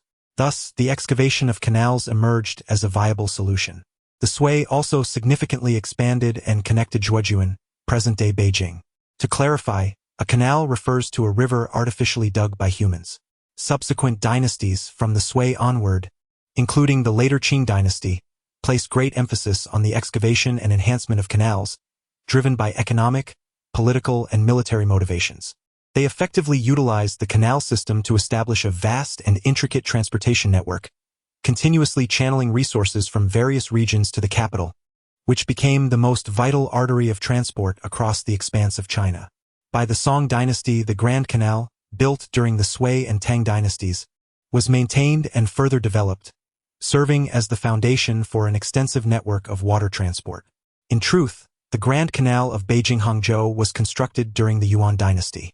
Following the establishment of the Yuan capital in Beijing at the close of the 13th century, it became imperative to create a direct link between the north and south, eliminating the need for the lengthy detour through Luoyang. Under the direction of Kublai Khan, Guoshoujing was tasked with the monumental endeavor of reconstructing the Grand Canal. Consequently, 3 sections of waterways were excavated, transforming the previously horizontal canal centered around Luoyang from the Sui dynasty into a vertical canal extending southward to Hangzhou, with Beijing as its focal point. Over a span of 10 years, the Yuan dynasty successfully excavated the Jizhou River and the Huitong River, thereby connecting the natural waterways and lakes between Tianjin and Jiangsu's Qingjiang. South of Qingjiang, the canal linked to the Han Canal and the Jiangnan Canal, reaching all the way to Hangzhou. Furthermore, the pre-existing canal between Beijing and Tianjin had fallen into disuse, prompting the construction of the newly established Tonghui River. As a result, the new Grand Canal of Beijing-Hangzhou was shortened by over 900 kilometers compared to the earlier Sui and Tang canals that detoured through Luoyang. Why were ancient maritime vessels prone to capsizing? This was largely due to the design of the ships, which were influenced by the canal boats. Many may find this hard to believe and argue that vessels depicted in television dramas are not flat. For instance, the dragon boats of Emperor Yang of Sui, as he journeyed 3 times to Yangzhou and twice to the northern frontiers, were indeed rectangular and boxy. These boats were not meant for rowing. They were pulled along by the haulers on the riverbanks. Those interested can explore reconstructions of ancient ships, which reveal that their hulls were predominantly flat. Some may question the true purpose of the Grand Canal of Beijing-Hangzhou, pondering whether it was merely a decorative feature. The true integration has not been achieved. Of course, one may observe the map and the trajectory of the Grand Canal. Where would the continuous influx of water come from? If the connection had been established, the water would have long since dried up, resembling the current state of the Grand Canal. Many might argue that the Yangtze and Yellow rivers provide ample water. Indeed, the southern waters are quite abundant. However, as one travels south from Beijing, there are few substantial rivers. Moreover, the Grand Canal served not only for transportation but also for the irrigation of agricultural lands. It was constructed by utilizing local rivers and waterways, making dredging of utmost importance. Here lies an intriguing fact. In ancient times, dredging was performed without excavators or bulldozers. How, then, did they accomplish this task? They would drain the water to carry out the dredging, and once completed, they would replenish the water. This necessity for dikes explains why, during the Ming and Qing dynasties, funds were allocated for dredging maintenance, resulting in a considerable burden. The canal not only addressed the transportation needs between the north and south, but also played a significant role in irrigation, benefiting the surrounding farmland. Furthermore, it contributed to employment, as labor was required for dredging and transportation. For many years, hundreds of thousands of laborers resided along the canal, indirectly alleviating the employment issues of that era. However, as we entered the era of maritime transport, particularly during the late Qing dynasty, Shanghai emerged as the hub for freight, leading to the complete decline of the canal, which the Qing dynasty no longer had the capacity to manage. There exists another point of knowledge. Following the decline of the Grand Canal, Shanghai began to flourish. What became of the hundreds of thousands of laborers? They had no choice but to seek their livelihoods in Shanghai. Those who relied on the canal for sustenance possessed a robust management system, and upon their arrival in Shanghai, the city witnessed the emergence of its largest gang, known as the Qingbang. This marks the origin of the Grand Canal and its subsequent decline, primarily driven by the shifting economic center towards coastal cities. This encapsulates the past and present of the Grand Canal. I shall refrain from delving further into the topic, lest we stray into discussions of the economy and ponder why the Qing and Ming dynasties experienced such rapid decline. Should you wish to hear more on this matter, feel free to leave a message, and I shall elaborate on the economic aspects another day. Returning to the subject at hand, some assert that dredging the Grand Canal will yield numerous treasures. While this may indeed be the case, the quantity will not be substantial. The pursuit of such treasures is fraught with challenges. Many sections of the canal have long since dried up. If there were sunken ships, the local populace would have unearthed them ages ago. Although some relics may remain scattered, often influenced by superstitions, such treasures are typically found in areas with swift currents, sharp bends, or considerable depths within the natural riverbed. Yet, locating them proves to be quite arduous. The practice of dredging sand directly from the water holds a certain probability of success, yet it is typically undertaken by large enterprises that may stumble upon various artifacts. Additionally, there exists a method involving water flow that requires no effort on your part, as items may be collected by others. Another approach involves the accumulation of silt along the riverbanks, which presents the greatest likelihood of discovery, particularly in areas where the water has receded in recent years. If you inquire with elders, they may recount tales of abundant waters during the late Qing dynasty, which have gradually diminished over time, or you might explore the ports for a stroke of luck. Recently, I observed individuals employing detection instruments in their search. The potential to uncover items such as old coins or small trinkets is feasible, yet the quest for valuable treasures remains elusive. Not to delve too deeply into history, both the Qing and Ming dynasties engaged in dredging, and even as recently as the 1960s, numerous dredging efforts were documented. Therefore, if you aspire to unearth treasures while the Grand Canal is being dredged, the challenge is formidable, and I would advise you to reconsider this ambition. Chapter 63. Sending money. Brother Gang accompanied Brother Hua in his vehicle, while Brother Hu drove Sister Hua away. Upon stepping outside, I found myself without transportation, prompting me to hail a taxi to Brother Li's shop. It was the same young lady as before, who greeted my arrival with a smile, informing me that Brother Li was upstairs. Nodding in acknowledgement, I ascended to the upper floor where I found Brother Li enjoying tea at the table, his demeanor radiating happiness as he welcomed me with open arms. "Ah, little you has arrived. Come, take a seat," he exclaimed, pouring me a cup of tea. After taking a sip, I expressed, "I merely came to check on you, Brother Li. Despite your busy schedule, you still concern yourself with us. Please accept this small token of my appreciation," as I placed the money on the tea table. "Look at you. How courteous. I'll make an exception this time, but do not let it happen again," Brother Li said with a smile. After handing over the money, I made my way to the shop. Today, the shop was bustling with activity, and there were also patrons on the second floor. I was assisting Sister Hua on the first floor. "How much for this jar? Your keen eye reveals you are a connoisseur. This jar is priced at 50,000. If you are genuinely interested, I can offer you a discount." Such an exorbitant price. That is hardly reasonable. The customer perused the items but ultimately decided against a purchase. After seeing off several guests, I inquired of Sister Hua about the patrons on the second floor. "Who is upstairs?" "One of the main clients. They have been in contact with us for the past few days, and the shop is laden with stock. We need to find a way to move it," Sister Hua replied. Unfamiliar with the situation, I remained with Sister Hua on the first floor. After more than half an hour, I noticed an elderly gentleman descending with a smile. Brother Hu graciously escorted him out and said to Sister Hua, "Keep an eye on that Song Dynasty jar. I will have it sent over shortly." Recalling Zhang Tao, I asked Sister Hua, "Why hasn't Zhang Tao come today?" "He likely stayed behind to comfort his junior apprentice." Sister Hua chuckled. After lunch, Brother Hu departed to deliver goods, leaving only Sister Hua and me in the shop. Business was thriving, and the crowd was overwhelming, keeping both Sister Hua and myself quite occupied. A few primary clients headed directly to the second floor, where Sister Hua attended to them, while I managed the walk-in customers on the first floor. What a busy day. I glanced at my phone and realized it was Sunday, which explained the rush. Please, take a seat here and converse. Brother Hu led a customer to the table, then added, what treasures do you have in hand? Show them to me. The individual retrieved a jar from his bag and presented it to Brother Hu. Upon a cursory glance, it appeared to be a piece from the Qing dynasty.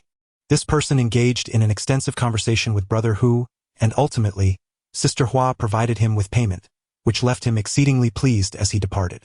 Brother Hu then handed the jar to Sister Hua, remarking that it had been acquired at a modest price. Once dinner was prepared, Sister Hua called everyone to the table. Zhang Tao, accompanied by Lu Yi, joined us for what was essentially our first meal together. Lu Yi appeared somewhat shy, but Sister Hua reassured him, saying, do not be modest, we are all family. Please dig in.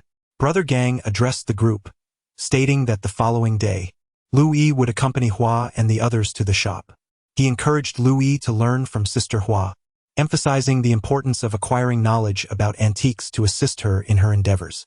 That evening, Brother Hu and Brother Hua shared a room, but Brother Hua soon complained about Brother Hu's snoring, which hindered his sleep. Consequently, he relocated to another residence, prompting Brother Hu to move his belongings into Brother Hua's room, ensuring that everyone had a place to stay. The next day, Brother Gang and Brother Hua did not come to the shop, so the rest of us arrived. It was evident that business was slow on Mondays, as the foot traffic was sparse. However, in comparison to Sunday, the conversion rate was notably high, with visitors predominantly comprised of antique enthusiasts or those seeking items from us. Lu Yi, akin to an eager apprentice, took notes while learning from Sister Hua, who imparted techniques for receiving clients and selling goods. She further elaborated on antique history, and to our delight, Lu Yi was quick to grasp the concepts, and within a few days, he was capable of independently attending to walk-in customers. Time has swiftly passed, and it has been over a month. An old adage rings true. In chaotic times, gold flourishes. In prosperous times, antiques reign. Nowadays, many individuals have begun to indulge in the world of antiques, a surge that has unfortunately attracted numerous counterfeiters. The art of forgery has reached its zenith. Recently, several individuals have come to our establishment to peddle their wares, all of which turned out to be fakes. Even Brother Huzi fell victim, having acquired a plate where the base was genuine, yet the plate itself was a mere reproduction. Take Brother Gang, for instance. He possesses an extensive knowledge of antiques, yet even he finds it challenging to ascertain authenticity. The piece appeared new, while the base was indeed authentic, leading many of his peers to be deceived. Ultimately, we found ourselves in a predicament. While we were busy during the day at the shop, Brother Gang would impart his antique wisdom to us at night, for without his guidance we risked losing our business. With the addition of Lu Yi, everyone began to lend a hand at the shop, alleviating the busyness, thus allowing Brother Gang to take me to Panjiayuan to hunt for treasures. The market today is rife with counterfeit goods, but genuine items can still be unearthed. One day, while perusing the stalls with Brother Gang, we stumbled upon a shop surrounded by a crowd. Inside, there stood an enormous ceramic jar, approximately 1 meter tall and over half a meter wide, resembling a grand pickling jar. The jar was adorned with a black glaze on top and a clay hue below, featuring 2 handles, its opening sealed tightly. The vendor claimed that this jar was acquired from elsewhere, yet the contents remained uncertain. The price was exceedingly steep, igniting a collective curiosity among onlookers. As a result, a considerable crowd gathered, though those genuinely interested in purchasing were few. The proprietor, astute in reading the atmosphere, discerned the interest of a few potential buyers and invited them inside. With so many spectators present, it became awkward for these buyers to make offers, mindful of their future dealings in Panjiayuan. Thus, the proprietor declared, "Let us disperse. It appears no one dares to engage with this jar today." My companion, Gang Gu, and I were merely there to witness the spectacle, and upon the proprietor's dismissal, it felt inappropriate to linger, prompting us to stroll away and resume our exploration of the stalls. After wandering a considerable distance, Gang Gu remarked, "That jar hails from the Song dynasty. It likely emerged from an earthen kiln and probably contains copper coins, perhaps even some silver ingots." Chapter 64. buried treasures. Our understanding of Song dynasty pottery was limited, as we had never encountered such artifacts before. In tombs, copper coins are seldom stored in jars. They are typically piled in the burial chambers. The jar we saw is commonly referred to as a hoard. The existence of such hoards can be traced back to the significant transformations and conflicts during the northern and southern Song periods. Wealthy families would often dig pits to conceal their fortunes. This, then, is the origin of the Song dynasty hoards. While our knowledge was not extensive, we held a certain curiosity about this ceramic vessel. I too share such sentiments. These jars may yield silver and gold ingots with ease, yet one cannot dismiss the possibility that they may merely contain copper coins. Nonetheless, it is worth a gamble. Brother Gang chuckled as he spoke. Upon our entrance into the shop, the proprietor merely nodded at us without uttering a word. Brother Gang and I leaned in for a closer look. "How much for this jar?" Brother Gang inquired. Esteemed sir, this jar is priced at 100,000 yuan. Pay that amount and you may take it away, the owner replied courteously. Upon hearing this price, a few onlookers chuckled and lost interest, with one individual departing altogether. The owner displayed no reaction, continuing to engage with the remaining patrons. Brother Gang and I settled at the tea table, where a young lady poured us a cup of tea. At that moment, someone posed a question to the proprietor. "Could you lower the price a bit? This is the lowest I can offer. I acquired it for 90,000 yuan. I cannot bear a loss," the owner replied. "Come on, how about 3,000? I will take it away," the man countered. Sir, you jest. "Such a price is simply unfeasible," the owner retorted. The man, seeing the price was unacceptable, laughed and departed. Now, aside from Brother Gang and myself, there was an elderly gentleman remaining in the shop. Observing the man's exit, he addressed the owner. "Please offer a reasonable price. If it suits me, I shall purchase it. Look around. Many are observing, yet few inquire about prices. I speak no falsehood. Kindly provide a fair quote." The owner responded to the elder. "Let me raise it for you. How does 40,000 sound?" 40,000 will not suffice. You cannot expect me to incur a loss. Purchasing antiques adheres to certain unwritten rules. When others are examining an item, one must refrain from intervening, and during negotiations, it is prudent not to inquire about the price, for you cannot ascertain whether they are merely stalling. If haggling proves successful and you acquiesce to a price, you must follow through with the purchase, lest the proprietor chastise you for merely seeking amusement. The elderly gentleman remarked, "Let us not quibble over 10,000 or 40,000. Let us meet in the middle at 50,000. What say you?" After sipping his tea, he reached a resolution, ultimately vacating the shop. Once the crowd had dispersed, only I and Brother Gang remained. The proprietor, smiling at Brother Gang, said, "My apologies. As you can see, I have been quite preoccupied and have neglected your presence." Brother Gang waved dismissively and inquired of the proprietor, "How much do you wish to sell this jar for? It seems we are the only ones left, so let us speak candidly." He continued, "You must realize that this jar holds little value. Its weight suggests it contains copper coins, which are currently fetching a respectable price. Everyone is wagering on the possibility of hidden gold or silver ingots, and I presume you share that sentiment. In truth, everyone understands the gamble. Whether one emerges victorious is a matter of fate." The proprietor, too, felt trepidation. Had he been certain of the presence of gold or silver, he would have opened it himself long ago rather than offering it for sale now. With the terms laid bare, Brother Gang proposed to the proprietor, "I offer you 60,000, and we shall take one last gamble. Should the jar yield copper coins, I shall sell them back to you. If no gold or silver ingots are found, I shall accept my loss." The proprietor is an astute individual. It has been quite some time, and with so many eyes upon him, nearly the entire Panjiayuan is aware of the situation, yet scarcely anyone has inquired about the price. Only a handful of individuals remain, and the proprietor fears that he may be left with unsold merchandise. After contemplating for a moment, he addressed Brother Gang. "How about this? Please do not require my accompaniment. If you could add an additional 5,000, should a lump of silver be revealed, kindly share a portion with me, and we shall conduct our business in the shop." Brother Gang nodded in agreement and replied to the proprietor, "Very well then. It is settled. I shall instruct my apprentice to fetch the money for you." The proprietor, unfazed, observed that Brother Gang did not appear to be one who frequents stalls. "Let us commence our dealings first, and then we can discuss the financial aspect," he said with a smile. "That will not do," Brother Gang countered. "We shall exchange cash for goods. I will send my apprentice to retrieve the funds, and then we can proceed." With that, he nodded at me, prompting me to hasten outside to procure the money. I had not brought an abundance of cash, as my primary intention was to unearth hidden treasures. I possessed only a little over 10,000. I hurried to the bank, driven by urgency to secure the funds for the proprietor. The reason for this haste was the immediate nature of the transaction, devoid of any outsiders. If I failed to provide payment and the items were unveiled, the proprietor could justly claim that I had not compensated him, thus retaining ownership of the goods. However, once I had paid, the dynamics would shift irrevocably. Suddenly, a sharp sound rang out as I smashed open the jar, and coins scattered across the ground.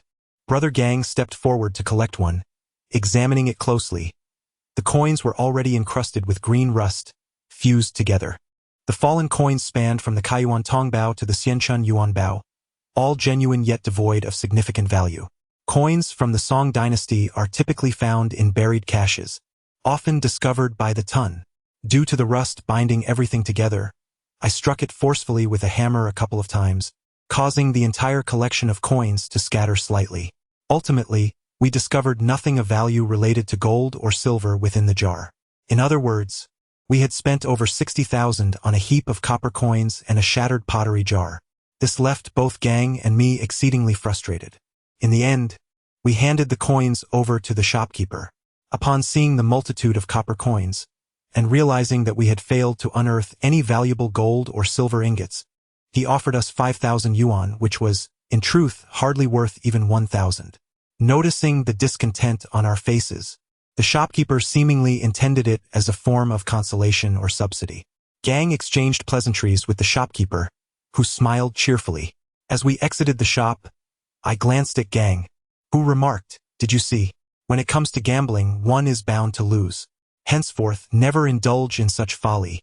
It was disheartening. I had spent 60,000 yuan, acquired nothing of value, while Gang had his thrill, and I was left exhausted, ultimately receiving nothing but Gang's lesson in the end. Chapter 65. Moving house. Gang and I arrived at my courtyard, having not visited for over a month. It was now impeccably tidy, save for a few scattered bricks that had yet to be cleared away. One could say the work was complete. Upon entering, the foreman approached us and said, "Boss, as per your instructions, the renovations have been finalized. We can begin clearing out the items shortly." Gang and I looked around and indeed noticed the satisfactory state of the renovations, which had progressed remarkably swiftly. Gang remarked to the foreman, "Not bad. You've completed it so quickly. You mentioned urgency, so we added a considerable number of workers to expedite the process. Please have a look. If everything is in order, shall we settle the accounts?" The leader smiled and said, "No problem. Xiaoyu, you settle the account." Brother Gang addressed me. The leader took out a notebook and said, "The total amount, including materials, is this price. Please check if there are any discrepancies." I was uncertain about the accuracy of this sum, having only been involved in the purchase of the house 4 times, while I had not participated in the remaining transactions. I handed the notebook to Brother Gang for his review, and after a brief glance, he assured me there were no issues. I then informed the leader, "How about this? I will bring you cash tomorrow morning." The leader, unperturbed by the thought of us absconding, replied, "No problem. I will wait for you here tomorrow morning." He then instructed his subordinates to clean up the remaining debris and even swept the ground for me. After the leader departed, Brother Gang remarked, "Now that the renovations are complete, all that remains is some furniture. I will arrange that for you tomorrow. Consider it a gesture of goodwill." I was unfamiliar with the custom of Liao Guidi in the south, though it is quite common in the northeast. It refers to a tradition where, upon constructing or purchasing a house, one must host a banquet, and friends and relatives would present red envelopes, followed by a celebratory gathering. It is quite delightful. This camaraderie has indeed lightened my expenses. I expressed my gratitude to Brother Gang, saying, "You are too kind, Brother Gang. I hardly know how to thank you." He insisted, "Let us not speak of such formalities. I will provide the furniture.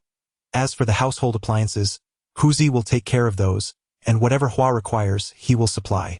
Once everything is settled, you should treat everyone to a meal, Brother Gang stated. Goodness, I have purchased a courtyard, and I have only spent on the acquisition and renovation. I am exceedingly delighted that I no longer need to expend any further funds. At long last, I possess a home of my own, and Sister Hua and I can move in. On the way back, I mentioned to Brother Gang my desire to acquire a vehicle. Any vehicle would suffice, as 2 cars are insufficient for our needs. In the event that someone requires transportation, we would be forced to hail a taxi, which is quite troublesome. Brother Gang concurred, acknowledging that indeed we are short on vehicles. He proposed that he would purchase one, preferably a decent model, for delivering goods to the main residence. Simply cannot be too shabby. He remarked, did not Huagu express his fondness for autos? Then let us procure one. I chuckled and replied that Huagu no longer favors autos, claiming that nowadays, the affluent prefer to drive Mercedes. Brother Gang jestingly retorted, if he desires a Mercedes, let him procure one. After much deliberation, we could not decide where to dine, until Brother Gang finally suggested we indulge in roast duck. We drove to Quanjude, and while awaiting our meal, Brother Gang mentioned, Xiao Yu's courtyard has completed renovations today. The house was tidied up long ago, and once the furniture is in place, it will be ready for occupancy. As your elder siblings, you ought to express your sentiments. Forget the red envelopes, just observe what the courtyard lacks and procure something for it. I will handle the furniture. Upon hearing Brother Gang's words, everyone began to declare their intentions. Some offered to handle the appliances and other necessities. In the end, I calculated that we would be quite well equipped. Zhang Tao, noticing the lack of items to gift, turned to me and said, surely pots and pans are missing. Allow me to provide those as I have little else to offer. Louis received his salary once, but it was meager. Ultimately, he suggested gifting me a door lock, as he had nothing else to offer. The following week, I refrained from visiting the shop. On the 3rd day, Brother Gang arrived with a team to install the furniture. Subsequently, everyone who had promised to give me something delivered their gifts. Took a full week for me to tidy up the yard, rendering it livable. During this time, the shop acquired a vehicle specifically for me and Sister Hua, which brought me immense joy. Having a car without any expense felt splendid. This truly encapsulated the essence of home, which was delightful. Sister Hua mentioned that our home still lacked many essentials, such as fresh bed linens and various small items, suggesting we purchase them gradually. Sleeping in my own home felt distinctly different from staying at Brother Gang's place. In my domain, I was the master, free to slumber as I pleased. I believed I had authority over this yard, but later realized my grave mistake. Whenever Brother Gang was present, he still retained the primary seat, and I found myself unable to claim it. Reluctantly, I handed the car keys to Brother Hua, who tossed me the keys to the Santana, teasing, you rascal, now you are getting a bit too cocky. Chapter 66. The plan. Brother Gang's words struck like thunder, awakening our group, who had been slumbering in the depths of the night. Indeed, it was time to venture out again. Otherwise, the shop would face a shortage of goods, and we had not seen income for quite some time. Recently, I had felt an itch to go out and explore.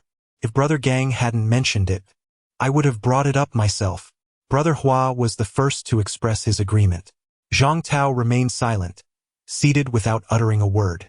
Noticing the atmosphere had grown somewhat awkward, I turned to Brother Gang and said, Brother Gang, please share where we plan to go this time and when we shall depart. We will pack our bags accordingly.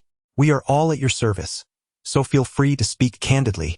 Brother Huzi chimed in, yes, Brother Gang, your word is law. I shall do as you command. Brother Gang furrowed his brows, contemplating for a moment, seemingly aware of the collective lack of enthusiasm. He addressed everyone. If you have any thoughts, share them openly. Do not keep shrouding your intentions in ambiguity. It is quite unbecoming. It was evident to even the most oblivious that the current mood was somewhat off. The group no longer seemed particularly eager about tomb raiding, especially Zhang Tao, whose demeanor clearly expressed his reluctance. No one was willing to speak up. Let us consider this. The shop currently requires 3 individuals. Hua and Louis are indispensable, so who shall remain? Brother Gang inquired. Even a fool could discern that Brother Gang was displeased. The shop could not function without Sister Hua and Brother Huzi. His question was evidently a prodding tactic to gauge the group's reactions. Brother Gang, I haven't ventured into the pits for quite some time. Perhaps you could select someone else to oversee the shop while I accompany you down? Brother Huzi suggested. Brother Huzi, do refrain from jesting. The shop cannot afford to lose you and Sister Hua at this juncture. Are you implying the shop's earnings are insufficient? Brother Gang, please just inform us of the departure time, and we will heed your instructions, I said with a smile, attempting to alleviate the tension.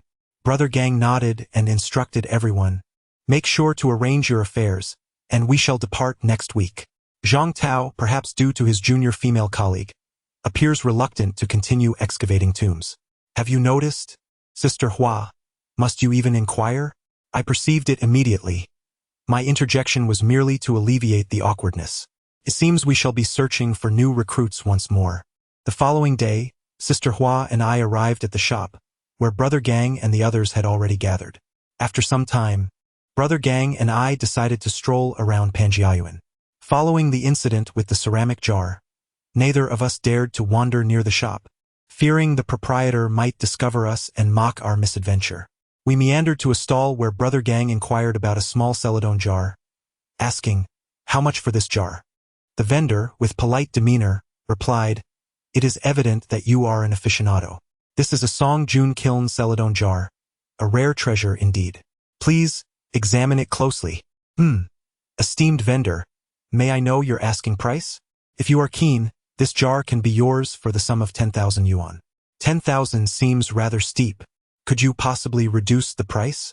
Well, considering both your interest and my valuation, what would you offer? I believe this should be valued at around 300 yuan. If that is acceptable, I shall take it. Brother Gang chuckled. Now, that is hardly a discount. It seems you lack genuine intention to purchase. 300 yuan for a June kiln celadone jar? How could that be feasible? Perhaps you might peruse other options? What about this plate? Brother Gang picked up a plate that appeared exceptionally appealing. The plate, adorned with exquisite blue and white patterns, reveals a surface densely decorated with intricate designs. The twin phoenixes elegantly interact with one another, captured in a dynamic state of flight, their heads and tails oriented towards each other. The background is embellished with intertwining lotus vines, meticulously rendered alongside delicate depictions of lotus flowers. Surrounding the composition are the four gentlemen, represented by bamboo, with an inscription proclaiming made during the Kangxi reign of the Great Qing.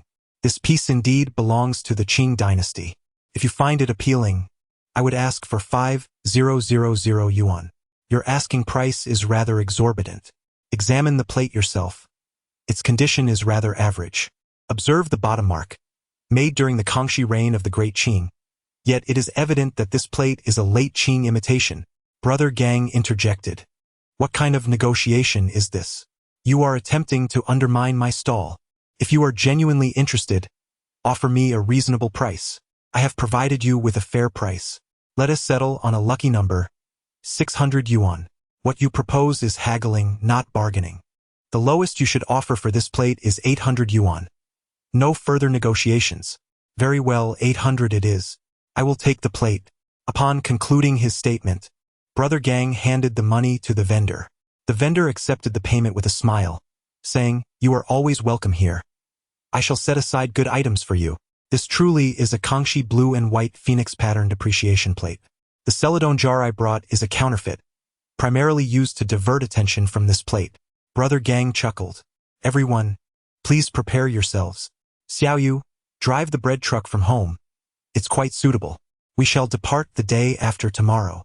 Brother Gang instructed. Once again, I find myself uncertain of how long this journey will last. It appears that the days of hardship have returned.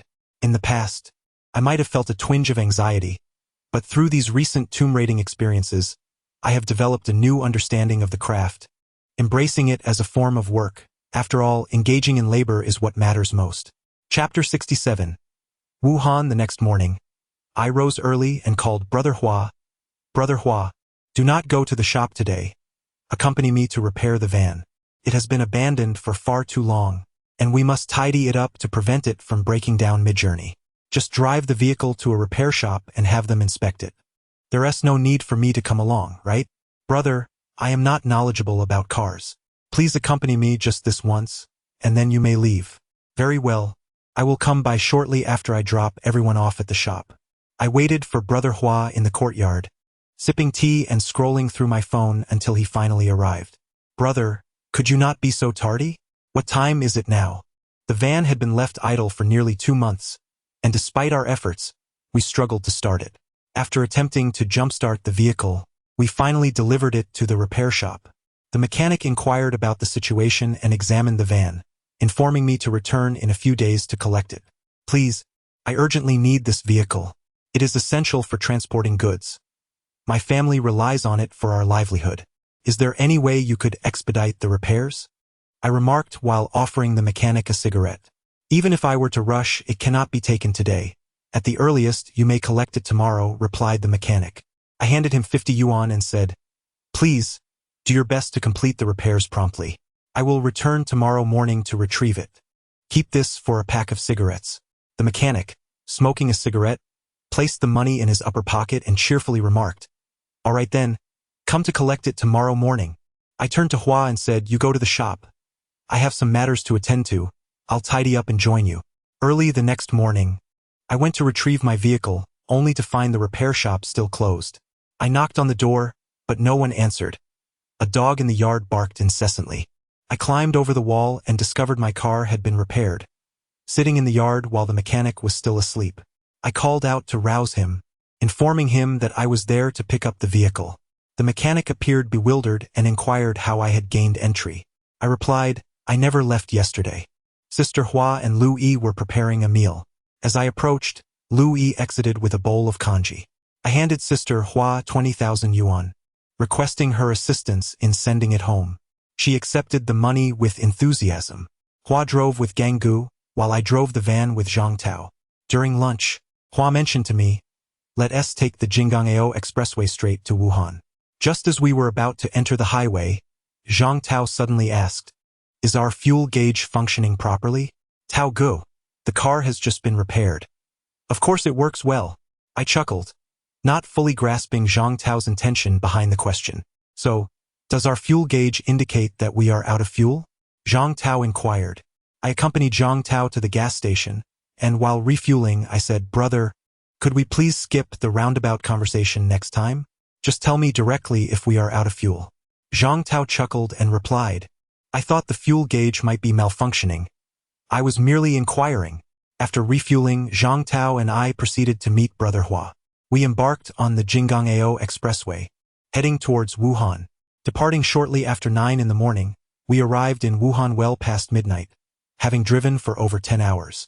With 4 of us in the vehicle, we were able to alternate driving. Had we not done so, the fatigue would have been overwhelming.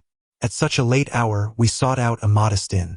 Many might wonder why, despite our financial means, we consistently opt for inns rather than more luxurious hotels. The truth is, it is not a matter of frugality. Rather, inns offer simplicity, requiring minimal registration, and often, one does not even need to present identification to check in. Thus, choosing an inn is truly the most convenient option. Upon reaching the inn, we booked 2 rooms. Brother Gang and I shared one, while Brother Hua and Zhang Tao occupied the other. After a long day of driving, we freshened up and retired early for the night. The following day, we did not rush to secure rental accommodations. Instead, we decided to explore Wuhan leisurely, indulging in the famed Sanxiandupi from Lao Tongqing. Strolling through the city, I was struck by its vibrancy and prosperity. To what extent? I would say that many commercial streets rival those found in contemporary fourth-tier cities. The area around Jianghan Road's overpass glimmered with nightlife, and the greenery surrounding East Lake surpassed that of many fourth-tier cities. If you have friends from Wuhan, you might inquire with their parents about the state of urban greenery during that time. I recall reading in the newspaper that properties near Zebehu were priced at 1,800 per square meter. Let us put it this way. McDonald's is well known to all, and the 5th branch was established on Jianghan Road in Wuhan. Presently, many county-level cities lack such an establishment. One can only imagine the splendor of Wuhan during that time. It truly felt like a bustling metropolis. Since then, I have not visited again, and I remain oblivious to the current state of Wuhan. Wuhan is distinct from other cities, originally comprising 3 towns, Wuchang, Hankow, and Hanyang. In 1949, these three towns amalgamated to form the city of Wuhan, hence the term Wuhan Three Towns. Such a consolidation is rare across the nation. In ancient times, each of the three towns had its own fortress. Moreover, Wuhan boasts excellent feng shui, with many proclaiming it a water city, constructed upon water, yet plagued by severe flooding. After its opening, it is said that a remarkable feng shui master was invited to fill in lakes and create a bagua diagram, though it ultimately did not come to fruition for reasons unknown. If one examines a map closely, particularly around Hangshan Square, the layout reveals a shape reminiscent of a bagua, though the project was inexplicably halted. Chapter 68. Tomb seeking in Wuhan. Aside from its vibrancy and culinary delights, the city's intricate water system is noteworthy. As we meandered through the city for a day, we encountered lakes at every turn. Suddenly, I found myself feeling a tinge of insecurity regarding this city. With so many lakes, even if we were to locate a tomb, the act of tomb raiding would prove exceedingly challenging. Ultimately, we had no choice but to disperse in search of the tombs surrounding Wuhan. I paired with Hua, while Gang joined forces with Zhang Tao, thus forming two teams. Hua and I drove to Wuxue, glancing at the map, feeling somewhat disheartened. Brother Hua, the water here is rather excessive, isn't it? If we were to discover a tomb and it is not situated on the mountain, it would almost certainly have been inundated. Is it feasible for us to descend into such a tomb? I must confess, I once ventured into a watery tomb with Brother Gang, encountering one from the Qing dynasty. We exerted considerable effort only to find the chamber submerged over a meter deep, with the coffin floating helplessly. I felt overwhelmed. This place, Wuhan, possesses such auspicious feng shui, and with three ancient cities nearby, it is bound to have numerous tombs. However, encountering a tomb filled with water presents a daunting challenge. Consequently, I conferred with Brother Hua and suggested we explore the Huanggang area.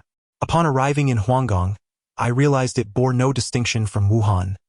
Water was everywhere, creating an almost aquatic realm. In a fit of frustration, Brother Hua declared, "I refuse to believe we can be suffocated by water. Let us press on." I remarked to Brother Gang, the vicinity of Wuhan is dotted with lakes or small ponds, forming an interconnected web.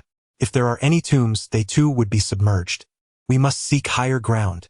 Our purpose in coming to Wuhan was to assess the situation, though it need not be confined to this city. How do you both perceive it? Brother Gang inquired. Brother Hua and I had already traversed to Wuxue, where the mountains are plentiful. If the mountain range is intact, tombs are sure to be present. There are numerous mountains to explore. We should give it a try. Very well. Let us linger in Wuhan for a few days and treat it as a vacation. We shall decide the rest later. After wandering around Wuhan for several days, we transformed tomb raiding into a form of tourism. We even took a boat ride, which was my first experience on water. It felt quite pleasant, with no adverse reactions. However, Hua seemed to suffer a slight bout of seasickness, though it was not particularly severe. After several days of exploration in Wuhan, we convened and decided to leave the city. While there are tombs in Wuhan, the issue of water infiltration is prevalent, necessitating specialized pumping equipment that we could not procure. Thus, we opted to journey to Wuxue. After a day of rest in Wuxue, I found the feng shui of this area to be quite favorable, especially at certain locations that are exceptionally suited for burial. Gang and I visited Xian'envi Lake, only to discover that many tombs had already been looted, including some that had fallen prey to thieves earlier this year. It was disheartening.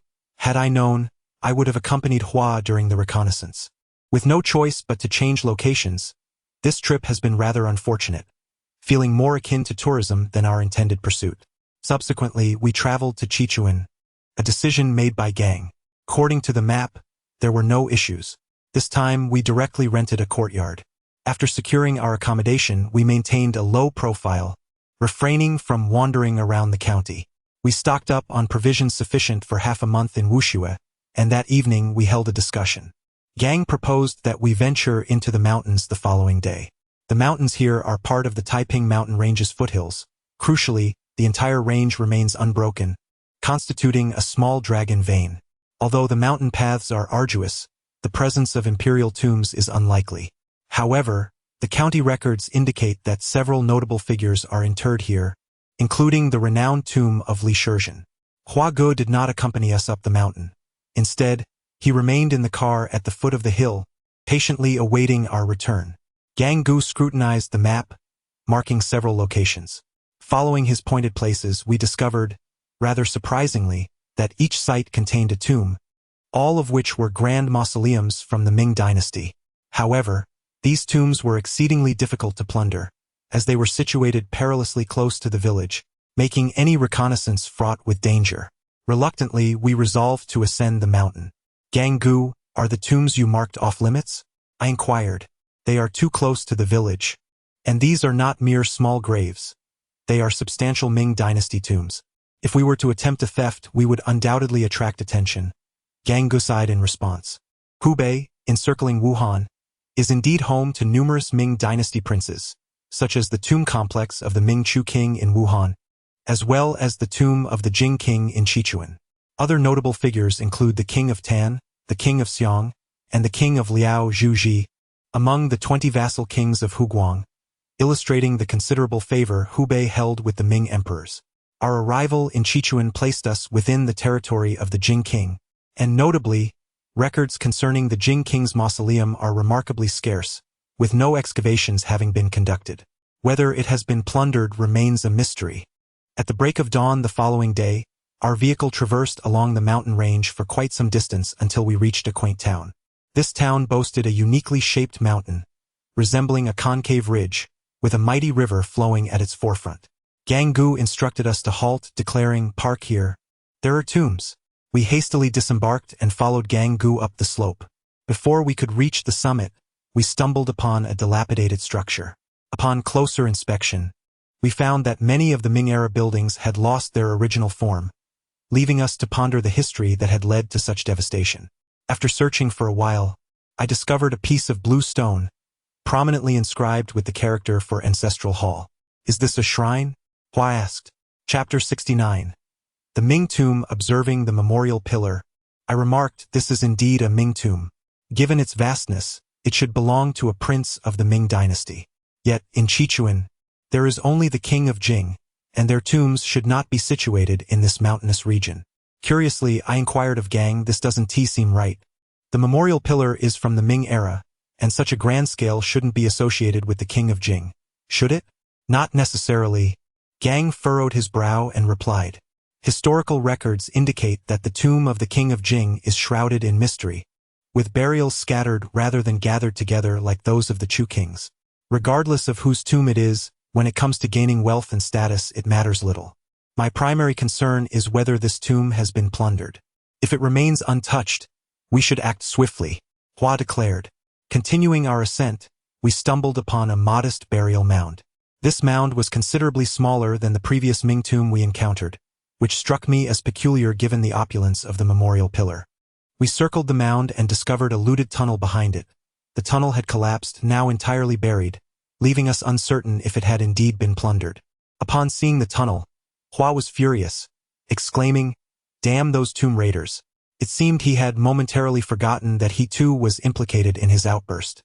At a loss for what to do next, Gang suggested, "Let us check the surrounding area for loose soil." We dispersed to search, and I noticed signs of disturbed earth within a cluster of trees. However, the amount of loose soil was minimal. I called out to Gang, who approached and, after kicking the ground lightly, informed us, "This tomb likely has yet to be looted." With just a few words from Gang Gu, everyone's spirits were lifted, especially Hua Gu, who turned to Gang Gu and inquired, "How do you know this tomb has not been plundered?" Such an enormous tomb, despite the modest size of its earthen mound, would undoubtedly possess a substantial subterranean chamber. It would be exceedingly challenging to breach the tomb from above. The only feasible entry point would be through the burial chamber itself. The scant loose soil suggests that it has not been violated, Gang Gu explained.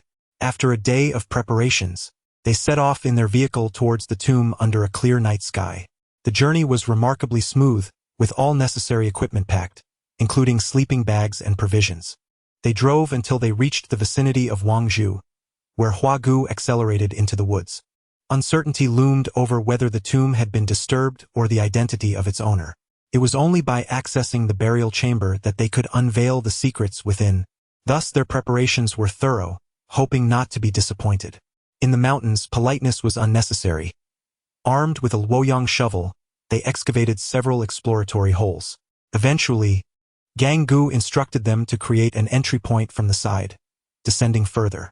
Despite the modest appearance of the earthen mound, the tomb proved to be remarkably deep. They took turns digging downwards, and after merely 2 meters, it became evident that this tomb was extraordinary. The rammed earth was interspersed with rubble, a fortification against theft.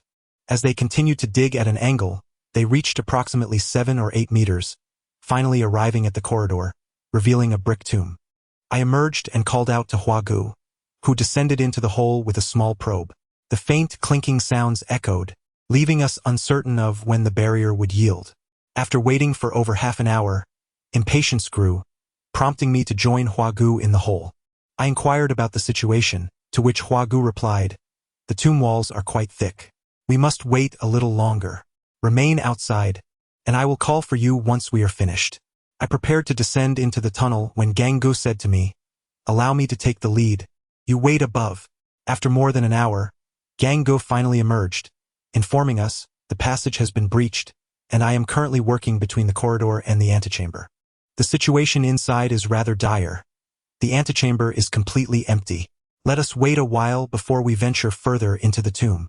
His words left everyone in a state of discontent, with Zhang Tao furiously stomping his feet and Hua Gu cursing under his breath. After enduring more than half an hour of waiting, Hua Gu could no longer contain his impatience. He turned to me and said, "Xiao Yu, grab the sack. Let us descend and take a look. If we wait any longer, I might just perish from frustration." I took the sack and followed Hua Gu down the tunnel. The bricks that had been pried open were barely wide enough for a single person to squeeze through. Hua Gu was the first to crawl inside, with me closely trailing behind him. Upon entering the antechamber, I found it to be exactly as Gang Gu had described, utterly devoid of anything. Even the ear chamber had been meticulously cleaned, as if it had undergone a thorough tidying. Damn it! After a long night of work, we are left with nothing. Those wretched tomb raiders! Hua Gu exclaimed in frustration. I replied, "Hua Gu, can we refrain from such curses? I can't shake the feeling that you are blaming us." To which Hua Gu responded, "We hardly compare. We did not raid this place so thoroughly. It's as if a broom had been used to sweep it clean." I continued, "Look at how professional they are. Not even a single copper coin remains for us, while we have always left empty-handed." The tomb door connecting to the inner chamber had been blown open, and Huage and I squeezed inside. Illuminated by the beam of our headlamps, we were greeted by a stone offering table. Behind it lay 2 rear chambers. This was a joint burial site, and the 2 tomb doors had evidently been forcefully breached with explosives. The stone offering table was impeccably clean, much like the antechamber.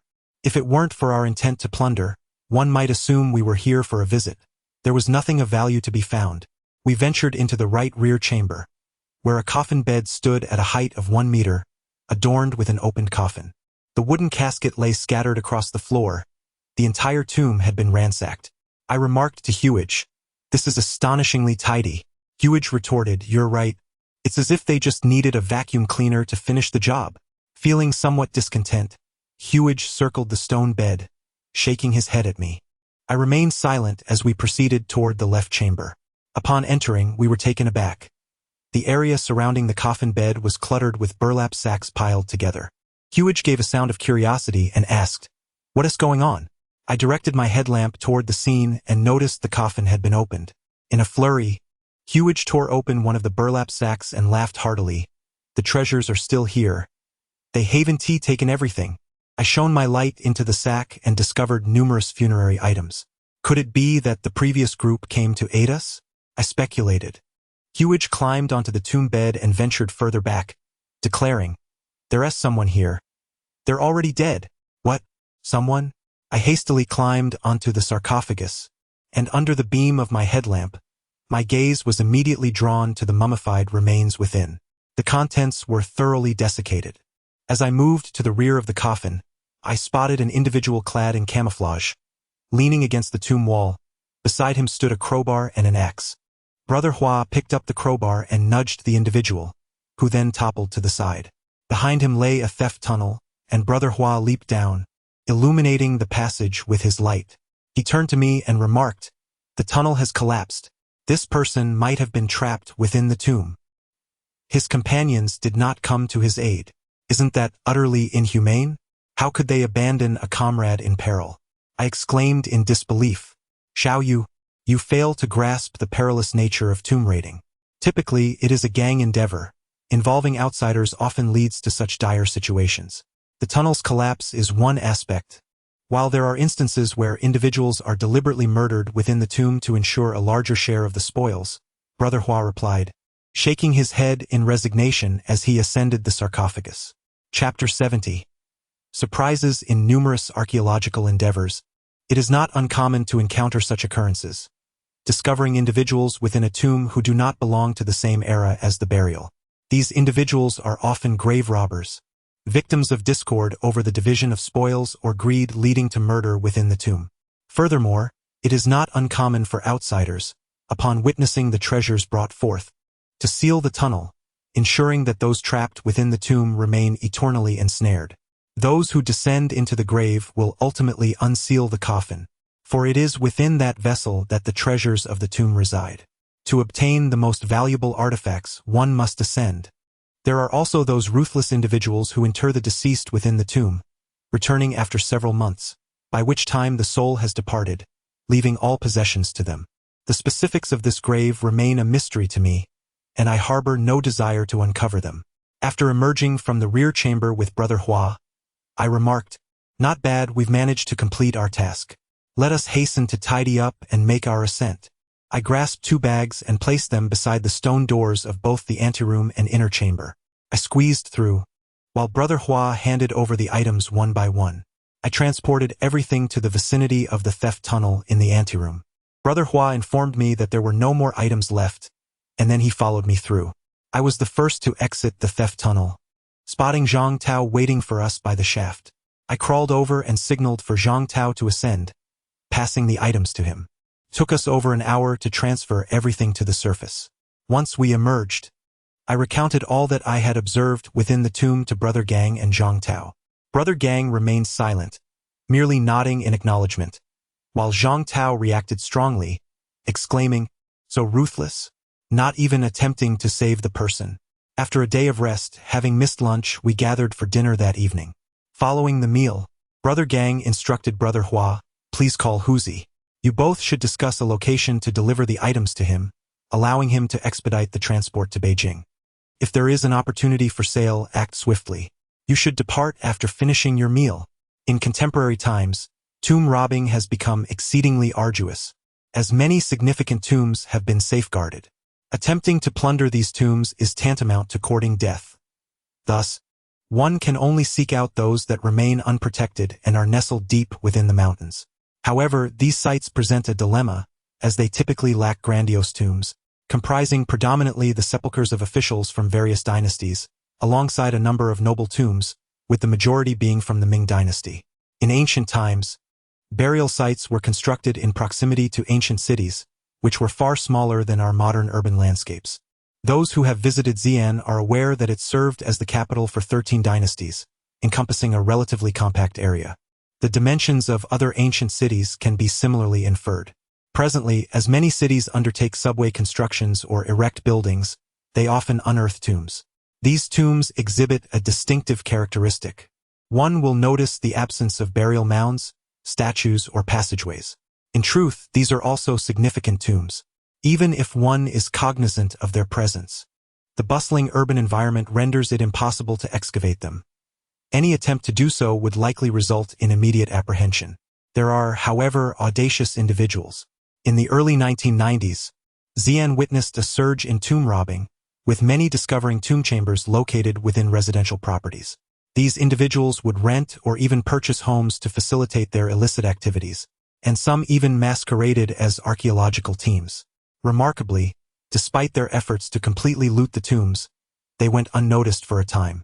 Eventually, when the robbers fled after their heists, the local populace became aware and reported the incidents to the authorities. It is said that while some were apprehended, the stolen artifacts had already been sold. The tombs we seek are predominantly situated upon the mountains, primarily for the reasons of obscurity and safety. The graves we investigate include those of Qing dynasty royalty and various nobility from other eras. The Han dynasty boasts a particularly abundant number of royal tombs, many of which are characterized by their earthen mounds, rendering them relatively easy to locate. However, numerous tombs have fallen victim to plundering, leading to the adage that 9 out of 10 Han tombs are empty. Yet, their sheer quantity remains astounding, with an overwhelming plethora of nobility to discover, ultimately hinging on one's skill in locating these sites. Additionally, we explore the burial sites of Ming dynasty princes. It is crucial to note that these royal tombs do not pertain to the princely fiefs of the Ming dynasty, as these sites have long been preserved. Excavation of such tombs is an impossibility due to the hereditary nature of the princely titles, wherein many princes are interred together. Take, for instance, the princes of Shu, who are buried in close proximity to one another. It is commonly said that to the north lies the 13 tombs, while to the south rests the 10 tombs, with the latter referring specifically to the Shu royal mausoleum. When I refer to grand tombs, I speak of the sons of princes who did not inherit their father's titles. These individuals were granted the title of Wang and are descendants of Zhu Yuanzhang, typically bestowed as Junwang. These princes were often distributed across various locales within the fiefdoms of the royal princes. Such tombs are seldom protected and challenging to locate, generally concealed within auspicious mountainous regions. Moreover, the princes also follow a hereditary system. Those sons who do not inherit titles are often conferred the rank of Jinghua Jiangjun, general of the nation, making their burial sites even more elusive, as their final resting places are not easily discerned. In addition to Jinghua Jiangjun, there are titles such as Fugua Jiangjun, Fonggua Jiangjun, Jinghua Zhongwei, Fugua Zhongwei, and Fonggua Zhongwei, among others. However, one must not underestimate the status of these generals and lieutenants. Their positions afford them considerable wealth, with the salary of a Fonggua Zhongwei equivalent to that of a fifth-rank official. Many believe that apart from the princes, everyone else is impoverished. However, this is not entirely accurate. These nobles, in addition to their stipends, possessed numerous fiefdoms and collected local taxes, which contributed to their wealth during the Ming dynasty.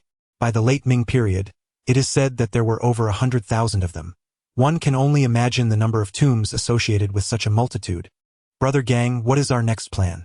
I inquired curiously. There should still be more tombs nearby. We need to venture deeper into the mountains. This afternoon, once Brother Hua awakens, we shall explore together. Brother Gang replied. Chapter 71. The Tombs of Nobility. The following day, we rose exceptionally early. We had a modest meal of dry provisions before setting off into the mountains. Despite spending an entire day hiking, we found nothing of significance. The tombs we discovered were merely family crypts, which we chose to avoid due to their scant offerings. The artifacts extracted from such sites are often of little value and easily traceable, especially considering they are ancestral graves with descendants visiting annually. There was no need to take unnecessary risks, as Brother Gang clearly had no interest in these tombs. Brother Gang, what is your plan? Please share it with us. Zhang Tao urged. Indeed, Brother Gang, there are no outsiders present. Enlighten us so we may understand our goal. Brother Hua added. I remained silent, not out of lack of curiosity, but rather because I felt it would be a futile exercise in mental exertion. Even if Brother Gang divulged his thoughts, we would still follow his lead in our search, so it seemed unnecessary to inquire further. This region is complex. It was once home to the Prince of Jing from the Ming dynasty and other noble figures from antiquity. The tomb we previously raided likely belonged to the son of a certain duke. I am uncertain as to how Brother Gang possesses such an extensive knowledge of history.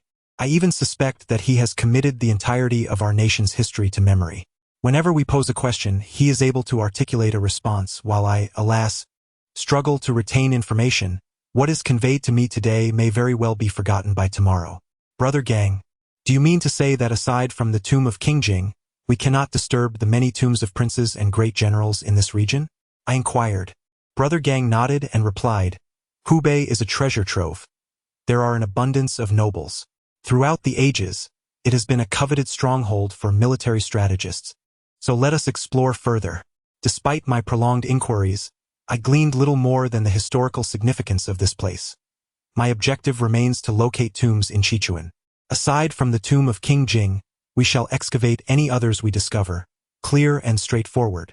It seems we shall ascend the mountain once more tomorrow. Our previous expedition towards the Daby Mountains yielded no results. Brother Gang, there appears to be nothing in the direction of Daby Mountain. Shall we explore another mountain instead? I suggested. Brother Gang's eyes lit up as he responded.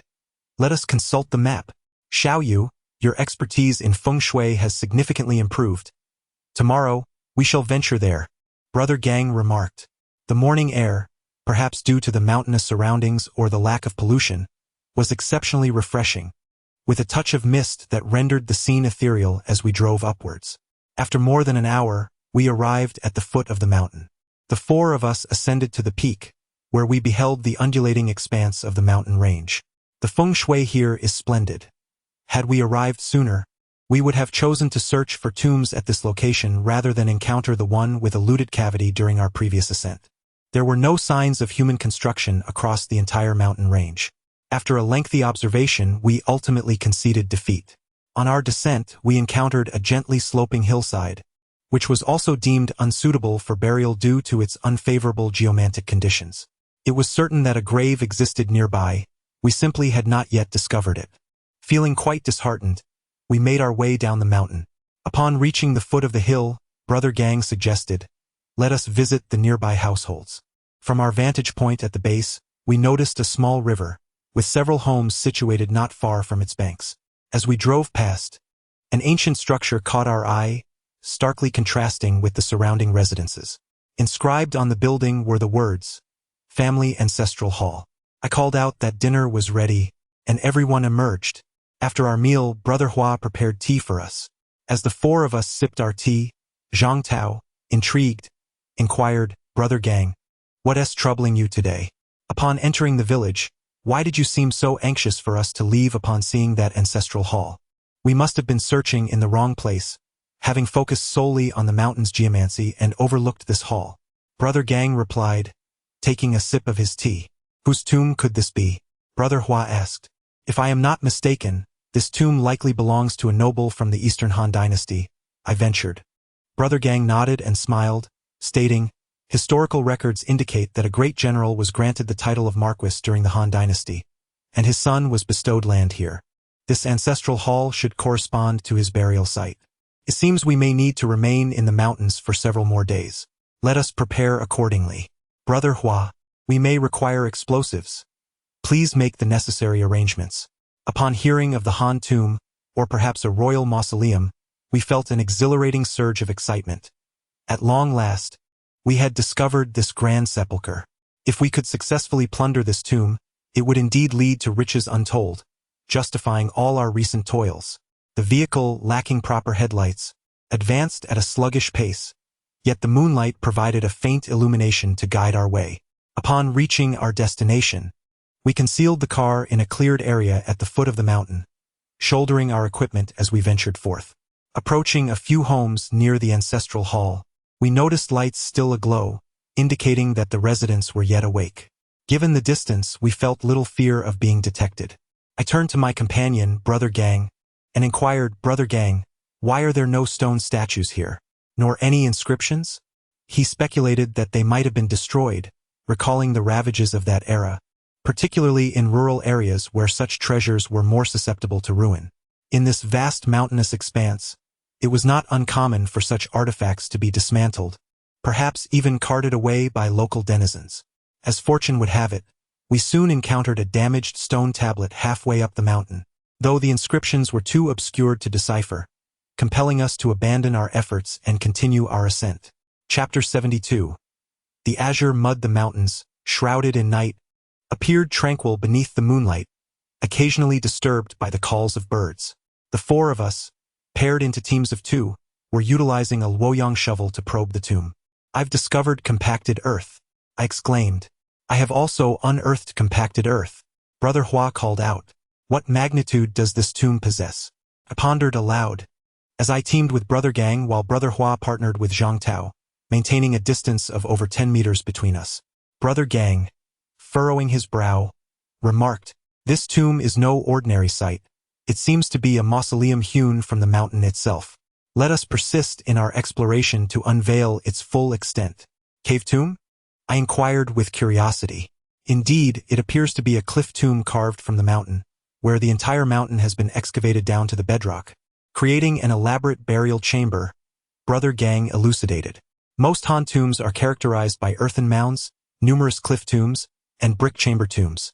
However, as Gang-gu mentioned, this type of tomb is quite rare and demands considerable manpower. The initial step is site selection, which requires a location amidst rocky hills, followed by careful planning of the tomb chamber's dimensions. Once the overlaying soil is meticulously cleared and the bedrock exposed, the excavation begins. The tomb pit and passageway are first carved out, after which the main chamber is constructed using bluestone. Such tomb chambers have indeed been discovered, but they have since ceased to be maintained after excavation. It took several hours to thoroughly explore the entire tomb. Looking towards the distance, I noticed a few households that had already extinguished their lights and retired for the night. Feeling less apprehensive about being discovered, I turned on my headlamp, which revealed the reason for the absence of an earthen mound. The area had previously experienced severe flooding, washing away the mound from the hillside. This tomb is shaped like a character and the earthen mound has vanished. To attempt a theft of this tomb, one must create a vertical shaft directly into the main chamber, bypassing the passageway to conserve effort. If one were to enter through the passageway, it would necessitate blasting the tomb entrance. Although the nearby households are quite distant, there is no guarantee of the structural integrity of the stone chamber. An explosion could potentially cause a collapse, leading to significant complications. Gang-gu approached an exploration hole and instructed us. We shall dig the shaft down from here. Together, Gang-gu and I established a rudimentary campsite amidst a dense thicket. The term campsite merely referred to our clearing of the surrounding underbrush, laying down a moisture-proof mat, and placing our sleeping bags atop it. After a light meal, Gang-gu urged me to rest, and I, too fatigued from a night of labor, succumbed to slumber almost instantly. By the time I awakened, it was already noon. Brother Gang was still surveying the surroundings. After rising, I shared a modest meal with him and inquired, "Brother Gang, have you ever encountered a tomb like this?" He replied, "No, this is my first experience as well. I have heard my master recount tales of having once unearthed a similar Han tomb in Shandong. Such tombs are exceedingly rare from the Han dynasty, as they reflect the burial customs of nobility. The royal relatives during the Han era were interred using the Huangchang Taizu method, while certain nobles, who were not of royal blood yet earned titles through merit and governed local regions, refrained from employing this method. They sought to avoid appearing overly modest and endeavored to construct their own grand mausoleums instead. This particular tomb signifies the inheritance of a title, and being influential locally, they chose such an extravagant site, burdening the populace with the cost of its construction. I then asked, "Why don't we drill a hole like we used to and enter through the passage?" Brother Gang chuckled and replied, "Xiao Yu, you still do not grasp the nature of this tomb. It is a burial chamber hewn into the mountains, surrounded by solid rock, with the passageway entirely excavated. How could we possibly bore a hole through the stone?" After saying this, he settled into his sleeping bag to rest. I cannot be blamed for my ignorance. I had never encountered a tomb of this kind before. Not only I, but even Brother Gang had only heard of such things. Therefore, while my questions may seem naive, they stem from a genuine curiosity rather than a lack of intellect. When night fell, Brother Gang awoke, and we shared another meal while awaiting the arrival of Hua and his companions. As darkness enveloped the surroundings, and with Hua and the others yet to appear, Brother Gang and I set up our framework. He instructed me to descend and drill a hole, while he would manage the debris from above. I positioned my legs in the small grooves intentionally left on either side of the hole and descended to its depths, commencing my task of excavation. Now, my proficiency in excavating tunnels has improved significantly. After numerous experiences in tomb raiding, I find myself nearly as skilled as others, especially when it comes to creating vertical shafts, which are considerably easier to dig. The compacted earth, mixed with lime and subjected to water, has hardened remarkably. I felt as though I had been digging for quite some time when Huagu called me to take a break and let him take over. Upon glancing at the progress, I realized we had only penetrated a meter. As Huagu descended into the tunnel, I sat down to rest. Just then, Gang-gu offered me a sip of water. Upon tasting it, I noticed something unusual. The water was warm and had the flavor of tea. I inquired, "Where did this tea come from?" "Hua Zi and I brought it especially for you." "Gang Gu," Zhang Tao replied, "although I am not well versed in tea. Since joining Gang Gu and his companions, I have grown accustomed to drinking tea daily, to the point of developing a mild addiction. I wonder if others share this sentiment. After a prolonged absence from tea, one feels a distinct lack of flavor and a strong desire for it. This experience was infinitely better than the last. At least I had tea to sip. After a brief respite, I joined Zhang Tao in dispersing the excavated earth. Gang Gu summoned Hua Gu to come up while he descended to continue digging. As Hua Gu emerged, I handed him a bottle of water and asked, "How deep have we gone?" "This compacted earth is incredibly dense. We may have reached over a meter. The tomb chamber is 10 meters deep, and we have only covered half of that. It seems we won't finish tonight," Hua Gu replied. In the afternoon, I rose to prepare a meal. After sharing a bite with Gang Gu, I emulated Hua Gu and poured some tea into a bottle to bring to them. Gang Gu remarked, "Today, we are taking 2 vehicles. We should be able to access the tomb chamber." We drove to the foot of the mountain, concealed the vehicle, and ascended. Upon reaching the summit, Hua was asleep while Zhang Tao sat at the campsite. Upon seeing me and Gang Gu arrive, he roused Hua. Gang Gu and I then transported the support frame to the entrance of the tunnel. Hua joined Zhang Tao for a meal as I descended into the tunnel. To my surprise, the tunnel extended downward another half-meter, and I noticed a change in the soil. It was no longer a mixture of lime and earth but had transformed into a viscous clay. I hastily climbed back to the surface and informed Gang Gu, "Brother, beneath lies clay. We need to use a pickaxe, as the spade will not suffice." Gang Gu furrowed his brow and said to Hua, "Hua, you take the pickaxe and descend to assess the situation." Once Hua descended, the sounds of digging echoed from below. Before long, he signaled by shaking the rope, indicating he was bringing up soil, which indeed confirmed the presence of the viscous clay. This discovery elevated our tunneling endeavor to a new level. Chapter 73. Astonishment. Hua labored for over an hour before emerging, stating, "We are close to the burial chamber. It's time to switch out, as this clay is exceedingly difficult to excavate." I equipped myself with a headlamp and descended the tunnel following the rope. Hua had dug with remarkable precision, maintaining a spacing of about 3 centimeters between each stroke of the pickaxe, methodically digging downwards layer by layer. I continued to excavate along the imprints left by Hua. After more than an hour of labor, just as I was preparing to switch out, my pickaxe struck something, producing a sharp, grating sound. Upon clearing the area, a large stone slab came into view. Once I had cleared it entirely, I climbed back up the rope and informed Hua, "We have reached the burial chamber. It's a stone slab and we may need explosives." Upon hearing this, Hua donned his pack and descended into the tunnel. After a brief wait of 10 minutes, Hua resurfaced and said to Gang Gu, "We require a sledgehammer. Let us attempt to break it open first. If that fails, we shall resort to explosives." Hua Gu allowed the large hammer to be lowered directly into the excavation hole and descended via the rope. Soon, I heard the sound of striking, which caused me a slight concern as I kept an eye on several nearby households. Fortunately, no lights illuminated the area, indicating that the noise had gone unnoticed, which eased my worries considerably. After a considerable time of hammering within, Hua Gu resurfaced and requested an entrenching tool from me. He cast the tool into the excavation hole and descended once more. After a lengthy wait without any sounds of stone being struck, I noticed the rope swaying slightly.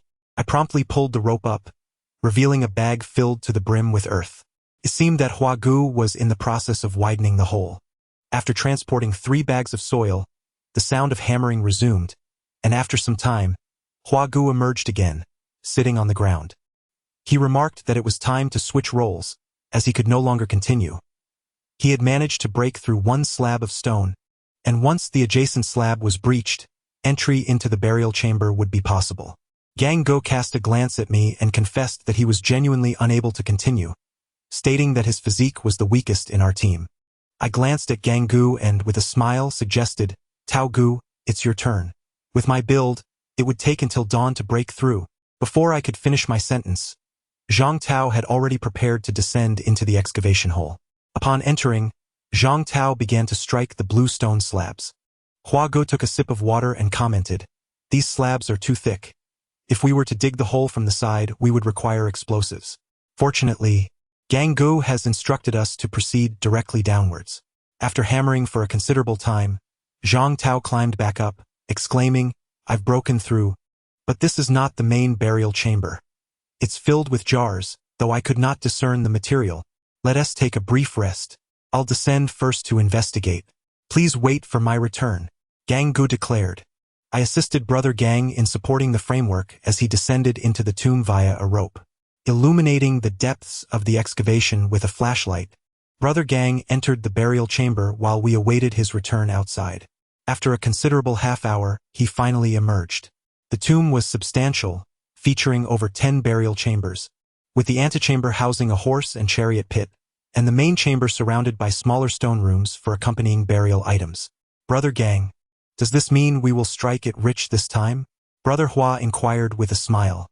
Brother Gang nodded and informed us, "This time, Brother Hua will take Zhang Tao down while Xiao Yu and I remain above."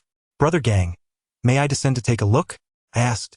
"You may observe briefly, but do not linger. We cannot afford to waste too much time." "Hua, you and your team should prepare to descend," Brother Gang instructed. I descended the rope into the burial chamber, where the tunnel opened into a small room. Shining my headlamp, I discovered numerous ceramic jars, lacquerware, and a small bronze furnace, indicating this was indeed a kitchen area. Each small chamber was adjacent to another. Upon entering the second chamber, I found many jars filled with grains. However, I did not tarry, as time was of the essence. Turning into another chamber, I stumbled upon a treasure hoard filled with copper coins. I picked one up and identified it as a Han Wuzhu coin. Adjacent to the treasury was an armory. This tomb truly had everything one could desire. Brother Hua and Zhang Tao were ready, equipped with crowbars, hammers, and sacks as they descended into the excavation. Meanwhile, Brother Gang and I set up a chain block, awaiting the materials to be hoisted up. "Make sure to load everything onto the vehicle as it comes up," Brother Gang instructed me. After waiting for over half an hour, I noticed the rope swaying, and I, along with Brother Gang, began to pull it up. A sack emerged, which we set aside, and then we tossed the rope back down, bringing up for more bags. I hurriedly shouldered the sack and made my way down the mountain. During the day, it was just Brother Gang and me at the campsite, and nothing of note occurred. As night fell, Brother Hua arrived with Zhang Tao. They descended into the theft tunnel and, after a considerable wait of over an hour, we finally saw the rope moving. Brother Gang and I pulled it up, unaware of the contents of the heavy sack. Brother Gang instructed me to secure the sack with a red rope. One by one, we transported the funerary items upwards, eventually bringing up 7 sacks, yet the task was far from complete. I descended into the theft tunnel and found Zhang Tao binding the rope. I inquired, "How much longer?" "The main burial chamber has just been cleared. We are only left with the casket." "Do not rush," Zhang Tao replied. "There is still much to tidy up. You should go organize the campsite." This time, the theft tunnel was blocked with bluestone, so there was no need to worry about collapses. "Let us move quickly," Zhang Tao urged me. Despite the grandeur of the Han tomb, the treasures within were surprisingly few, unlike the more abundant porcelain found in Ming and Qing dynasty tombs, which could be easily sold. A flaw of Han tombs is the scarcity of porcelain. They primarily contain pottery, which held little value at the time, thus it was often left behind. The sacks were only half full rather than brimming. The Han tombs mainly housed gold, silver, and some jade and bronze artifacts. In this particular tomb, only a dozen or so sacks of goods had been retrieved.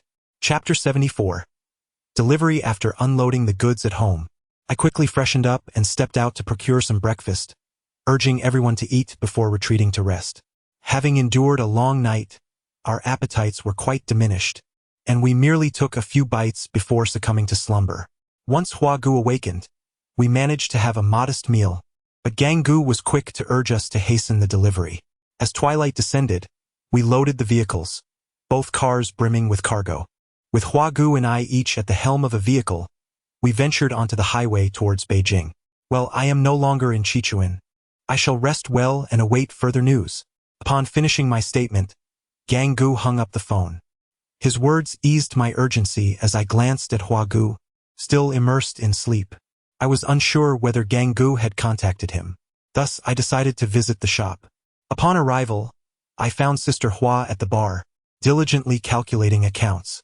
I called out, "We have customers." Sister Hua looked up, inquiring, "Aren't you leaving? What brings you to the shop?" I replied, "I am waiting for news." Having rested sufficiently, with nothing else to occupy my time, I came to the shop. It's manageable, not too tiring. I'll await Gang Gu's notification and see if we can clear out all the goods tonight. Ascending to the second floor, I found Hu Zigu engaged in a phone call. Upon noticing my arrival, he nodded and continued his conversation. Recognizing there was little to be done, I recalled Xiao Song and decided to give him a call. "Han Dynasty Pit, all goods. Brother, where are you? I wish to inspect the cargo. Not accessible at present. I'll notify you when it is. Alright, enough of the chit-chat. I have been lacking proper rest lately. Next time you deliver, I shall handle the work," I remarked, glancing at my phone. "Let us finish our meal before we depart. It is quite late, and a few extra hours will not matter. The bond is strong, so I shall continue to rest. Call me when it is time for dinner." With that, I prepared to slumber. "Do not sleep yet, you can rest later. If you sleep now, will you be able to sleep tonight? Did Brother Gang not mention that the goods would be dispatched? Could you reach out to Brother Li? This time, let us avoid Brother Li's side, for I fear complications may arise. I am in contact with another individual. Just now I reached out to Xiao Song. There is promise there." "Which Xiao Song?" "The one who accompanied Brother Li to that establishment, Prince. Have you forgotten?" "Ah, I recall now. You both exchanged numbers, correct?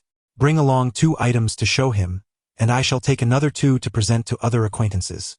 Let us operate independently," Brother Hua remarked. "In truth, I am unaware of what treasures the royal tomb may yield." I inquired of Brother Hua, "How are these classified?" "Observe the red cloth strips. Those adorned with such are indeed treasures. By the way, I also have a bag of 5 Zhu coins. I shall not sell them, but keep them for our enjoyment." Brother Hua handed me a jade disc from a sack and presented a finely crafted gilded copper tiger, which crouched as if in a hunting stance, exquisitely lifelike. Brother Hua also procured a bronze incense burner and located a jade dragon. Both items were remarkably refined. He urged me to contact Xiao Song for his appraisal, and with that, he departed in his vehicle. I dialed Xiao Song. "I shall arrive in an hour. Please await my arrival." "I shall wait for you," replied Xiao Song. After Hua Gu departed, I ventured to the storage room to locate the license plates he had mentioned. After a considerable search, I finally found them. To my astonishment, there were at least 20 pairs of license plates, and I had no idea where such a multitude of counterfeit plates had been acquired. I selected one to replace on the van and proceeded to Wang Yi's courtyard. Upon arriving and parking the vehicle, I knocked on the door. Xiao Song opened it and, upon seeing me, cheerfully exclaimed, "I've been waiting for you for quite some time. If you hadn't arrived soon, I would have come to fetch you. The car is a bit worn out. It broke down halfway, and I had to repair it for a while before I could drive it over." I chuckled and responded to Xiao Song. Xiao Song glanced at my van and, with a smile, suggested, "You should take this car for repairs later. I have another vehicle in my backyard that you can use in the meantime." After a brief exchange of pleasantries, Xiao Song led me to a room where Wang Yi awaited my arrival. I called out, "Wang Yi, I have come to see you." Xiao Song had informed me at noon that you were expecting my visit, so I refrained from eating, eagerly anticipating your arrival. Wang Yi replied with a grin. I chose not to engage in further pleasantries, as I preferred to avoid lengthy formalities. I placed the items on the table and said to Wang Yi, "Everything is intact. Please take a look at these 2 pieces." Wang Yi picked up the jade disc, examined it briefly, and set it down. He then took the gilded bronze tiger and scrutinized it for quite some time before saying, "This is a fine item. If it were silver, it would be even more valuable. Name your price. I am prepared to acquire it." The collection was exceptionally complete, and I inquired about the pricing. I responded with a smile. "In truth, I am unaware of the price. The last time I sold to the prince, I forgot to inquire about it when I was with Hua. However, based on the current market conditions, it must be no less than 4 million. I took out my phone and stepped outside to call Hua, but he hung up the call. Chapter 75. Sister Hong. The girl beside the prince served us tea. After taking a sip, I turned to the prince and said, "We have always kept you in our thoughts.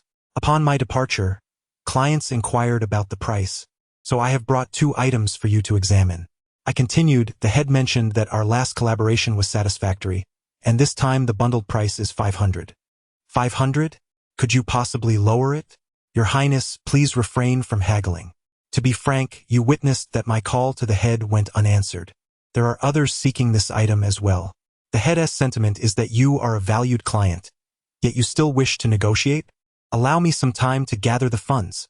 The prince seemed taken aback by my request, seeking an excuse. Very well, I shall have Xiao Song inform you this evening, he replied. I then called Brother Gang. Brother Gang, what is the price for the items from the Han tomb? 400 will suffice. Act swiftly. I mentioned 500, but the elder expressed a desire to ponder it and promised a response by nightfall. Brother Gang insisted that 400 was feasible. As darkness enveloped the sky, Xiao Song called me, and I activated the speakerphone. The prince proposes 460. Let us aim for a favorable outcome, shall we? I glanced at Brother Hua, who shook his head.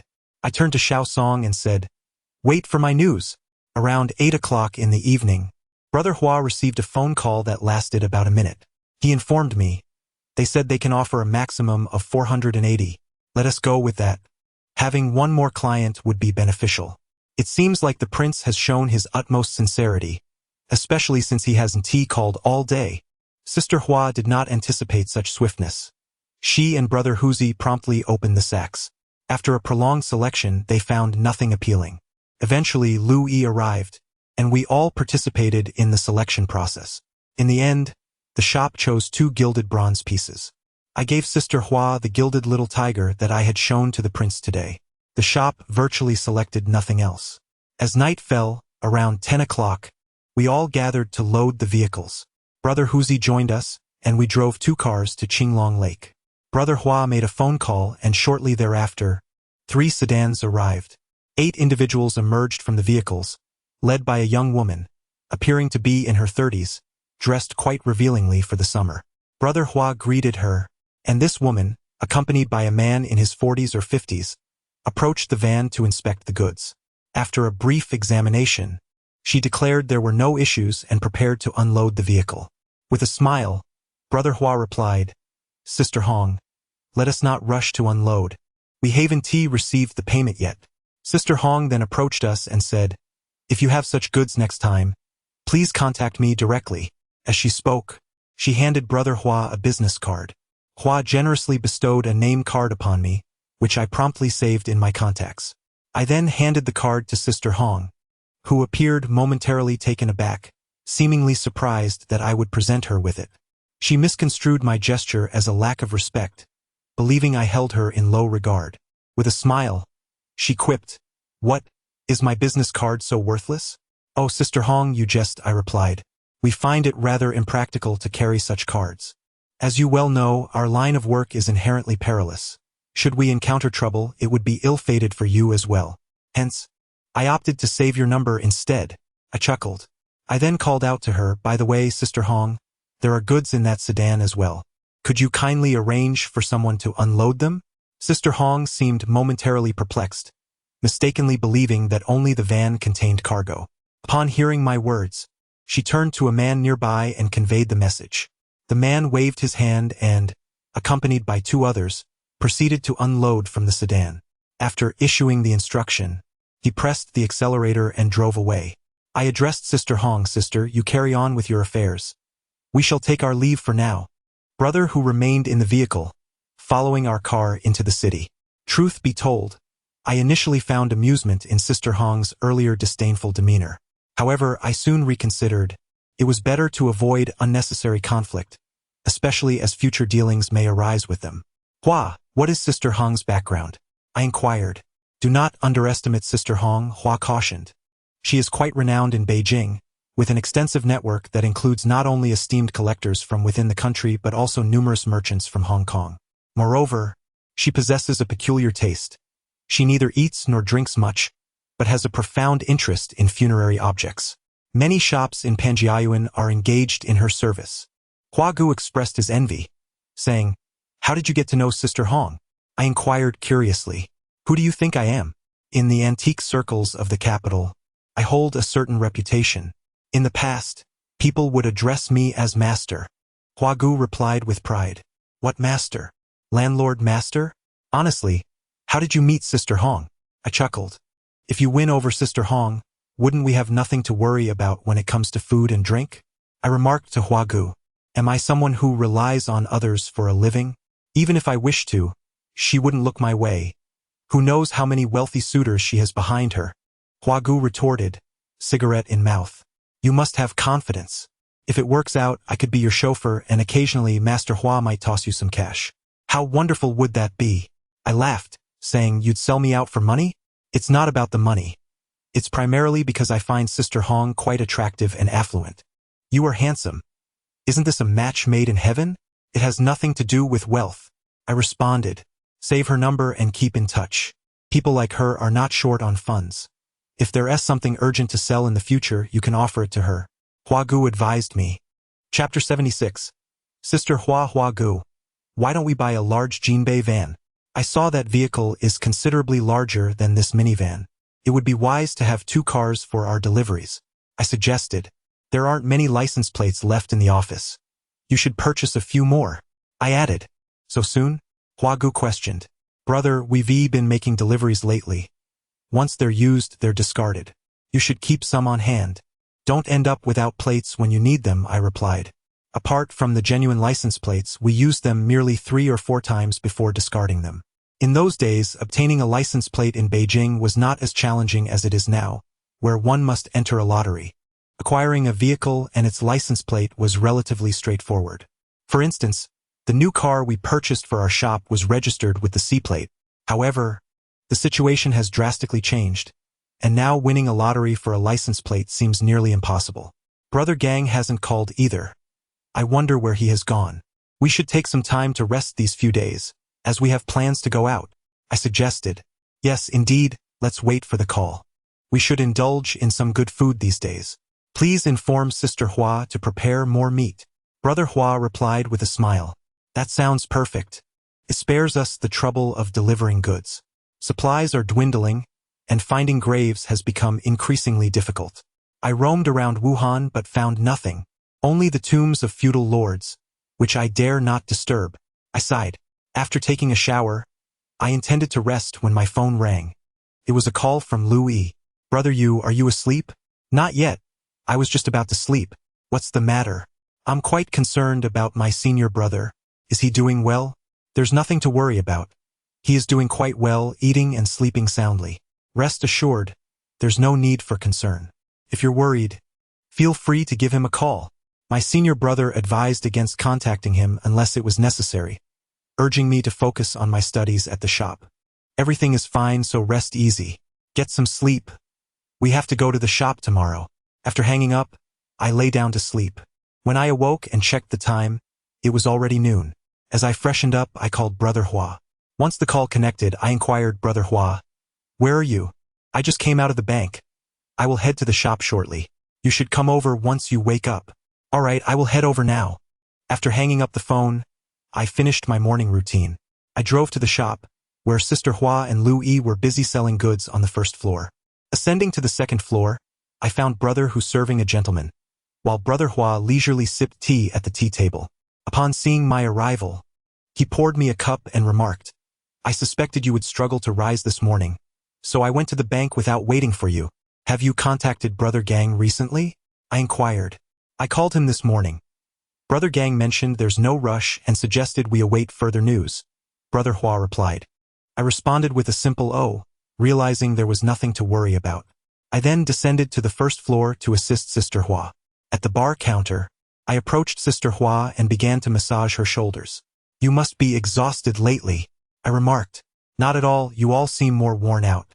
Just look at how tanned you've become. Sister Hua chuckled. Why should a man be so fair? Let me be dark. It doesn't matter since no one cares anyway.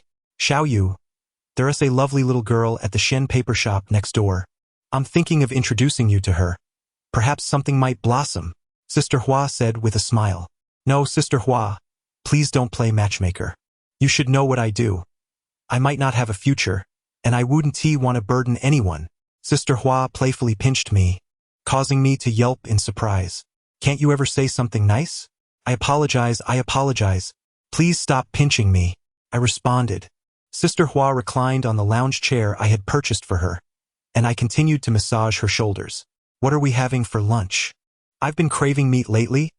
I'll go buy some food soon, I suggested. Let us just have something simple for lunch.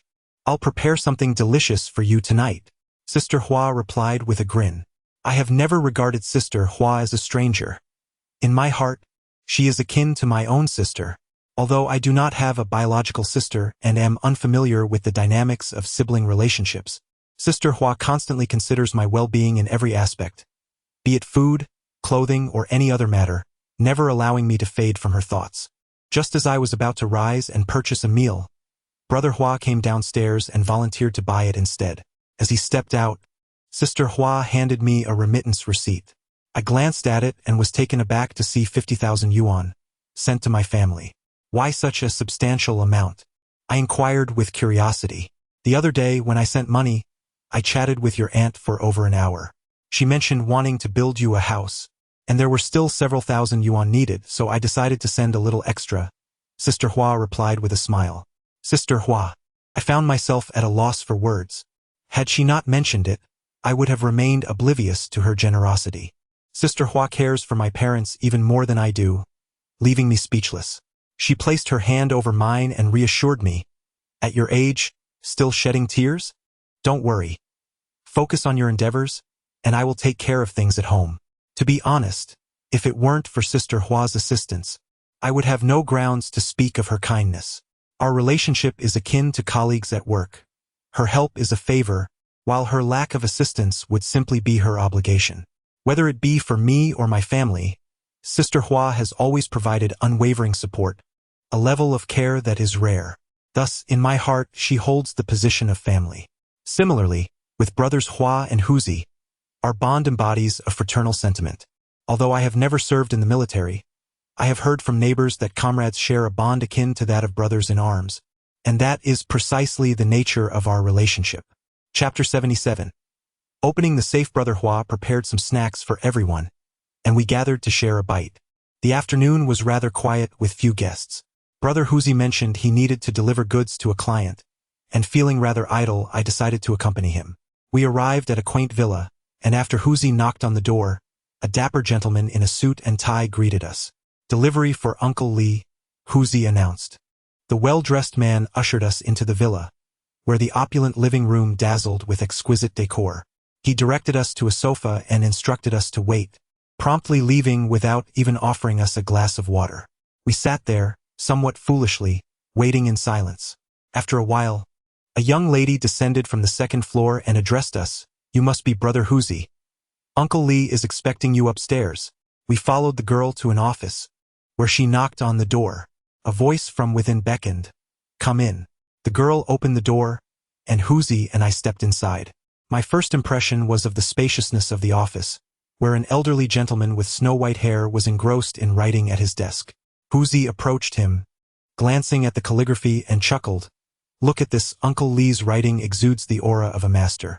If this were taken to Panjiayuan, the shops would surely clamor to purchase it. Whenever you find some spare time, do consider writing something for our shop. The man chuckled in response. My calligraphy merely reflects a primary school level. You jest, young man. Not being able to decipher the calligraphy myself, I observed its neatness, unsure of whether it held any true value. Huzi then turned to me and said, Xiao Yu, why don't you present the items to Uncle Lee for his perusal? I hastily retrieved the plates from the box and placed them upon the tea table. Uncle Lee and brother Hu sat down at the table, while I found a place to settle. At that moment, a girl arrived and brewed a cup of tea for the three of us. Uncle Lee, the Ming Dynasty plates you requested have been procured.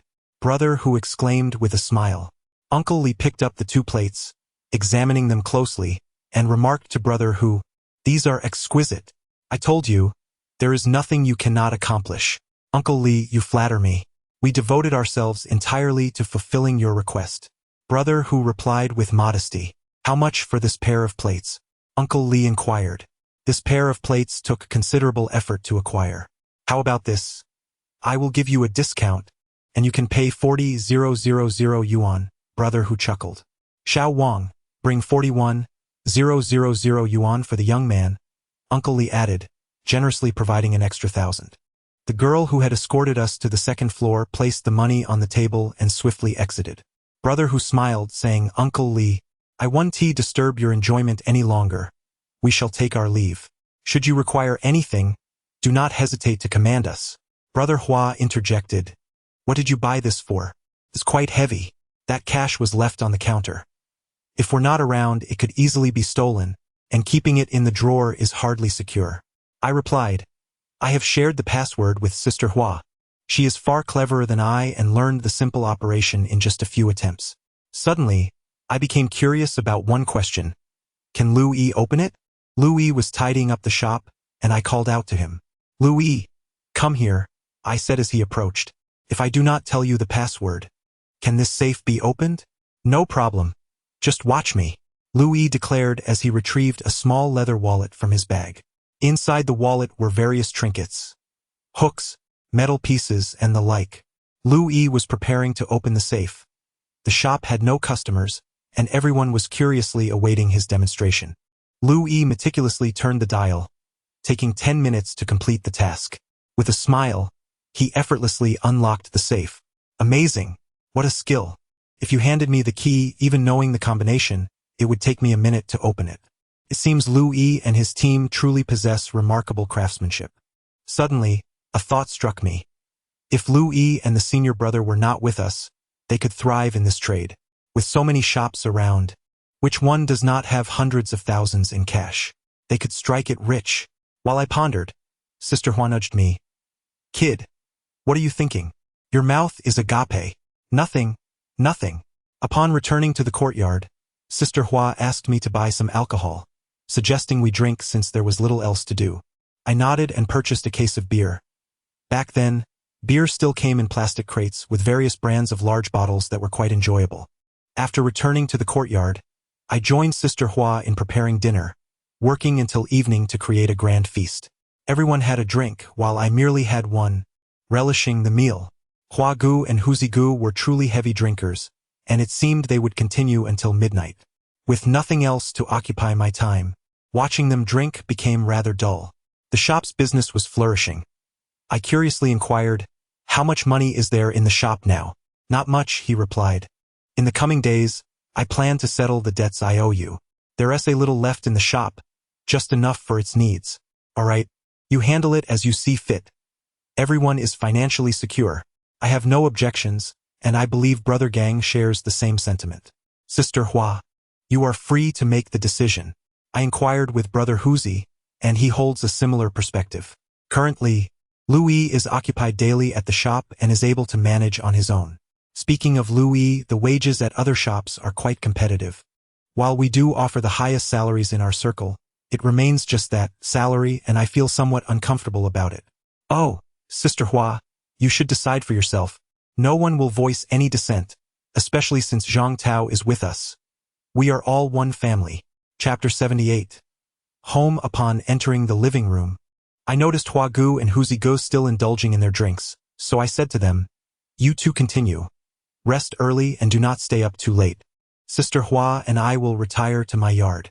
Hua Gu waved his hand dismissively at me, while Huzi Gu reminded, Don't forget to take Sister Hua to the shop in the morning.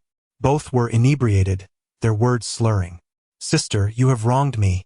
The yard's litter is merely blown in by the wind. Look at these bags. I did not bring them here.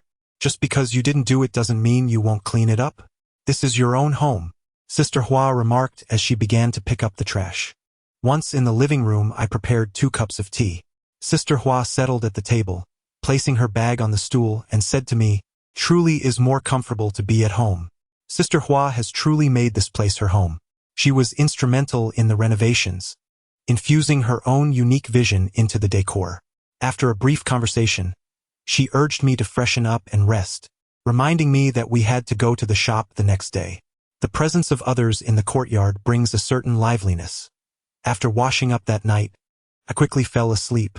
Early the next morning, Sister Hua woke me, insisting that I rise and have breakfast before heading to the shop. As I washed up, I reflected on how Sister Hua had not taken a break for such a long time, tirelessly tending to the shop every day. I suggested to her, "Why not take a day off? Let us go shopping instead."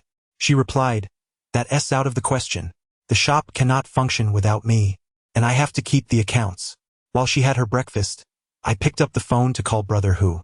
"Have you woken up yet?" I asked. "Yes." "What's up?" He replied. "Sister Hua isn't going to the shop today. You, Louis, and Brother Hua should head over." Concerned, he asked, "What happened to Sister Hua?" I explained. "Oh, you know how she is. Always full of ideas. I just can't deal with her sometimes." I took a bite of my meal, poured Sister Hua a glass of water, and said, "Once you're ready, let us go shopping."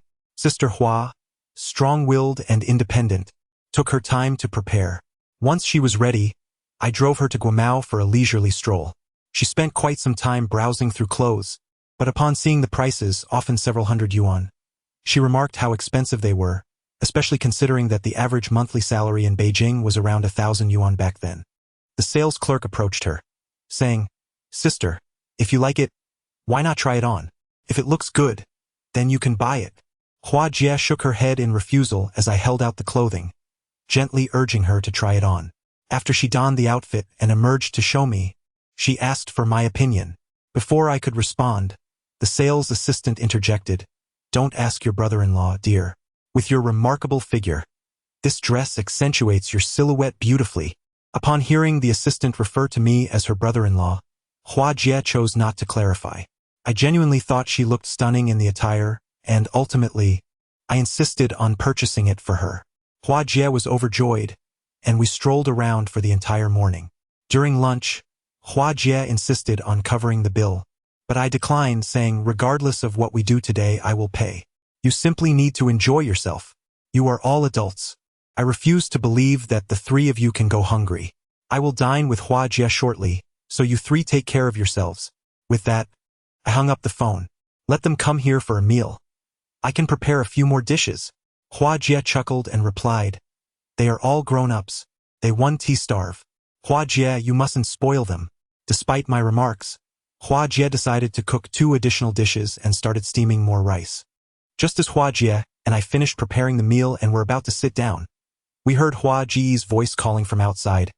"Xiao Yu, come out.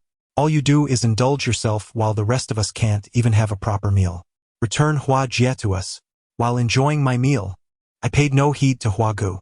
When they entered the room and saw us dining together, they remarked, "So, you two have started your own little world, neglecting the rest of us?"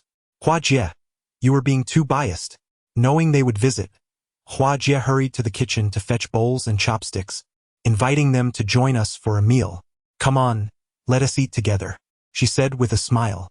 Hua, without any hesitation, took a seat at the table and addressed Brother Hu.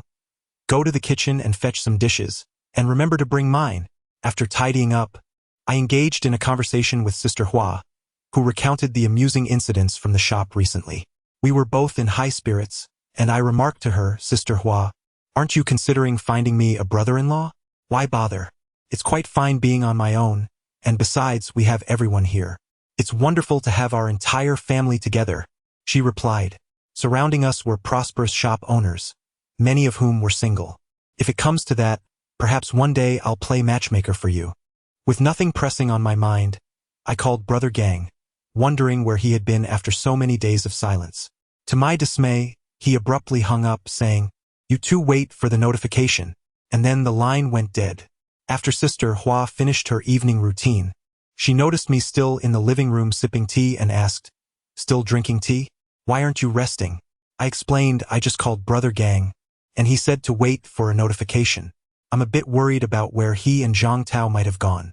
"Don't fret," she reassured me. Brother Gang always has his plans, and with Zhang Tao by his side, if they need anyone, they'll let you know.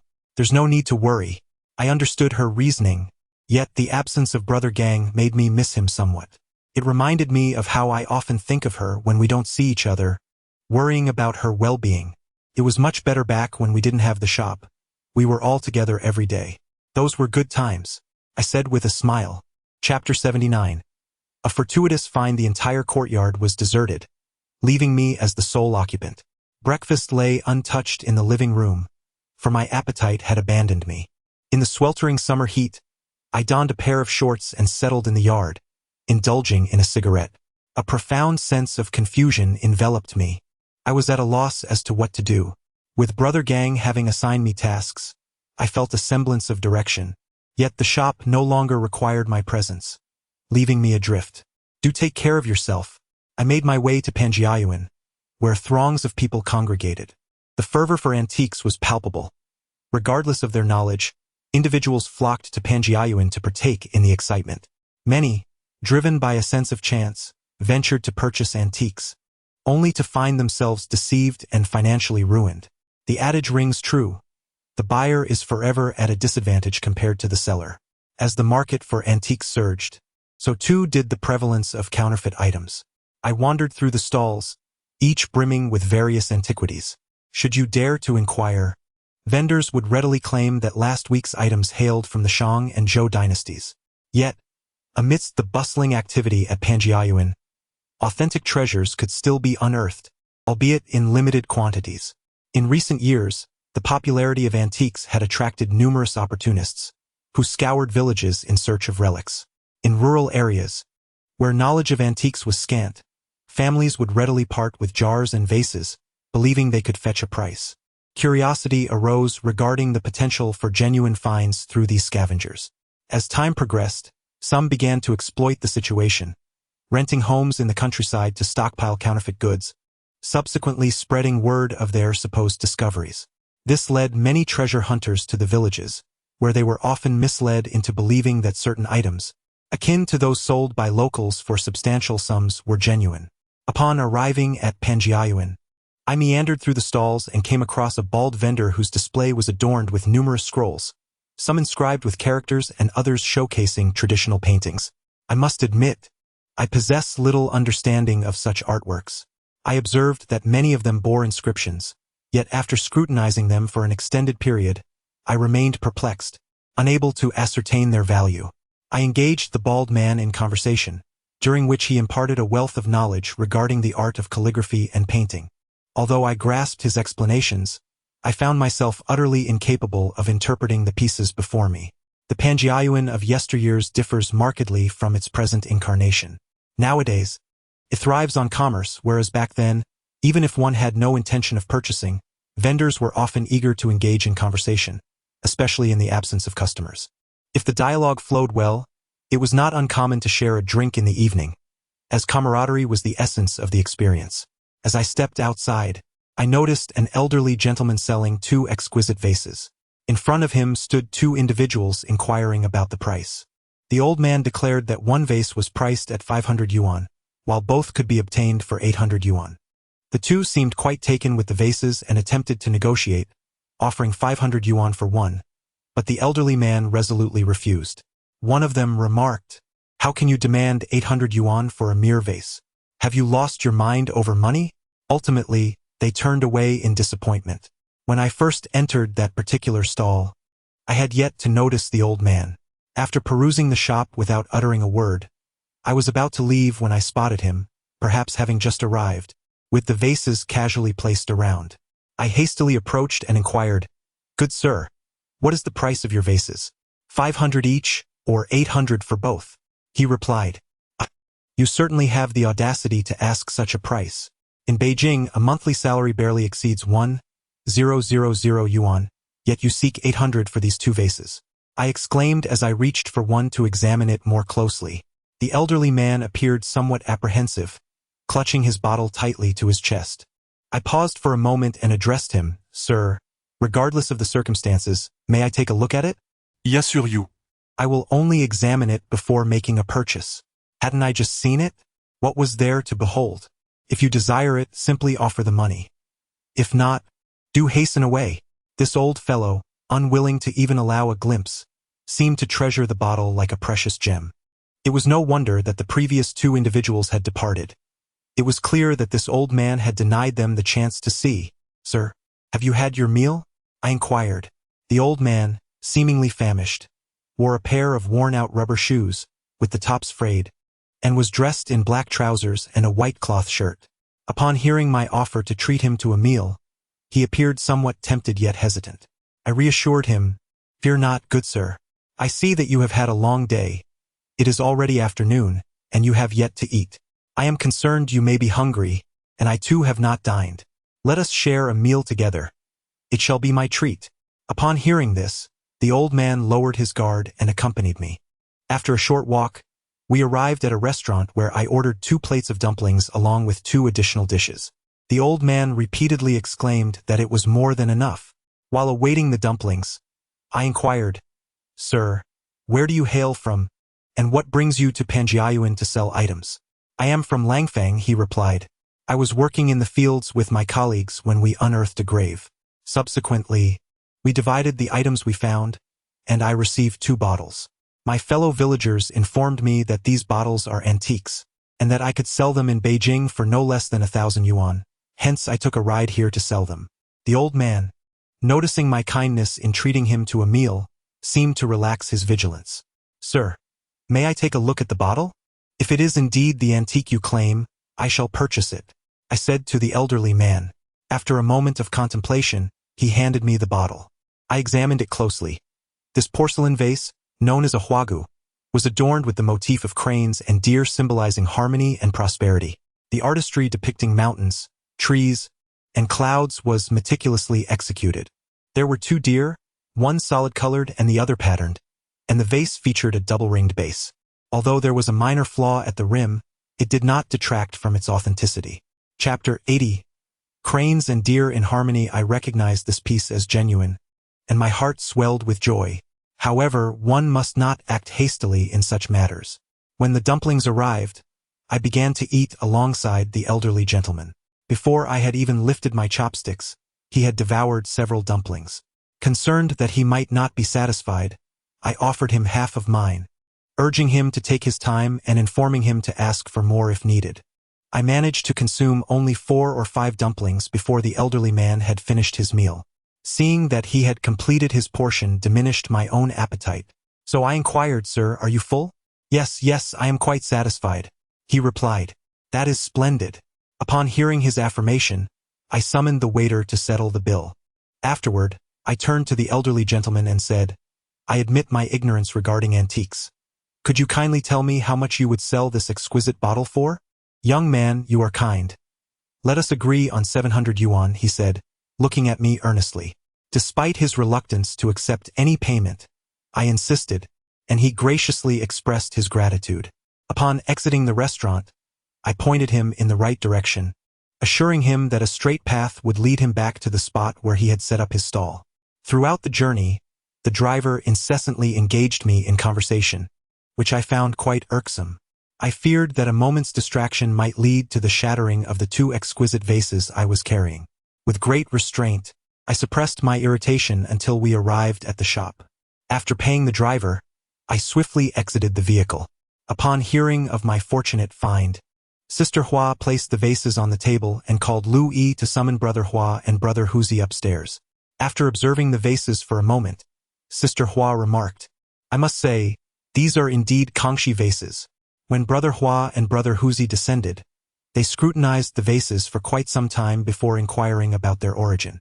I briefly recounted the day's events, to which Brother Huzi responded, "These are valuable items. Many prominent clients are interested. I will make some calls right away." He quickly began to notify clients, informing them that a pair of vases had arrived at the shop and urging those interested to come promptly. Numerous inquiries about the price ensued, with some requesting that others be kept away, promising to arrive soon and asking to reserve the items. Seeing the high demand, I felt immense joy and asked Brother Huzi, "What price can we fetch for this pair of vases?" He replied, "It's hard to say. If there are interested buyers, we could easily ask 200,000. However, if we want to sell today, let us say 150,000. I pondered the matter. Whether it was 200,000 or 150,000, I had acquired them for merely 800, so any profit was welcome. After more than half an hour, the shop began to fill with people. Many admired the vases, proclaiming them to be fine pieces. However, once Brother Huzi disclosed the price, many expressed discontent. For while antiques held significant value, the prices for quality items varied greatly. Several groups expressed interest in the vases, yet none appeared willing to part with their money. As the end of the workday approached, A customer arrived and examined the flower vase, engaging in prolonged negotiations. Ultimately, a deal was struck at 14,000. Brother who handed me the money. However, I was unable to carry such a substantial amount of cash, so I entrusted the money to Sister Hua, asking her to deposit it for me when she had the chance. My spirits were elevated, and I felt an overwhelming sense of joy. Brother Hua insisted that I treat everyone, but I ignored his pleas. With closing time drawing near, I mentioned that I would go retrieve my car, which was still parked at Panjiayuan.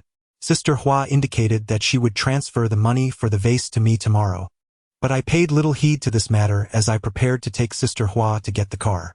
In high spirits, I intended to treat Sister Hua to a meal. She suggested that I call Brother Hua and the others, lest they go without dinner. This was indeed the case. Our savings were sufficient for our needs, and the profits from the shop were commendable. At that moment, we could be considered affluent, and importantly, we had few extravagant expenditures. I had merely acquired a courtyard. Thus, it is said that human greed can never be fully satisfied. Sister Hua and I chatted for quite some time, yet our conversation lacked substance. She playfully urged me to go on a blind date, which I consistently declined, as I had no intention of pursuing such matters. My current lifestyle, characterized by late nights and questionable activities, would be irresponsible towards any potential partner. I remarked to Sister Hua, "Is there any antique that doesn't originate from a grave? Please set aside a few pieces for me. Let us emulate the collectors, adorning our home with exquisite items. The value of antiques is surging, and they will surely appreciate even further in the future. Consider it an investment." Present, my companion Hua and I find ourselves in a state of idleness, merely assisting at the shop, though in truth our involvement is minimal. The primary efforts are attributed to Brother Hu and Sister Hua.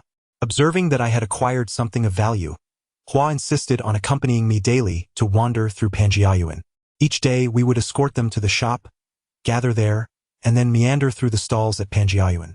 On one particular day, Hua and I stumbled upon a Song Dynasty ceramic jar.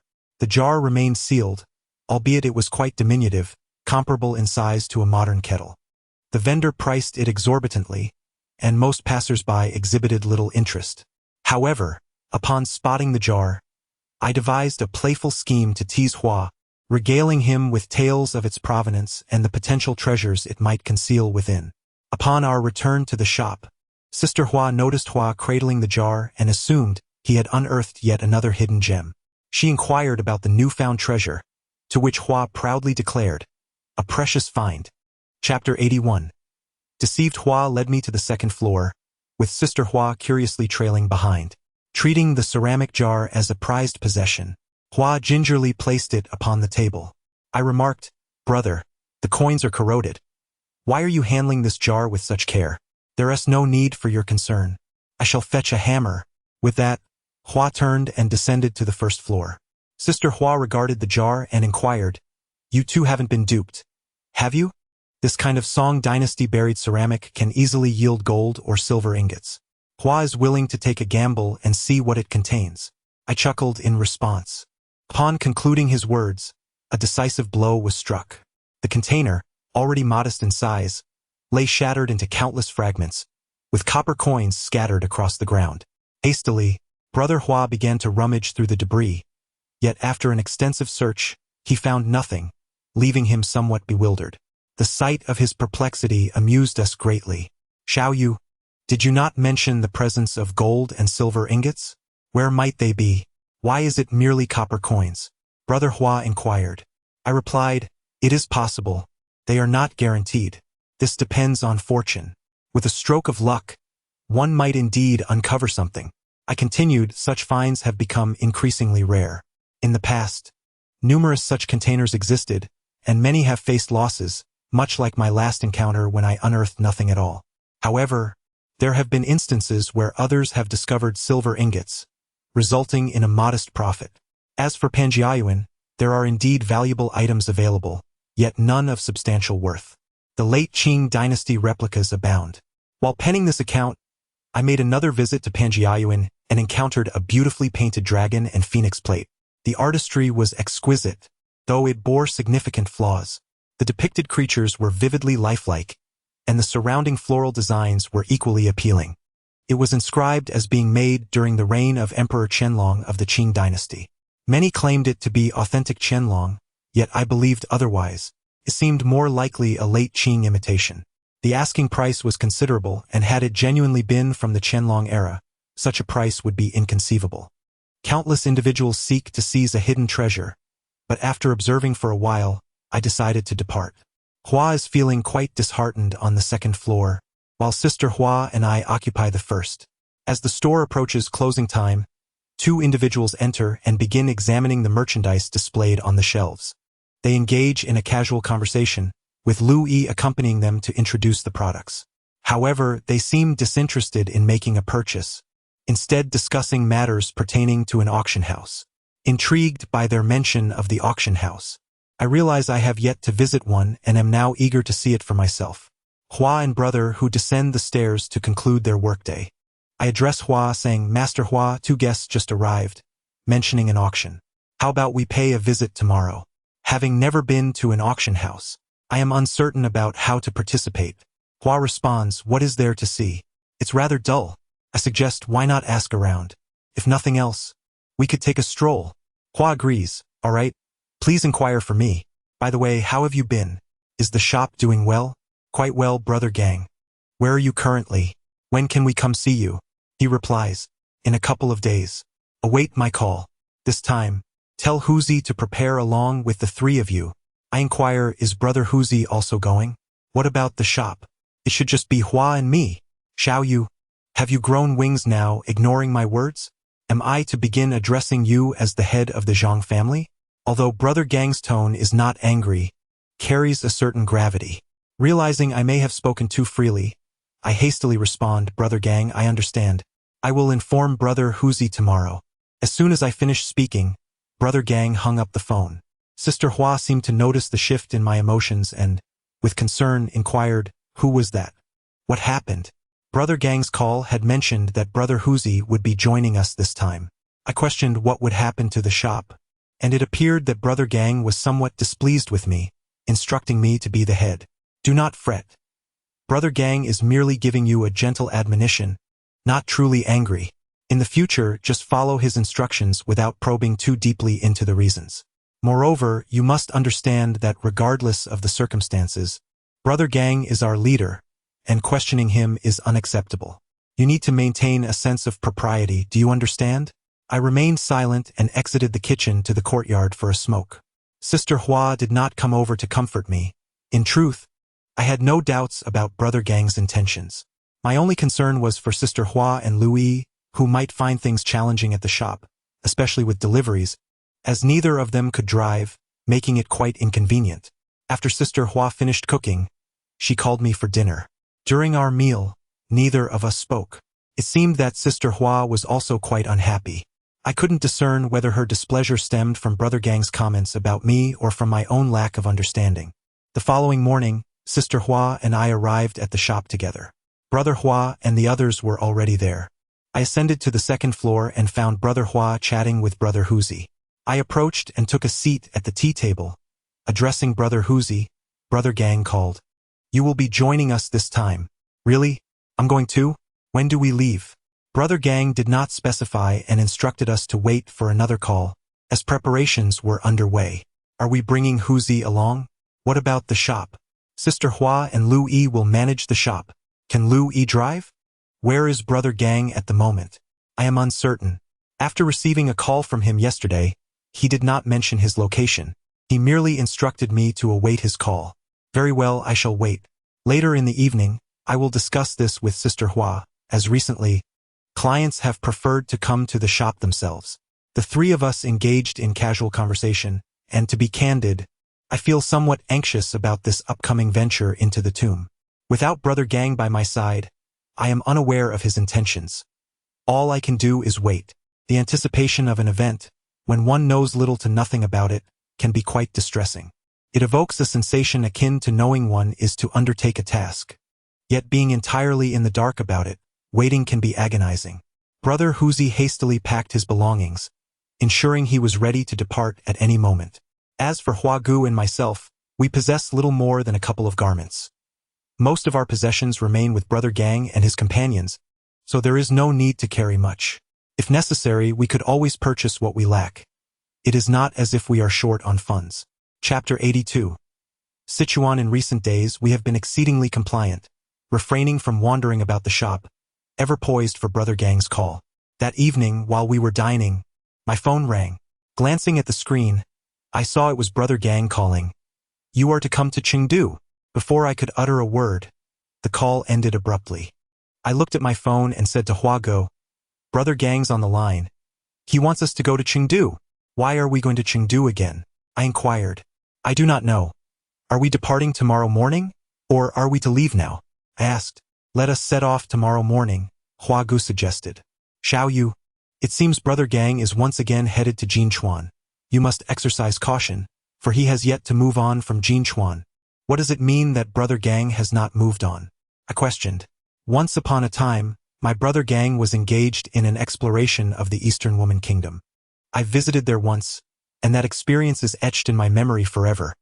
It was utterly terrifying. Observing Sister Hua's anxiety has instilled a sense of fear in me as well.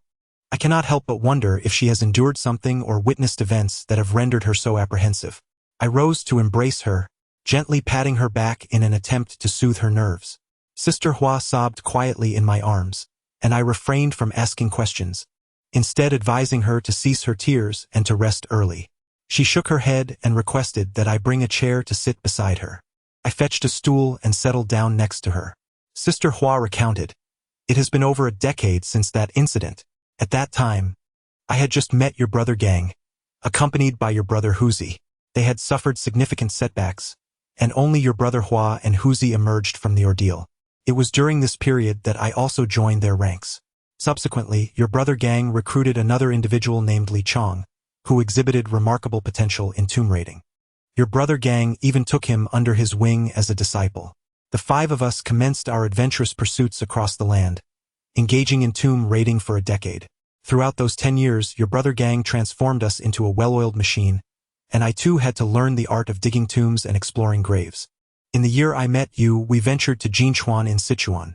According to Sister Hua, they did not locate the Eastern Woman Kingdom. Instead, calamities befell them during their search. It is evident that they did not even find the tomb, resulting in the loss of 2 teams and many lives. This illustrates the perilous nature of this expedition. Sister Hua recounted to me extensively about the kingdom of Dongnu. Historical records from the Tang dynasty describe this realm as one that venerates women while relegating men to a lesser status. It is noted that in Dongnu, the customs favor the female gender, with noble women often accompanied by male attendants. This kingdom is ruled by a queen, whose consort is also designated as king, yet he wields no power, serving solely to manage external warfare. Dongnu comprises over 80 cities, with all internal officials being female. Men are barred from holding court positions and are relegated to military service.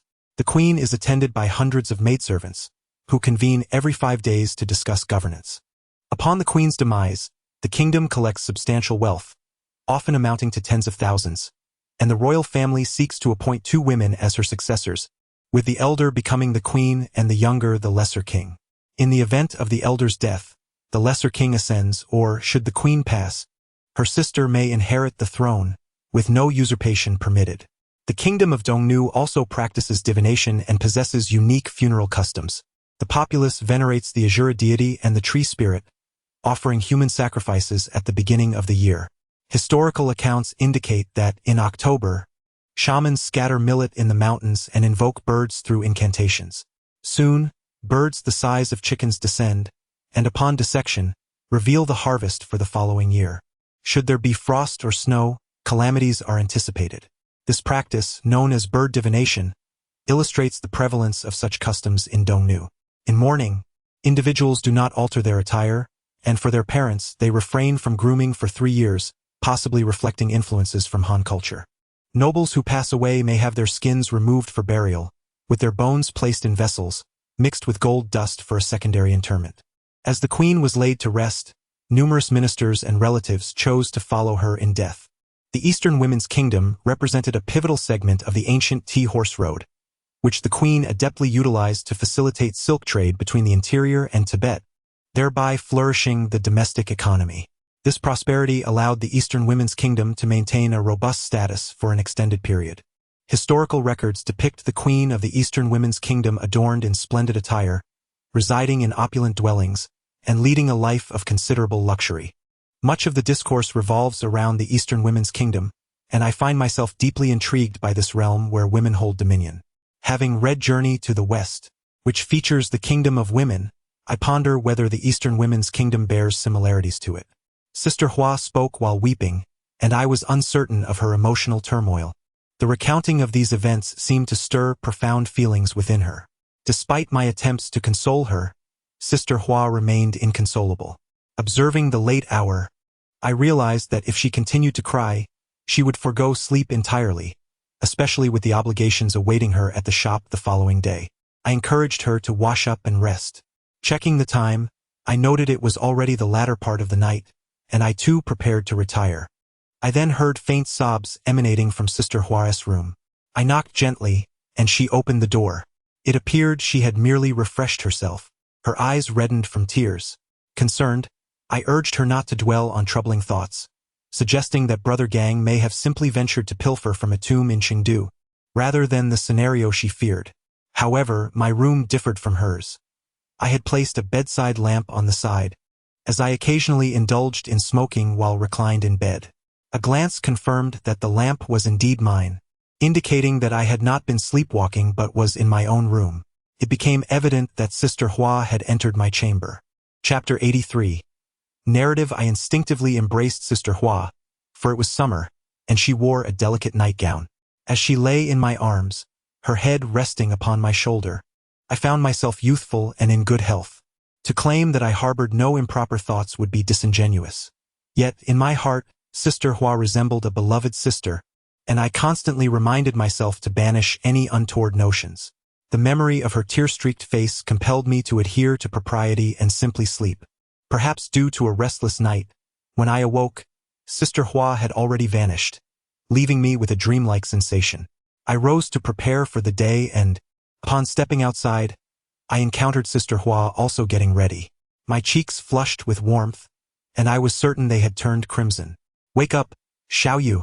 Quickly tidy up. We are heading to Brother Gang's courtyard," Sister Hua exclaimed with a smile.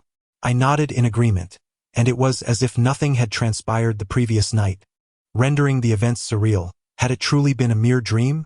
I dared not inquire. If Sister Hua chose to act as if nothing had happened, then neither would I. I packed Sister Hua's belongings and waited for her in the car. After a lengthy wait, she emerged, saying, "Did you forget to lock the door when you left? Such trivial matters require my attention?" I chuckled. "I thought you would take care of it once you finished tidying up." Last night, feeling a bit apprehensive, I had opted to sleep in my room. "You mustn't mention this to anyone. Understood?" Sister Hua said, her cheeks tinged with color. "Indeed. I retired early and know nothing of the events." I replied with a foolish grin. "Let us depart, shall we? Perhaps we should take a couple of vehicles. Let's drive your little van and another car." Brother Huzi, carrying his bag, led us outside. I approached the room where Sister Hua resided, but she did not come out to bid us farewell. I greeted Brother Hua and asked him to board the car first. As I entered Sister Hua's room, I found her seated, tears streaming down her face. Witnessing her sorrow weighed heavily on my heart, prompting me to rush over and embrace her gently, saying, "Please, don't cry. It's not a matter of life and death." Sister Hua nodded slightly, and I turned to leave. At the doorway, Lu Yi was conversing with Brother Huzi. I called out to Lu Yi, "Take good care of Sister Hua." Lu Yi nodded in agreement, replying, "Of course, and please look after my senior brother as well." The following morning, after Brother Hua had procured breakfast for us, we gathered to eat before resuming our journey. We arrived in Chengdu around 5 in the afternoon. I attempted to call Brother Gang, but it was not he who answered. Instead, it was Zhang Tao who instructed us to find a place to rest, assuring us that he would come to meet us the next day. It seems Brother Gang summoned us to Chengdu for yet another venture into the mountains. According to Sister Hua, over a decade ago, some of you encountered misfortunes while seeking the Dongnu Kingdom, correct? Brother Hua, having only heard tales of that expedition, drew closer, intrigued. as everyone expressed a desire to hear Brother Huzi recount the events of those many years ago, eager for insights into the enigmatic Dongnu Kingdom. That was more than a decade ago. At that time, my recollection is that a client from Beijing approached Brother Gang. This client was a renowned expert in feng shui, consulted by many prominent figures in the city. Thus, whether in matters of power or wealth, it was an opportunity we could hardly decline. This client requested Brother Gang to seek out the ancient city ruins of the Dongnu Kingdom. According to the client, the Dongnu Kingdom revered the divine tree and the Ashura deity, performing human sacrifices at the beginning of the year, and was renowned for its exceptional divination skills. However, for reasons unknown, the Dongnu Kingdom eventually vanished, with the last records dating back to the Tang dynasty. At that time, Brother Gang led us to Chengdu, where we uncovered a wealth of information regarding the Dongnu Kingdom, yet we were unable to locate the ancient city ruins. Thus, we traversed numerous locations in our search. From the Tibetan language, Brother Gang gleaned some clues. The Tibetan term Jarong is an abbreviation for Jayamakawa Rome, where Jemo refers to Queen and Shawaran signifies river valley, together denoting the Queen's River Valley. In ancient times, the Dadu River was known as Jima Oku, which translates to the River of the Queen, formed by the sweat and tears of the Queen. Following this lead, we arrived in Jinchuan, where we discovered the ancient city ruins in a village. We informed the client, who upon arrival, confirmed that this indeed was the ancient city of the Dongnu Kingdom, though it lay in ruins. This ancient city was built atop 3 mountains, arranged in the shape of a bird, consisting of multiple layers of stone platforms. The structures within the city were orderly and artfully arranged, encircled by a ring of stone walls. Due to the well-preserved state of the deep mountains, the thickest part reaches a depth of 4 meters. Within the confines of the city walls, we also uncovered the ruins of temples and extensive residential structures. The client at that time was quite exhilarated and urged us to investigate whether there were any tombs near the ancient city, seeking to find the tombs of the Dongnu Kingdom. However, the burial traditions of the Dongnu Kingdom differ from ours. It is recorded that the nobility of the Dongnu Kingdom were sometimes buried with their skin flayed, their bones placed in a vessel, mixed with gold dust, and then interred, a practice known as secondary burial. In our effort to satisfy this client, we searched extensively at the site, continuously probing into the earth, only to discover it was hollow beneath. Initially, we presumed it to be a tomb, but upon breaking into the suspected illicit excavation, we found not a grave, but rather a storage space or dwelling. Within, several porcelain artifacts and numerous fragments of pottery were unearthed, alongside burnt ceramic Buddhist implements. Some of the porcelain bore inscriptions in ancient characters, which were entirely unfamiliar to us. Upon seeing the inscriptions, the client became exceedingly excited, seemingly recognizing the characters. He informed us that the funerary practices of the Dongnu Kingdom were akin to those of the Han people, also involving tombs. It is possible that the Dongnu Kingdom absorbed elements of Han culture, as it is recorded that during their mourning period, they did not alter their attire, and for their parents they refrained from grooming for 3 years. When a king was to be buried, several dozen ministers and relatives would accompany the deceased in death, indicating that the Dongnu Kingdom retained the custom of human sacrifice. However, the textual records are incomplete, leaving us only with fragments of this knowledge. Subsequently, we continued our quest for clues at the ancient city ruins, yet we found nothing of significance until Brother Gang, after extensive deliberation with the client, led us to a tomb chamber in the vicinity. This so-called tomb chamber was unlike any we had encountered before. It resembled a warehouse for storing wine, filled with clay jars. Upon opening these jars, we discovered skeletal remains, precisely as documented. Chapter 84. The influential figure. Initially, we presumed the client would abandon the pursuit, but to our surprise, he remained steadfast. However, our team had dwindled to just you and Brother Gang, making further exploration impossible. Coincidentally, the client seemed to have encountered some difficulties and granted us a few years to reassemble our team. Eventually, Sister Hua joined our ranks, and shortly thereafter, Brother Gang located Brother Hua. Subsequently, he encountered another individual named Li Chong, who possessed some martial skills and exhibited a keen eagerness to learn. To refine the skills of Sister Hua and Li Chong, Brother Gang sought out tombs in the mountains to pilfer, thereby honing everyone's expertise. Years passed, and Brother Gang assumed the client had relinquished this endeavor, deciding against a journey to Jinchuan. However, one day the client re-established contact, presenting Brother Gang with a plethora of information regarding our activities. Ultimately, the client issued a stark ultimatum. If we failed to locate the tomb of the Eastern Woman Kingdom, we should not contemplate our future lives. This was an overt threat. Yet in the face of such intimidation, Brother Gang resolved to resist. Through connections and considerable expenditure, Brother Gang found a leader who, through unknown means or perhaps sheer coincidence, led to the inexplicable demise of the client. We initially believed we had liberated ourselves from control and could live in tranquility. However, unexpectedly, a few years later, that leader was mysteriously apprehended. Subsequently, the client's son reached out to Gang Go, conveying that to resolve the matter, they must fulfill his father's last wishes.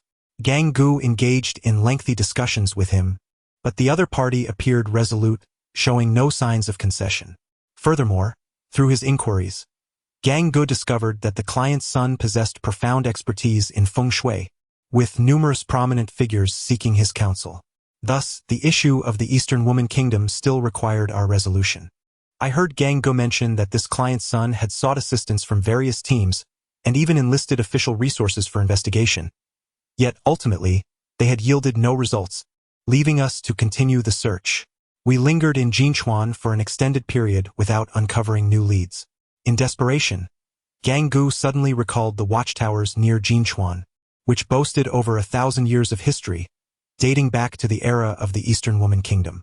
Gang Gu suspected these watchtowers were not constructed haphazardly but were instead built in accordance with feng shui principles, prompting him to ascend the mountains for observation. After climbing several peaks without gaining any clarity, Gang Gu resolved to tackle the snow-capped mountain. Our group ventured onto the snow-capped mountain. Lacking experience in such treks, we faced perilous challenges. Before reaching the summit, an unfortunate incident befell Li Chong. We carried him down the mountain, but before we could descend, Li Chong passed away, resulting in yet another loss among us. Disheartened, we returned empty-handed. The client, observing that each visit resulted in casualties in Jinchuan, ultimately decided to wait a few more years, granting us a semblance of stability during this period. As Huzigu spoke, Huagu also sighed in despair. I thought to myself, no wonder Sister Hua was so terrified. She had endured so much, and the departure of Li Chong had dealt her a devastating blow. Huzigu continued, we have lost 2 people already, which has instilled a sense of trepidation in Gang Gu regarding Dong country. However, that client wields tremendous power. If we cannot resolve this matter, that client may very well lead to the complete dissolution of our team. Although there are numerous tomb raiding teams in the country, our understanding of Dong country is alarmingly scant. Currently, the client's son poses no immediate threat to us, yet perhaps this is simply our fate. Huzigu recounted the entire sequence of events in one breath. I gained a profound understanding of this operation and recognized the immense pressure we faced. If we fail to find what we seek, will we truly be left without a future, as the client suggested? I spent the entire night restless, contemplating what Huzigu had shared with me that day. I now understood why Sister Hua was so fearful.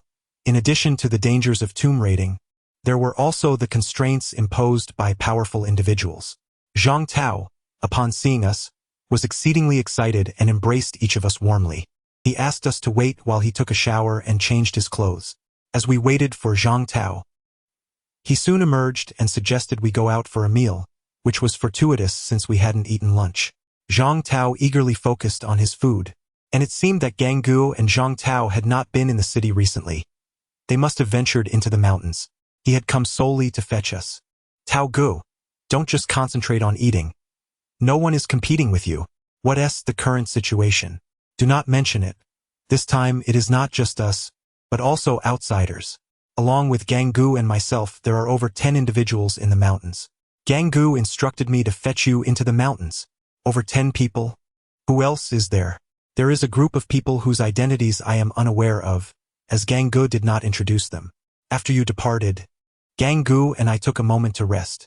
Initially, we intended to travel to Hunan, and we set off in a vehicle towards that destination. However, Gang Gu received a phone call, and we ended up in Chengdu instead. Upon arriving in Chengdu, Gang Gu introduced me to an individual, one of those currently with us in the mountains. They exchanged pleasantries for a while, after which Gang Gu asked me to step outside and wait for him. I remain oblivious to the nature of their conversation. But that evening, arrangements were made for us to rest, and the following morning we ventured back into the mountains. I glanced at Hua Gu, recognizing that we are currently in the dark about the situation. However, this time we are not the only group. I am genuinely concerned. After dinner, we discussed Zhang Tao, who would guide us into the mountains. Gang Gu is alone in the mountains while facing a group of over 10 people. Should anything occur, there would be no assistance available. I tidied up the room and then drove the Santana towards Jinchuan. At that time, the roads were in disrepair, primarily dirt paths, making entry into the mountains quite arduous, especially during rainfall. The route to Dujianjian was passable, yet the road from Dujianjian to Jinchuan was exceedingly difficult to traverse. Tao Gu, how did Gang Gu and the others enter the mountains? What vehicle did they use? That group managed to acquire a passenger bus from an unknown source and drove it into the mountains. I, lacking a vehicle, had no choice but to take the bus to Jinchuan. Not long ago, I recall our arduous journey over 10 years ago, when we traveled on foot, nearly exhausting ourselves. Now, with the convenience of vehicles, we ought to feel grateful. At last, Zhang Tao could no longer endure the situation and declared he would drive. After much ado, we reached the county town past 10 in the evening, only to find that the establishment had already closed its doors. We decided to huddle together in the car for the night. Chapter 85. Brother Gang sleeping in the vehicle was truly exhausting. None of us managed to get proper rest, merely dozing intermittently. The latter part of the night was particularly frigid, causing me to shiver uncontrollably. After 2 sleepless nights, fatigue overwhelmed me, and I gradually drifted into a slumber, only to be roused by Brother Hua's call. I suggested that we ascend the mountain immediately to locate Brother Gang, while Brother Hu advocated for a meal first. Brother Hu mentioned food, and I realized I was indeed quite hungry. At that time, there was a restaurant in Jinchuan County known as the Dohua Restaurant, though I was uncertain about what to order. Brother Hu inquired if the Dohua was tasty, to which the proprietor enthusiastically replied that their dishes were exceptionally good. Opposite the restaurant was a hardware store, and I wondered if it still existed, as the food was delectable. Many might question why I remember this so vividly. The answer lies in the fact that after our meal, Brother Hua was uneasy, constantly worrying about our lack of weaponry, fearing we would be easily restrained by those across the street. We had not brought any means of self-defense. After dining, Brother Hua went to procure 3 suitable implements. Why 3, you ask? Because Zhang Tao possessed his own small, razor-sharp knife, which, in conjunction with his skills, could swiftly incapacitate an adversary.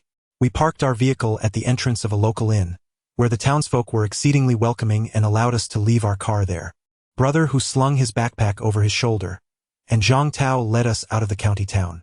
As we approached the outskirts, Zhang Tao pointed out, "Look, that large bus is the vehicle operated by that group."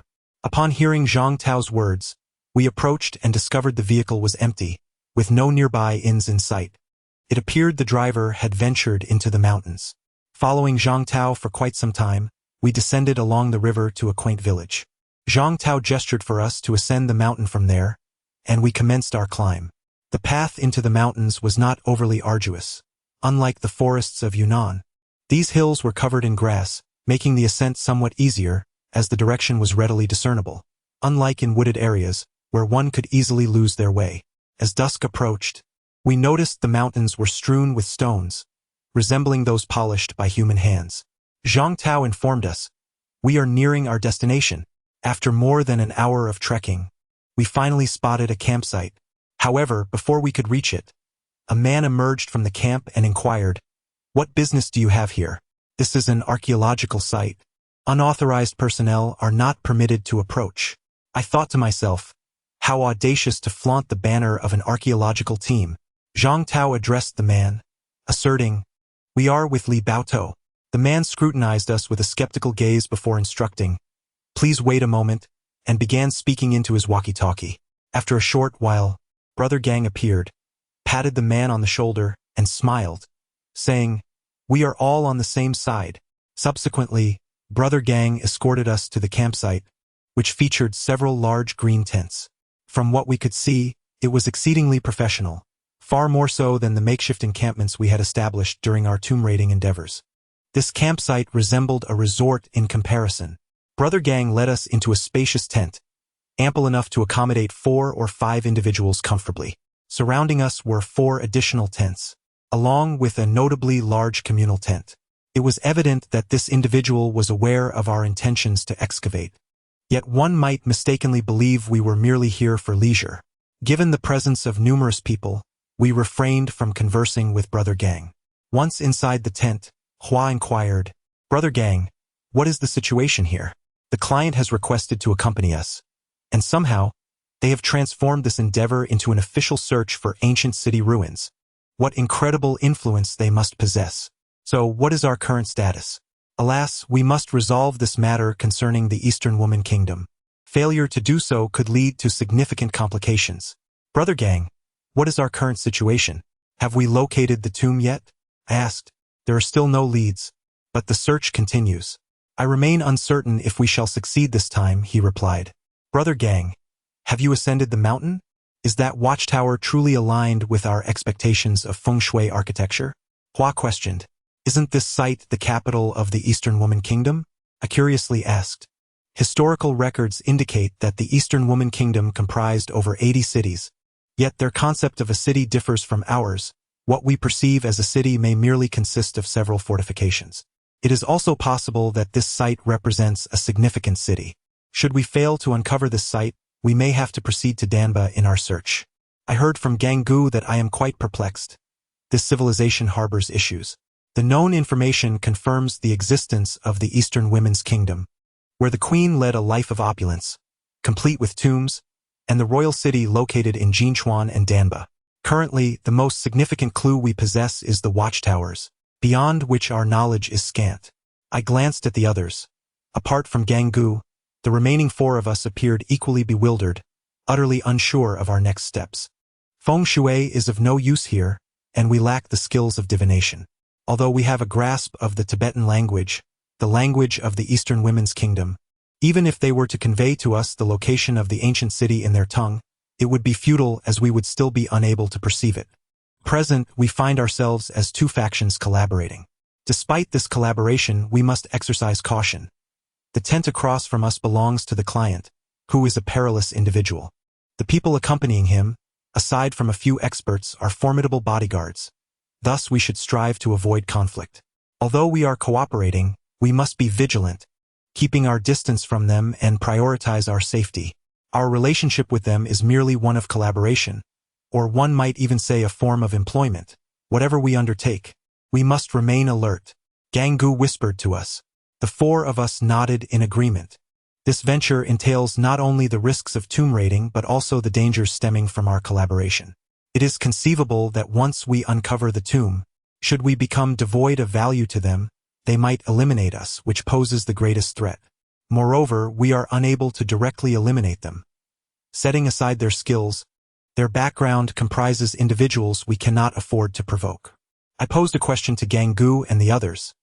Is there a possibility that, due to unforeseen circumstances, their team might vanish? Indeed, I merely wish to seize an opportunity to orchestrate an unforeseen incident, eliminating this group entirely. Without overthinking, I remarked to Huagu, "So, you think you're impressive just because you attended preschool?" In our era, schools offered a preschool program for children under 6, which was divided into larger and smaller classes, akin to today's kindergarten. I am uncertain if preschool programs still exist. They are likely referred to as kindergartens now. Chapter 86. The Eastern Kingdom of Women. The pressure was immense this time, leaving little room for conversation. Brother Gang addressed everyone, urging, "Let us retire early. There is work to be done tomorrow." I retrieved the weapon concealed at my waist and handed it to Brother Gang, saying, "Brother Gang, take this for your protection. I have no use for it." He smiled faintly, remaining silent as he placed the weapon beneath his pillow. As we settled into our sleeping bags, the group succumbed to slumber. Brother Gang was the first to awaken in the morning, and his stirring roused the rest of us. We assumed we would continue feasting on dry provisions, only to discover upon entering the tent that someone was preparing a meal, cooked oatmeal to accompany our rations. This fare was vastly superior to what we experienced while excavating in the mountains. Around 20 individuals gathered to dine, and I noticed that the person across from me seemed to have military experience, consuming his meal with remarkable speed. After finishing, he promptly exited, and shortly thereafter, 2 new faces entered, revealing that they were rotating shifts. Such professionalism was truly impressive. I pondered to myself, if a confrontation were to arise, could the 5 of us triumph against these individuals? I consider myself rather inept. Having engaged in a brawl during my school years, I have not fought in many years. Faced with veterans, my only recourse would be a sneak attack, and it must succeed without affording the opponent any opportunity, lest I find myself on the receiving end of a beating.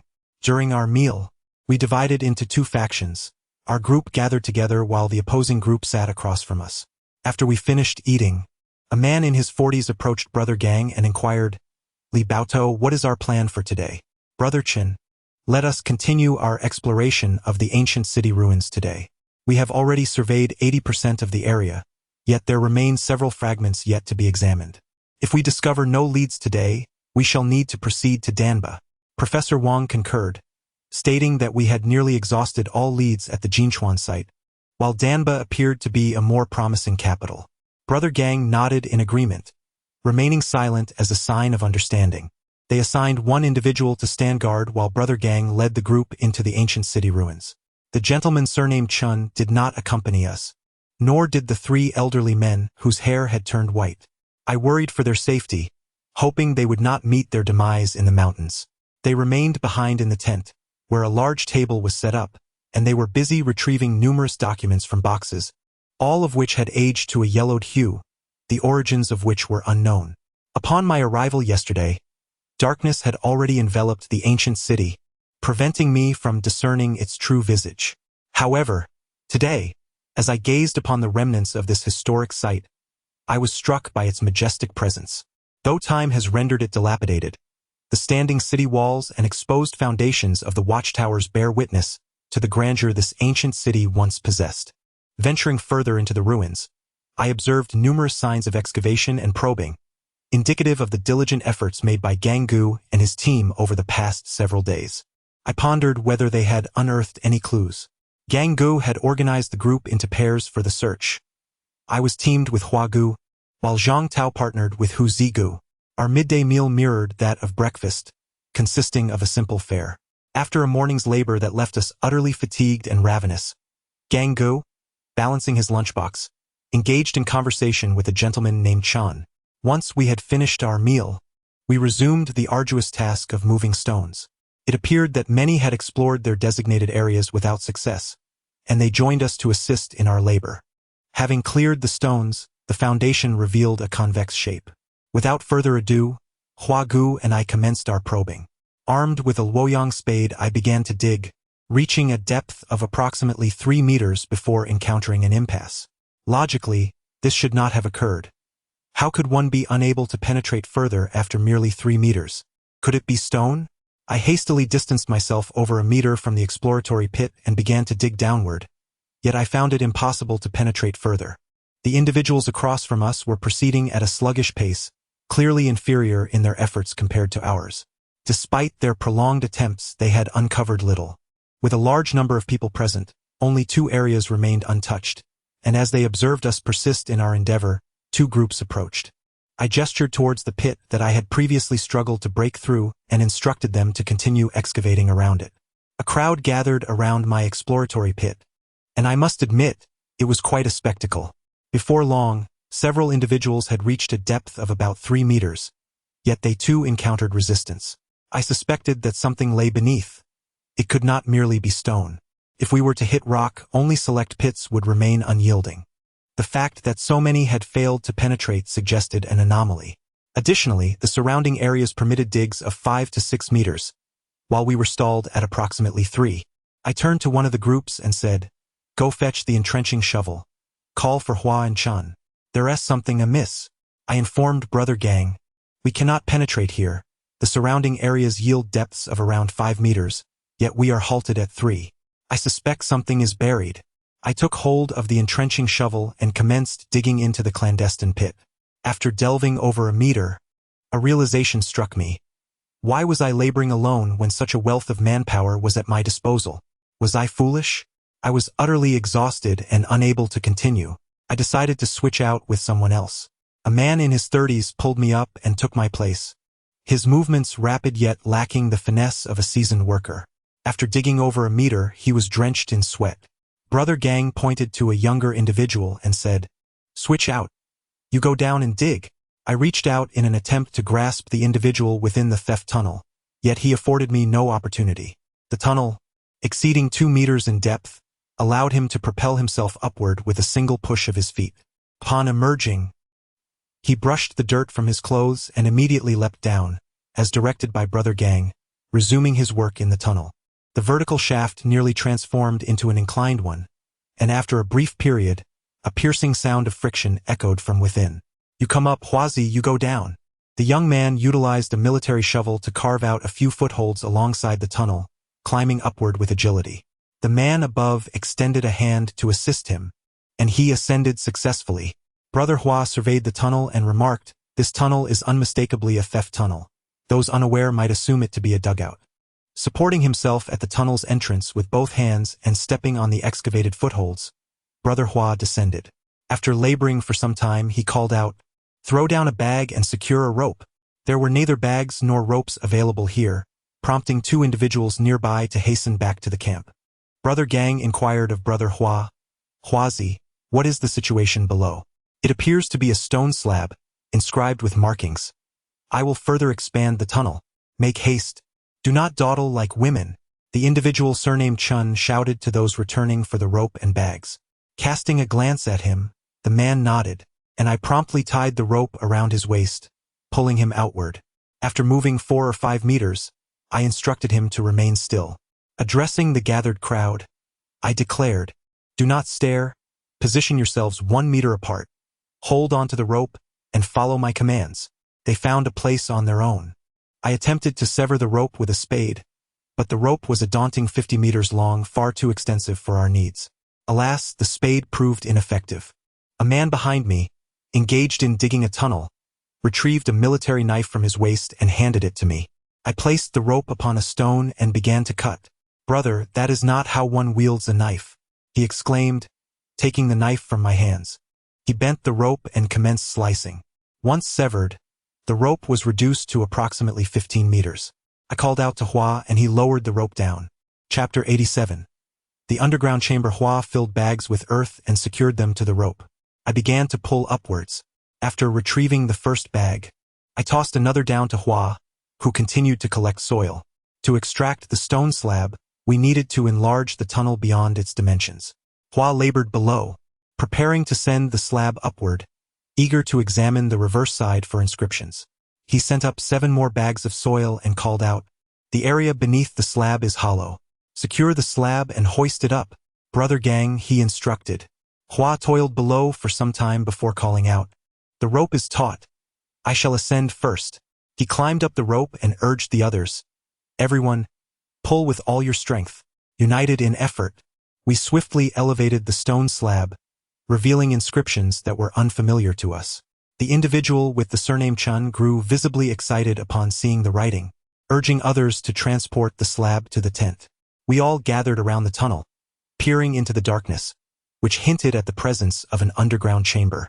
Brother Gang observed the scene and declared to those nearby, "Everyone step back. Let us ventilate the area. Prepare yourselves for entry into the underground chamber." After more than an hour, Brother Gang and a man surnamed Chun approached us. Upon seeing the two, everyone stood up. Brother Gang, with a grave expression, declared, "Prepare to descend into the underground palace." He then pointed at Huaga, Husage, and the individual who had handed me a knife, as well as a frail man, instructing, "You 4 will go down into the underground palace." While these 4 appeared ordinary, it was evident that Brother Gang harbored reservations about the opposing group. Each side designated 2 individuals, leaving the man surnamed Chun with no room for excuses. The 4 commenced their preparations, and I called a few others to tie a long rope to a tree several meters away. While securing it, a thought struck me. Why should I sever the rope? Could simply be used as it was. My mind seemed to wander aimlessly at times. At that moment, The man surnamed Chun handed cameras to Huaga and the individual who had lent me the knife, and also provided Husage and the frail man with a large headlamp. He instructed, do not disturb anything inside just yet. Take photos first. Once you've finished photographing, bring them up. Ensure the pictures retain their original state. The group nodded in silence. Once Huaga and the others were ready, they began their descent into the tomb. Tension filled the air, especially among the opposing group, who had never plundered a grave and were oblivious to what lay ahead. After Huaga and his companions had descended, we waited a moment before they called from the depths of the tomb, "This is a passageway. Send down a pick and a sledgehammer."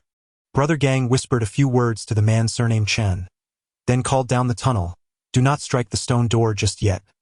Everyone come back up. We shall open the stone door at dawn." In the corridor, Brother Hua could not quite catch what Brother Gang was saying.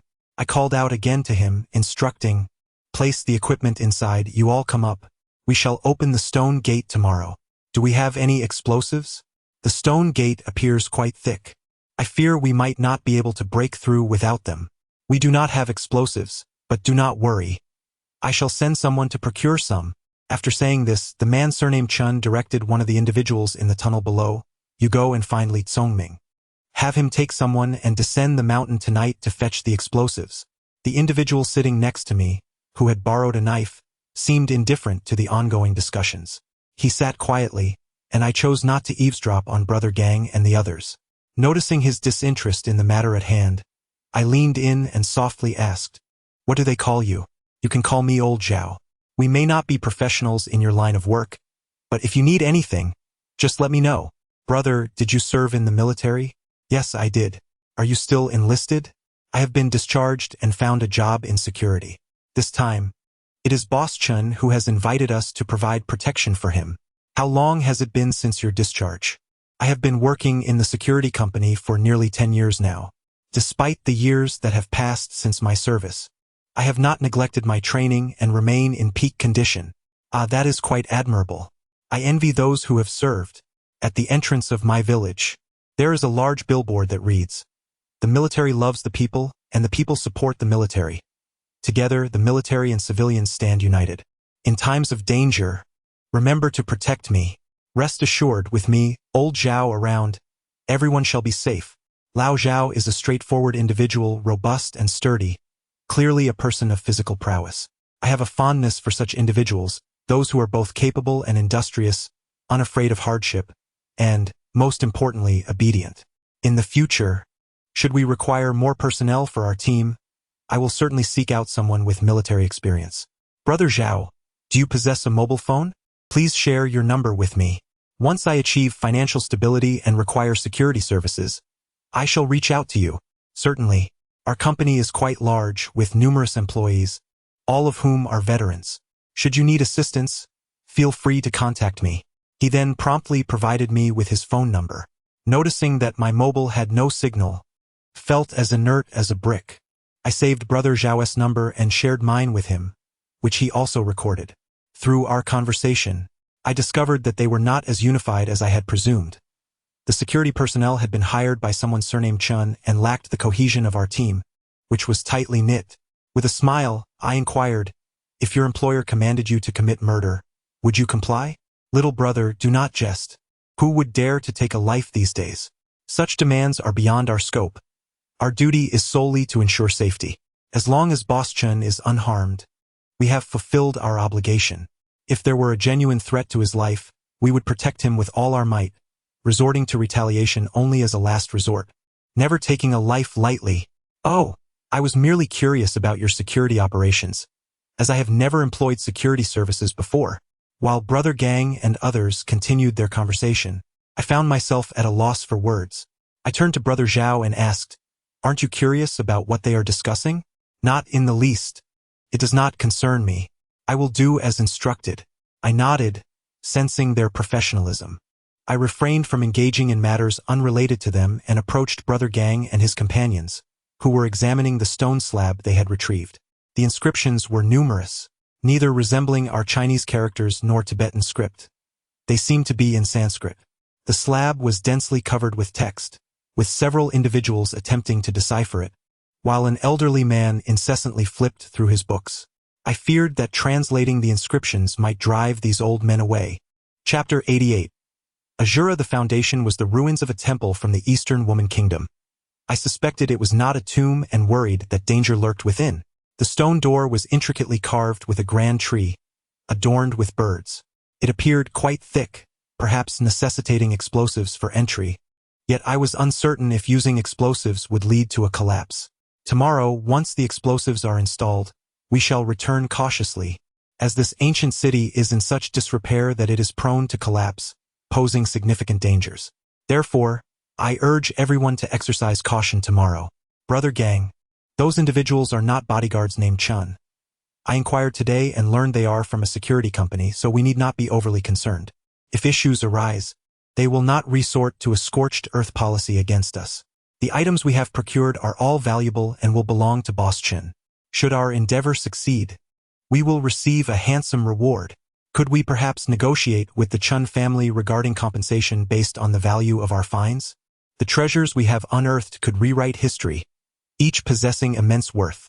Boss Chun has stated that upon locating the ancient tomb of the Eastern Woman Kingdom, we shall receive 10 million.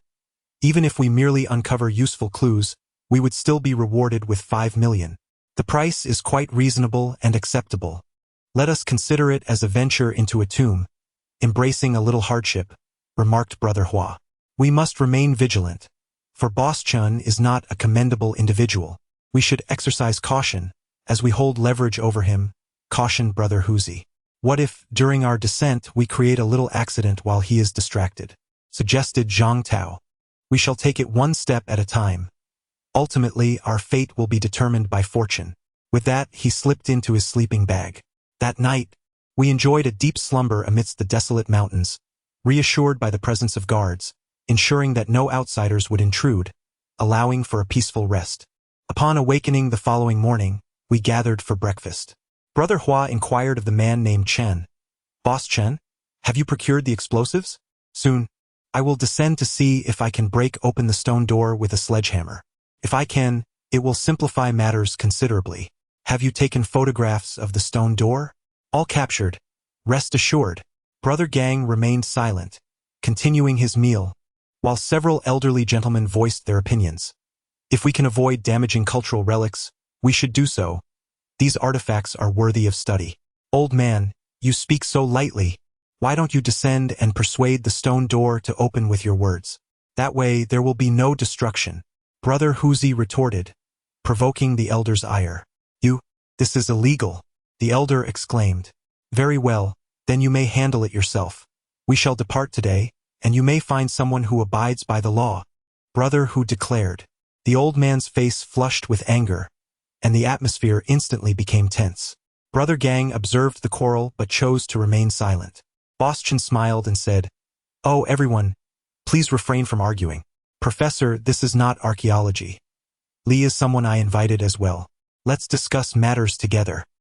He then addressed the old man. You go down and open that stone door. It will save everyone the effort of smashing it.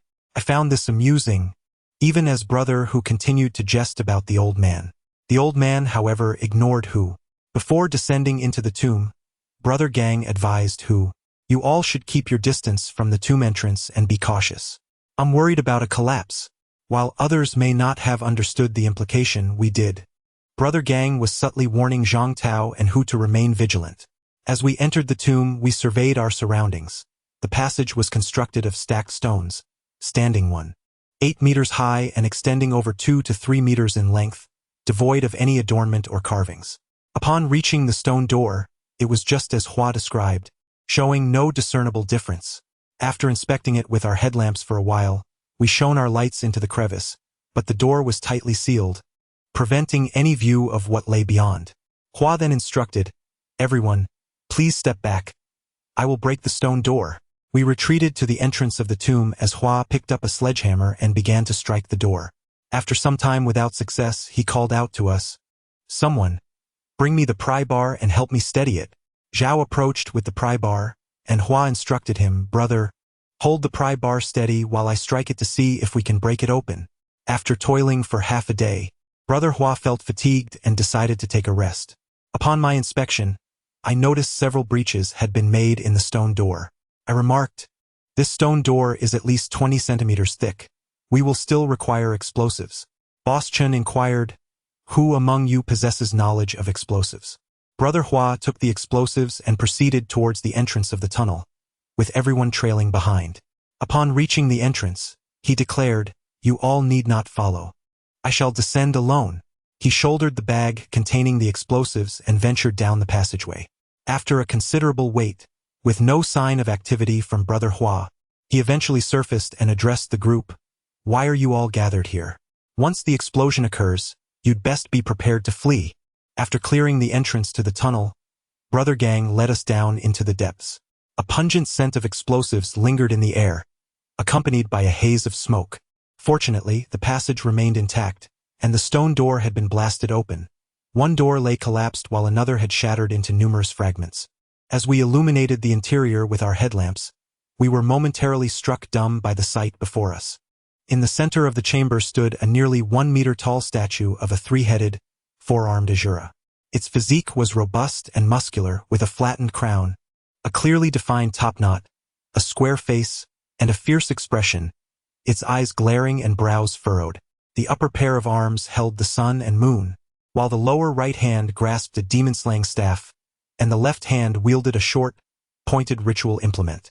The lower half of its body was seated in a cross-legged position upon a square pedestal. Chapter 89.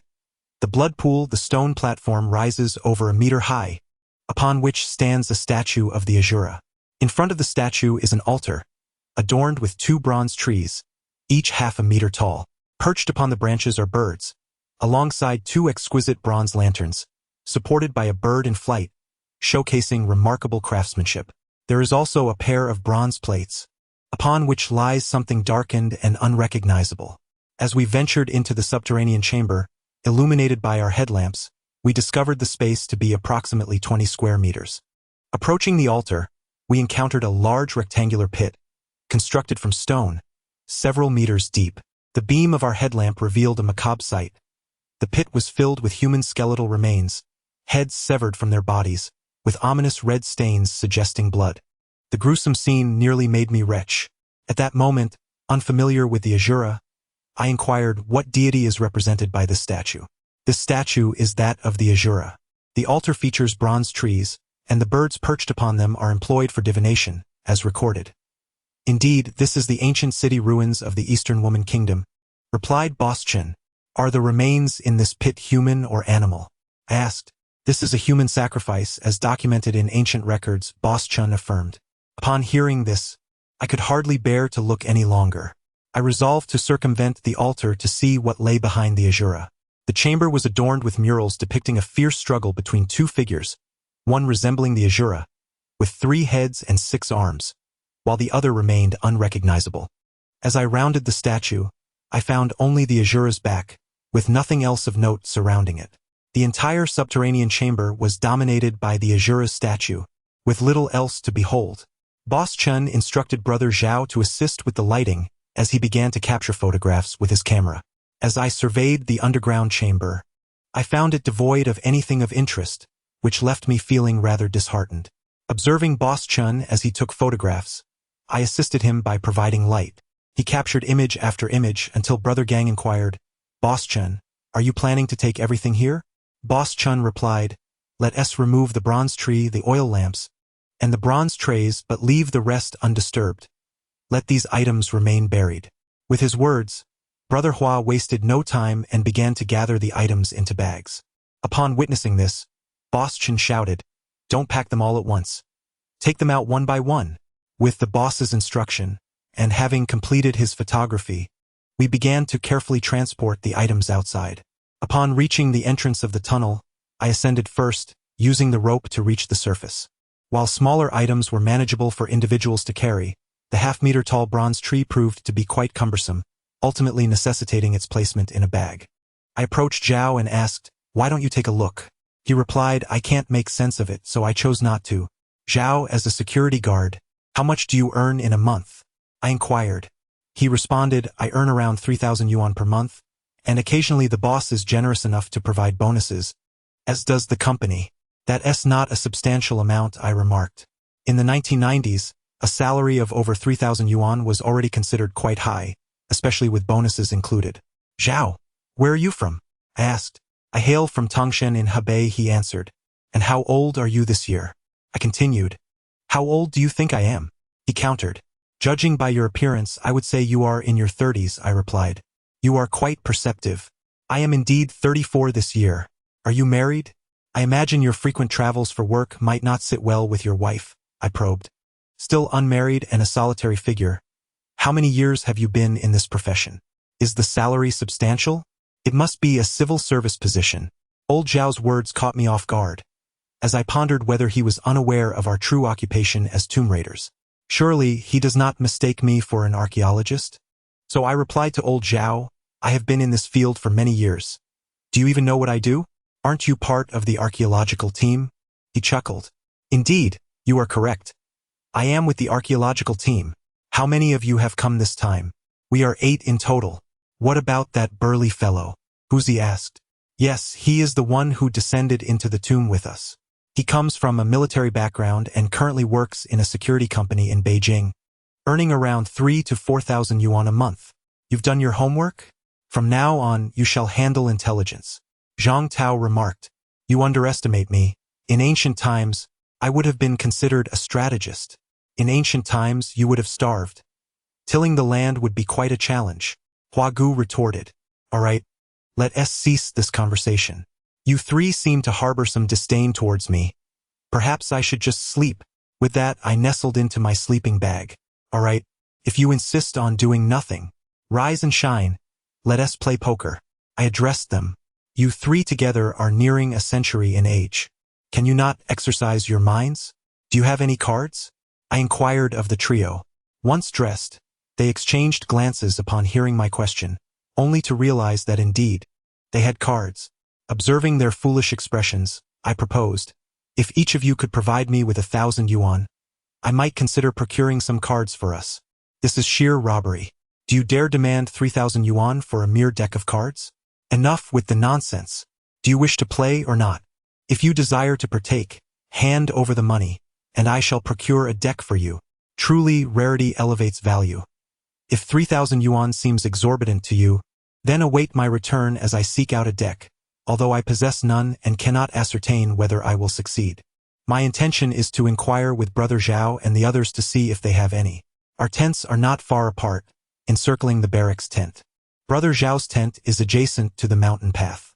As I passed the barracks tent, I noticed Brother Gang and the others were still engrossed in their research, so I refrained from disturbing them and proceeded to Brother Zhao's tent. Upon reaching the side of the tent, I called out, Brother Zhao, are you asleep? Not yet. Brother Zhao emerged from the tent and, upon recognizing me, inquired if I needed something. Do you have a deck of playing cards? My brother, we do not possess any playing cards. During our duty, we are prohibited from engaging in such activities, and besides, we have to change shifts so we cannot play. I then made my way to the barracks tent, where I found 3 elderly gentlemen and Brother Gang, with Boss Chun examining the inscriptions on the bronze plate. I asked, have you deciphered it yet? Not yet, Boss Chun replied. I have already dispatched someone to notify the vehicle. Tomorrow we shall depart for Danba to rest for a few days before venturing further into the mountains to continue our search for the tomb of the Eastern Woman Kingdom. Have you unraveled the characters on the stone slab? And what of the bronze plate? Perhaps due to my conversation with Brother Gang, everyone had already awakened, attentively listening to our exchange. Little has been deciphered. From the inscriptions, it appears that this underground palace is a temple of the Eastern Woman Kingdom, yet beyond that, we remain utterly in the dark. Isn't Boss Chun knowledgeable about certain characters? Why can he not decipher them? Brother Huzi inquired. Alas, Boss Chen's father imparted some knowledge of the characters to him, yet he has not managed to unravel them in detail. And what of the 3 elderly gentlemen? They seem quite advanced in age and are professors, yet they too are unable to decipher the text. 2 of them focus on Tibetan culture, while one studies Oracle Bone script. It appears they find the task exceedingly challenging, and even if they could decipher it, it would not be an endeavor accomplished overnight. Brother Gang remarked. After conversing for a while, fatigue set in after a long day, and they decided to rest. Upon waking the next morning, breakfast had been prepared. While they were dining, Boss Chun addressed the group. There are no further clues here. We shall prepare to break camp and head to Danba for a respite. Our vehicle remains in Jinchuan, and thus we must send someone to retrieve it. After deliberation, they decided that Brother Hua would accompany Zhang Tao to fetch the vehicle while the rest would proceed with the main group, planning to meet in Danba later. By the time they had packed everything, it was already noon. Each person carried their belongings, while the tents were taken by Boss Chun and his companions. They began their descent down the mountain in an orderly fashion.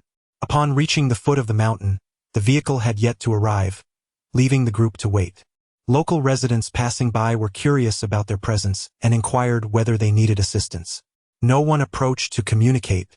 The only interaction with the locals was facilitated by a young man, who seemed not to be part of the security team but rather an associate of Boss Chun.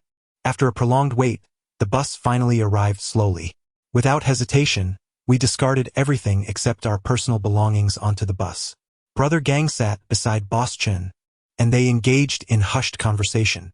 A few elderly gentlemen expressed their desire to sit in the middle to avoid excessive jolting.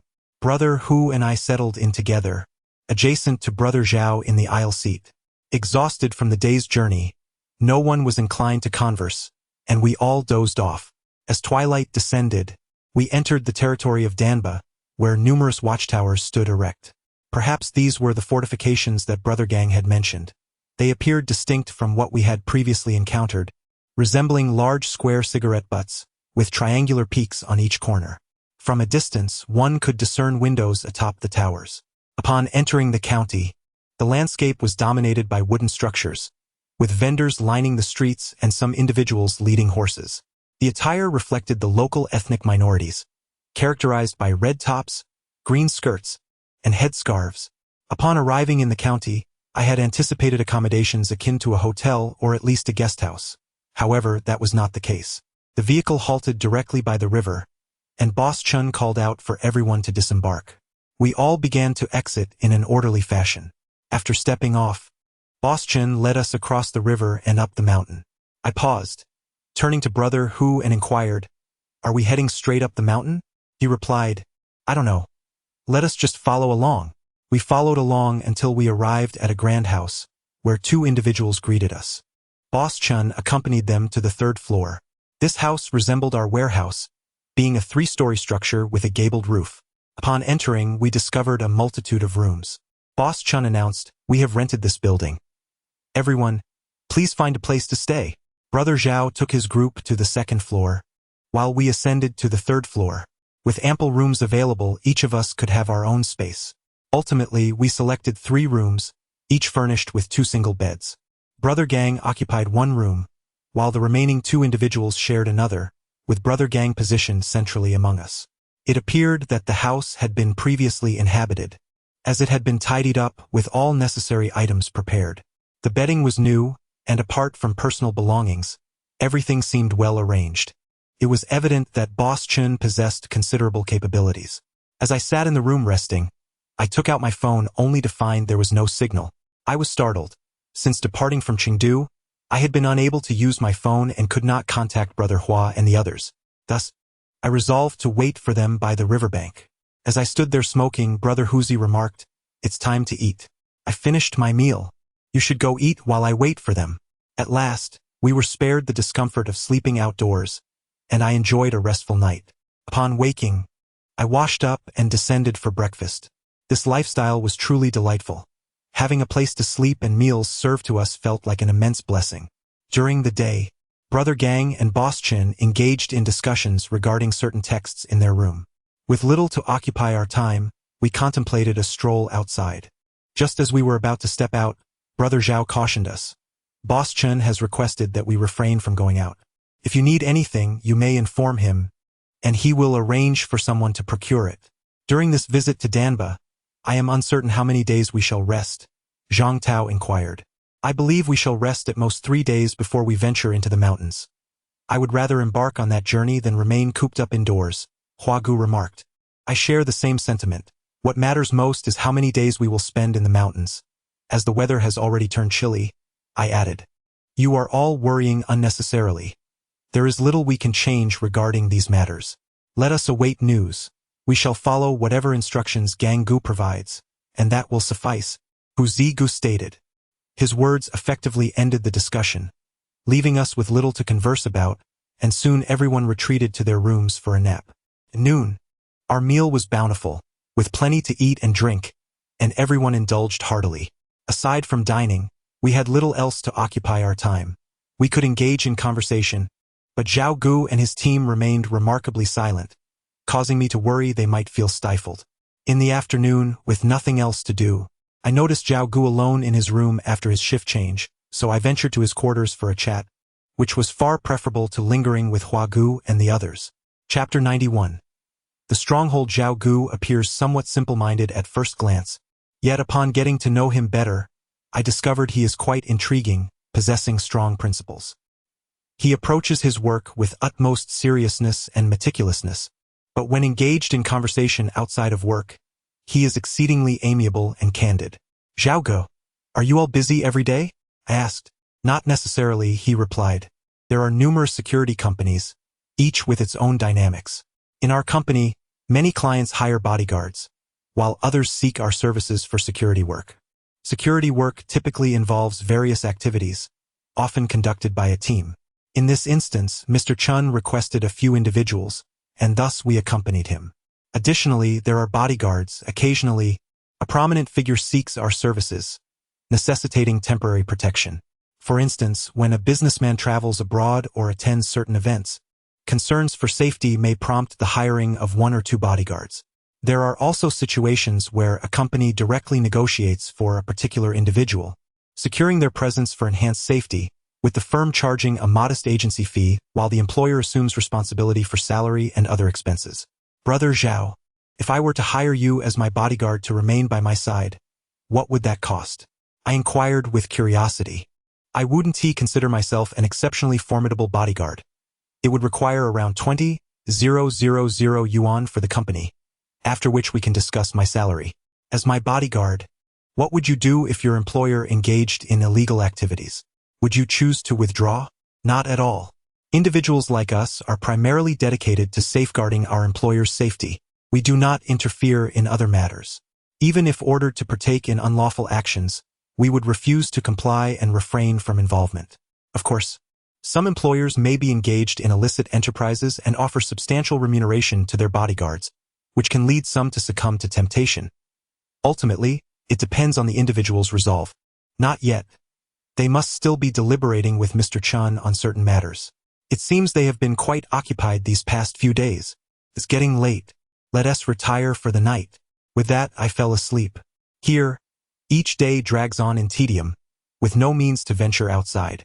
My interactions are limited to conversations with Hua and Zhao, which offers little enjoyment. After 3 days of recuperation, Gang instructed us to gather our belongings in preparation for the ascent into the mountains. Our task was minimal, merely organizing the essentials for the expedition, while all equipment was managed by Boss Chin. I had anticipated that we would journey to a common destination. However, we were divided into 5 groups, each assigned to a distinct location to explore, with no prior documentation available. Gang led a team comprising Zhang Tao, Hua, and a security guard to Bajun village, while I, along with Huzi, Zhao, and his colleague ventured towards Zhonglu.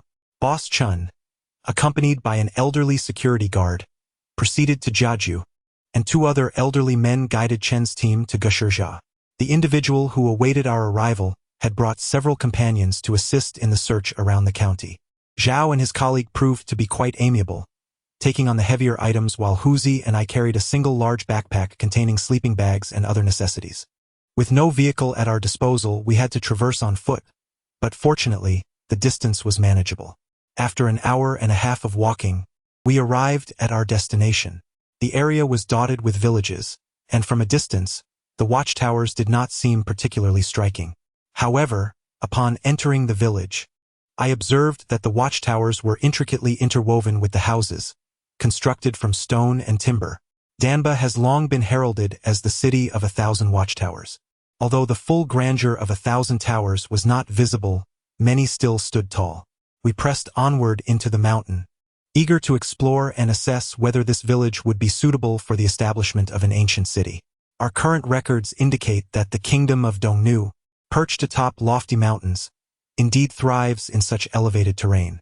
In ancient times, small nations like Dongnu typically constructed their fortifications in locations that were easily defensible yet challenging to assault. The watchtowers of Dongnu serve this very purpose of defense. Upon ascending the mountain, we arrived at a dilapidated watchtower. It was my first time standing so close to such a structure. As I reached out to touch the tower and gazed upward, I marveled at the ingenuity of our ancestors. The proximity of the buildings to the watchtower allowed for immediate access to its defensive capabilities, and the interior of the tower was well constructed. The small, uniquely shaped windows facilitated external attacks, such as archery, while making it exceedingly difficult for assailants to penetrate from the outside. The interior featured a singular wooden staircase, fashioned from a single log, with several notches carved into it for footholds. Ascending was precarious, and one could easily lose their balance. I steadied myself against the staircase as I climbed. However, upon reaching the third level, I found it impassable, as the structure had collapsed. There were no signs of habitation within the tower. Perhaps many years prior, its last inhabitants had departed. Xiao Yu, do you believe this watchtower was constructed haphazardly? Is it not influenced by feng shui? Asked Brother Hu. I sensed that the design of the watchtower was not merely arbitrary. While I could not ascertain the influence of feng shui, from this vantage point, the entire village's watchtowers were clearly visible. Nonetheless, I felt that the primary intention behind their construction was for defense. Xiao Yu, you possess some knowledge of feng shui? Inquired Brother Zhao. I know a little, I replied. Over the years, many grand tombs have been associated with feng shui, leading me to study it somewhat. With a smile, I addressed Zhao, saying, esteemed leaders, allow me to interject. Earlier, boss, you mentioned that the watchtower serves a defensive purpose. Could we not consider this the second great wall of our nation? Zhao's colleague responded. Upon hearing this individual speak, a flicker of recognition stirred within me, yet the words eluded my grasp, lingering just at the edge of my tongue. It felt as if the mention of the Great Wall bore significant implications for me. I furrowed my brow, pondering atop the watchtower.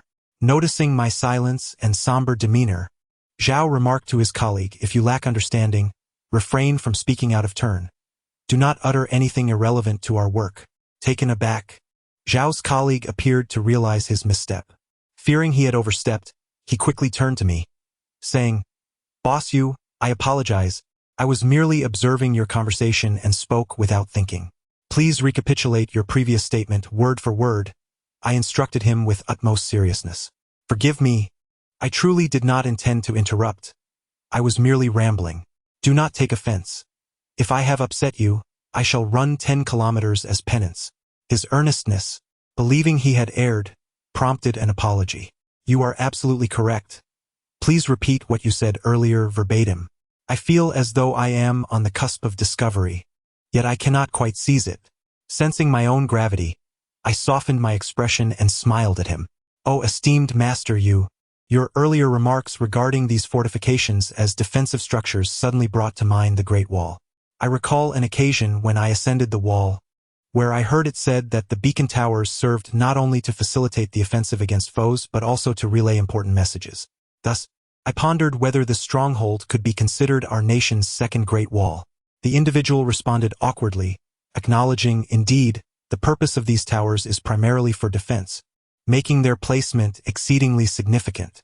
Surrounded by mountains, how could communication with the troops in the city be effectively managed?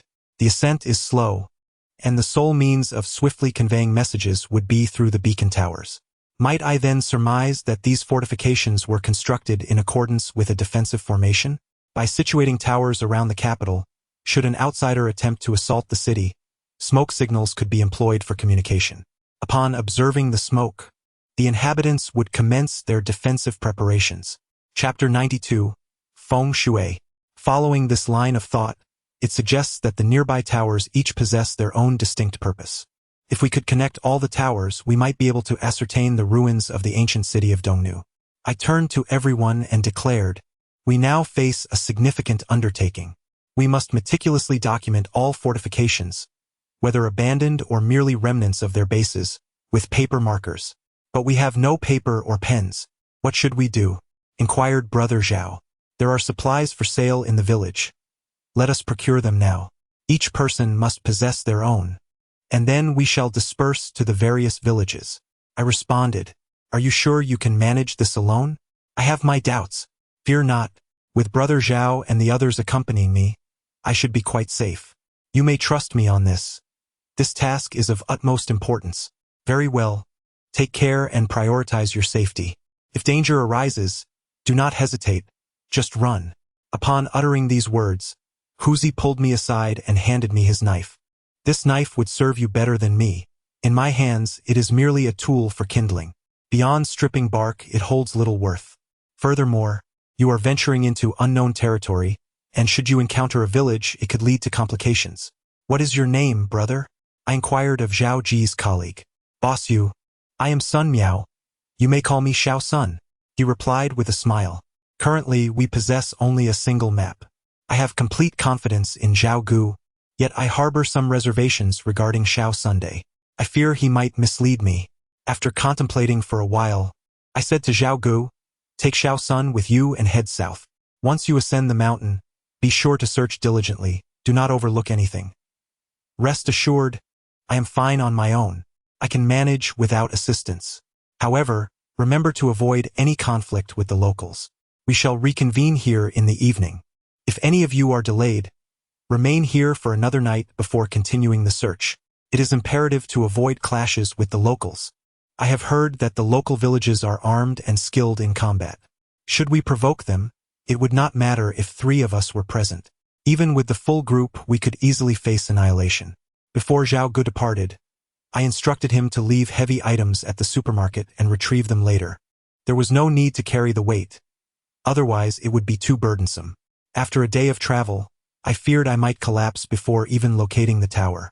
Zhao generously bestowed upon me his knife, imparting the art of its usage while cautioning me against the perils of self-inflicted injury, for the medical facilities in these mountains are woefully inadequate.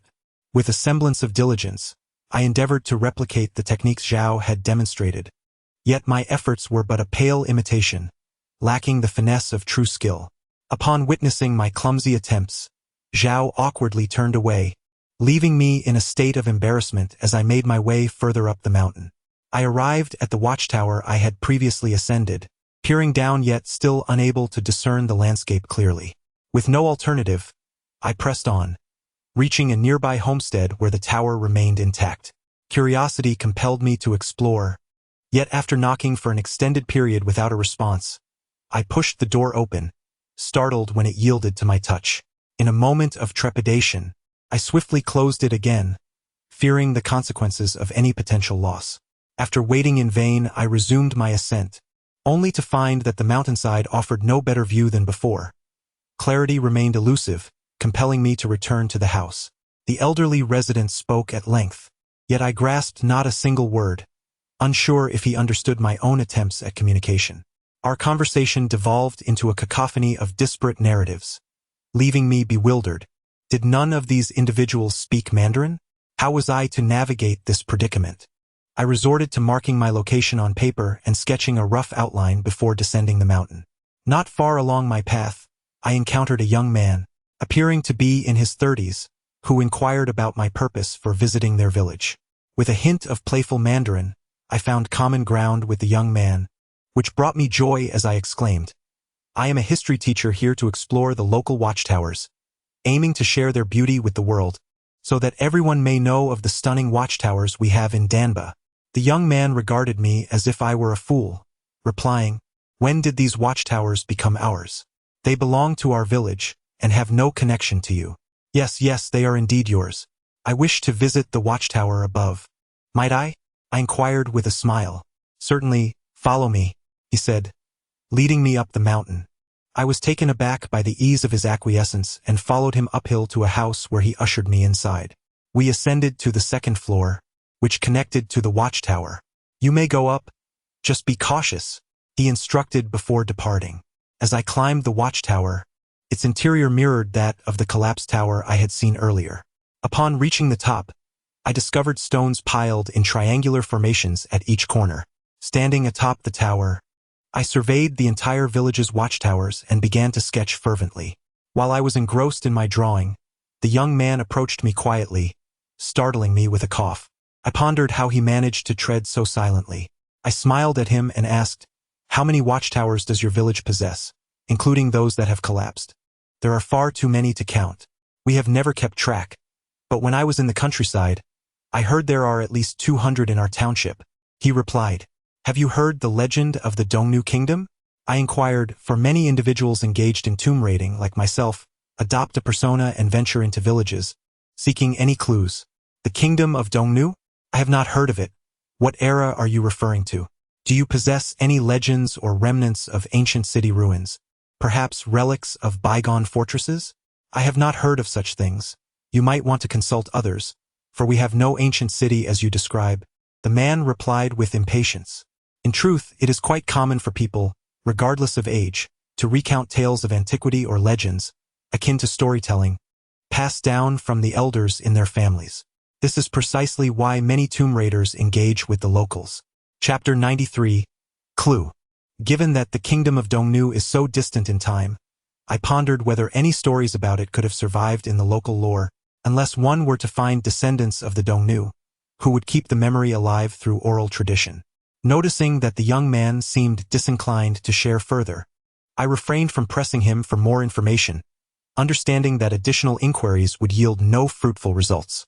Thus, I resumed sketching the locations of the watchtowers.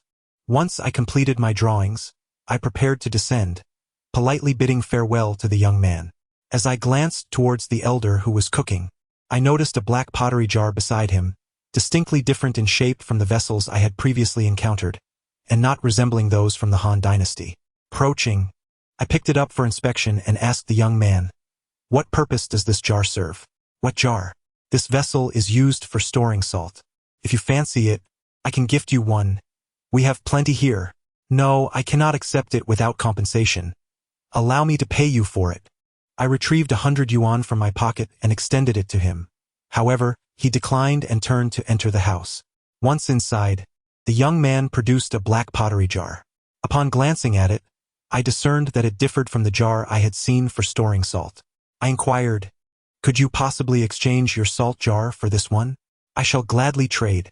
The young man emptied the salt from the jar into the one I had just received and handed me the salt jar. When I offered him the money, he refused, insisting he could not accept my payment. Clutching the jar, I prepared to leave, bid him farewell, and turned to exit. I arrived at the mountain pass, at the designated spot where I was to meet Brother Zhao, and awaited their arrival. As dusk fell, I hastily retrieved the items I had left at the supermarket and began to examine the jar. I concluded that this vessel was undoubtedly from the Tang Dynasty, distinctly different from anything from the Han era. Its form was unique, entirely black, with no base tapering. The bottom was as wide as the body of the jar, and it featured a narrowing at the top. After much contemplation, I hesitated to assert any connection between this jar and the Eastern Female Kingdom. "I have seen this type of pottery before," exclaimed Xiao Sunday. "You have? Where did you encounter it?" "Today, while we visited the watchtower, we ascended an abandoned one, and I spotted a shard resembling this." Xiao Sun replied, "Is it far from here?" "Not far, just up the mountain. Let us go now, I wish to investigate." "We shall rest at that forsaken watchtower," I declared. I shouldered my luggage and followed Brother Zhao and the others up the mountain. The sky had already darkened, and our pace was slow. After more than an hour of trekking, we finally arrived at the watchtower that Xiao Sun had mentioned. The structure had collapsed, leaving only 2 stories standing. We climbed into the tower and I asked Xiao Sun, "Where are the pottery shards?" Without hesitation, Xiao Sun ascended to the 2nd floor. I turned to Brother Zhao and said, "Brother Zhao, could you tidy up a bit? We will rest here for the night." Just as I was speaking, Xiao Sun returned, handing me several broken pieces of black pottery, exclaiming, "Boss you, take a look at this. It's just like yours." The black shard resembled my own, except it bore decorations with embedded white stones, though it was too fragmented to discern any patterns. One piece had a handle, indicating it was an earthen jar, adorned with some unknown stones. I examined it for quite some time and asked Xiao Sun, "Is there more?" "No, this is all we have." My lack of experience became evident, as I could not determine the era of the jar or confirm whether it had belonged to the Dongnu kingdom. Brother Zhao had nearly finished organizing our things, and we laid out our sleeping bags. I then asked him, "Brother Zhao, may I see the drawing of the watchtower you made?" He retrieved it from his pocket and handed it to me, saying, "We are mere rough men. I'm not sure if it's any good, but take a look. If you don't understand something, feel free to ask." My admiration for Brother Zhao deepened. While I simply stuffed my drawings into my pocket, he cherished his work close to his heart, clearly concerned about losing or damaging it. I glanced at the illustrations created by Brother Zhao and compared them with my own. A realization began to dawn upon me. It appeared that each watchtower bore some interconnection. However, the nature of this connection eluded my understanding, causing a slight headache. I decided to juxtapose both illustrations and turned to Brother Zhao, saying, "Brother Zhao, could you take a look at these two images? Do you notice any similarities or connections?" After a prolonged examination, Brother Zhao remarked, "Observe the arrangement of the fortresses. They seem to extend from the northeast. Each tower on the mountain can observe the one below it. This particular fortress appears to radiate outward. While the distances are indiscernible, it becomes evident that they are designed primarily for defensive purposes. Xiao Sun, when you view this watchtower, consider the three towers ahead. They mutually support one another and can coordinate, reminiscent of our military command structure. Wouldn't you agree? Brother Zhao, upon your suggestion, it indeed resembles that. Moreover, when comparing it to the next watchtower, it forms a triangular formation. This is quite remarkable. A single tower encompasses three others." Xiao Sun exclaimed. Listening to the exchange between Brother Zhao and Xiao Sun, I too discerned the truth in their observations. Suddenly, a thrilling realization struck me. The capital of the Eastern Woman Kingdom must be in the vicinity, remarkably close to us. An exhilarating sense of achievement surged within me, for I had uncovered the location of a lost ancient city through my own efforts. I felt a sense of pride, finally validating my worth, as I had often felt like a mere drifter. I addressed Brother Zhao, saying, "Everyone has worked hard today. Let us take a rest. Tomorrow, we may have to climb the mountain. Xiao Sun, you keep watch during the first half of the night, and I shall take over in the latter half." I sense an air of insecurity in this location. Should anyone ambush us in the watchtower and set it ablaze, none of us would escape unscathed. All right, then I shall take the watch outside. Is it not sufficient to guard from the second floor? I inquired. No, if someone approaches from the rear, we would be trapped inside. Thus, we must take watch outside. Zhao said. Let us take turns keeping vigil, I suggested to Zhao. No need, you should rest well. We will rely on you tomorrow. We can handle the physical exertion, but how could we allow a technician to stand watch? That would be a source of ridicule. Zhao replied. Little Sun had departed, and I was unaware of his whereabouts. The watchtower was now just Zhao and me. I said to Zhao, "Do you know what I do? Am I an archaeologist? What if I told you we are grave robbers? What would you think?" Upon hearing my declaration of being grave robbers, Zhao was momentarily stunned, and after a prolonged silence, he responded, "I do not concern myself with your endeavors. Our duty is to ensure your safety, Xiao Yu. You need not share this with me. Rest assured, I shall not speak of it." I nodded, contemplating how remarkably professional he was, seemingly indifferent to any matter, never probing further, and devoid of curiosity. He simply executed orders with unwavering resolve. I ceased our conversation and nestled into my sleeping bag, while Zhao appeared unfazed by my words, exhibiting no signs of worry, and soon fell into a deep slumber. Chapter 94. Danger. There was no need for a night watch. I slept soundly. To be honest, those years of tomb raiding were the most comfortable times of my life. Meals were provided, and we were spared the duty of keeping watch. I even entertained the notion that perhaps we should hire a security company for our future expeditions. Lost in thought, I eventually drifted off to sleep, only to awaken to the morning light. Zhao, using a gas stove, prepared hot water for everyone, and the three of us shared some food. After our meal, we followed the map we had drawn and ascended the mountain. By midday, we reached the foot of the mountain, only to discover an absence of any signs of habitation. I found this puzzling. It seemed quite unusual. With no other option, we pressed on. As I ventured towards the southern edge of the mountain, I encountered a towering cliff. A glance revealed that this location appeared more suitable for establishing a settlement. I turned to Zhao and inquired, "How do we descend this cliff?" The precipice was too steep for us to traverse. Our only option was to navigate around it. "Let us find another way down to investigate," I suggested. Below, there were also tower structures, indicating the presence of a village. The cliff proved insurmountable. We had to take a detour. Although the alternative route seemed short, it was quite peculiar, much like a winding mountain path with numerous twists and turns. As the three of us made our way down, I felt a premonition about this place. It was likely closely tied to the Eastern Female Kingdom. Were I in their position, I too would establish a city in this vicinity. After all, it is easy to defend and difficult to attack. The Dada River lay just ahead, and in ancient times, access to water was of paramount importance. Regardless of the availability of well water, settlements were typically constructed near mountains and water sources, not only to secure drinking water but also for transportation and defensive purposes. By noon, we took a moment to rest, casually consuming a modest meal before embarking on our descent down the mountain. Upon reaching the river mouth, we discovered that although the nearby villages were in close proximity, they were separated by a steep cliff. The villages above gazed upon another settlement, each serving as a conduit for communication. After establishing our plan, I, alongside Zhao, commenced our ascent. This area boasted numerous watchtowers, and I remarked to Zhao, "We must continue uphill and mark the watchtowers, then compare them with the sketches we made yesterday."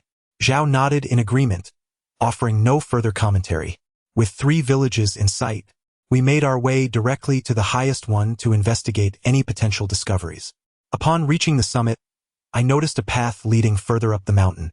I turned to Zhao and said, "Zhao, please sketch the watchtowers while I explore the path upwards. Do not wander too far. These mountains are wild and may harbor dangers," he cautioned. I nodded and proceeded alone up the mountain. As I traversed the rugged and steep trail, a sense of trepidation enveloped me. After more than an hour of climbing, I found myself confronted by a precipice. The path ahead had vanished. Across the chasm, dense foliage obscured my view, though I could faintly discern the treetops, hinting at the presence of structures.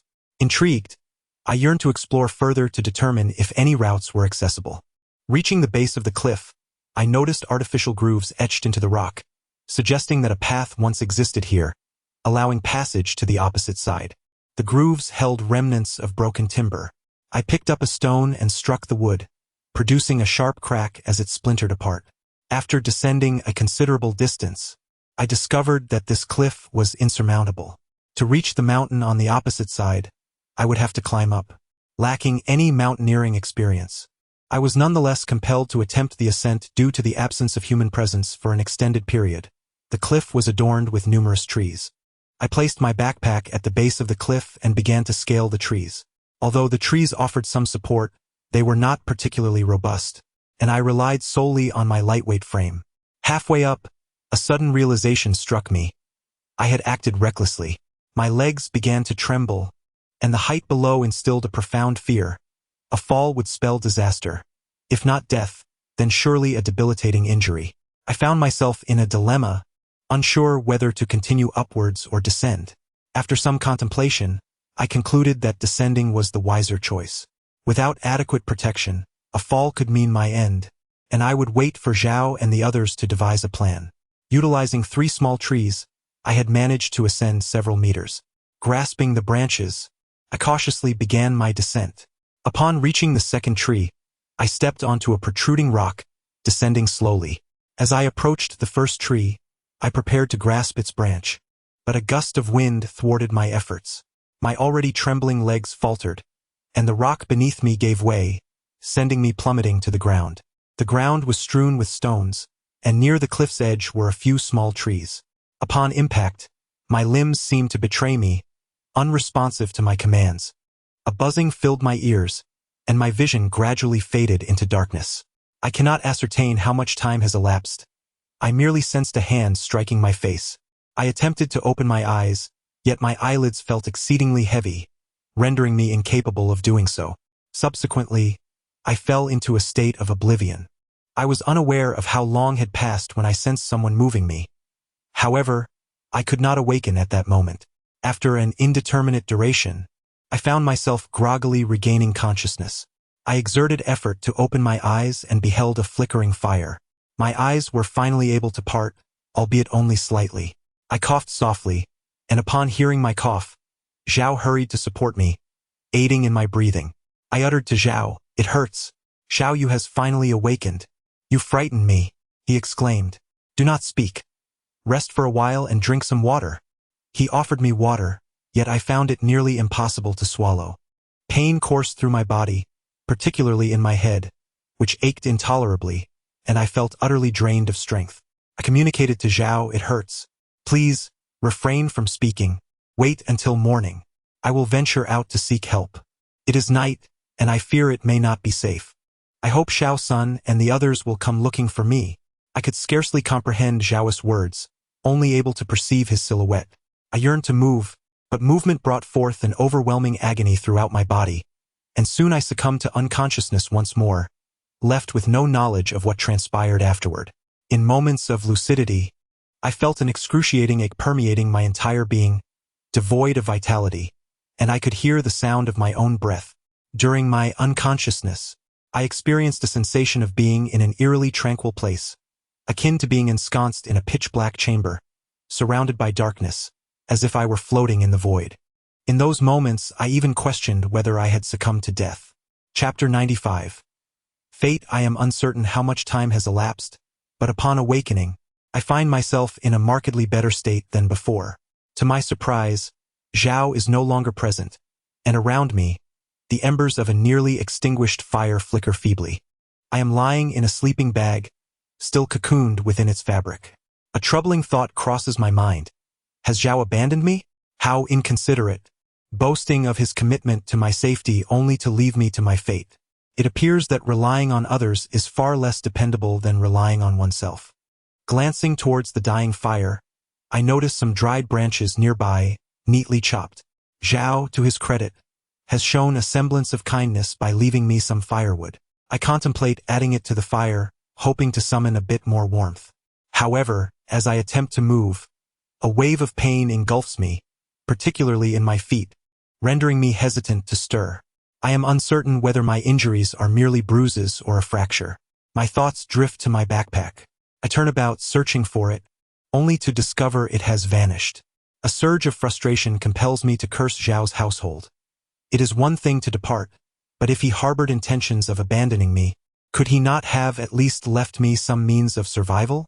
Yet, if he truly wished for my demise, what purpose would there be in taking my backpack? Unless, by some stroke of fortune, a local villager happens upon me and offers assistance, my chances are slim. Only twice have I encountered this opportunity, and failing both times would seal my fate here. I ponder the life awaiting me back in Beijing, with a home and ample funds. The thought of perishing in this desolate place weighs heavily upon me. I wonder if Hua Jie would care for my parents in my absence. My mind races through countless scenarios, contemplating the injustice of my potential demise here. Finally, I resolve to assess my condition. My arms seem functional, and my breathing appears normal. As I sit up, however, a sudden and intense pain radiates from the back of my head. I reach back to touch the source of the discomfort, only to find it damp with blood. Utilizing the flickering light, I peer at my hand, horrified to discover it smeared with crimson. I yearn to tend to my wounds, yet find myself devoid of any means to do so. As I attempt to rise and inspect the injuries on my foot, a violent cough overtakes me, accompanied by a sharp pain in my chest. After a prolonged moment of respite, I cautiously move my legs, discovering that one leg is unscathed while the other bends with reluctance, the foot too painful to move. Upon inspection, I find my foot swollen and tender to the touch. I press my chest and abdomen. The latter is devoid of pain, while my chest remains somewhat sore. Gazing upward, I realize I am not beneath a precipice. Surely Zhao had relocated me. Why could he not have bandaged my wounds before abandoning me here? Yet, perhaps it is only logical. Having discarded me, why would he bother with such care? At this moment, I find myself longing for Brother Huzi to arrive swiftly, hoping he is not misled and does not abandon the search for me. After a struggle that exhausts me, particularly due to the piercing pain in my foot, I am acutely aware of the chilling night air. My fire has extinguished, leaving me vulnerable to the cold. I ponder whether I might burrow into my sleeping bag, a meager safeguard against the frigid night. Just as I place my foot into the sleeping bag, I hear a rustling nearby, sending a jolt of fear through me. Could it be a wild animal? Are there wild boars in this forsaken place? I cannot perish from a fall only to be devoured by a beast. In a wave of panic, I grasp a piece of wood from the remnants of my fire, fixating my gaze on the source of the noise. Whatever may approach, I resolve to use this half-burned wood as a shield, ready to strike should it draw near. If I must meet my end, I shall ensure it pays dearly, taking a couple of teeth with me. I was filled with trepidation as I observed 3 shadowy figures approaching. However, upon discerning that they were indeed human, my fear dissipated. Still, I cautiously shifted from beside the fire into the enveloping darkness. Hear us a small piece of wisdom. If you possess a yard and perceive any commotion outside, refrain from turning on the lights.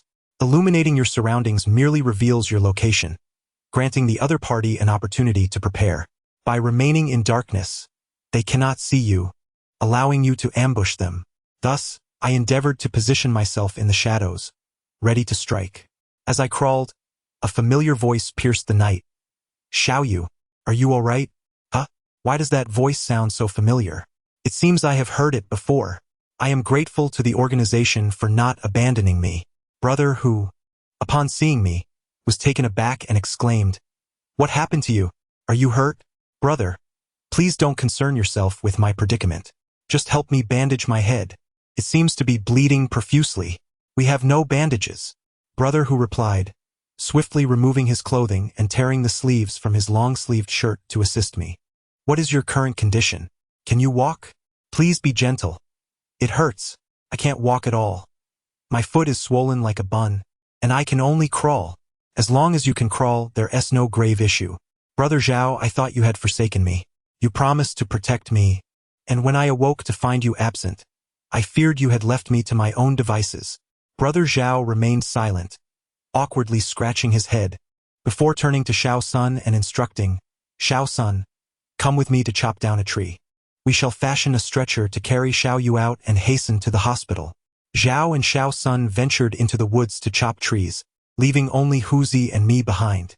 With an expression of utmost seriousness, Huzi inquired what happened. "Is it related to Lao Zhao and the others?" I reassured him, "Do not let your imagination run wild. It was I who climbed the mountain. What I discovered above must be the ancient city of Dongnu." The moment I uttered the words ancient city, Huzi swiftly covered my mouth and cautioned, "Remember, apart from Ganggu, do not speak of this matter. Pretend you found nothing and say it was an accident while climbing." With a semblance of understanding, I nodded and asked Huzi, "How is Ganggu?" He replied, "Do not concern yourself with that now. The priority is to get you to the hospital for a thorough examination. We can address other matters later. For now, remain silent. Should we borrow a cart from the village to hasten our journey?" proposed Xiao Sunday. "A cart won't suffice. The jolting might exacerbate the situation," Huzi responded. Chapter 96.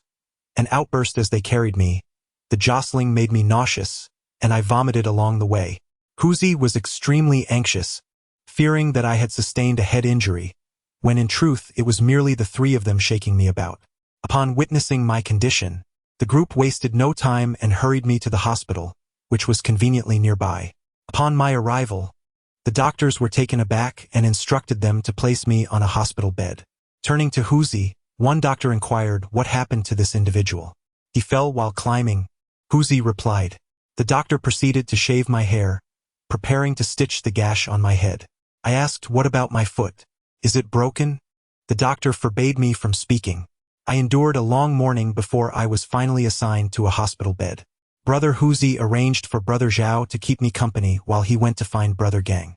Later that evening, Brother Gang arrived, and upon seeing me, he exploded in anger, directing his ire towards Brother Huzi, who appeared like a remorseful child, too afraid to speak.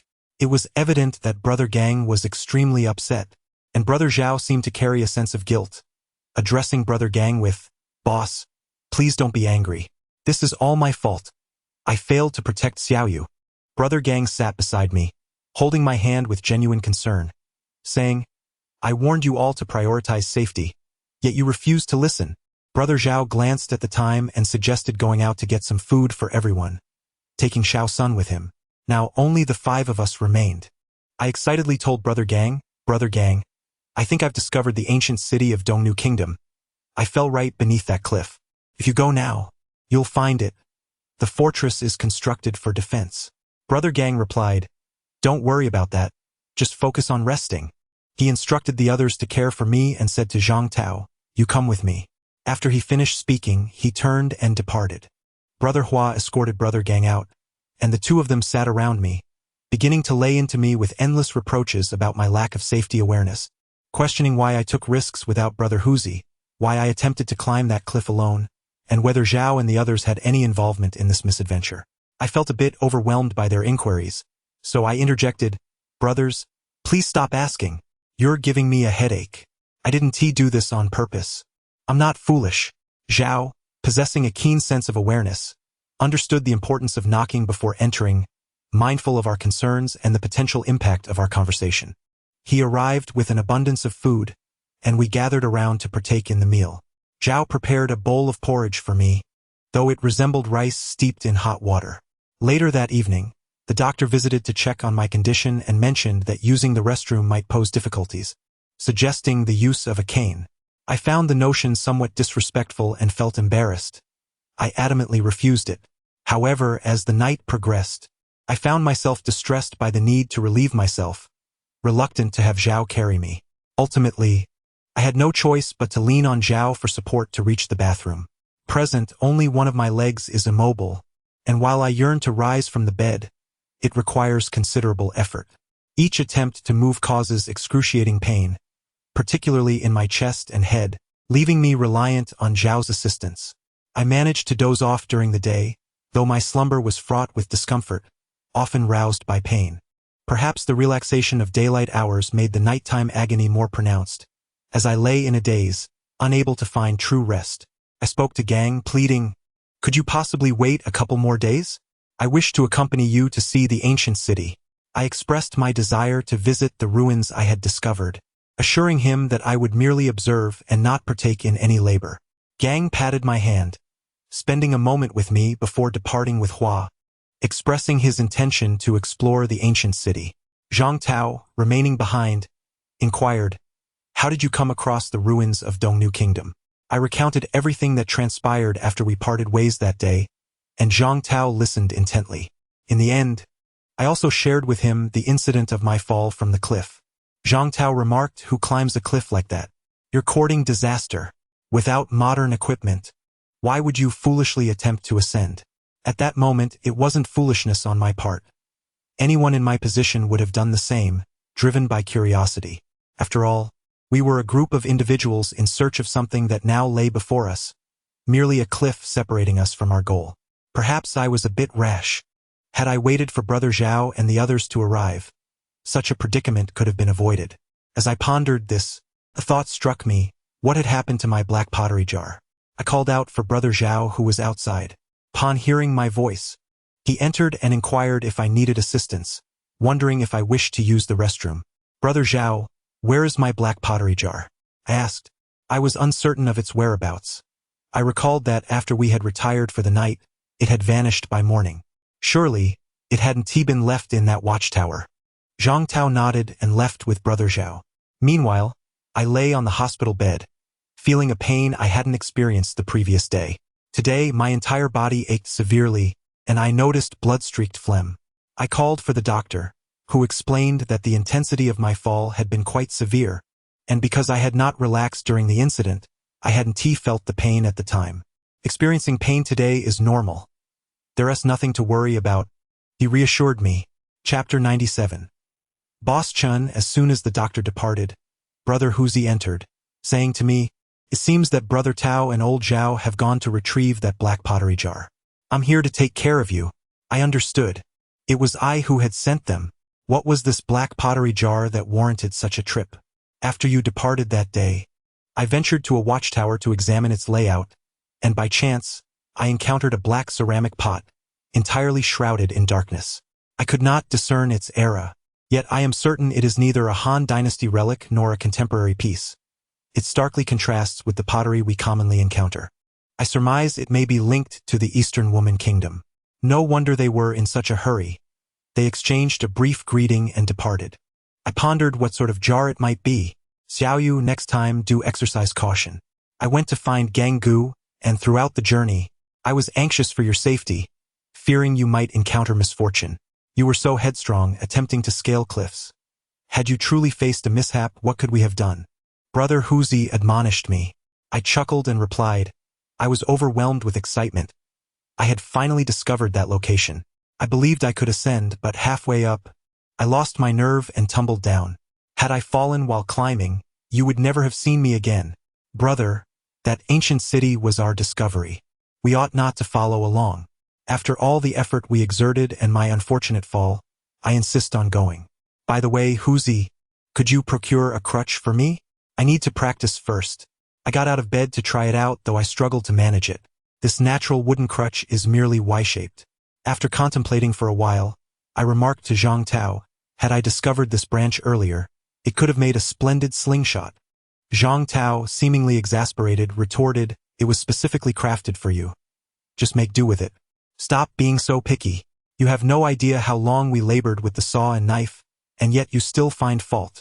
After Zhang Tao and Brother Zhao left, I practiced for half a day, hopping on one foot. Eventually, I felt that the tree branch was rather uncomfortable, so I said to Brother Huzi, could you please fetch me some cloth to wrap around this crutch? It's quite painful, and my shoulder is aching. Brother Huzi, not knowing where to find the cloth, managed to procure what I presumed was a torn sheet from a hospital bed and expertly wrapped it around my crutch. I must say, Brother Huzi's craftsmanship was impressive. The branch was much less painful after he was done. I attempted to walk with the crutch and practiced for quite some time before mastering it.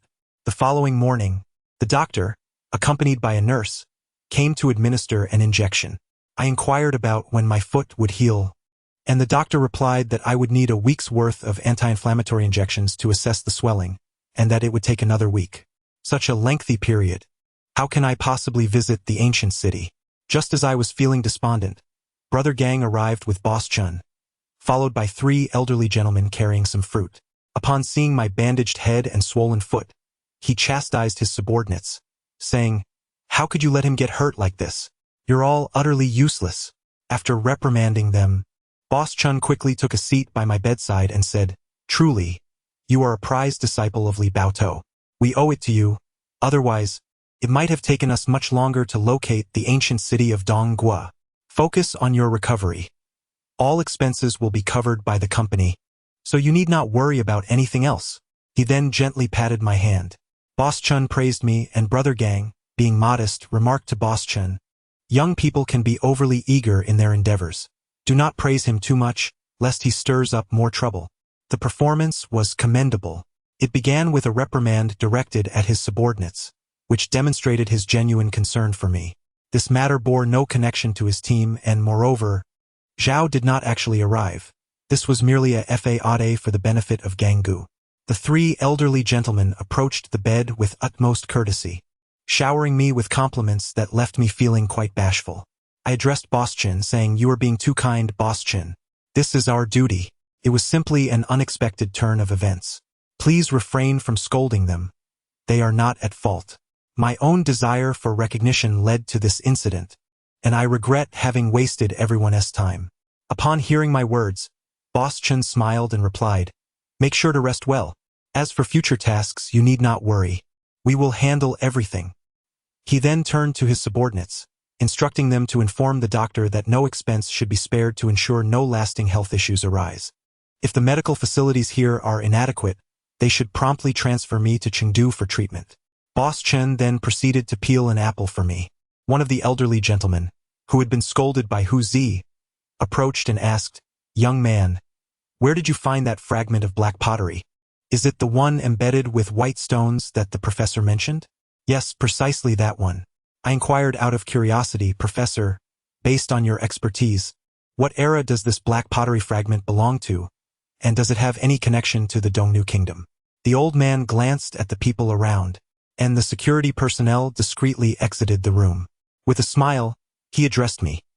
The piece of black pottery you discovered is a unique craft from Damba.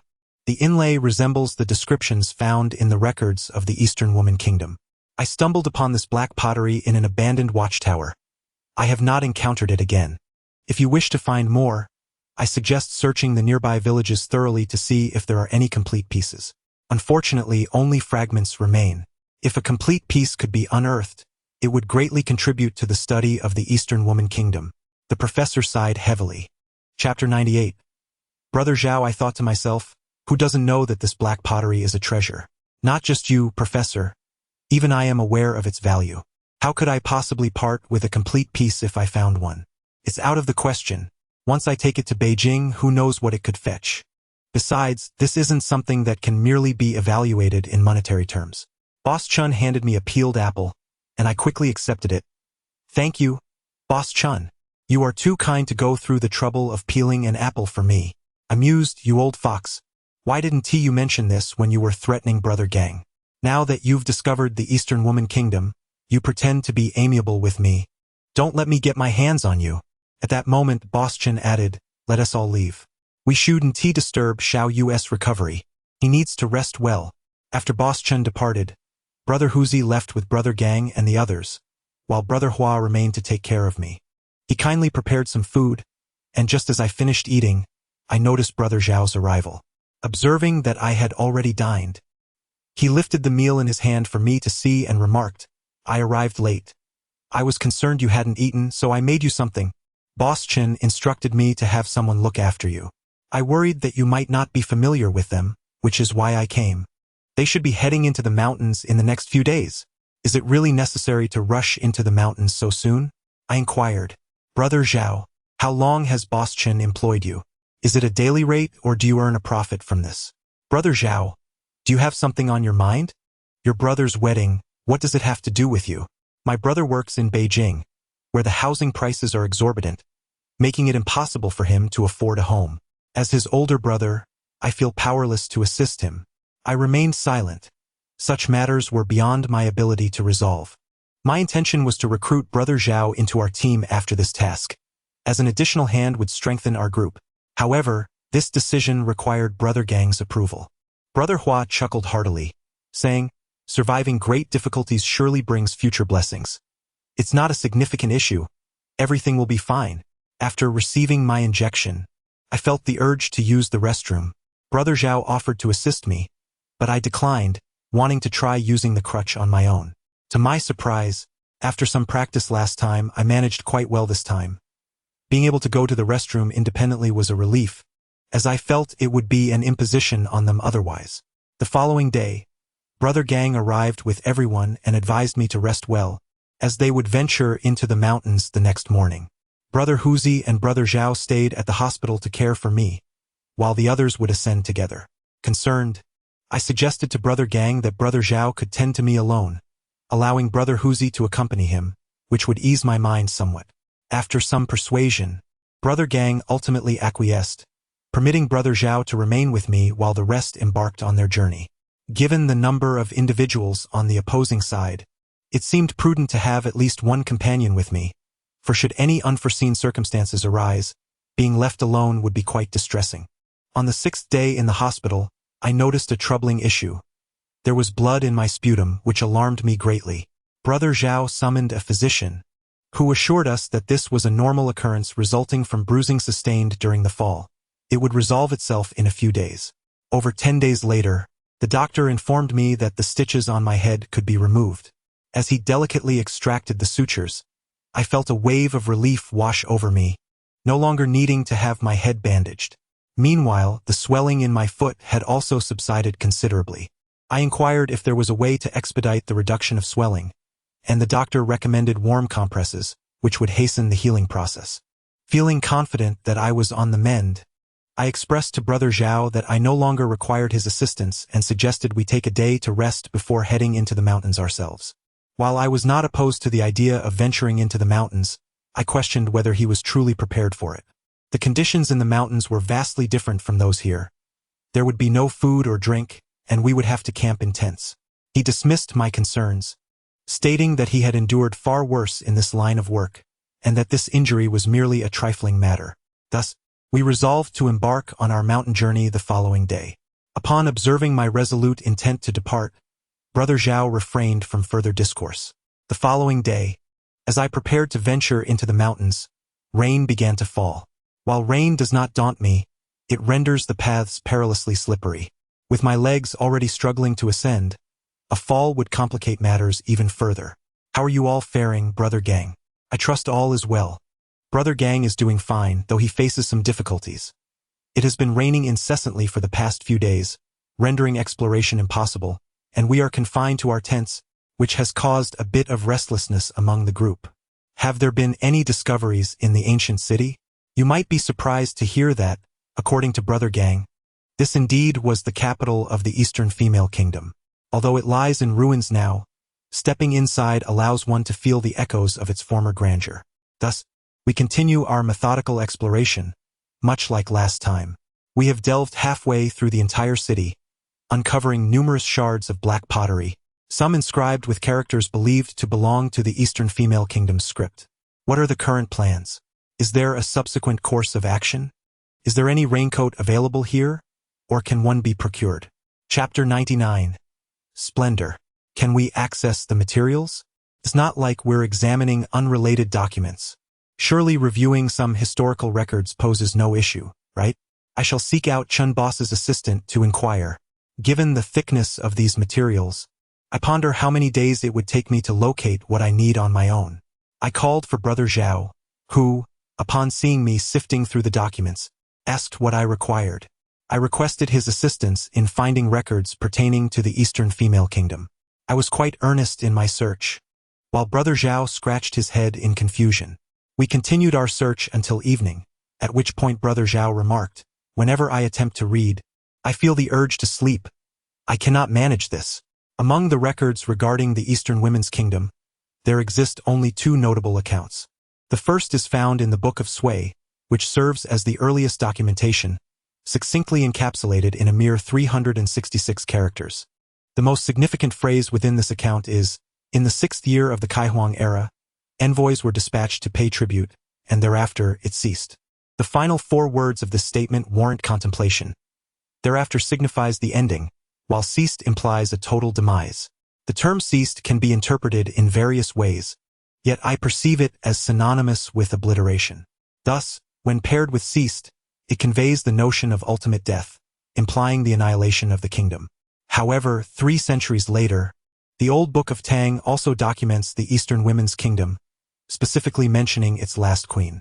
During the reign of Emperor Gaozu of the Tang dynasty, the Tang Pang clan sent envoys bearing tribute. In the era of Emperor Taizong, a royal decree was issued to extend comfort, and during the reign of Empress Wu Zetian, the Eastern Women's Kingdom was granted the title of Left Jade Seal Guard General, adorned with auspicious silks for their ceremonial attire. Furthermore, envoys from the Eastern Women's Kingdom visited frequently. While the Book of Sway states that the kingdom ceased to exist, it contradicts the accounts from the Tang dynasty, which detail the kingdom's continued tribute missions, including during the reign of Empress Wu Zetian. This suggests a significant inconsistency in historical records, indicating that the Eastern Women's Kingdom likely vanished after the Tang dynasty under Empress Wu. If the demise of the Eastern Women's Kingdom were due to warfare, only 2 ancient states existed at that time: the Tang dynasty and the Eastern Women's Kingdom itself, which maintained interactions with the Tang. Thus, it is implausible that the Tang dynasty could have obliterated the Eastern Women's Kingdom.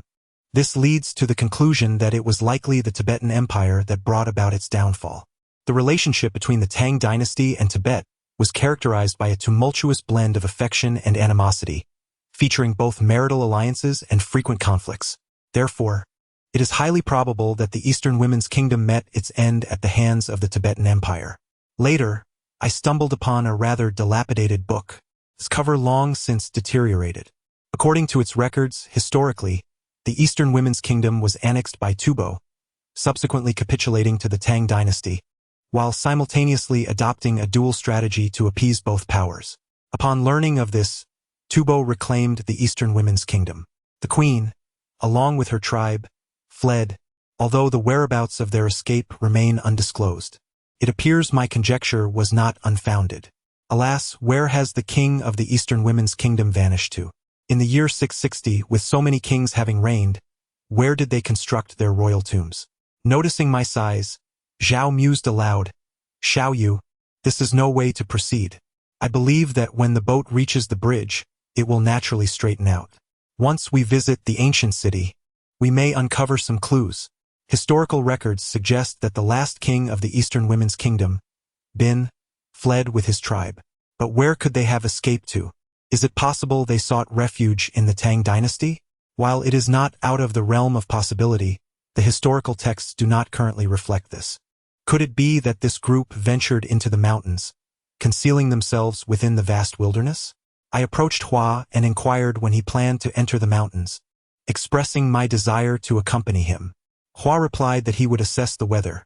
If it ceased to rain, then we could proceed, though he advised against my going, suggesting I should rest here instead, given my current mobility issues. However, my resolve was firm. I did not wish to remain here any longer. Ultimately, Hua relented and agreed to take me into the mountains. The rain had persisted incessantly for over a week, but on this day, it ceased and the weather improved, prompting us to prepare for our journey into the mountains. After the rain, the weather turned quite cool, causing me to shiver as I walked at a sluggish pace.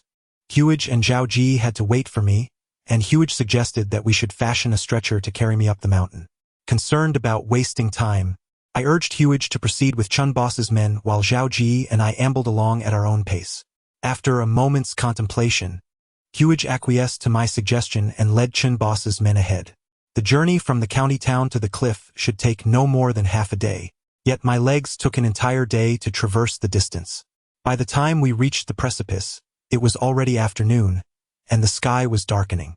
There was a rope ladder at the cliff's edge, which was presumably the means by which one ascended, but my legs were utterly incapable of such a feat. I could only manage with great difficulty, and ultimately, Zhao Ji ascended first, calling for assistance to pull me up. Once I was hoisted to safety, Huage helped me to my feet. Our group, apart from Gang Ge, had arrived, accompanied by several security personnel. Upon ensuring my safe arrival at the cliff, Zhao Ji climbed up the rope ladder. Xiao Yu, didn't Gang Ge advise against your coming here? Why did you come? He inquired. Indeed, you should be recuperating in the hospital, waiting for us. The conditions here are hardly conducive to rest. You might end up with lingering ailments, they cautioned. I reassured them, no need to worry. I have nearly recovered. The swelling in my foot has subsided, though I am still hesitant to walk and experience some pain. It's nothing serious. Subsequently, I accompanied Huage and the others towards the campsite. As we made our way, I observed the remnants of collapsed towers, the decaying walls over a meter thick, and dilapidated houses, all seemingly narrating tales of their former grandeur. Chapter 100. Bin Jiu. Our group arrived at the campsite, which was situated on a relatively flat clearing. The layout of the camp was similar to the previous one, with several tents arranged around the command tent. Upon entering the command tent, I found Brother Gang and Boss Chin engaged in conversation. They greeted me warmly as I entered, leaning on my crutch. Brother Gang inquired, "How is your recovery progressing? Is your head still aching? Has the swelling in your foot subsided?" I replied, "Brother Gang, I am nearly recovered. The stitches in my head have been removed, and the swelling in my foot has diminished." Boss Chun remarked to the three elderly men, "Look at Xiao Yu. Despite such injuries, he remains concerned about work, far superior to that group of idlers. Xiao Yu, you must rest more to expedite your recovery. You should refrain from working and simply direct them instead." Boss Chin advised with a smile. "Have there been any new discoveries?" I asked.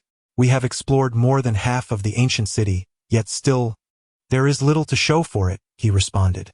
"While I was in the county, I came across various documents. One historical account mentioned the queen of the Eastern Female Kingdom, Bin Jiu, fleeing with her people. This suggests that there may be no significant clues for us to pursue here." "Oh, Xiao Yu, where did you find this information?" Boss Chin inquired. "It was from the materials you left in the county. During my idle time, I mentioned it to your bodyguard, who then provided me with the documents," I explained, deliberately omitting the fact that I had requested the information from Hua Gu. "Was it in that historical record?" one of the elderly men exclaimed with excitement. There is indeed a rather tattered book that was buried among the historical records. At the time, I did not pay much attention to it, but later I discovered it at the bottom of a box. The cover has long since worn away, thus, we still need to locate the whereabouts of King Binjo of the Eastern Woman Kingdom after his escape. Our objective is the royal tomb of the Eastern Woman Kingdom. Therefore, it appears that Binjo is not of paramount importance to us at this moment. We must focus on uncovering clues regarding the royal tomb. The group fell into deep contemplation. It is exceedingly disadvantageous for us at present. We have discovered 2 ancient city ruins, yet there are no written records to guide us. Scattered black pottery shards bear some inscriptions, but the difficulty in deciphering them is insurmountable in the short term. I truly cannot fathom why Boss Chun is so obsessed with this Eastern Woman Kingdom. As night fell, Brother Zhao and I had yet to dine, subsisting on some dry rations. After our meager meal, I noticed Brother Gang still engaged in conversation with Boss Chun, so I leaned on my crutch and made my way to our designated tent. Upon my arrival, Hua and the other 2 quickly made space for me, while Zhang Tao came over to assist me, allowing me to settle onto my sleeping bag. After a day of travel, I was unsure if my fatigue or something else was to blame, but my feet had swollen. I covered them with my hands and asked Hua, "Have there been any discoveries on this side?" "Nothing significant," he replied. "Just a few pottery shards and some everyday items uncovered, of little value." "What do you think drives Boss Chun's obsession with the Eastern Woman Kingdom?" "We've found 2 ancient cities, yet there is not a single clue to guide us toward our goal, the royal tomb. At this point, we can hardly even locate a grave mound. What on earth are we to do?" At present, the morale is notably low, particularly among the security personnel, who seem to be idling away their days. The few individuals close to Boss Chun are similarly lethargic, constantly devising excuses to take breaks. When it comes to work, they truly resemble lazy donkeys, burdened with excessive baggage. Brother Gang, it is not my intention to stir the waters, but spending each day cooped up in the county feels utterly stifling, and I cannot help but think of you all. Brother Gang remained silent, merely exhaling a sigh. I noticed that the recent pressures have added strands of gray to his hair, and I genuinely feel for him. Summoning my courage, I inquired, "Brother Gang, what is it about Boss Chen's obsession with the Eastern Woman Kingdom? He seems well off, so why does he venture into the mountains to pursue this fascination?" I am somewhat in the dark myself. This obsession began with Boss Chen's father and has only intensified with him. As for the reasons behind their fixation, I cannot say. Brother Gang, do we have any leads regarding the royal tombs of the Eastern Woman Kingdom? No leads whatsoever. It is as if no one has ever died, or as if the royal tombs were never constructed at all. We find ourselves accompanying Boss Chun in this relentless pursuit. Yet the prospects seem dismal. No money to be made and no clues in sight. It is indeed a formidable challenge, lamented Brother Hua. In a hushed tone, I remarked to Brother Gang and the others, "Brother Gang, there is a remarkably intact black ceramic jar in the car, though it is unadorned. It should be worth something. You clever rascal, where did you come by that?" Brother Hua questioned. I recounted how, while inspecting a watchtower, I had noticed a farmer using that very black jar to store salt, and I simply asked for it, offering payment, which they declined to accept. Brother Gang, what is our next course of action? Should we continue our search alongside Boss Chin? It appears that this is the only option available, as we have uncovered no leads regarding the royal tomb, and the 2 ancient cities have yielded no useful information. We shall await Boss Chen's directives.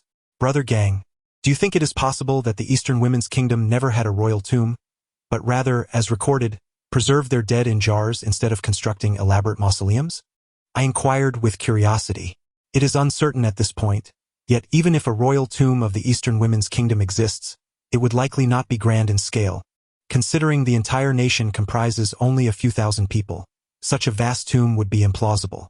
Of course, there is also the possibility that the royal tomb resembles the subterranean chambers of the temples we have observed, but its precise location remains a mystery to us.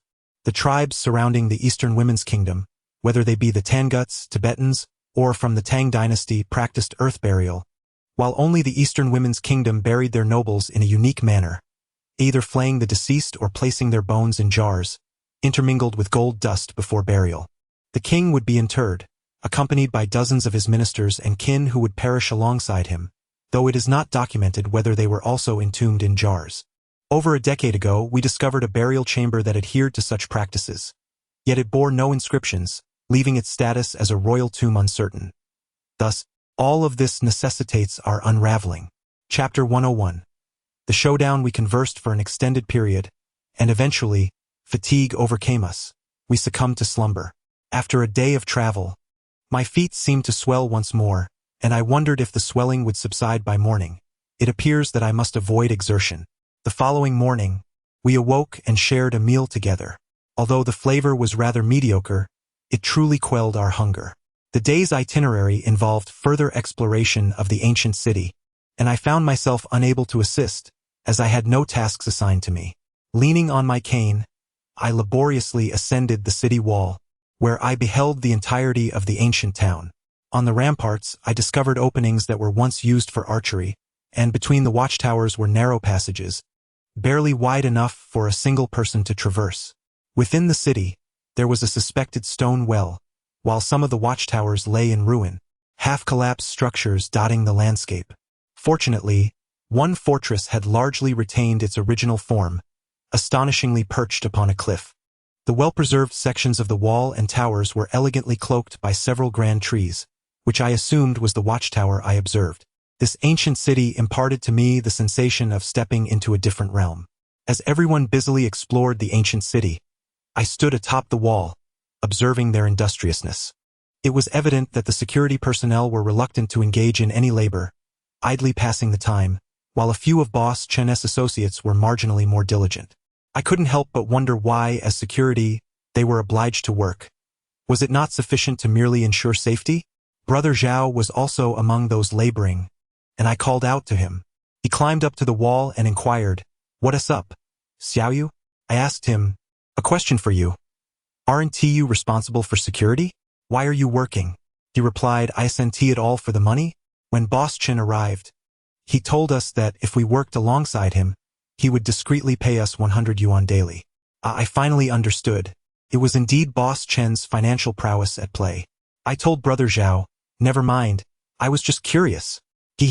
I noticed that everyone was engrossed in their studies, and I felt hesitant to interrupt them, so I joined their research. I gazed at the neatly arranged pottery shards and the photographs of the tent accommodations for quite some time, yet I could not discern anything remarkable. I turned to Mr. Chun and inquired, "Mr. Chun, is this all we have at the moment? Are there no other clues?" The available information is indeed limited. The Eastern Women's Kingdom remains shrouded in mystery. Mr. Chun, may I speak candidly? Please do not take offense. If I err in my words, simply disregard them. Mr. Chun chuckled and replied, "Xiaoyu, speak freely. We are all part of the same team, and there is nothing that cannot be said." I continued, "Given the current circumstances, you are aware, even without my input, that if this continues, we are merely squandering our time. If we persist in this manner, not only will our enthusiasm wane, but even those currently exploring the ancient city will lose their drive. They are uncertain about what they should be seeking or the purpose of their endeavors, and we find ourselves in the same predicament. I sense that there are additional materials you have yet to share with us. If you wish to locate the royal tomb of the Eastern Women's Kingdom, it would be prudent to present all the information transparently for collective analysis. Otherwise, we are merely wasting our time," I expressed to Mr. Chun. "Xiaoyu, you need not concern yourself with these matters. Mr. Chun has his own ideas, and we shall follow his lead in whatever he instructs us to do." Brother Gang interjected. "Brother Gang, I acknowledge that my words may seem somewhat excessive. However, if this situation persists, just look at the individuals currently exploring the ancient city, all merely idling away their time. At this rate, not only will we struggle to locate the royal tomb of the Eastern Woman Kingdom before the year's end, but even the graves of the residents may elude us. Mr. Chun, as a newcomer, I find myself in a subordinate position to Brother Gang, and normally, I would refrain from voicing my opinions here. Yet, if this continues, it will indeed become exceedingly difficult to uncover what you seek. I have also heard whispers regarding the matters between your father and Brother Gang. Let us set aside past grievances. I urge you to openly share your desires and the knowledge you possess. Let us collectively examine the materials at hand, for only through collaboration can we hope to discover what we are searching for." Brother Gang, to put it candidly, we are tomb raiders. To be less gracious, we are grave robbers. Our motivations are purely financial. We harbor no genuine interest in history or the Eastern Woman Kingdom. Thus, I propose that you present the relevant materials and expedite the resolution of these matters, allowing us each to lead our own lives, free of debts to one another. Wouldn't that be a more favorable arrangement? Having expressed the thoughts weighing on my mind, I discern that Brother Gang is not irate. Rather, he seems to harbor some reservations, which is why he appears somewhat apprehensive towards Mr. Chun. My stance, however, differs. Given the few of us present, we might as well embrace the worst-case scenario together. Mr. Chun appeared momentarily taken aback by my forthrightness, seemingly astonished that I would speak so boldly. Nevertheless, my assertions are undeniably valid. If matters continue in this manner, the royal tomb of the Eastern Woman Kingdom will remain forever elusive. Upon finishing my remarks, silence enveloped the group as we turned our attention to Mr. Chun, who sat on a stool, lighting a cigarette, his brow furrowed in contemplation. We chose not to disturb him, instead taking our seats, waiting for him to share his thoughts. Hua and the others were uncertain about what had transpired, merely observing Gang, who, after uttering a particular statement, fell silent and continued to eat. Hua and his companions glanced at me, and I feigned ignorance, engrossed in my meal. Once we finished dining, everyone took a brief respite before gathering their equipment to explore the ancient city. Gang and I made our way to the tent where the team was assembled, and I noticed Boss Chun had food laid out before him, indicating he had not yet dined. A few elderly gentlemen were engaged in hushed conversation, and upon our arrival, they resumed their examination of pottery shards. I picked up a fragment, flicked it into the air with my thumb, and caught it, entertaining myself with this simple amusement. Just as I was enjoying this diversion, Boss Chun suddenly cleared his throat, prompting us to pause and direct our attention towards him. With a sigh, Boss Chun remarked, "Li Bao To, let us have a proper discussion." He stepped out of the tent and called out, after which two young men approached him. He exchanged a few words with them before they proceeded down the hill.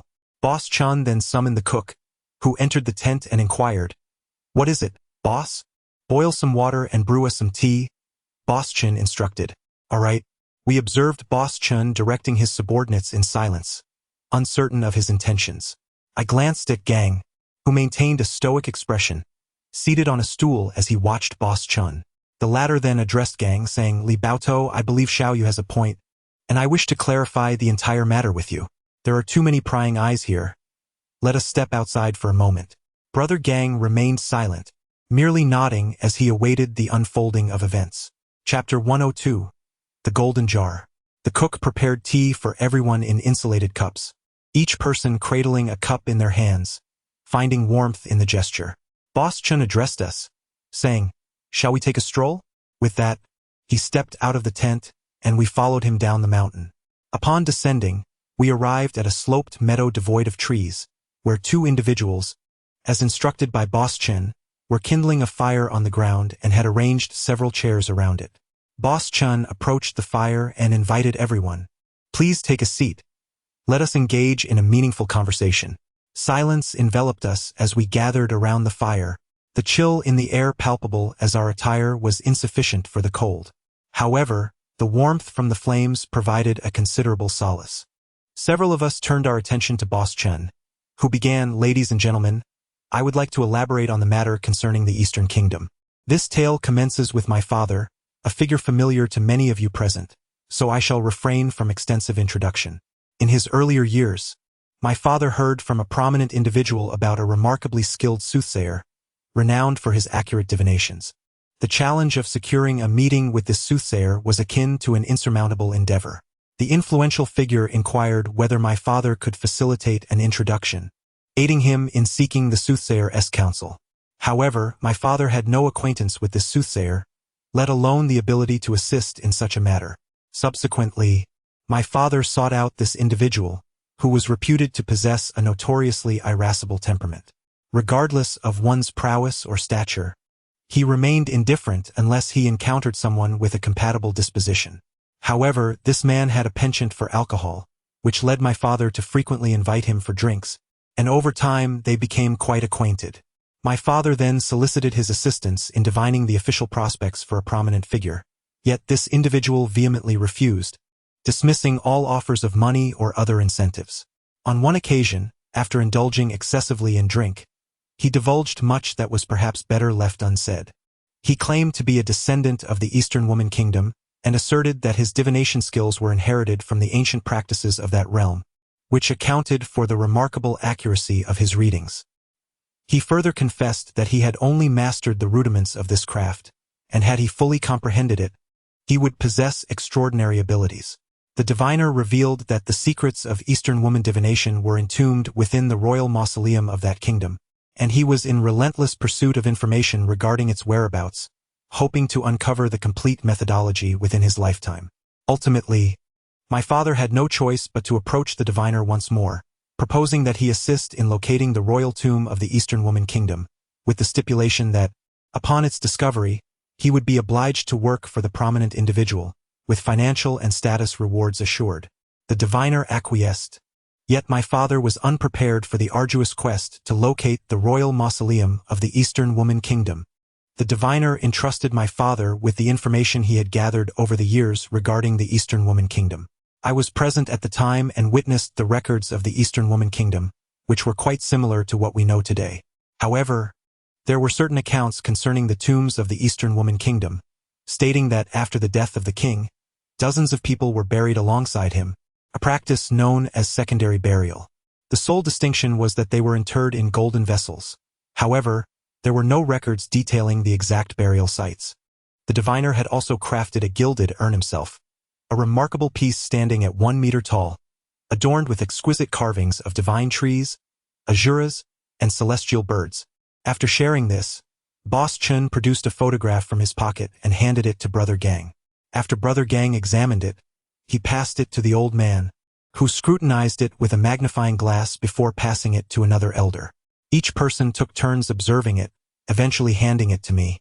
The photograph depicted an extraordinarily intricate golden urn, which, while referred to as a jar, resembled a large vat, approximately 40 centimeters in diameter.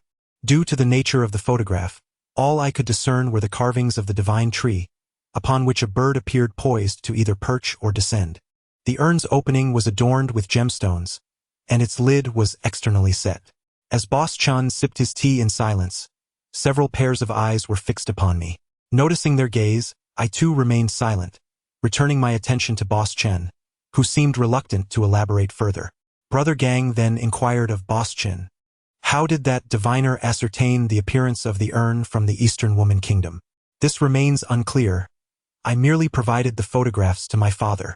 Subsequently, he sought the expertise of scholars specializing in the history of the Sichuan-Tibet region to inquire about the history of Dongnu Kingdom, but alas, he found no fruitful results. Unable to uncover any valuable clues, my father resolved to seek assistance from the grassroots. Before engaging with Li Batu, he approached a team operating in western Sichuan, but regrettably, that team proved to be utterly unprofessional, failing to locate even the ancient city ruins, and an unfortunate accident ensued, resulting in the diviner becoming disabled in both legs. Faced with these setbacks, my father had no choice but to seek a more proficient team. After some inquiries, he discovered Li Batu's master, who, being advanced in years, had retired from such endeavors. Consequently, my father turned to Li Batu, who then took over the remaining tasks. I shall refrain from elaborating further. Let Li Batu recount the details. Everyone turned their gaze towards Ganggu. As he added a few more logs to the fire, he chuckled at Boss Chen's remarks, saying, I have little to add. The only lead we found was near the ancient city in Jinchuan, where we discovered a subterranean chamber. This chamber was constructed of stone, housing dozens of jars. However, there were no pure gold vessels among them, only ordinary iron jars. The carvings on these jars differed from those on the golden ones in the photographs, and there was nothing particularly noteworthy to mention. However, I had thought that the imperial tomb of the Dongnu Kingdom should be concealed within a grand subterranean palace, much like the one we have encountered. As for its exact location, there exists no clue, nor even a single legend. It appears as though the Dongnu Kingdom has vanished into thin air. Following the Song dynasty, there are no records of the Dongnu Kingdom, and even its own script remains elusive. The texts that have been discovered are utterly indecipherable. Brother Gang, where exactly did you find the subterranean palace last time? In the ancient city. I inquired with curiosity. It was located not far from the ancient city, atop a mountain, discovered rather by chance. The mountain is quite substantial, and there was only a single building resembling a house in the vicinity. When we arrived, we found that the structure had already collapsed, and beneath it, we uncovered the subterranean palace. Brother Gang replied, "Shall we assemble a group to search the nearby mountains for similar structures, in hopes of finding another palace?" I suggested. Brother Gang responded, "When we arrived, I already surveyed the area. Other than the ancient city, there are no buildings. If we do not search within the ancient city, our only option is to explore the nearby mountains. Should we find nothing there, we will have no choice but to venture deeper into the mountains. After all our efforts, it all hinges on the whims of powerful individuals, which leaves me feeling somewhat disheartened. We may appear to be in a position of prominence, yet we remain ensnared within the grasp of those in power. I pondered whether, should we fail to locate the Dongnu Kingdom, we might indeed meet the same fate as Mr. Chun had suggested. Chapter 103. Descent. Suddenly, a thought struck me and I turned to Brother Gang. Brother Gang, is it possible that the Dongnu Kingdom underwent a sky burial or perhaps a tree burial? Why do you say that, Xiaoyu? Brother Gang, look, despite our extensive search, we have yet to uncover the royal tomb of the Eastern Woman Kingdom, nor have we found any written records. Moreover, there are no burial sites within these great mountains. Could it be possible that they practice sky burial? At this point, the only plausible explanation seems to be sky burial. As for what Boss Chin mentioned regarding a golden urn, could it be that the diviner fabricated this to avoid performing a reading? I expressed my doubts to Brother Gang. What golden urn? Are you referring to one crafted from pure gold? How much would that cost? Hua Gu interjected suddenly. Both Brother Gang and I chose to ignore him, and Hua Gu, realizing his interruption was inappropriate, fell silent. Brother Gang, Boss Chin has become obsessed, perhaps even a bit deranged. Even if we were to present evidence to him, I doubt he would believe us. Thus, we must prepare ourselves. Xiaoyu, in light of your theory, how do we account for the urns we previously discovered in that subterranean palace? Without written records, could customs not evolve? Perhaps changes in burial practices arose from certain circumstances? Just as the methods of interment transformed from the Qin to the Qing dynasties, is it not conceivable that the Eastern Woman Kingdom experienced similar transformations? Upon concluding my thoughts, a contemplative silence enveloped the group. If my hypothesis were indeed correct, then all our efforts over this prolonged period would be rendered futile, akin to having accomplished nothing and merely enduring hardships in these mountains. Regardless of how I contemplated the situation, I found myself utterly perplexed. Eventually, I resolved to retire for the night, intending to address matters afresh upon waking. In the chill of the night, it was far more comfortable to ensconce myself within my sleeping bag. While everyone else had succumbed to slumber, I remained restless, pondering the dire predicament of the Eastern female kingdom, from which we seemed to have no escape. Lost in thought, I eventually drifted into sleep. Upon awakening the next day, I discovered the tent was devoid of occupants. Glancing down at my feet, I noted a slight reduction in swelling, likely due to my inactivity the previous day. As I rose, I gingerly attempted to place weight on my injured foot, only to be met with an excruciating pain that brought tears to my eyes. Leaning on a crutch, I made my way to the command tent. It appeared that either the previous day's discussions had fostered camaraderie or that everyone had lowered their guard. The atmosphere in the command tent was noticeably lighter, filled with laughter and conversation, devoid of the usual tension. Upon noticing my arrival, the team, including Boss Chin, greeted me with nods and smiles, though they chose not to speak. Brother Gang was engaged in conversation with 3 elderly gentlemen. I turned to Boss Chin and proposed, should we arrange for a group to interact with the locals? They might possess insights regarding the Eastern female kingdom. That sounds feasible, he replied.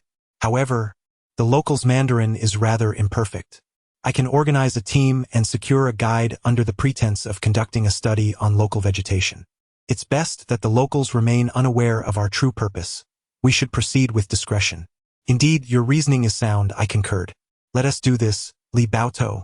Please arrange for someone to accompany Professor Wang, along with 2 security personnel, to descend the mountain and make contact with the locals for any potential leads.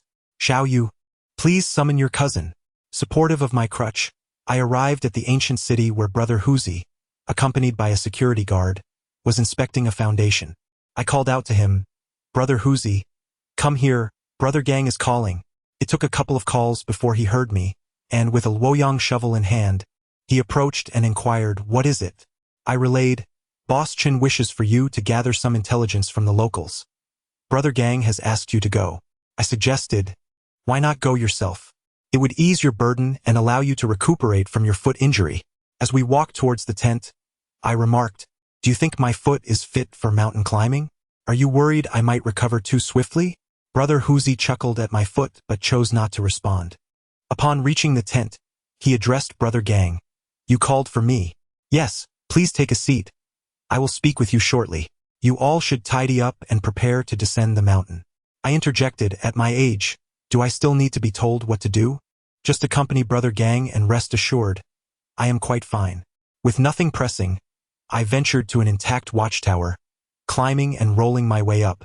Gazing down at the valley and surveying the surrounding mountains, I couldn't shake the feeling that these towering peaks concealed the secrets we yearned to uncover. Although we are tomb raiders, despised by society, Brother Gang possesses genuine talent and knowledge. Our team, while not the pinnacle of the industry, is nonetheless a commendable group. It is unfathomable that we have been rendered helpless against the Eastern Female Kingdom. A sense of loathing wells up within me. If I were to discover the royal tomb of the Eastern Female Kingdom, I would undoubtedly reduce it to ashes. I would set fire to that tomb to assuage my resentment. As I pondered these thoughts, I glanced at the surrounding withered trees and seemed to unearth a clue. An idea flickered through my mind, prompting me to furrow my brow in contemplation. Indeed, trees, sacred trees, worshipped by the Eastern Female Kingdom, which venerates Ashura. Could it be possible that these ancient trees hold the key? My excitement surged as I prepared to descend from the watchtower. This tower was accessible only by a rickety ladder, hastily constructed from a felled tree, with insufficient craftsmanship. It consisted of a few notches carved into the trunk, serving as footholds for climbing. Ascending was relatively easy, but descending proved to be a challenge. After several attempts, I found myself unable to make my way down. In desperation, I called out to Brother Zhao from the tower. Seeing me beckoning, he hurried over and asked, Xiao Yu, what is the matter? I replied, I can't get down. Can you come up and help me?